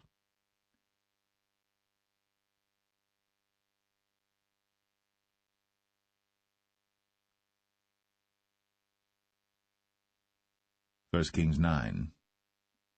And it came to pass, when Solomon had finished the building of the house of the Lord, and the king's house, and all Solomon's desire which he was pleased to do, that the Lord appeared to Solomon the second time, as he had appeared unto him at Gibeon. And the Lord said unto him, I have heard thy prayer and thy supplication that thou hast made before me. I have hallowed this house which thou hast built, to put my name there for ever, and mine eyes and mine heart shall be there perpetually. And if thou wilt walk before me, as David thy father walked, in integrity of heart, and in uprightness, to do according to all that I have commanded thee, and wilt keep my statutes and my judgments, then I will establish the throne of thy kingdom upon Israel forever, as I promised to David thy father, saying, There shall not fail thee a man upon the throne of Israel. But if ye shall at all turn from following me, ye or your children, and will not keep my commandments and my statutes which I have set before you, but go and serve other gods, and worship them, Then will I cut off Israel out of the land which I have given them, and this house which I have hallowed for my name will I cast out of my sight, and Israel shall be a proverb and a byword among all people. And at this house which is high, every one that passeth by it shall be astonished, and shall hiss, and they shall say, Why hath the Lord done thus unto this land, and to this house? And they shall answer, Because they forsook the Lord their God, who brought forth their fathers out of the land of Egypt, and had taken hold upon other gods, and have worshipped them, and served them. Therefore hath the Lord brought upon them all this evil. And it came to pass at the end of 20 years, when Solomon had built the 2 houses, the house of the Lord, and the king's house. Now Hiram the king of Tyre had furnished Solomon with cedar trees and fir trees, and with gold according to all his desire. That then King Solomon gave Hiram 20 cities in the land of Galilee. And Hiram came out from Tyre to see the cities which Solomon had given him, and they pleased him not. And he said, What cities are these which thou hast given me, my brother? And he called them the land of Cabul unto this day. And Hiram sent to the king 60 talents of gold. And this is the reason of the levy which King Solomon raised, for to build the house of the Lord in his own house, and Millo, and the wall of Jerusalem, and Hazor, and Megiddo, and Gezer. For Pharaoh king of Egypt had gone up and taken Gezer, and burnt it with fire, and slain the Canaanites that dwelt in the city, and given it for a present unto his daughter Solomon's wife. And Solomon built Gezer, and Beth-horon the nether, and Baalath, and Tadmor in the wilderness in the land, and all the cities of store that Solomon had, and cities for his chariots, and cities for his horsemen, and that which Solomon desired to build in Jerusalem, and in Lebanon, and in all the land of his dominion. And all the people that were left of the Amorites, Hittites, Perizzites, Hivites, and Jebusites, which were not of the children of Israel, their children that were left after them in the land, whom the children of Israel also were not able utterly to destroy, upon those did Solomon levy a tribute of bondservice unto this day. But of the children of Israel did Solomon make no bondmen, but they were men of war, and his servants, and his princes, and his captains, and rulers of his chariots, and his horsemen. These were the chief of the officers that were over Solomon's work, 550, which bare rule over the people that wrought in the work. But Pharaoh's daughter came up out of the city of David unto her house, which Solomon had built for her. Then did he build Millo. And 3 times in a year did Solomon offer burnt offerings and peace offerings upon the altar which he built unto the Lord. And he burnt incense upon the altar that was before the Lord. So he finished the house. And King Solomon made a navy of ships in Ezion-Geber, which is beside Eloth, on the shore of the Red Sea, in the land of Edom.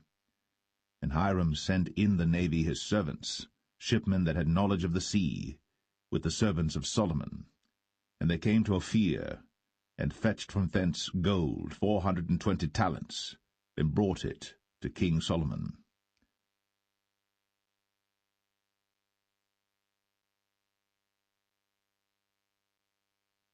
1 Kings 10. And when the queen of Sheba heard of the fame of Solomon concerning the name of the Lord, she came to prove him with hard questions. And she came to Jerusalem with a very great train, with camels that bare spices, and very much gold, and precious stones.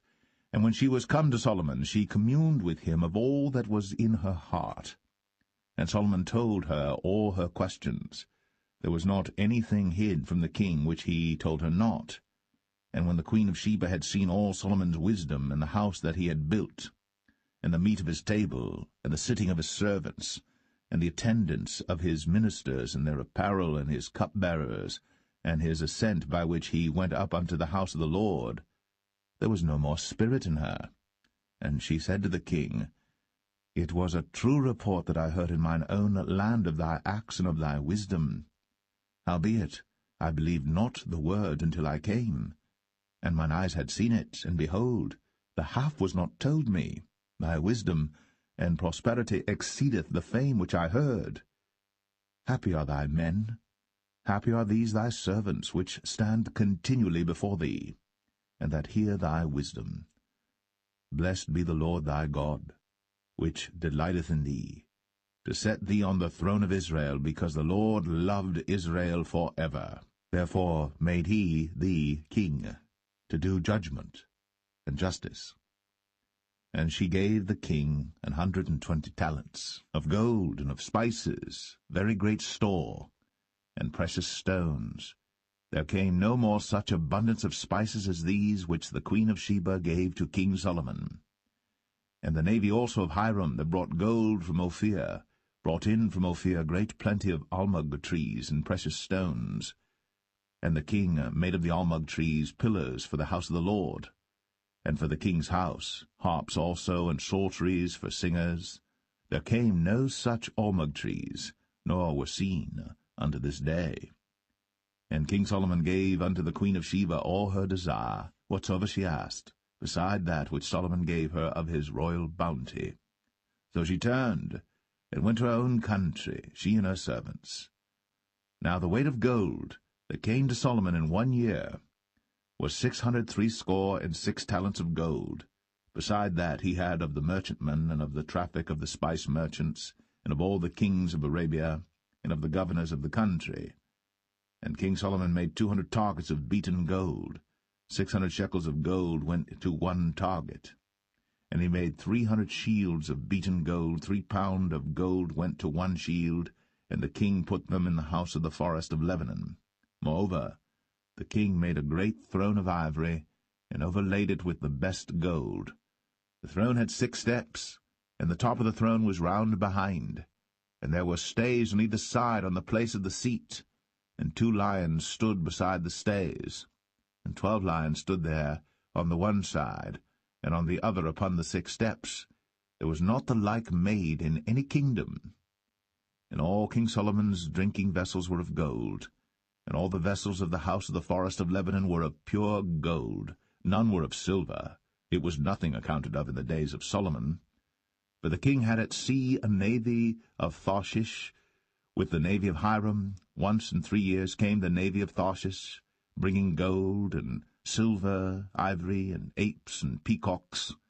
So King Solomon exceeded all the kings of the earth for riches and for wisdom. And all the earth sought to Solomon, to hear his wisdom, which God had put in his heart.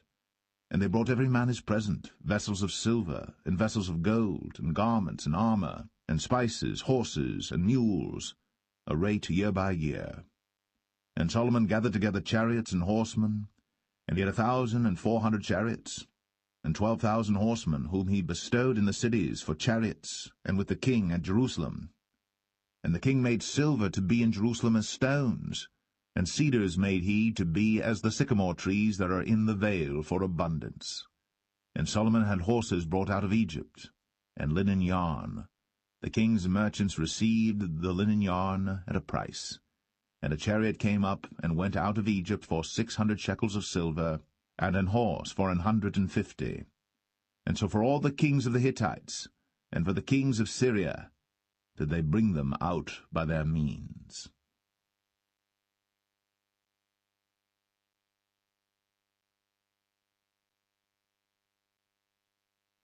1 Kings 11.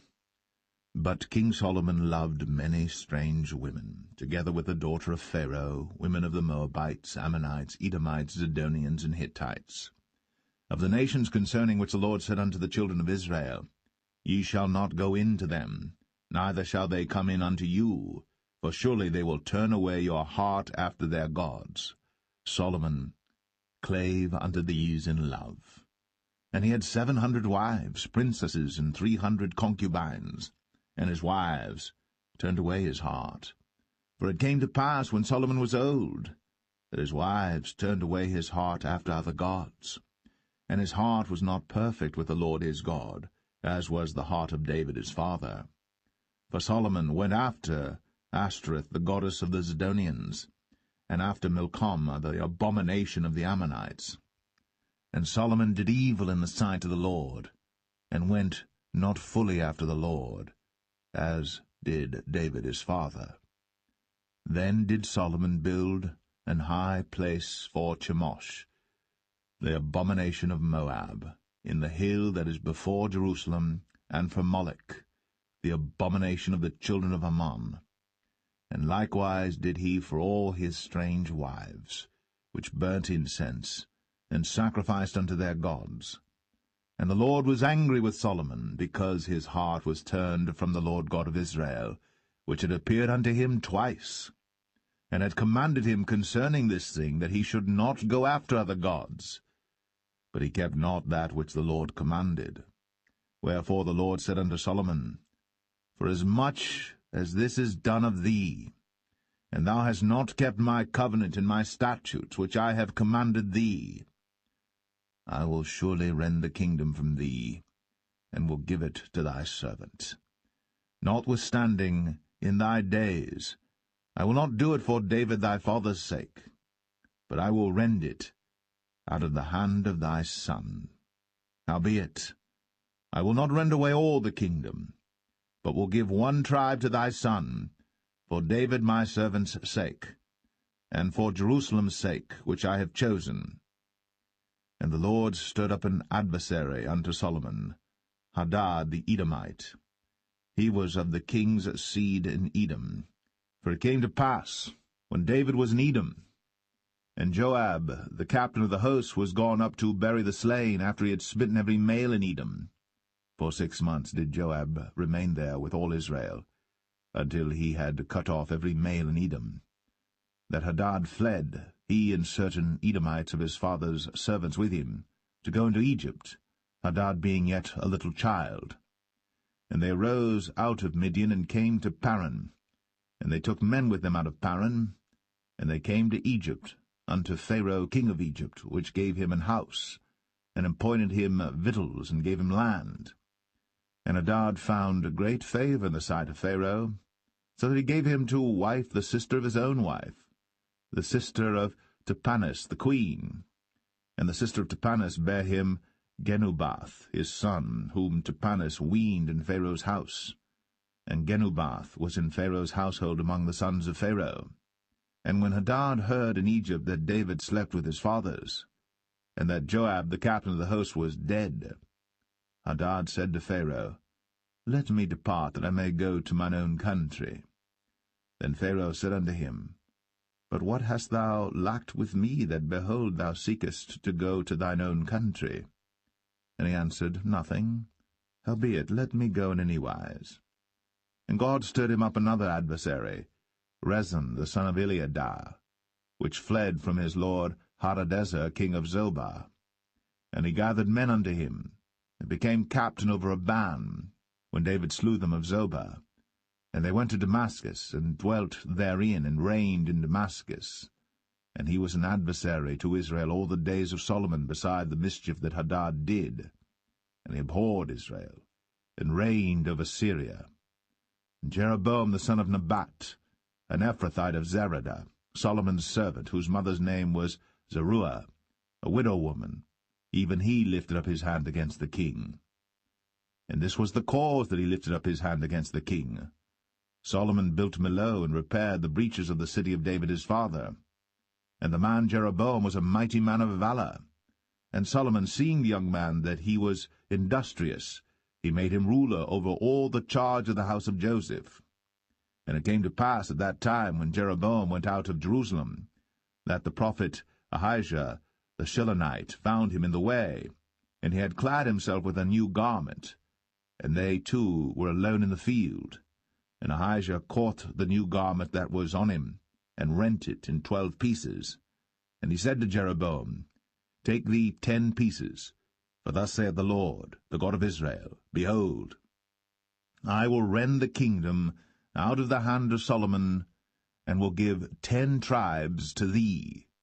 But he shall have 1 tribe for my servant David's sake, and for Jerusalem's sake, the city which I have chosen out of all the tribes of Israel, because that they have forsaken me, and have worshipped Ashtoreth, the goddess of the Zidonians, Chemosh, the god of the Moabites, and Milcom, the god of the children of Ammon, and have not walked in my ways, to do that which is right in mine eyes, and to keep my statutes and my judgments, as did David his father. Howbeit, I will not take the whole kingdom out of his hand, but I will make him prince all the days of his life for David my servant's sake, whom I chose, because he kept my commandments and my statutes. But I will take the kingdom out of his son's hand, and will give it unto thee, even 10 tribes. And unto his son will I give 1 tribe, that David my servant may have a light always before me in Jerusalem, the city which I have chosen me, to put my name there. And I will take thee, and thou shalt reign according to all that thy soul desireth, and shalt be king over Israel. And it shall be, if thou wilt hearken unto all that I command thee, and wilt walk in my ways, and do that is right in my sight, to keep my statutes and my commandments, as David my servant did, that I will be with thee, and build thee a sure house, as I built for David, and will give Israel unto thee. And I will for this afflict the seed of David, but not forever. Solomon sought therefore to kill Jeroboam. And Jeroboam arose and fled into Egypt, unto Shishak king of Egypt, and was in Egypt until the death of Solomon. And the rest of the acts of Solomon, and all that he did, and his wisdom, are they not written in the book of the acts of Solomon? And the time that Solomon reigned in Jerusalem over all Israel was 40 years. And Solomon slept with his fathers, and was buried in the city of David his father, and Rehoboam his son reigned in his stead.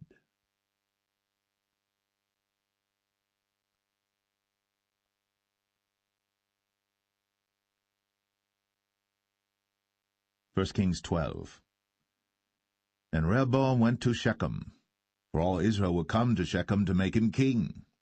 And it came to pass, when Jeroboam the son of Nebat, who was yet in Egypt, heard of it, for he was fled from the presence of King Solomon, and Jeroboam dwelt in Egypt, that they sent and called him. And Jeroboam and all the congregation of Israel came and spake unto Rehoboam, saying, Thy father made our yoke grievous. Now therefore make thou the grievous service of thy father, and his heavy yoke which he put upon us lighter, and we will serve thee. And he said unto them, Depart yet for 3 days, then come again to me. And the people departed. And King Rehoboam consulted with the old men that stood before Solomon his father while he yet lived, and said, How do ye advise that I may answer this people? And they spake unto him, saying, If thou wilt be a servant unto this people this day, and wilt serve them, and answer them, and speak good words to them, then they will be thy servants forever. But he forsook the counsel of the old men which they had given him, and consulted with the young men that were grown up with him, and which stood before him. And he said unto them, What counsel give ye that we may answer this people who have spoken to me, saying, Make the yoke which thy father did put upon us lighter? And the young men that were grown up with him spake unto him, saying, Thus shalt thou speak unto this people that spake unto thee, saying, Thy father made our yoke heavy, but make thou it lighter unto us. Thus shalt thou say unto them, My little finger shall be thicker than my father's loins. And now, whereas my father did lade you with a heavy yoke, I will add to your yoke. My father hath chastised you with whips, but I will chastise you with scorpions. So Jeroboam and all the people came to Rehoboam the 3rd day, as the king had appointed, saying, Come to me again the 3rd day. And the king answered the people roughly, and forsook the old men's counsel that they gave him, and spake to them after the counsel of the young men, saying, My father made your yoke heavy, and I will add to your yoke. My father also chastised you with whips, but I will chastise you with scorpions. Wherefore the king hearkened not unto the people, for the cause was from the Lord, that he might perform his saying, which the Lord spake by Ahijah the Shilonite unto Jeroboam the son of Nebat. So when all Israel saw that the king hearkened not unto them, the people answered the king, saying, What portion have we in David? Neither have we inheritance in the son of Jesse.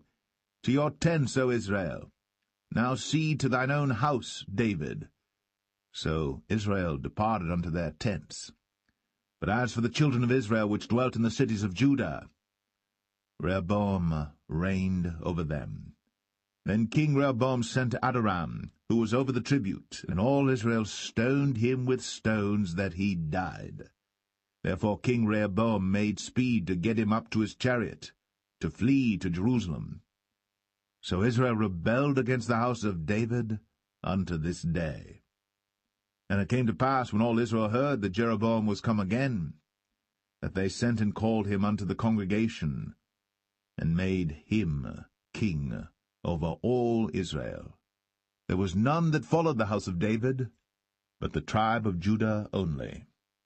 And when Rehoboam was come to Jerusalem, he assembled all the house of Judah with the tribe of Benjamin, 180,000 chosen men which were warriors, to fight against the house of Israel, to bring the kingdom again to Rehoboam the son of Solomon.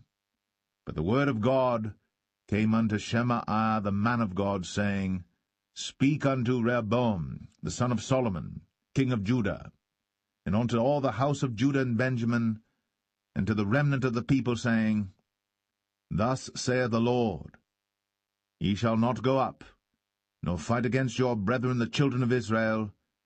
Return every man to his house, for this thing is from me. They hearkened therefore to the word of the Lord, and returned to depart according to the word of the Lord.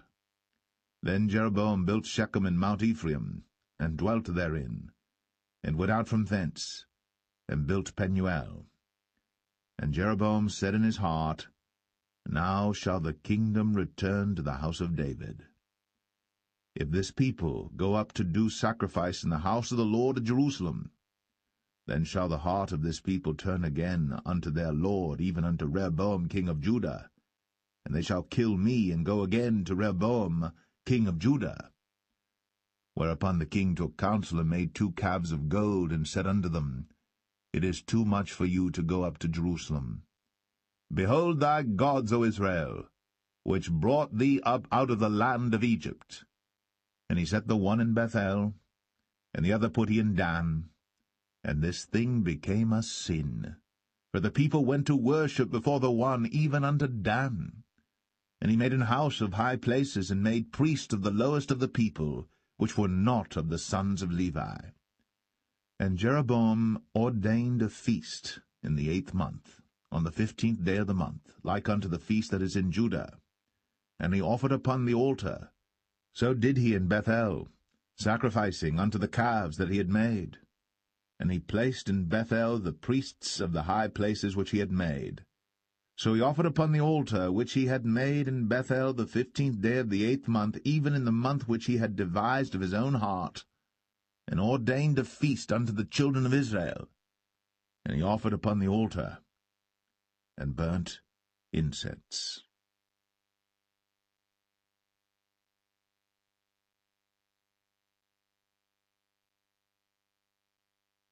1 Kings 13. And behold, there came a man of God out of Judah by the word of the Lord unto Bethel. And Jeroboam stood by the altar to burn incense. And he cried against the altar in the word of the Lord, and said, O altar, altar, thus saith the Lord, Behold, a child shall be born unto the house of David, Josiah by name. And upon thee shall he offer the priests of the high places that burn incense upon thee, and men's bones shall be burnt upon thee. And he gave a sign the same day, saying, This is the sign which the Lord hath spoken. Behold, the altar shall be rent, and the ashes that are upon it shall be poured out. And it came to pass, when King Jeroboam heard the saying of the man of God, which had cried against the altar in Bethel, that he put forth his hand from the altar, saying, Lay hold on him. And his hand, which he put forth against him, dried up, so that he could not pull it in again to him. The altar also was rent, and the ashes poured out from the altar, according to the sign which the man of God had given, by the word of the Lord. And the king answered and said unto the man of God, Entreat now the face of the Lord thy God, and pray for me, that my hand may be restored me again. And the man of God besought the Lord, and the king's hand was restored him again, and became as it was before. And the king said unto the man of God, Come home with me, and refresh thyself, and I will give thee a reward. And the man of God said unto the king, If thou wilt give me half thine house, I will not go in with thee, neither will I eat bread nor drink water in this place. For so was it charged me by the word of the Lord, saying, Eat no bread, nor drink water, nor turn again by the same way that thou camest. So he went another way, and returned not by the way that he came to Bethel. Now there dwelt an old prophet in Bethel, and his sons came and told him all the works that the man of God had done that day in Bethel, the words which he had spoken unto the king. Them they told also to their father. And their father said unto them, What way went he? For his sons had seen what way the man of God went, which came from Judah. And he said unto his sons, Saddle me the ass. So they saddled him the ass, and he rode thereon, and went after the man of God, and found him sitting under an oak. And he said unto him, Art thou the man of God that camest from Judah? And he said, I am. Then he said unto him, Come home with me, and eat bread. And he said, I may not return with thee, nor go in with thee, neither will I eat bread nor drink water with thee in this place. For it was said to me by the word of the Lord, Thou shalt eat no bread, nor drink water there, nor turn again to go by the way that thou camest. He said unto him, I am a prophet, also as thou art. And an angel spake unto me by the word of the Lord, saying, Bring him back with thee into thine house, that he may eat bread and drink water. But he lied unto him. So he went back with him, and did eat bread in his house, and drank water. And it came to pass, as they sat at the table, that the word of the Lord came unto the prophet that brought him back. And he cried unto the man of God that came from Judah, saying, Thus saith the Lord, For as much as thou hast disobeyed the mouth of the Lord, and hast not kept the commandment which the Lord thy God commanded thee, but camest back, and hast eaten bread, and drunk water in the place, of the which the Lord did say to thee, Eat no bread, and drink no water, thy carcass shall not come unto the sepulchre of thy fathers. And it came to pass, after he had eaten bread, and after he had drunk, that he saddled for him the ass, to wit, for the prophet whom he had brought back. And when he was gone, a lion met him by the way, and slew him. And his carcass was cast in the way, and the ass stood by it. The lion also stood by the carcass. And behold, men passed by, and saw the carcass cast in the way, and the lion standing by the carcass. And they came and told it in the city where the old prophet dwelt. And when the prophet that brought him back from the way heard thereof, he said, It is the man of God who was disobedient unto the word of the Lord. Therefore the Lord hath delivered him unto the lion, which hath torn him and slain him according to the word of the Lord, which he spake unto him. And he spake to his son, saying, Saddle me the ass. And they saddled him. And he went and found his carcass cast in the way, and the ass and the lion standing by the carcass. The lion had not eaten the carcass, nor torn the ass. And the prophet took up the carcass of the man of God, and laid it upon the ass, and brought it back. And the old prophet came to the city to mourn and to bury him. And he laid his carcass in his own grave. And they mourned over him, saying, Alas, my brother! And it came to pass, after he had buried him, that he spake to his son, saying, When I am dead, then bury me in the sepulchre wherein the man of God is buried. Lay my bones beside his bones. For the saying which he cried by the word of the Lord against the altar in Bethel, and against all the houses of the high places which are in the cities of Samaria, shall surely come to pass. After this thing Jeroboam returned not from his evil way, but made again of the lowest of the people priests of the high places. Whosoever would, he consecrated him, and he became one of the priests of the high places. And this thing became sin unto the house of Jeroboam, even to cut it off, and to destroy it from off the face of the earth.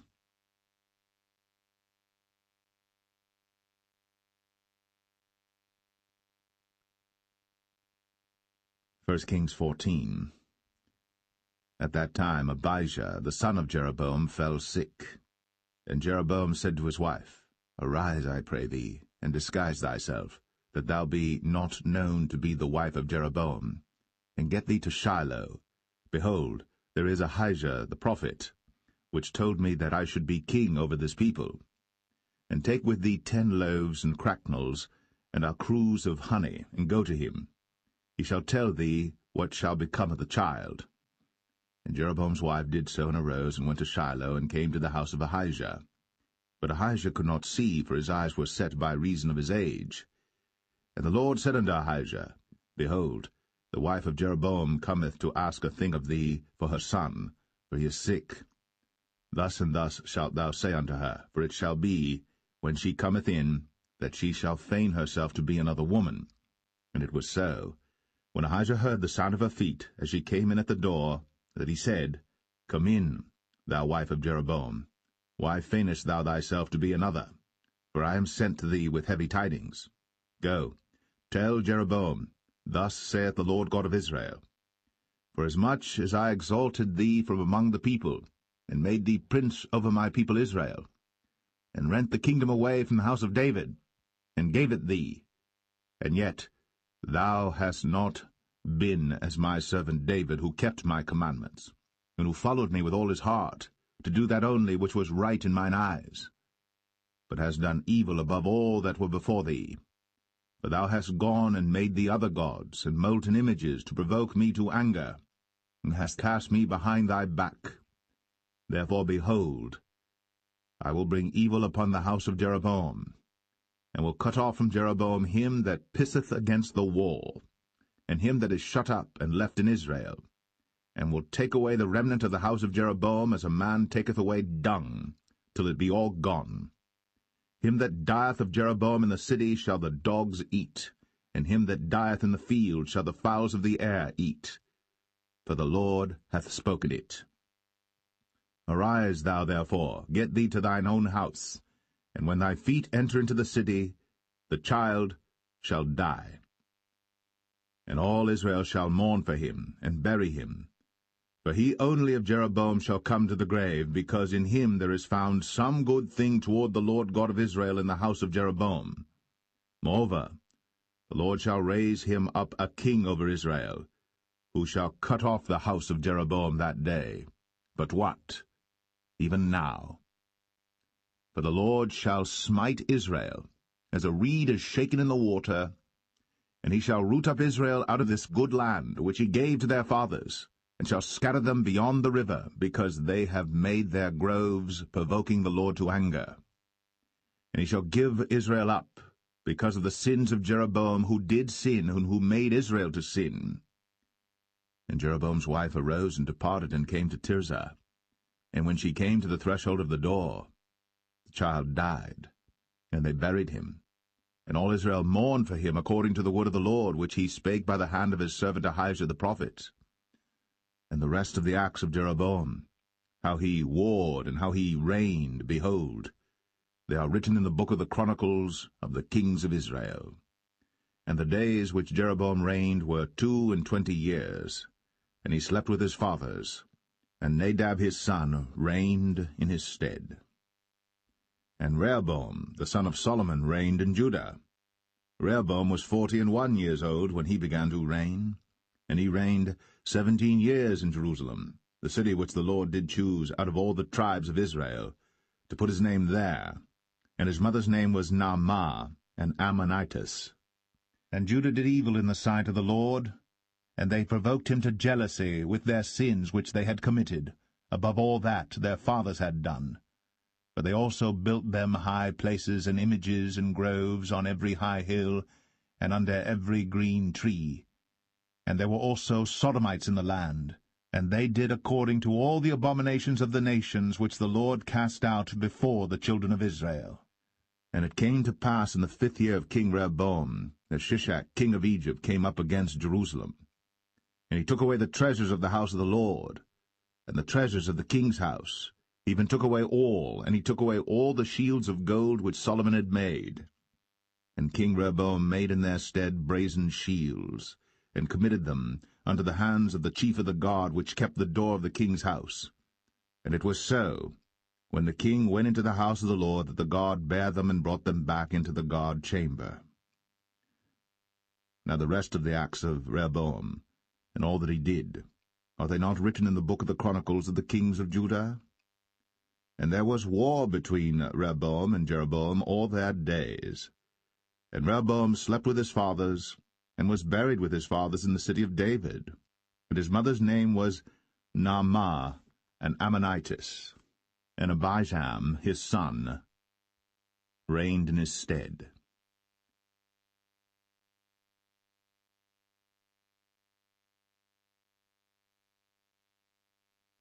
First Kings 15. Now in the 18th year of King Jeroboam, the son of Nebat, reigned Abijam over Judah. 3 years reigned he in Jerusalem, and his mother's name was Maachah, the daughter of Abishalom. And he walked in all the sins of his father which he had done before him, and his heart was not perfect with the Lord his God, as the heart of David his father. Nevertheless, for David's sake did the Lord his God give him a lamp in Jerusalem to set up his son after him, and to establish Jerusalem, because David did that which was right in the eyes of the Lord, and turned not aside from anything that he commanded him all the days of his life, save only in the matter of Uriah the Hittite. And there was war between Rehoboam and Jeroboam all the days of his life. Now the rest of the acts of Abijam, and all that he did, are they not written in the book of the Chronicles of the kings of Judah? And there was war between Abijam and Jeroboam. And Abijam slept with his fathers, and they buried him in the city of David, and Asa, his son, reigned in his stead. And in the 20th year of Jeroboam, king of Israel, reigned Asa over Judah. And 41 years reigned he in Jerusalem. And his mother's name was Maachah, the daughter of Abishalom. And Asa did that which was right in the eyes of the Lord, as did David his father. And he took away the Sodomites out of the land, and removed all the idols that his fathers had made. And also Maachah his mother, even her he removed from being queen, because she had made an idol in the grove. And Asa destroyed her idol, and burned it by the brook Kidron. But the high places were not removed. Nevertheless Asa's heart was perfect with the Lord all his days. And he brought in the things which his father had dedicated, and the things which himself had dedicated, into the house of the Lord, silver and gold and vessels.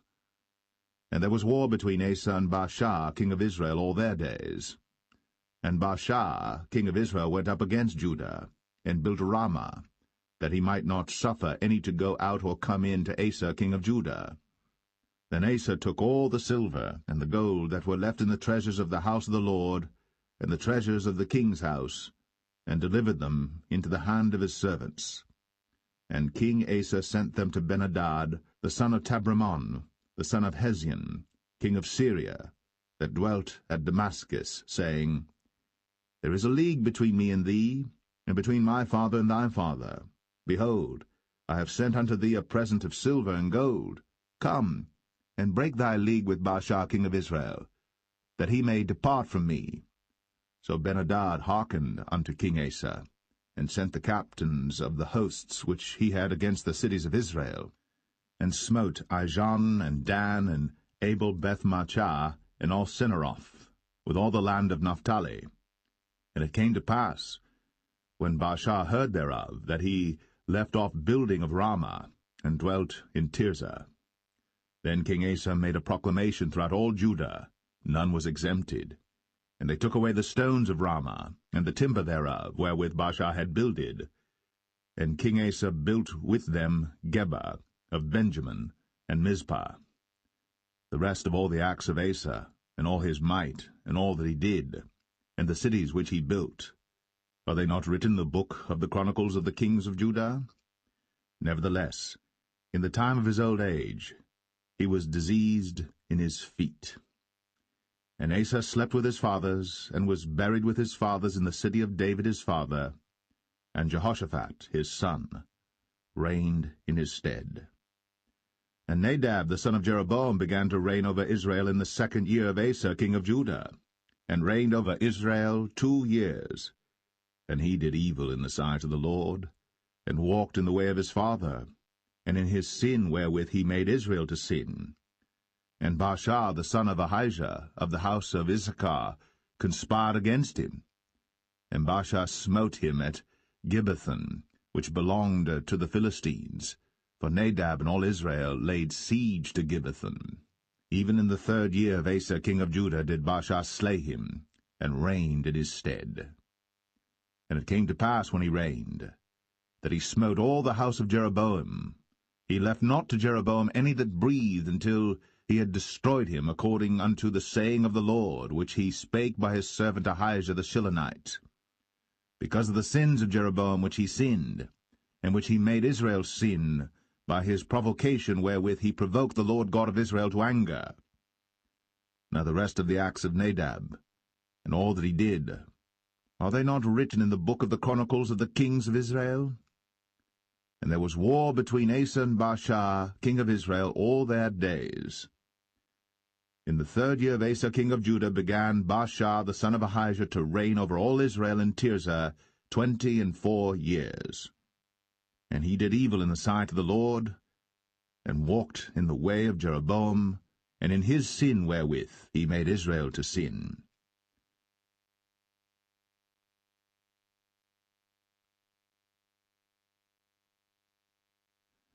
First Kings 16. Then the word of the Lord came to Jehu the son of Hanani against Baasha, saying, Forasmuch as I exalted thee out of the dust, and made thee prince over my people Israel, and thou hast walked in the way of Jeroboam, and hast made my people Israel to sin, to provoke me to anger with their sins, behold, I will take away the posterity of Baasha, and the posterity of his house, and will make thy house like the house of Jeroboam the son of Nebat. Him that dieth of Baasha in the city shall the dogs eat, and him that dieth of his in the fields shall the fowls of the air eat. Now the rest of the acts of Baasha, and what he did, and his might, are they not written in the book of the Chronicles of the kings of Israel? So Baasha slept with his fathers, and was buried in Tirzah, and Elah his son reigned in his stead. And also by the hand of the prophet Jehu, the son of Hanani, came the word of the Lord against Baasha, and against his house, even for all the evil that he did in the sight of the Lord, in provoking him to anger, with the work of his hands, in being like the house of Jeroboam, and because he killed him. In the 26th year of Asa king of Judah began Elah the son of Baasha to reign over Israel in Tirzah 2 years. And his servant Zimri, captain of half his chariots, conspired against him, as he was in Tirzah drinking himself drunk in the house of Arzah, steward of his house in Tirzah. And Zimri went in, and smote him, and killed him, in the 27th year of Asa king of Judah, and reigned in his stead. And it came to pass, when he began to reign, as soon as he sat on his throne, that he slew all the house of Baasha. He left him not one that pisseth against a wall, neither of his kinsfolks, nor of his friends. Thus did Zimri destroy all the house of Baasha, according to the word of the Lord which he spake against Baasha by Jehu the prophet. For all the sins of Baasha, and the sins of Elah his son, by which they sinned, and by which they made Israel to sin, in provoking the Lord God of Israel to anger with their vanities. Now the rest of the acts of Elah, and all that he did, are they not written in the book of the Chronicles of the kings of Israel? In the 27th year of Asa king of Judah did Zimri reign 7 days in Tirzah. And the people were encamped against Gibbethon, which belonged to the Philistines. And the people that were encamped heard say, Zimri hath conspired, and hath also slain the king. Wherefore all Israel made Omri, the captain of the host, king over Israel that day in the camp. And Omri went up from Gibbethon, and all Israel with him, and they besieged Tirzah. And it came to pass, when Zimri saw that the city was taken, that he went into the palace of the king's house, and burnt the king's house over him with fire, and died. For his sins which he sinned in doing evil in the sight of the Lord, in walking in the way of Jeroboam, and in his sin which he did, to make Israel to sin. Now the rest of the acts of Zimri, and his treason that he wrought,